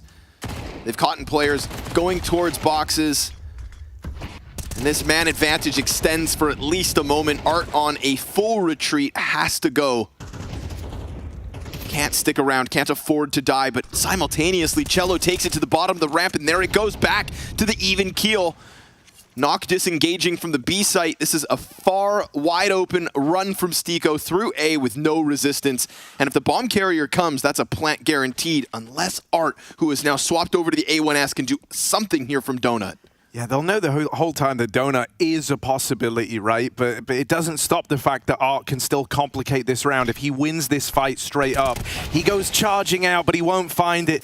And on the back of that kill going the way of Apex, with them already having a player entrenched all the way through the spawn, this is a round Fury you can't even justify attempting. And it gets a little sad there. Fallen kind of rotates over towards B because he wants to drop that smoke in the double doors just to seal Cello's kind of life, right? Just to keep him in the round after he offers up that valiant double kill on the banana push. But in doing so, it leaves a bit of a gap. It leaves a bit of a hole. And Apex are very, very good at finding those gaps and exploiting them. We've seen it now in the last 2 rounds back to back. It was Jacob initially with that push through red. And now I think, it was Stiko with that creep all the way up and through A. I love when Stiko's feeling a game. I like when he feels as though his initiative is the right one. And, maybe not always the best aimer in the game, but kind of like a Crimbo in a lesser degree, right? I'll take Stiko in a clutch. I'll take Stiko on his own, just kind of operating solo, cutting through a defense when there is a gap to be exploited. Decision making, I don't doubt him. I think this round here, just, locking in an easy A site because he sensed that it was wide for the taking, and he was dead on, taking Apex to that 5-3 lead. It's just nice to have Stiko back in the server. I think he brings an X factor to a team. But he has to be your 5th best player. I think that's something Maui Snake said once upon a time, right? You cannot have a team where he is the 4th or 3rd. He has to be your 5th. But he does bring something unique to the table, a real professional at that. I mean, like you say, he's just got that kind of killer instinct, the initiative in spade. Not afraid to try and take the space and have that read of the game that he felt like, A was open, that they were over-rotating on the back of these B fights. He understands the value in sacrifice. Like the Aztecs. Very applicable. Here we go. Art with the CZ in middle, leaves Fallen here on the AWP, and he'll nail the shot to Jacob. That's a real, sigh of relief moment here. Jacob's been constantly harassing them over in mid. So often good for a lot of impact on the back of these mid fights, but this time it's the one and done, and Fallen up and leaves on the AWP, keeping it mobile, making it really hard for Apex to guess how they can dodge this AWP. Serato will get cleared here. Stiko, wise to the fact that someone might be hidden that corner. This is potentially awkward routing for Nork. He's got Cello nearby on the ramp, and he can even hear him moving. Right there, I think Stiko, on the back of hearing these rotates through red, has called for a bit of a slowdown. They still have a minute to play with. Don't get caught up in the chaos of this round. They're going to regroup and try and hit B. Nork's made his presence known, but Stiko's going to get here in good time. And so right now, Furia just have to sit back and wait for the rest of the gang to join up with Cello. Stiko has once more opened up a bomb site. Didn't let his guard down, cleared his corners accordingly. Finding Serato was huge. That nade nearly knocking 2 out of the round. Knock with a warning of what's to come. Another frag to be thrown, but it goes out a little early. Knock, you cannot afford to get peeled off this bomb site, and so CTs concede. Too much to lose with the double AK op. This is Stiko opening up the possibility of Knock's ramp walkout. Value from Stiko yet again. And if he can clear them of their guns, I mean, they didn't go for this retake because all they want are these weapons, but the Shadow gives it away. Fallen's gonna close it. That's 3 up for Furia, but 6 rounds Apex. Yeah, I think it would have been very, very easy to get caught up in the chaos of that round, right? Like with Fallen rotating around like a madman on the AWP, with an early kill on the back of the CZ in mid, kind of chaos over towards B with the AWP ringing out, and the only thing that felt like it was going your way was that Stiko had all this room over towards A, but they call a real slowdown, just that moment of silence. They wait and see how Furia adjust. And that gives them the window to kind of make that actually a very easy round for themselves in spite of the man disadvantage.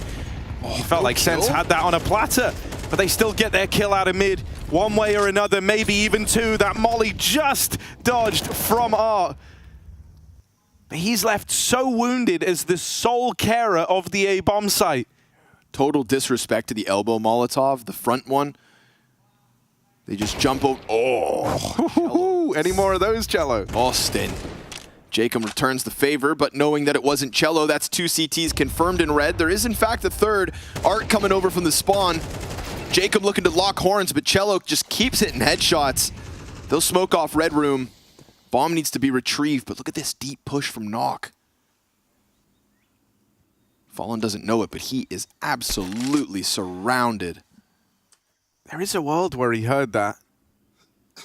And he's certainly going to hear the bomb plant, so they'll know where this is looking to end up. This is more Stiko like playing out at his kind of lonesome, right? Like trying to restrict the map. But he gets spotted. The element of surprise now gone. However, the next guy to face him would be Art in the red room. And he's so low on health. Stiko walking in. Having to check a lot, but he will spot Art tucked into the corner. There's Cello with the trade at least. Fallen rains out from the cave. They didn't know he was in there. They've learned about him the hard way. Sassanito in the 1v2. Can he do this? First man in up the short side makes it look easy. And the missed shot from Fallen costs Furia dearly. The attempt there at that 2vx from the Furia squad, and it so nearly comes up with some great shots from Cello in mid. And a nail biter from Fallen that just misses its mark, sees Sassanito close out the 1v2 to keep these rounds coming up in favor of Apex. They're now on to 4 in a row.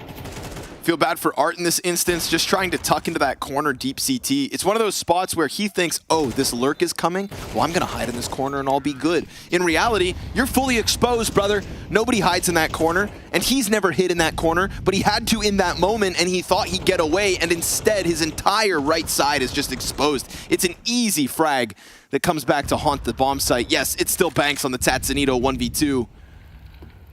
But Art just kind of ends up looking foolish, right? At the end of the day, swing on the guy in red.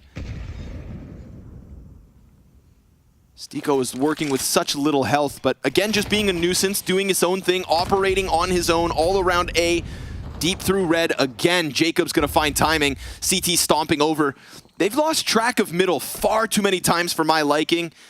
Jacob here's another one coming. It's an op of Fallen to try to keep him pinned. Meanwhile, A site's crumbling and Fallen doomed. Apex, even with that round they threw, even with that 5v2 that slipped away, they are looking to post an 8-round half and potentially even 9.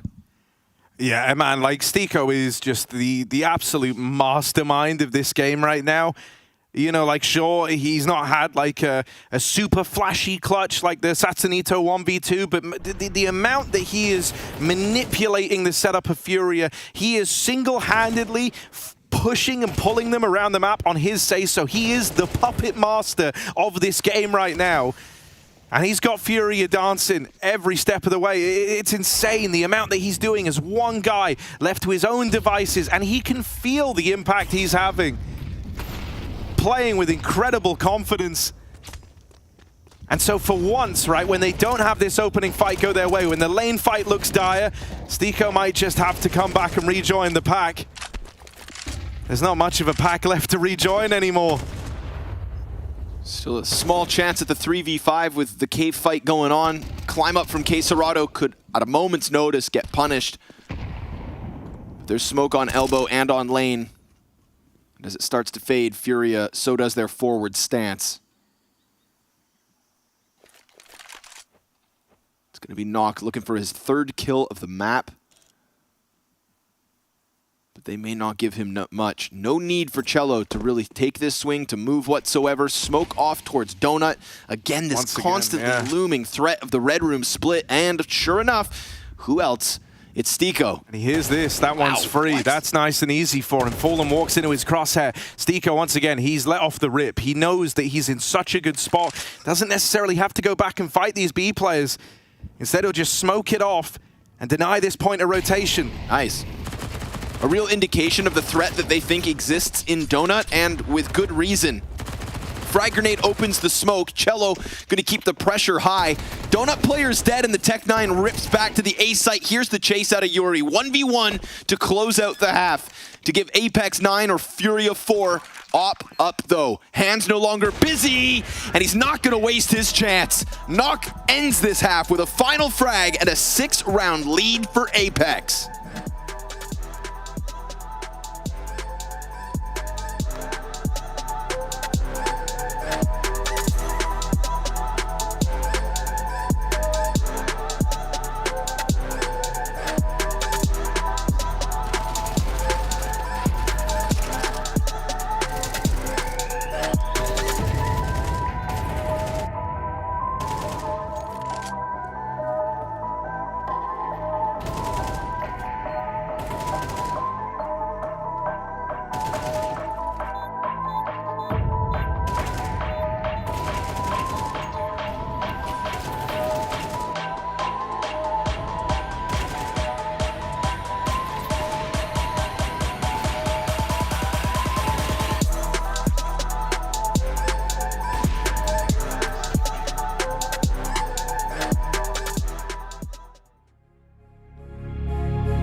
4-1 in opening duels is Jacob, but more notably, it's gotta be Stiko, the absolute closer throughout this first half of Map 3. Ancient became Apex's playground because he was finagling all sorts of openings, whether that was finding lurks through Red Room or just taking over A site with no contest. Stiko didn't skip steps, and for that reason, Apex can skip stones tomorrow when they potentially move forward. All they need 4 more rounds, Harry. That's it. That's all that's between them and a matchup versus Big. I would say quick day in the office, but this one actually has been grueling, and it's featured comebacks every time. Is he going to start the pistol like he did this whole first half with just getting in behind them and causing chaos? He's going to have to. Everyone falls in the blink of an eye, and they're ready for Stiko this time. They lock him out of it. Satsanito on the dualies, can't rein them in. And so it's Furia barreling up through the Red Room. That's how they find a pistol, and that's how they're going to look to recover in this second half. Still a long ways to go. But at least you won't have to worry as much about Stiko just uprooting every game plan you might have. And so it begins, huh? The comeback begins again. 3rd time's the charm. Well, the 2nd time actually was already. If y'all are just joining us for this deciding map, it was a flawless CT side out of Furia on their map pick of Mirage after being down 10-2. Doing it perfectly. Came off of the back of Fallen's opping off of Quesorado, who unfortunately has been absent this map. Kind of a flash of Inferno yet again. You hope he can get switched back online, right? Because you feel like even though Furia have been a bit of a second half merchant throughout this series, it's not going to happen. The comeback should never happen with Quesorado being a little sleepy. And so his comeback is one that we're going to have to keep a keen eye on here. They will need him at the 11th hour if they want to try and snatch this one away. For now, the rest of the gang are able to make up for it. And at least we're getting numbers out of guys like Art, who was entirely absent on that previous map of Mirage. Up against the Pistols here, they were hoping to take it cleanly. Might not be the case now, as they lose that first man in, but the rest of the kills go their way. And so Furia, they do find that conversion, and only now do they have the rifles to worry about. There's still a question mark as well looming above Nox's head. Right now, coming into the 3rd map, is the highest rated player for Apex in the series, closely followed by Stiko, who in contrast on Ancient, has just been leaps and bounds above. Will the op be a feature of this CT side? For now, it's going to be Nox on the rifle. A healthy amount of utility. Jacob smoked off top mid. Yeah, 2 smokes used, though. And then 1 thrown has that lurk smoke out through middle as well. That will have some pretty resounding implications here, leaving them with just 2 smokes when they decide to get this exec going. And that means that, you know, if you're Art trying to creep out through middle and you've got one of these smokes, you can't really use it to like smoke off the donut and get room over at red, because you might need it later on. So that actually kind of stifles the mid aggression somewhat. One of those smokes goes out now up into the red room. And so a lot of util burnt through early on, and quite critically, just more than you needed to. Still, they get what they wanted over in mid. They get this route up onto the lane, and they deny any control to Apex on this side of the map. Right now, Apex are going to have to play very reactive Counter-Strike, and that's not the Counter-Strike you want to play. So to try and remedy that, we're going to see this double push into main. Apex are slowly but surely piecing together that this has to be the B play.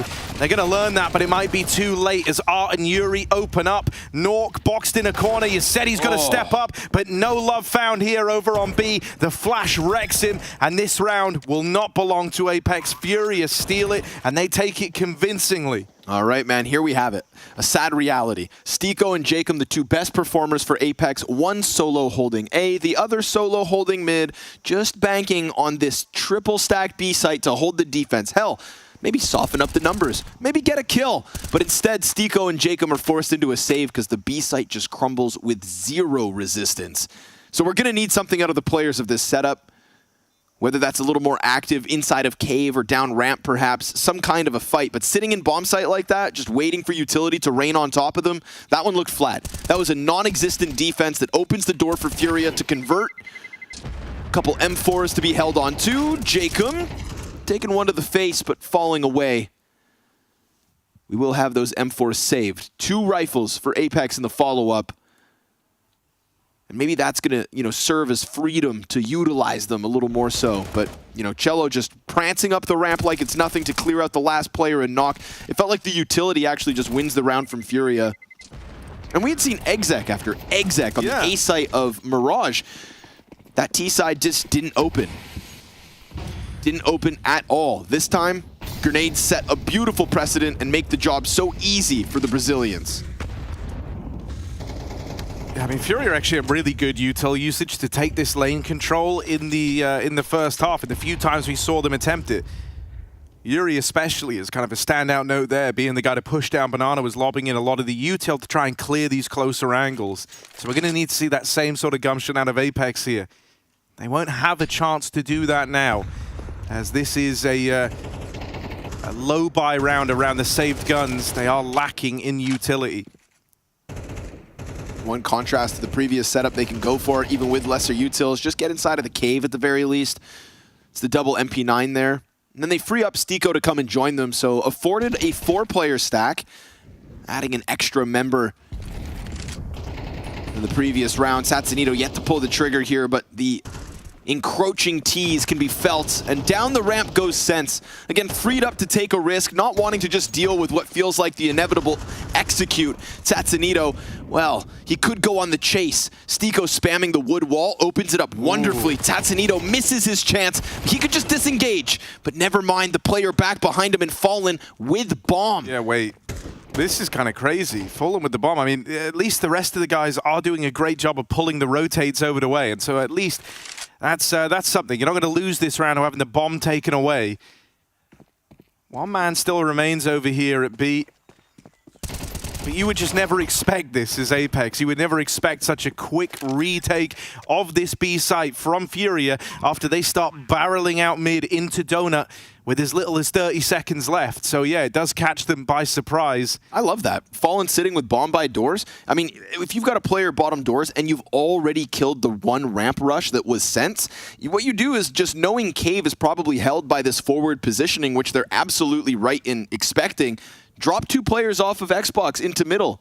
Look what happens. Total magnet situation where Satsanito goes chasing, thinking he's the hero of the round. Little does he realize his death is what opens up Furia's win with only 8 seconds left. So beautiful call from Fallen, sat back at ramp, just calm, right? A nice, calm play that sets Furia up wonderfully to close the gap.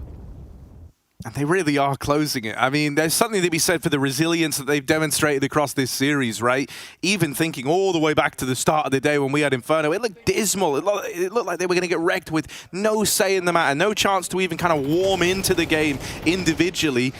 Yet that 1v2 clutch from Fallen, and suddenly you were even believing on the first map. Then they actually complete the comeback on Mirage. So they're not doubting their ability to claw these games back right now, a Furia. And that's scary if you're Apex, because fresh in your mind is the results of the Mirage game prior. Is the results of that 11-0 streak that Furia went on to close out that map. And now's not a time for nerves. This was meant to be easy. That's what you were telling yourselves. You felt leaps and bounds ahead of Furia. Stiko was living in their heads rent-free. But now his debts have caught up with him. And he's been trying to play this A site pretty open. He was afforded a lot of space in Donut on the first gun round. This time, though, they do creep out onto the green boost while he was gone. He's got Nock coming over with the AUG, but Nock's only got 3 kills on this map.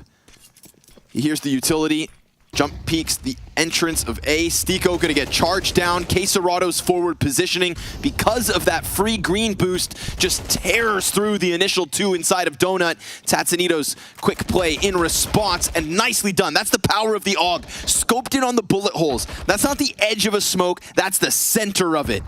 And he gets vision on the bomb plant, denies it, and pushes this back 3v3. This is awkward. Cello's got to start moving, right? That's kind of what Furia are waiting on now, but he's so far away with 30 seconds left. He's embarking on this big old flank, and they are waiting, they are praying that he can be the solution, but he's just taking too long. And so as he looks to come in, this is going to be left really down at the wire. Instead, Yuri's gifted a kill out through Temple. They still need to get this bomb back. They've still got to get it planted, and Apex are just playing to deny, but they lose CT. A route to plant a CT is open. Tatanito swinging out through Donut. Can't wrestle with the M4, and will get beat down by that flank out of Cello. Damn, man, another one from Furio where they just chill for yet another second. Feels like Apex are frazzled. Apex trying to make moves. Never at any point did they suspect that there could have been that top mid flank. And here it is, that little vision, right? Nasty AUG abusers. They know what they're up to. Poor Nock, though, is back exposed. And Tatsunito nearly, but a nice supportive hand from Cello, not only to clear out CT on the flank, and okay, he's letting him know. He's letting him know what's up. There's no doubt in my mind at this point that Furia feel the comeback is on. Why not? You've proven you can do it all night long. And we are still waiting for impact from Sense and Nock. The all-powerful 15-0 knock on Mirage. What a fall from grace that would be, right? Nowhere to be found. And sure, the 15-0 felt so significant when we were in that moment. It was like, man, this guy's untouchable. You can see why Furia have their stipulations about it, why they worry about him so much. But it might all be for naught, and it might all be completely forgotten about, because when it really mattered, Nork had his worst map yet.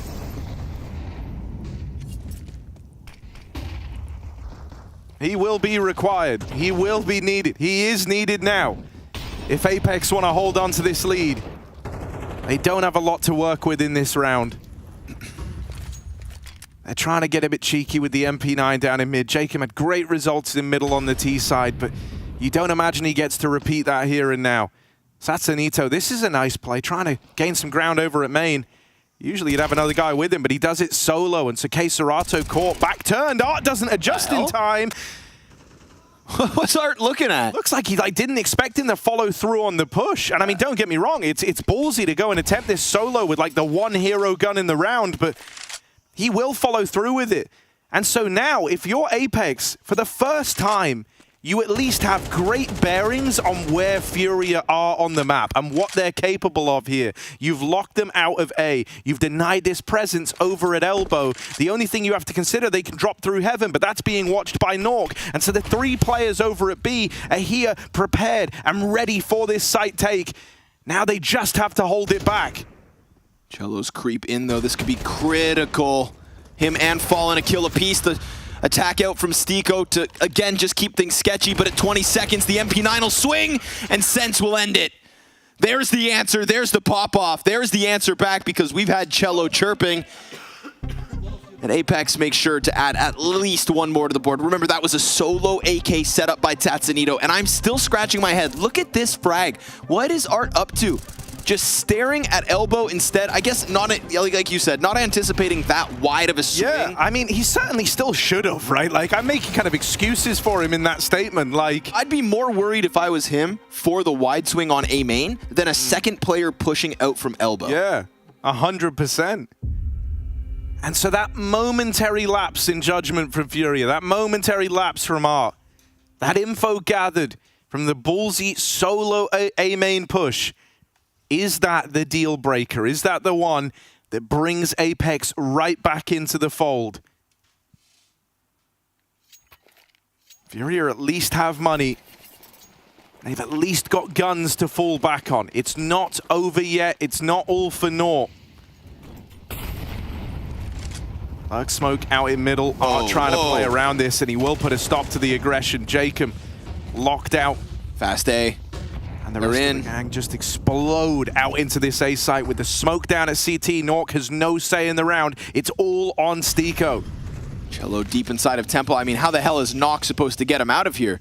At any point, if Nock pushes forward, he's going to need a second CT to go clear Temple for him. But while bomb is not planted, there's a small chance that eventually the angle is found from CT spawn. It is open with no smoke, but he just remains adamant on watching for the Temple extension.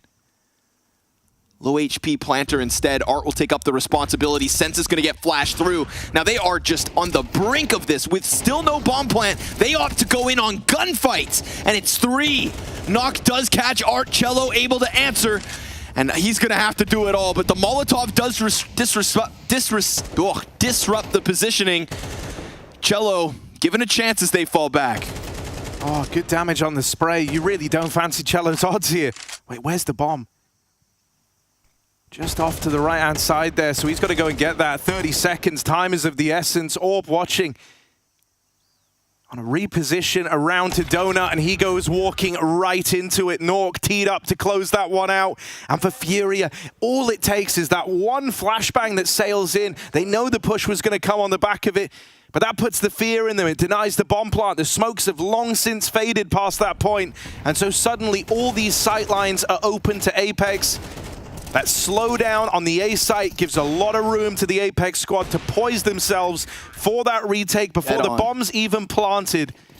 A disrespectful disruption as they just decide to take it into their own hands, to swing out on those moments with Knock, again, just freed up from having to hold Temple. Sat there for 30 seconds, waiting, never given anything until he says, screw this, and Sense takes the initiative as the tip of the spear, pushing Furia into economic woes. What kind of a chance does Tatsunito take? With pistols in hand, they'll take a glance up into the B site. Majority numbers here for Apex. A challenge for Stiko that's going to try to swarm forward, and sure enough, down he goes. An AK for K Serato. Is it too late though? 6 and 12. A flurry of movement out of Apex into the CT spawn, but one of them won't fall for this. One sits back. Tatsunito plays the role of anchor this round. Yeah, I heard 3 players rotating, so we got the info that everyone had just up and left B. And they should be ready, even though he heard 3 sets of feet, should be ready for someone to have doubled back with so much time elapsing. And this is where Jacob's actually doing a great job right now, kind of fanning out back through Donut, getting the info that this part of the map at least is clear, and so you're seeing a gradual lean of Apex players around to the B site. Tatsunito in the right place at the right time.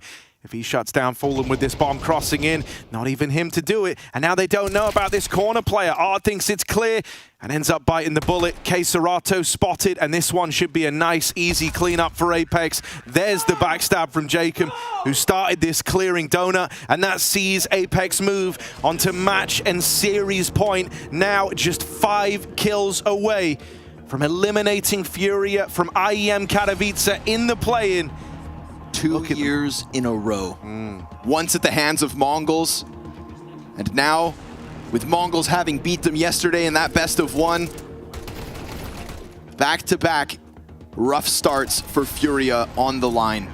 And that timing in this round, when Tatsunito is just about to be cleared out by the 2 Furia members pushing in, it's the short push that serves up the distraction, that lets the guard go down, and that guarantees Tatsunito's frag, and that 12th. That map and series point now. A costly project in Furia, but one that slowly ramped up across last year. One that did end in a best of 5 victory over this very same team, more or less. And that end of year celebration could be a start of the year heartbreak yet again. A tale that Furia know too well, and one they want nothing to do with. This one's nothing more than an explosion up through ramp. They get control of the site. Sense out from long, doing a lot of damage. They've got a player trapped in the cave, and Fallen and Cello get a kill apiece. Cave player dead as well.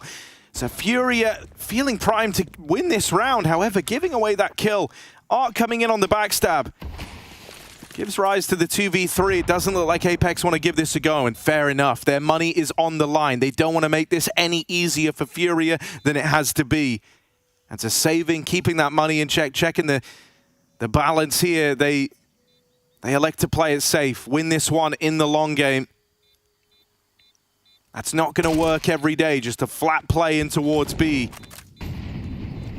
They were given a lot of room. Apex weren't really ready for just a rush up through the ramp. Ooh.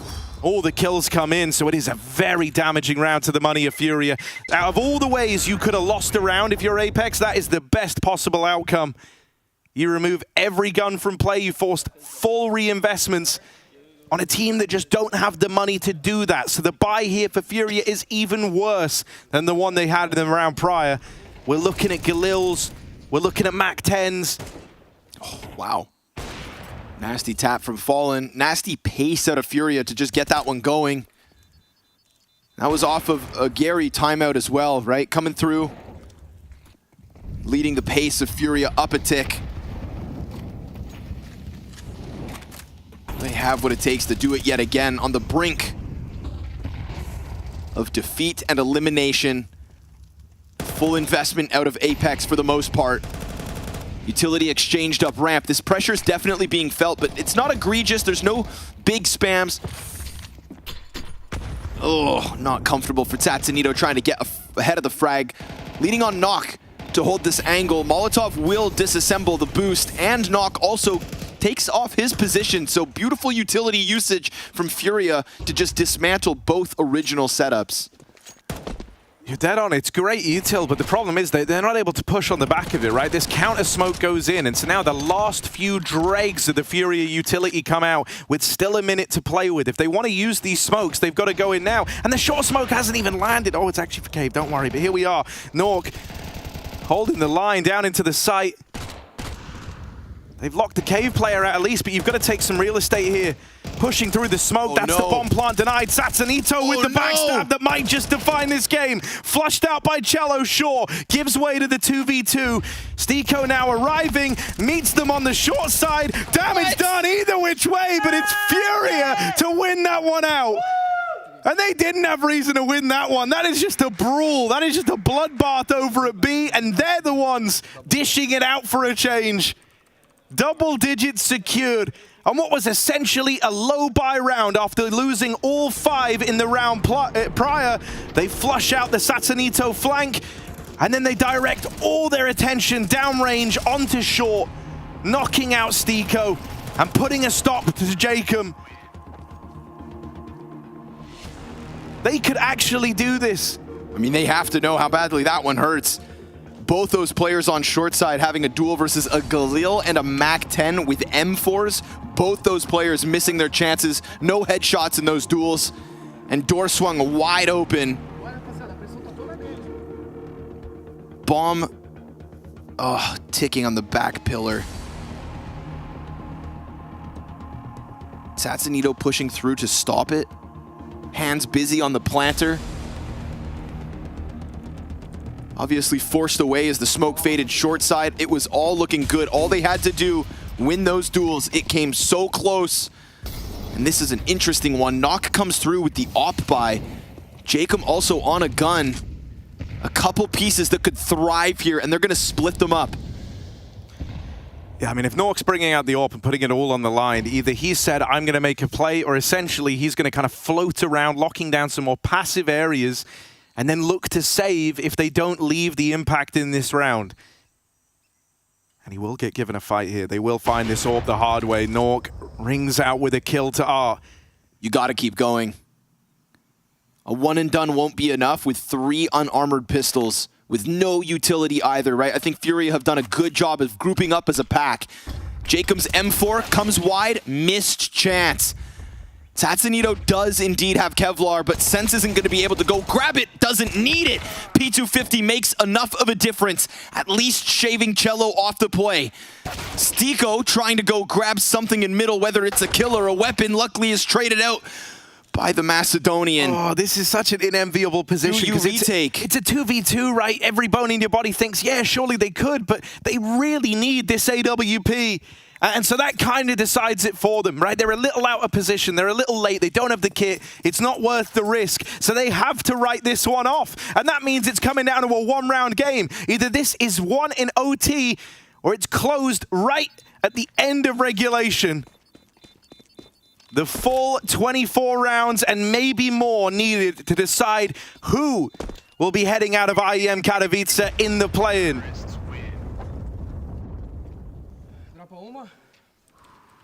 Wipe that sweat from your brow. Focus in and try to think, what is the solution? Knock, I mean, posted at the right position, but it had to be more from the B defense. And this is where the M4 was, right? If the answer is you needed more from this B defense and the one rifle was there posted on short, then to me the fault of this round falls on Jacob. A duel on ramp on a player who wasn't suspecting him. That wide swing, that peek, it could have been his.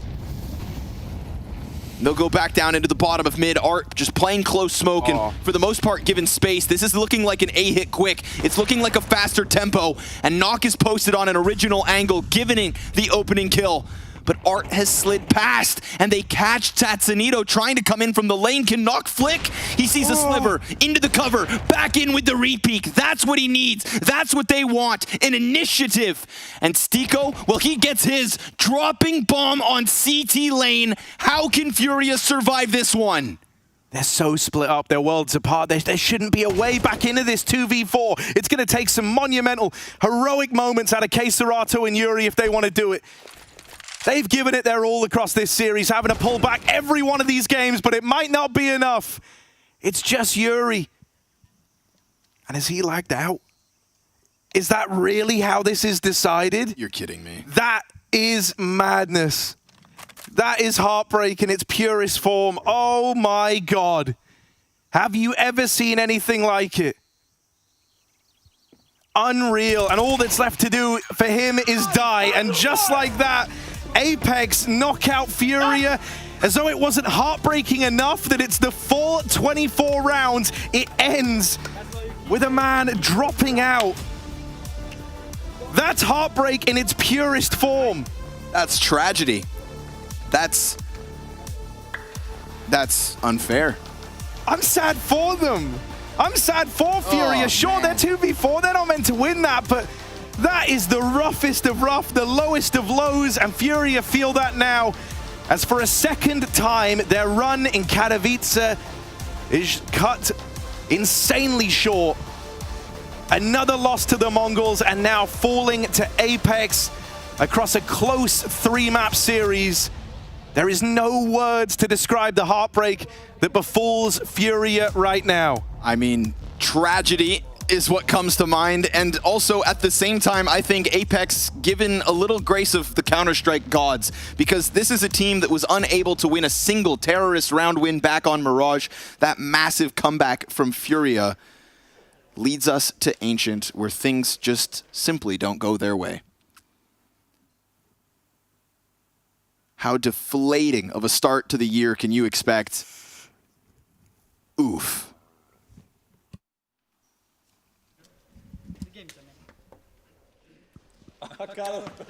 This will see Furia go out of the tournament here, and at least he's got a smile on his face with that. Not the way you want the last round to go. What can you do, right? What can you do? I mean, sometimes it happens. They're playing on hardwares, it's computers, and sometimes things like that is going to happen. I have been playing for many years, and a lot of times that already happened.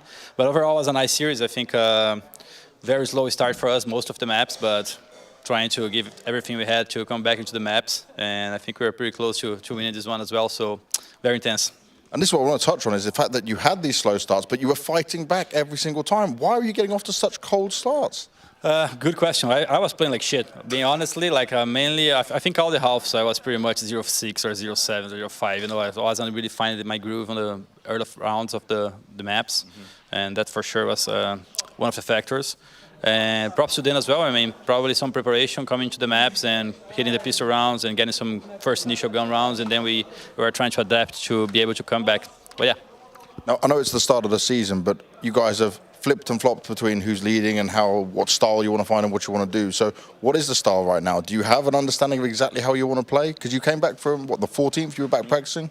Yeah, we're pretty comfortable playing the way we are right now. There's a lot of shifting styles when we want to do it. There is some things from my ideas from the game that we still incorporate into the team.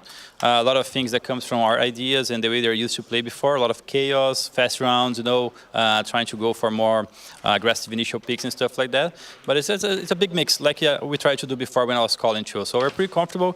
This tournament sucks because the result is 0-2, but if you look at it, a lot of the maps we lost were super close. So we close margins to be able to go through here. But close margins for sure. But what I want to stay on with that style point is that is this a way that you can see success with going forward, or is there more work still to be done and to understand exactly how you want to play? Yeah, definitely. There's work to be done forever for everyone who is playing CS. The game is so hard, so stacked right now. You got to be upgrading your game. We feel pretty comfortable. We're very happy to play with each other. The mood's pretty good. The work we're putting in is a lot of work, and it's just the beginning of the year. We got to keep going and find our groove and hopefully lift some trophies. That's what everyone in CS is looking for, and this is just the first tournament of the year for us. You've still got your eye on the prize. Thank you very much, Mr. Fulham. Stunner, back to you. Yeah, thank you very much, gentlemen. Pretty well put there from Fallen, and he is right. He has seen probably all the Counter-Strike that you can imagine up to this point, and yes, those things do happen. Unfortunately, on the backside of this one, it is Furia, who are eliminated in Apex, will be staying alive. I know that he's seen a lot of Counter-Strike before, but, you know, all the wisdom, all the veteranship, that's when you usually can figure out why do you have a cold start, you know? I mean, Fallen was reflective there. He understood that it was, in some ways, his individual performance that let his team down in this one. But, you know, congrats to Apex in this one. They were able to weather the storm. It did feel like Fury were mounting a pretty serious comeback there. The slow start seemingly was shaken off by the Brazilian side, but for Apex, I still feel like there's a lot more that we would want if we want to see them kind of reach the heights that they have in the past as an organization. But I think that right now, I think the main guy I would be really happy for is probably Stiko. Coming back into the roster, individual performance at least on the team, really popping off. That was a good ancient from him. You've said the magic word. Oh, what's Go ahead and bring out the big check for Maui Snake. No, I'm kidding. We are going to take a look at our U.S. Air Force Aim High Player of the Match. Oh, I jumped it on. No, you did good. Like you kind of teed it up perfectly. Oh, yeah. But yeah, Stiko was in the server, and he was feeling himself today. He was in the server, yes. He was one of the players in the server. He ended with a 1.28 rating, which is pretty good, considering what I saw from, I guess, both teams was, not the greatest Counter-Strike. So when I hear, you know, Fallen in this interview saying that he's seen a lot of Counter-Strike and he's seen it all, I beg to differ, because I don't think he's seen this. I mean, this is, it's hard to break down because I'm just witnessing things that you don't really see outside of like pugs or like ranked matchmaking or something like that. You don't expect this from pro teams. You don't expect this from salaried teams. We're watching the most disjointed, uncohesive things happening. We saw the most just awful CT sides where people couldn't get rounds together. We're seeing huge like leads of 10-2 T side halves. But then you look at the T side and you're like, how are they doing this? And it's just like you have 2 people here locked out behind a smoke and 3 people going into a site with the bomb. And then there's like some mini battle here and then some super late rotation. And it all just happens in the last 10 seconds where like the final pieces get stitched together and you're like, what just happened? What just happened? It becomes very complex, robust, and very fast. Like you think about the end of those rounds. We were just looking at the round just a second ago. T player just hiding out on B ramp, just hanging out, just hanging around, you know? It didn't feel like... Sometimes when you watch this CS, you do see that, like, the bones, like, it's kind of like what we were talking about earlier with Rooster looking at VP's demos. Yeah. And they're like, okay, you actually, you're doing some of the stuff that they're doing, but it's just all these in-between moments that are a little bit clunky, that make it feel so awkward and makes the level of CS feel like it's harder to make sense of really what's going on and why it's supposed to happen. And I think that was kind of what we got in the server today, where we talk about identity. We talked like identity has been the entire theme of our like entire BO3 here. It's been a code word for sure. Yeah, it's kind of set us off on a few different areas, you know, a few different tangents. And for Furia, I just feel like they're still struggling with that. Like that's, Fallen says they look good in practice or they felt okay, but like we didn't see that. It's like the gears are trying to turn, but instead of like turning and they're lubed up and they're like perfectly aligned, they're just grinding on each other. Yeah. Well, let's grind through the brackets together. How about that, Josh? Yeah, that sounds good to me. Yeah, we call this the play-in. All right.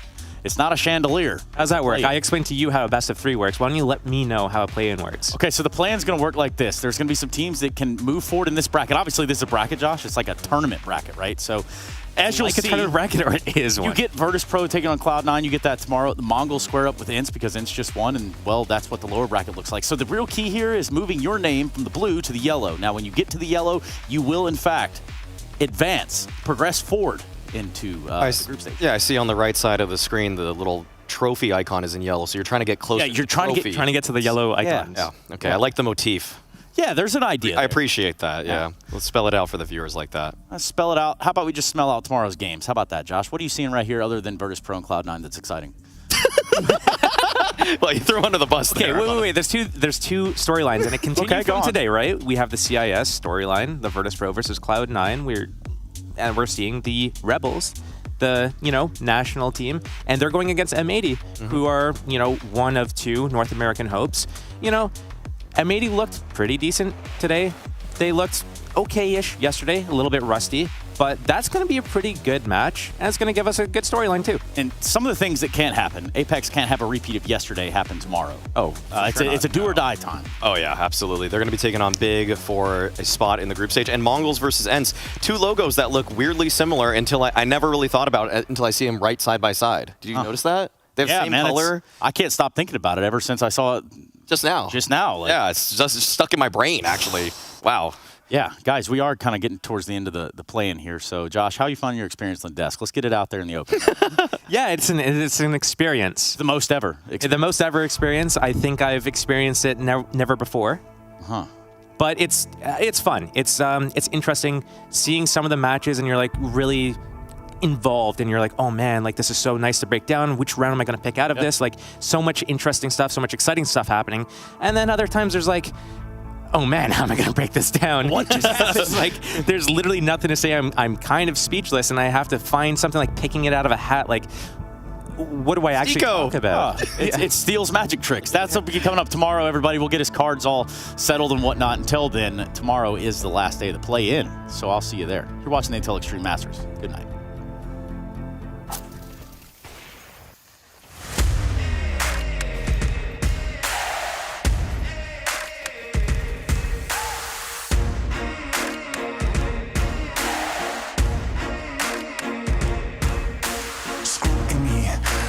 Twisting up the truth, this ain't new to me. Since the age of 22, I've been using it like it's fuel to level up, like it's champagne in my cup, like there's nothing interrupting my pursuit of dreams. There's a vision in my mind, it's consuming me. Take my confidence combined with opportunity, mix it up with unity, soon to be the greatest of my generation. Operation Victory. Fight or fly, we will stay through the perils we dare not to stray. Spark the match, light the flame. Out of luck, out of sight, dangerous, dynamite. Dynamite! Setting fire to the clouds at the speed of light. Going up, not coming down, screaming. Superman's kryptonite. Blowing up dynamite. Dynamite! Setting fire to the clouds at the speed of light. Going up, not coming down, screaming. Superman's kryptonite. Blowing up dynamite.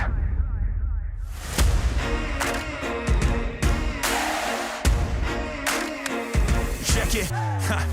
Troubled days, lonely nights, lot of tears, lot of fights. Big dreams met with bigger lies. It ain't what it seems from the outside. On my downfall they pray. Will I surrender or will I betray? Given the trauma that lives in my brain, or use it to fuel up the fire in my veins. I never complain, I boss up and do it. If there's a battle, I find my way through it. If the wind blows, I thank God that he blew it. Cause what is a blessing depends how you view it. The fruits of my labor are in abundance. Indispensable, I'm not redundant. Incomprehensible the way I've done it. When the struggle pushes me, I'll shove it. I rise above it. Fight or fly, we will stay through the perils we dare not to stray. Spark the match, light the flame. Out of luck, out of sight, dangerous, dynamite. Dynamite! Setting fire to the clouds at the speed of light. Going up, not coming down, screaming. Superman's kryptonite. Blowing up dynamite. Dynamite! Setting fire to the clouds at the speed of light. Going up, not coming down, screaming. Superman's kryptonite. Blowing up dynamite.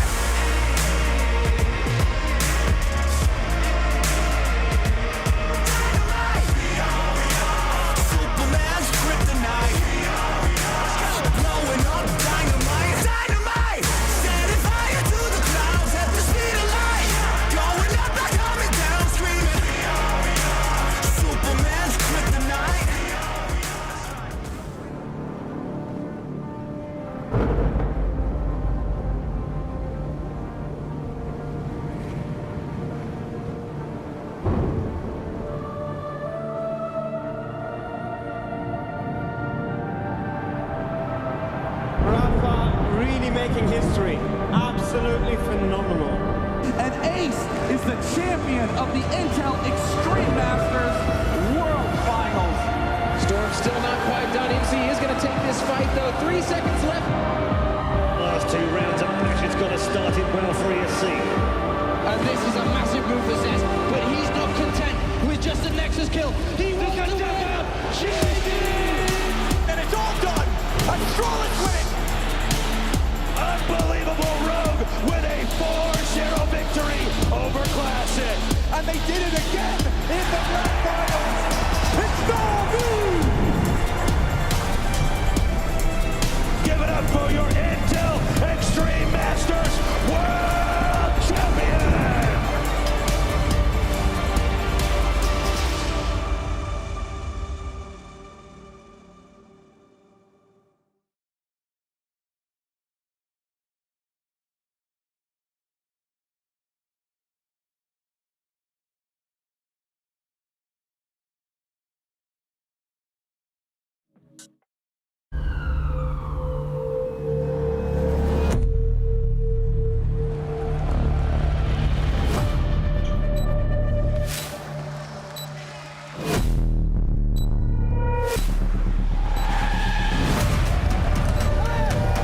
Holt's going to jump across. Oh my God!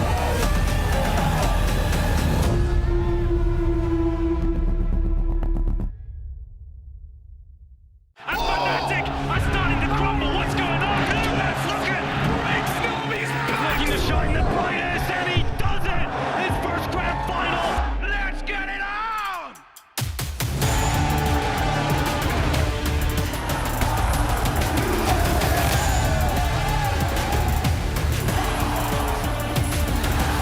Reacts faster twists! Oh, baby! What is that?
If I heard that you